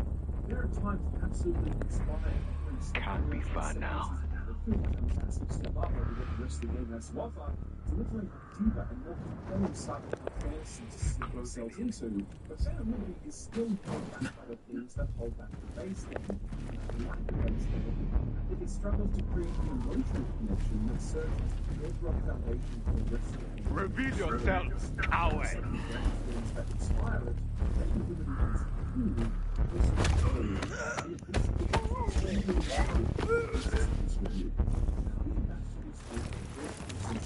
being able to deal with clear eyes, unobstructed by fight or hostility, I came to realize that I love this game more than I could have wanted.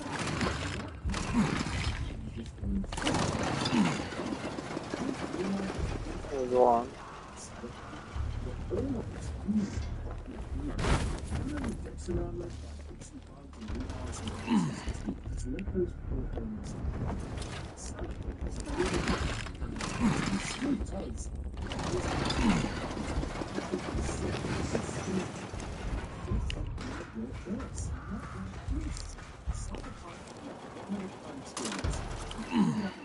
All these years, the promise of Night City is so good to be back.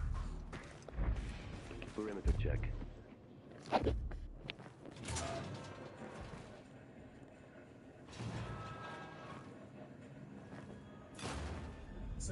Me escape!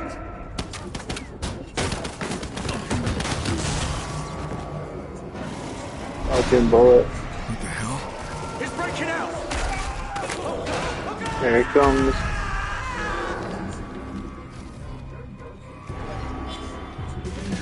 What the hell's going on in there?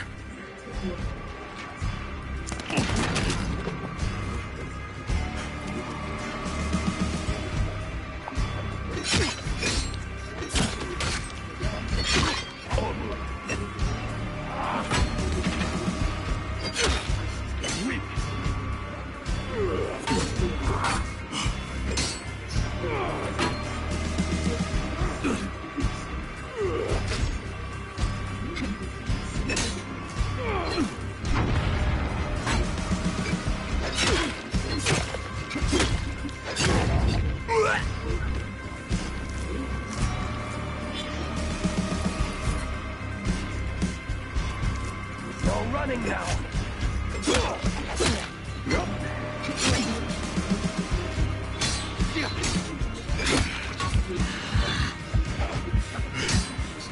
You're mine now!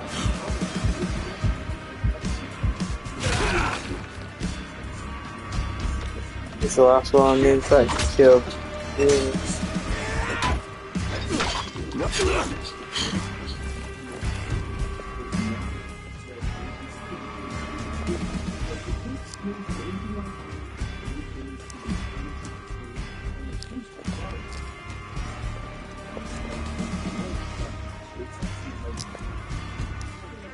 That rifle guy from before, he should have just like pummeled me with bullets. It would have killed him. If he continuously shot, it would have broke through that flimsy piece of wood and killed him straight away. It's not like he vanished. And he didn't notice he was there. He was rolling about like a fucking seal.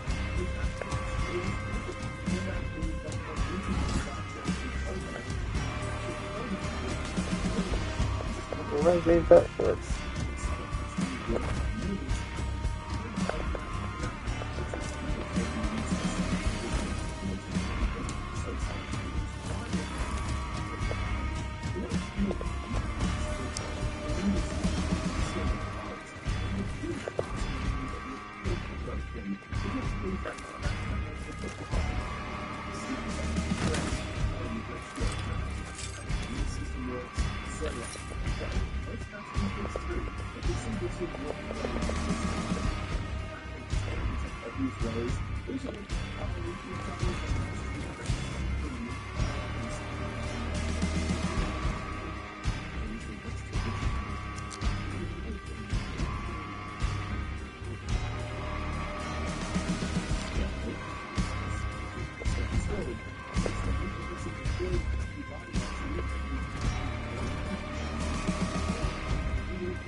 性别能力怎么回事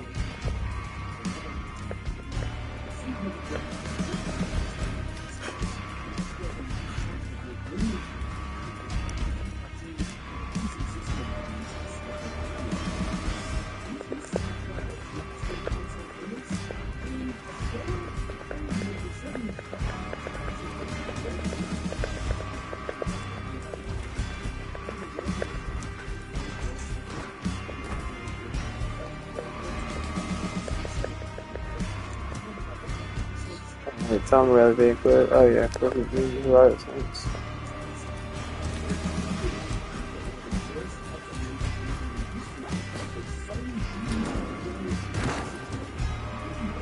Maybe think stuff as well.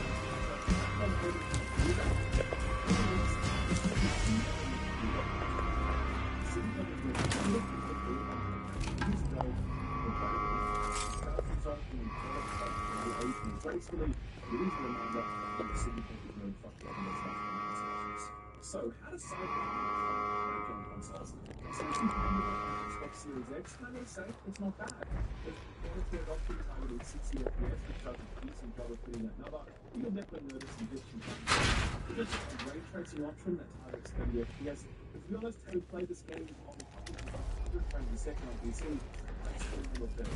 As impressive as the glitch tracing is, 30 FPS is just too high.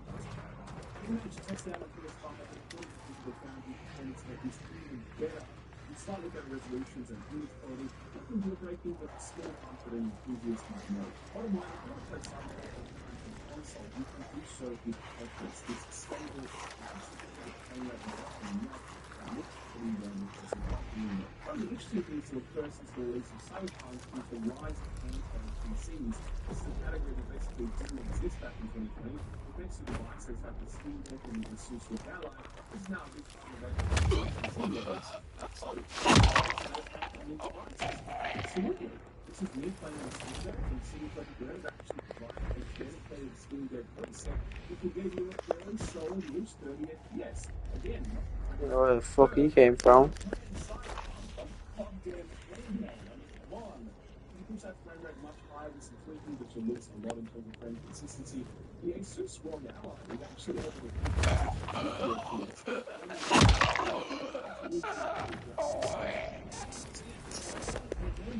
it's more than possible so long as you're okay with small text and 30 FPS. That brings us to PC performance. I tested this on two machines. First is an RTX 2080 Ti with an NVIDIA Ryzen 7 3700X. These specs put this machine at just about the recommended specs of them if I want to play 60 FPS.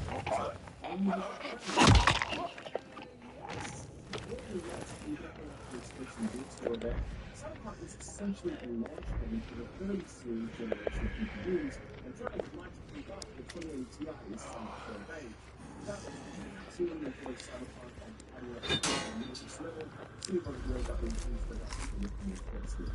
That brings us top-end PC hardware, and this is where Cyberpunk's technology makes it focus. If you've been following graphical hardware and graphical processing technologies over the last few years,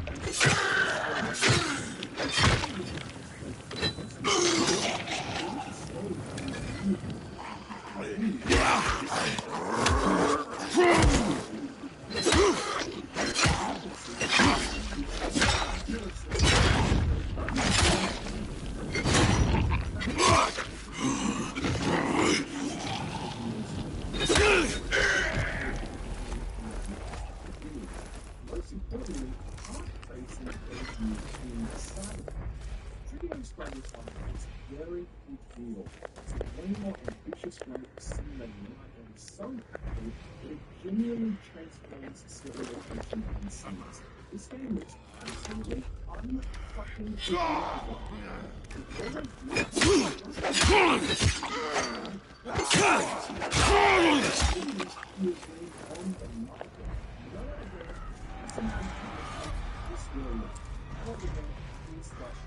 To properly explain and showcase it as its own 45-minute video, it is absurd and using GLSS 3.5 and frame generation, I was able to max out every setting, including path tracing, and I was getting over 100 FPS while playing in 4K. Yes, I know that is not a native frame rate, it is frame generated, but honestly, I don't care because I'm not getting any more input latency, and GLSS 3.5 makes the image look super clean. So it's like, when we think about Cyberpunk's technical state, the first thing we need to think about is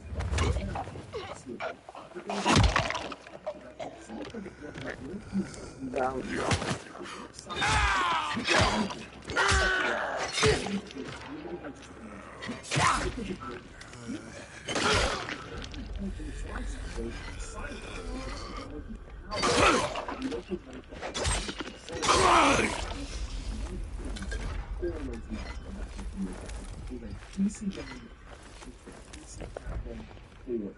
And as much as it should be remembered for its brokenness and ugliness, it should also absolutely be remembered for its ambition and its technical excellence as well.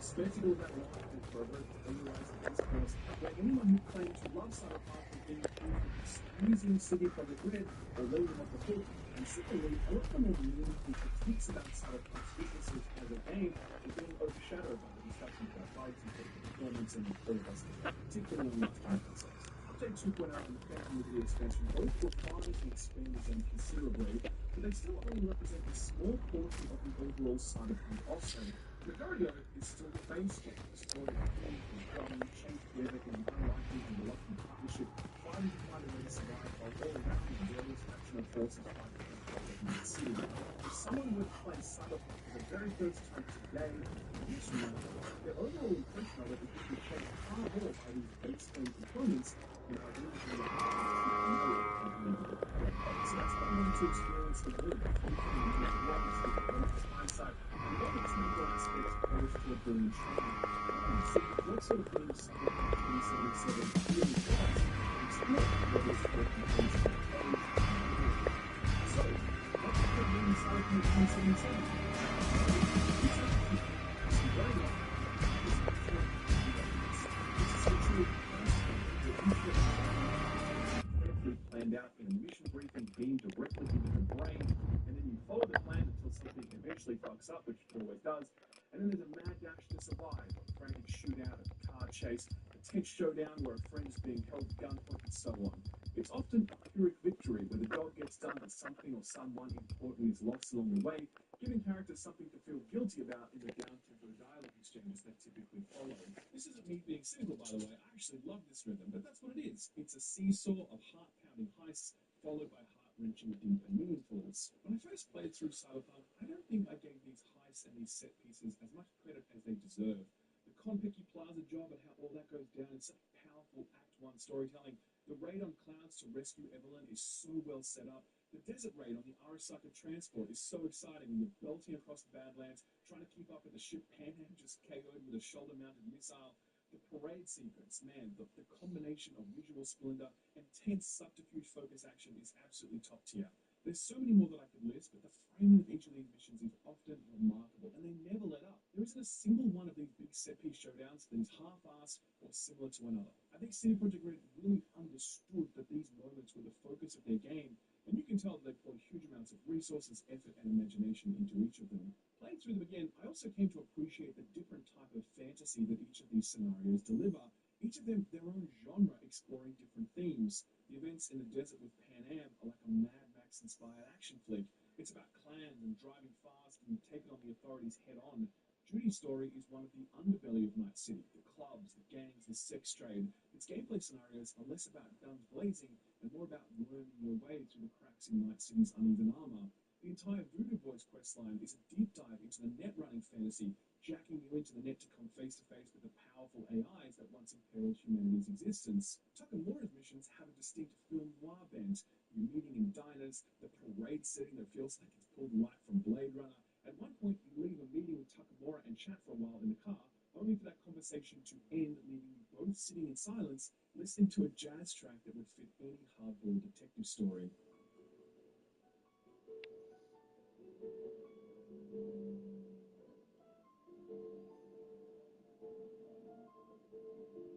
As much as each of these story arcs gesture towards futurist ideas and themes, Cyberpunk 2077 does very little with them. We know Arasaka is a big bad corporation, but why exactly is it bad? We know the sex trade is exploitative, but that exploitation feels rather similar to present-day exploitation. We're able to completely alter our physicality by way of cyber augmentation, but we never really consider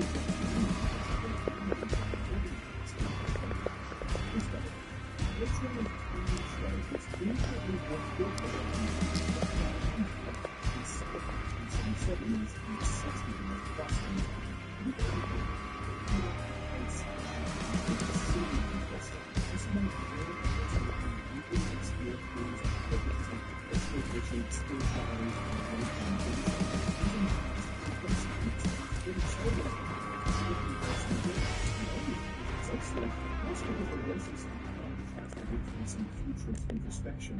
Ironically enough, that questline is also one of the best examples of Cyberpunk's biggest weaknesses, the illusion of choice.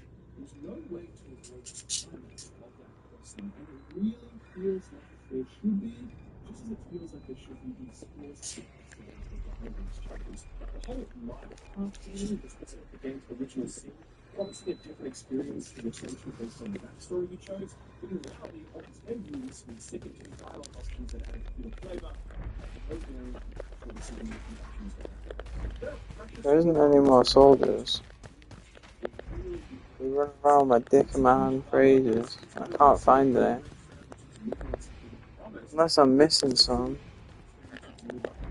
Of this setting is so much as morally grey, where the choice to do the right thing versus the choice to survive is the most deadly choice. This is not a fairy tale of violent forces appearing in there that can so cheaply. This is a place unreal. Being robbed of the village What is this? in the city, there's so much not only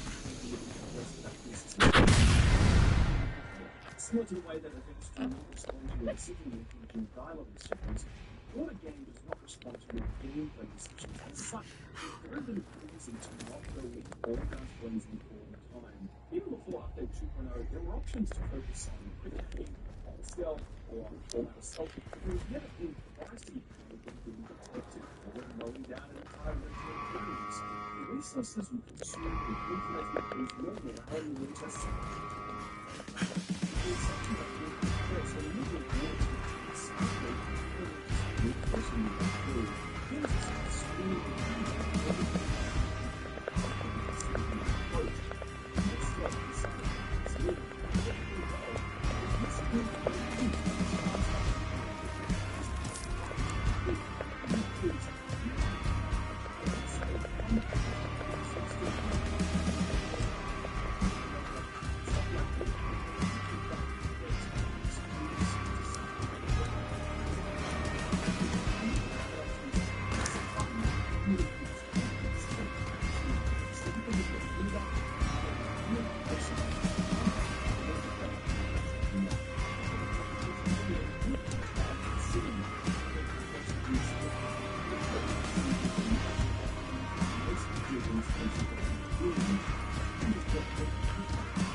there are so many ways that a video game can immerse you, and animation, soundscape, scale, technical details, all of these things can be brought to bear to get the job done, and all of these things are turned up to 11 in Night City. Maybe it's just my Neanderthal brain, but booting up this game, hopping in the car, and driving is the closest thing I've ever heard of.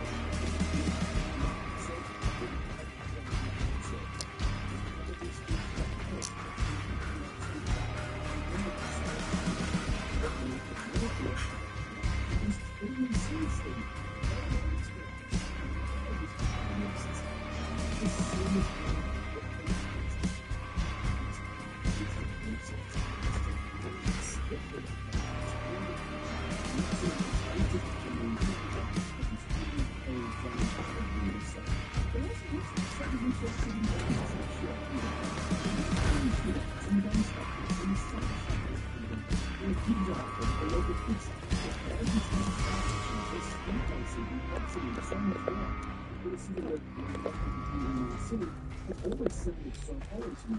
Actually, it isn't exactly teeming with life and things to do. There's more than enough to spend 60 or 80 over 100 hours here, driving the streets, building through a page and moving construction. So, having experienced all this again, did my perspective on any of it change? I saw the Usher soldier there. I'm assuming he got killed.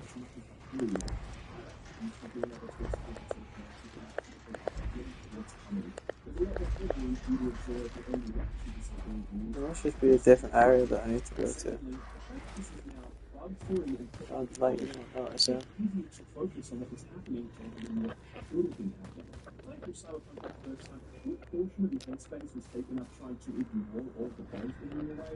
That's all gone now, and as such, each set piece or scene is there to be enjoyed without compromise. Not only that, most importantly, this playthrough really helped me zero in on the fact that the things we like about Cyberpunk, you never really that broke what you could do with it. I think set pieces and scenarios are masterfully crafted, some of the best you've had in any action game. I think its characters are wonderfully written, deeply relatable, and so well realized in both technical details and the way the voice actors bring the characters to life. And I think Night City is one of the most iconic spaces in any video game. All of the bugs, missing features, the hollow RPG and busted game design stuff could have made this game a much better game than it ended up being, of course. But the things that were better were more than what we knew. Yeah, Cyberpunk doesn't say much on what you did. It's the There is no more soldiers. It must be glitched. I know that wasn't what we promised, but that's what it is. I have to make people let it go, being able to accept it in these games and do it through the games. For that reason, Update 2.0 Don't want to restart. really great, but they actually don't make me love this game any more than I already did. Because the core of Cyberpunk 2077 remains unchanged. I think it's all been brilliant.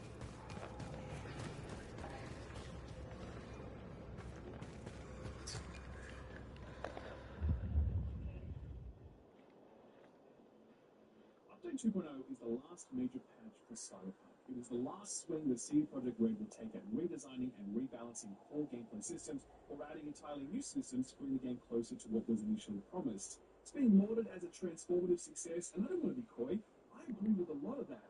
But I also think the patch 2.0 showcases just how intractable some of Cyberpunk's core issues are, while adding some new issues along the way. So let's talk about some of the smaller changes and improvements first. We've spoken already about traffic and NPC intelligence. It's a small thing, but to be honest, it makes a big difference. You spend a lot of time driving and walking around Night City, and it definitely adds to the immersion when you see cars and people acting like, real cars and people, as opposed to just stopped in the middle of the road or walking into each other. Driving around is also more pleasant. There's been a complete overhaul of vehicle handling for almost every car. They're much more responsive now with better physics, though top-end performing cars can still feel really floaty and slidey. The best driving experiences you can have in Cyberpunk are actually with the slower cars. That's when you can pull off and use a handbrake change and whatever else. But regardless, it's an overall much better driving experience than the richer high-end. Oh, I also fixed that mini-map issue too. Remember how I launched the mini-map was really zoomed in, and so when you were driving fast, you couldn't see turns coming up? Well, they fixed that a while ago, and yeah, it actually makes a big difference. Speaking of cars, the overall car economy has been rebalanced. One of the most frustrating things about my first playthrough was seeing all of these sick-looking cars that I wanted to buy, and I just didn't have enough money to do so. I think I could afford like one car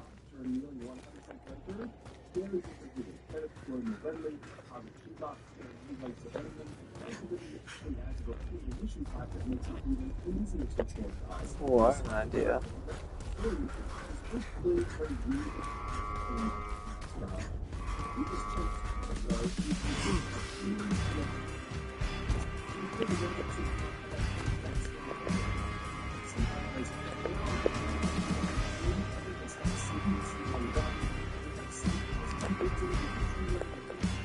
I thought there might be some souls out there.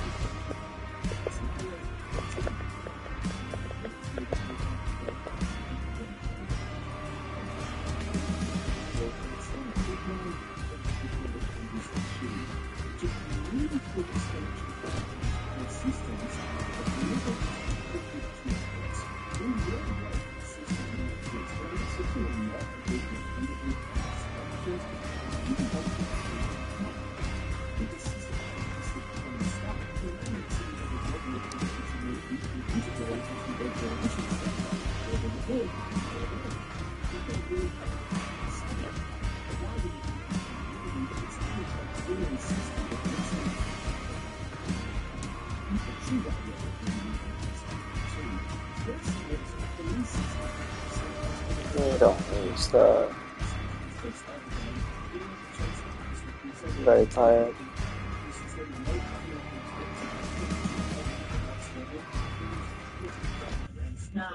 Yeah? What is it? Yeah. Oh. I think it's cold. Thank you. Nice and clean. Thank you. Got any paracetamol? I don't think so. Have a look on there might be some. Maisie has some, did you got bad hair? They're good. I'll give you no tramadol if you want. Pardon? You got that tramadol, haven't Oh, you? God, it's downstairs. So that's it, the other Yeah, it will. Oh, yeah, I've left it downstairs. All right, then. Yeah, Good night. that'll So, do, yeah. Go sleep soon, Dad. I'm going to sleep. Busy day tomorrow. I'm tired. I'm going to sleep. We are both doing the front garden. Okay. Okay. Good night. Night. Again, it is a great system that simply couldn't be integrated into the base game, and as such,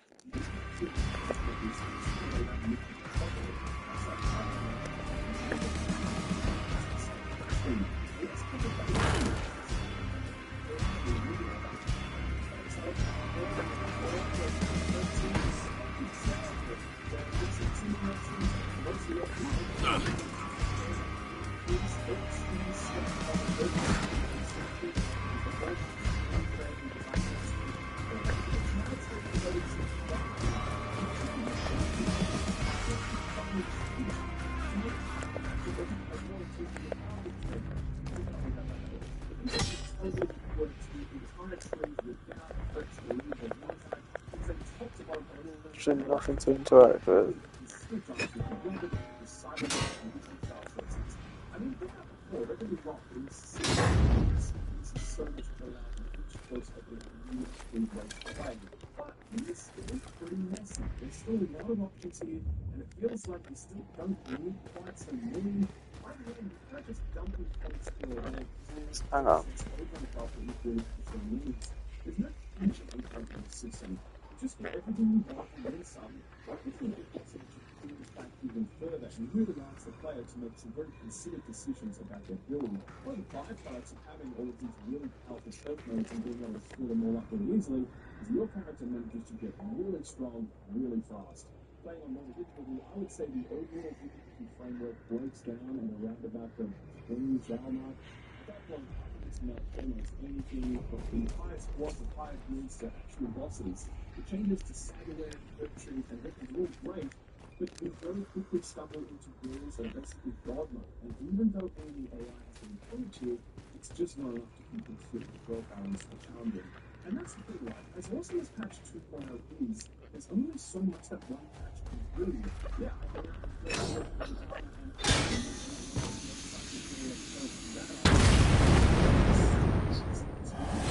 Warrior's death. Does that work in this setting? There's new tools and perks For fuck's sake. There's a bunch of perks that options precious munitions in which... Me and Sky! What the hell's going on in there?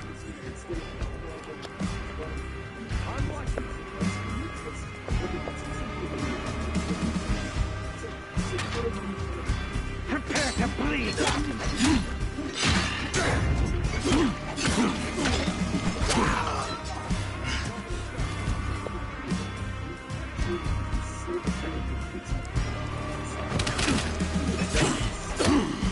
Get the fuck back!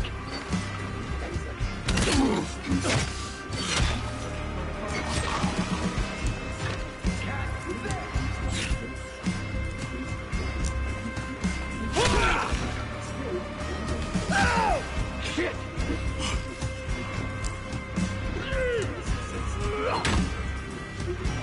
Come on!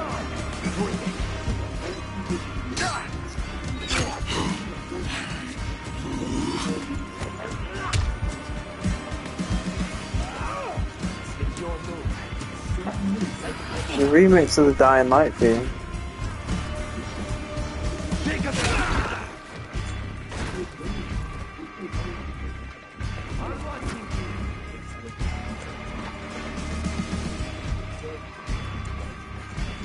I can't get a fix on.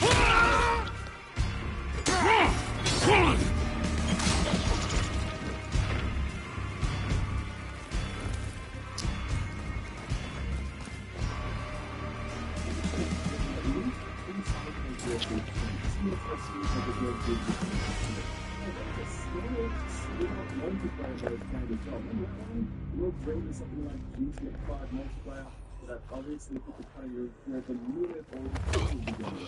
Those additional DLCs are also coming. It seems to be getting nice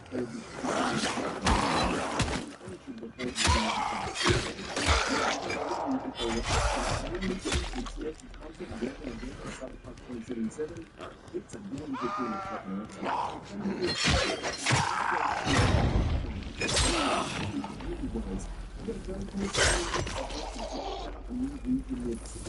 and once you're there, this confidence sweeps you away. It's possible to put up an old style and jump straight into this. It's also possible to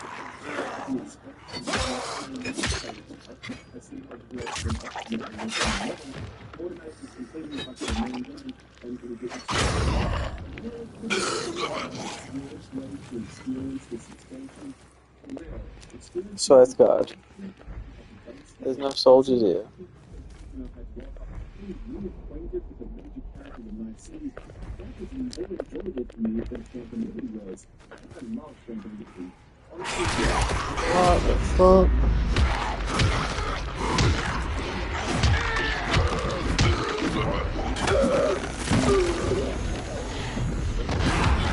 They're just spawning in. It's so bugged.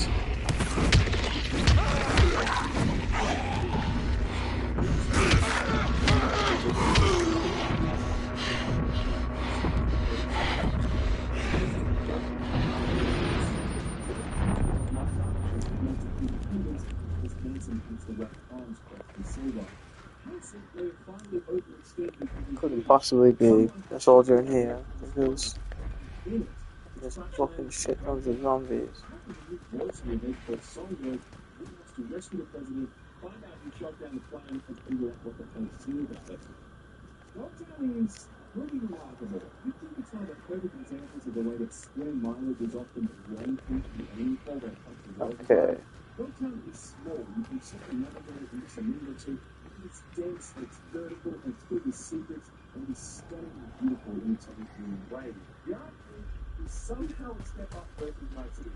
I didn't think such a thing would be possible, but somehow City Project Red have managed to prop themselves with a space so detailed, so distinctive, and so perfectly sized and kind of location that tiny slices of my city manages to feel a city within a city. In the moment you step out into that black market, you're just mouth of play, but they hold themselves. And it's such a white, tiny slice of Dogtown like this that you probably won't even return to after you leave it. Imagining how work it would have gone to create just this space alone, you know, it doesn't more like people and people that stopping you on the track every time you see them. From a technology perspective, it's interesting to note the way the graphical technology influences art design. Cyberpunk 2077 was developed by trying to make ray-traced reflections with like cutting-edge lighting technology, and audiences just couldn't get enough of them. That's what the many movies you can see so much reflective glass and product that might see. Fast forward 3 years, and the current technology provides better ambient fluid. That's why you see fewer reflective surfaces and more neon signage, making warm nearby scenery, or volumetric fog soaking up all the distant light that's around it. There's no question that God can't record content that lit different, and its art direction was directly affected by the ways it seems to be lit. Beyond its aesthetics, Dogtown offers a surprising amount to see and do. There's the main questline, of course. Very often that questline will last for a few years or a few days, something encouraging you to see what else Dogtown has to offer. Maybe you want to see the local cutscenes that ends with a string of drops needed before making a questline which will determine who's running Dogtown. Maybe you want to do one of the other side missions, like the one where a braindance artist gets their brain fried, and you can see actually one of the braindance influencers that he worships, and to use that influencer to help him out, even though she clearly has no interest in helping him go in there. Whereas the car missions I mentioned earlier, they involve delivering a car to a certain location either in a set time frame or despite the best efforts of local game. Maybe it's not bugs. There are also airdrop missions, since Maybe it's okay. Around here somewhere.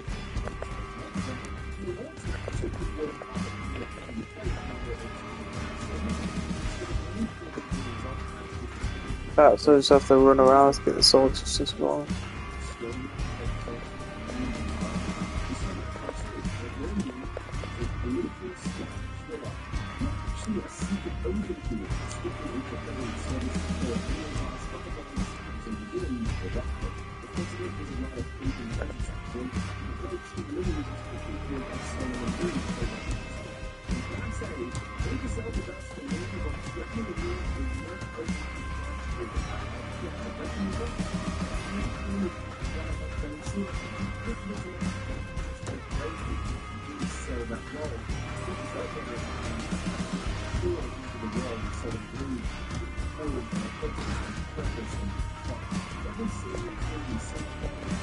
There you go.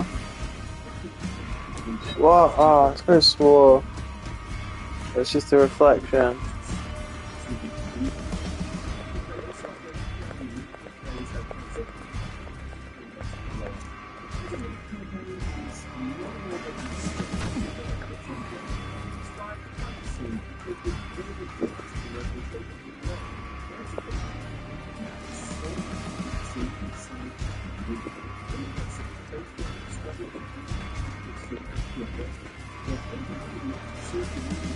There are soldiers. There is no soldiers.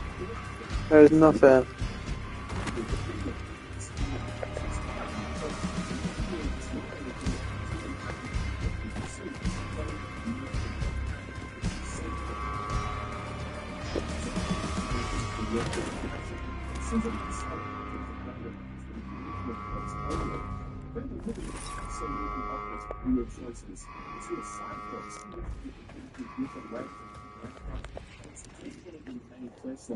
Well, you can basically know about this whole thing.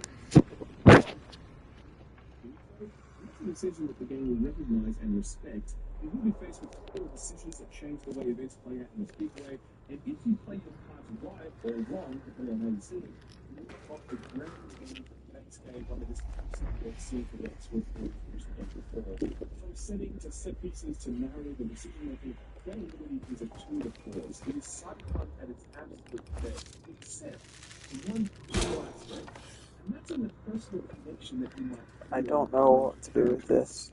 Despise what they're dealing with here. They emotionally invested in inherent trustworthy, even when they're trying to connect with you on a local level, they're never really trusted. You don't know if what they're saying is real, or if they're just saying it to manipulate you. It's also the fact that you spend less time with these characters than you will those in the rest of the game, which limits your ability to grow closer to them through exposure. For this reason, I think Phantom Liberty is the best Cyberpunk has to offer, but it's actually not my favorite part. Basically, nailed that balance between high-stakes heists and low-stakes hangouts.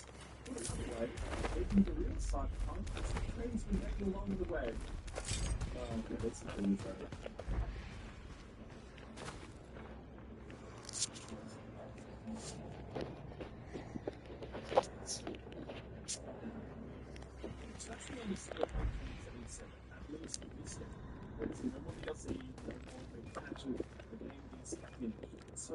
at this road, we can finally ask, what will the legacy of Cyberpunk 2077 be? Well, here's the variant game itself, but I think it's all of it. It's simple part of its legacy is sure to be that of its cautionary tale against the risks of hype, the dangers of pop culture, and what it means for a studio to bite off well and truly more than they can chew. I think about that a lot when I think about Cyberpunk 2. Not only for the whole wonderful bright shine thing, but because City Project Red have confirmed that the sequel will not be made in Poland, it will be made by a new studio based in Boston. They're also claiming the Red Engine that they've used for years is being said to use that Real Engine 5. That's a new country, a new studio, a new team, and a new game engine. And all that stuff needs to be stood up while also making Cyberpunk 2 at a time when CD Projekt Red are making a transition to a company developing multiple major projects at once. One of the interesting lessons of 2023 has been the power of existing teams using existing tools. Resident Evil 4 Remake, Tears of the Kingdom, Baldur's Gate 3, Stranger 6, some excellent and leverage the work, experience, process, and expertise. Not just the new CD Projekt Red will actually come through and Cyberpunk 2. It's not going to be difficult just to see what happened. A lot of that people mind as we get the process of magic and Cyberpunk 2. That's just one. So, which I know sits very uncomfortably for some. For many, it doesn't matter how good No Man's Sky is today. What matters is that Sean Murray will have and it's just no coming back from that. And yet,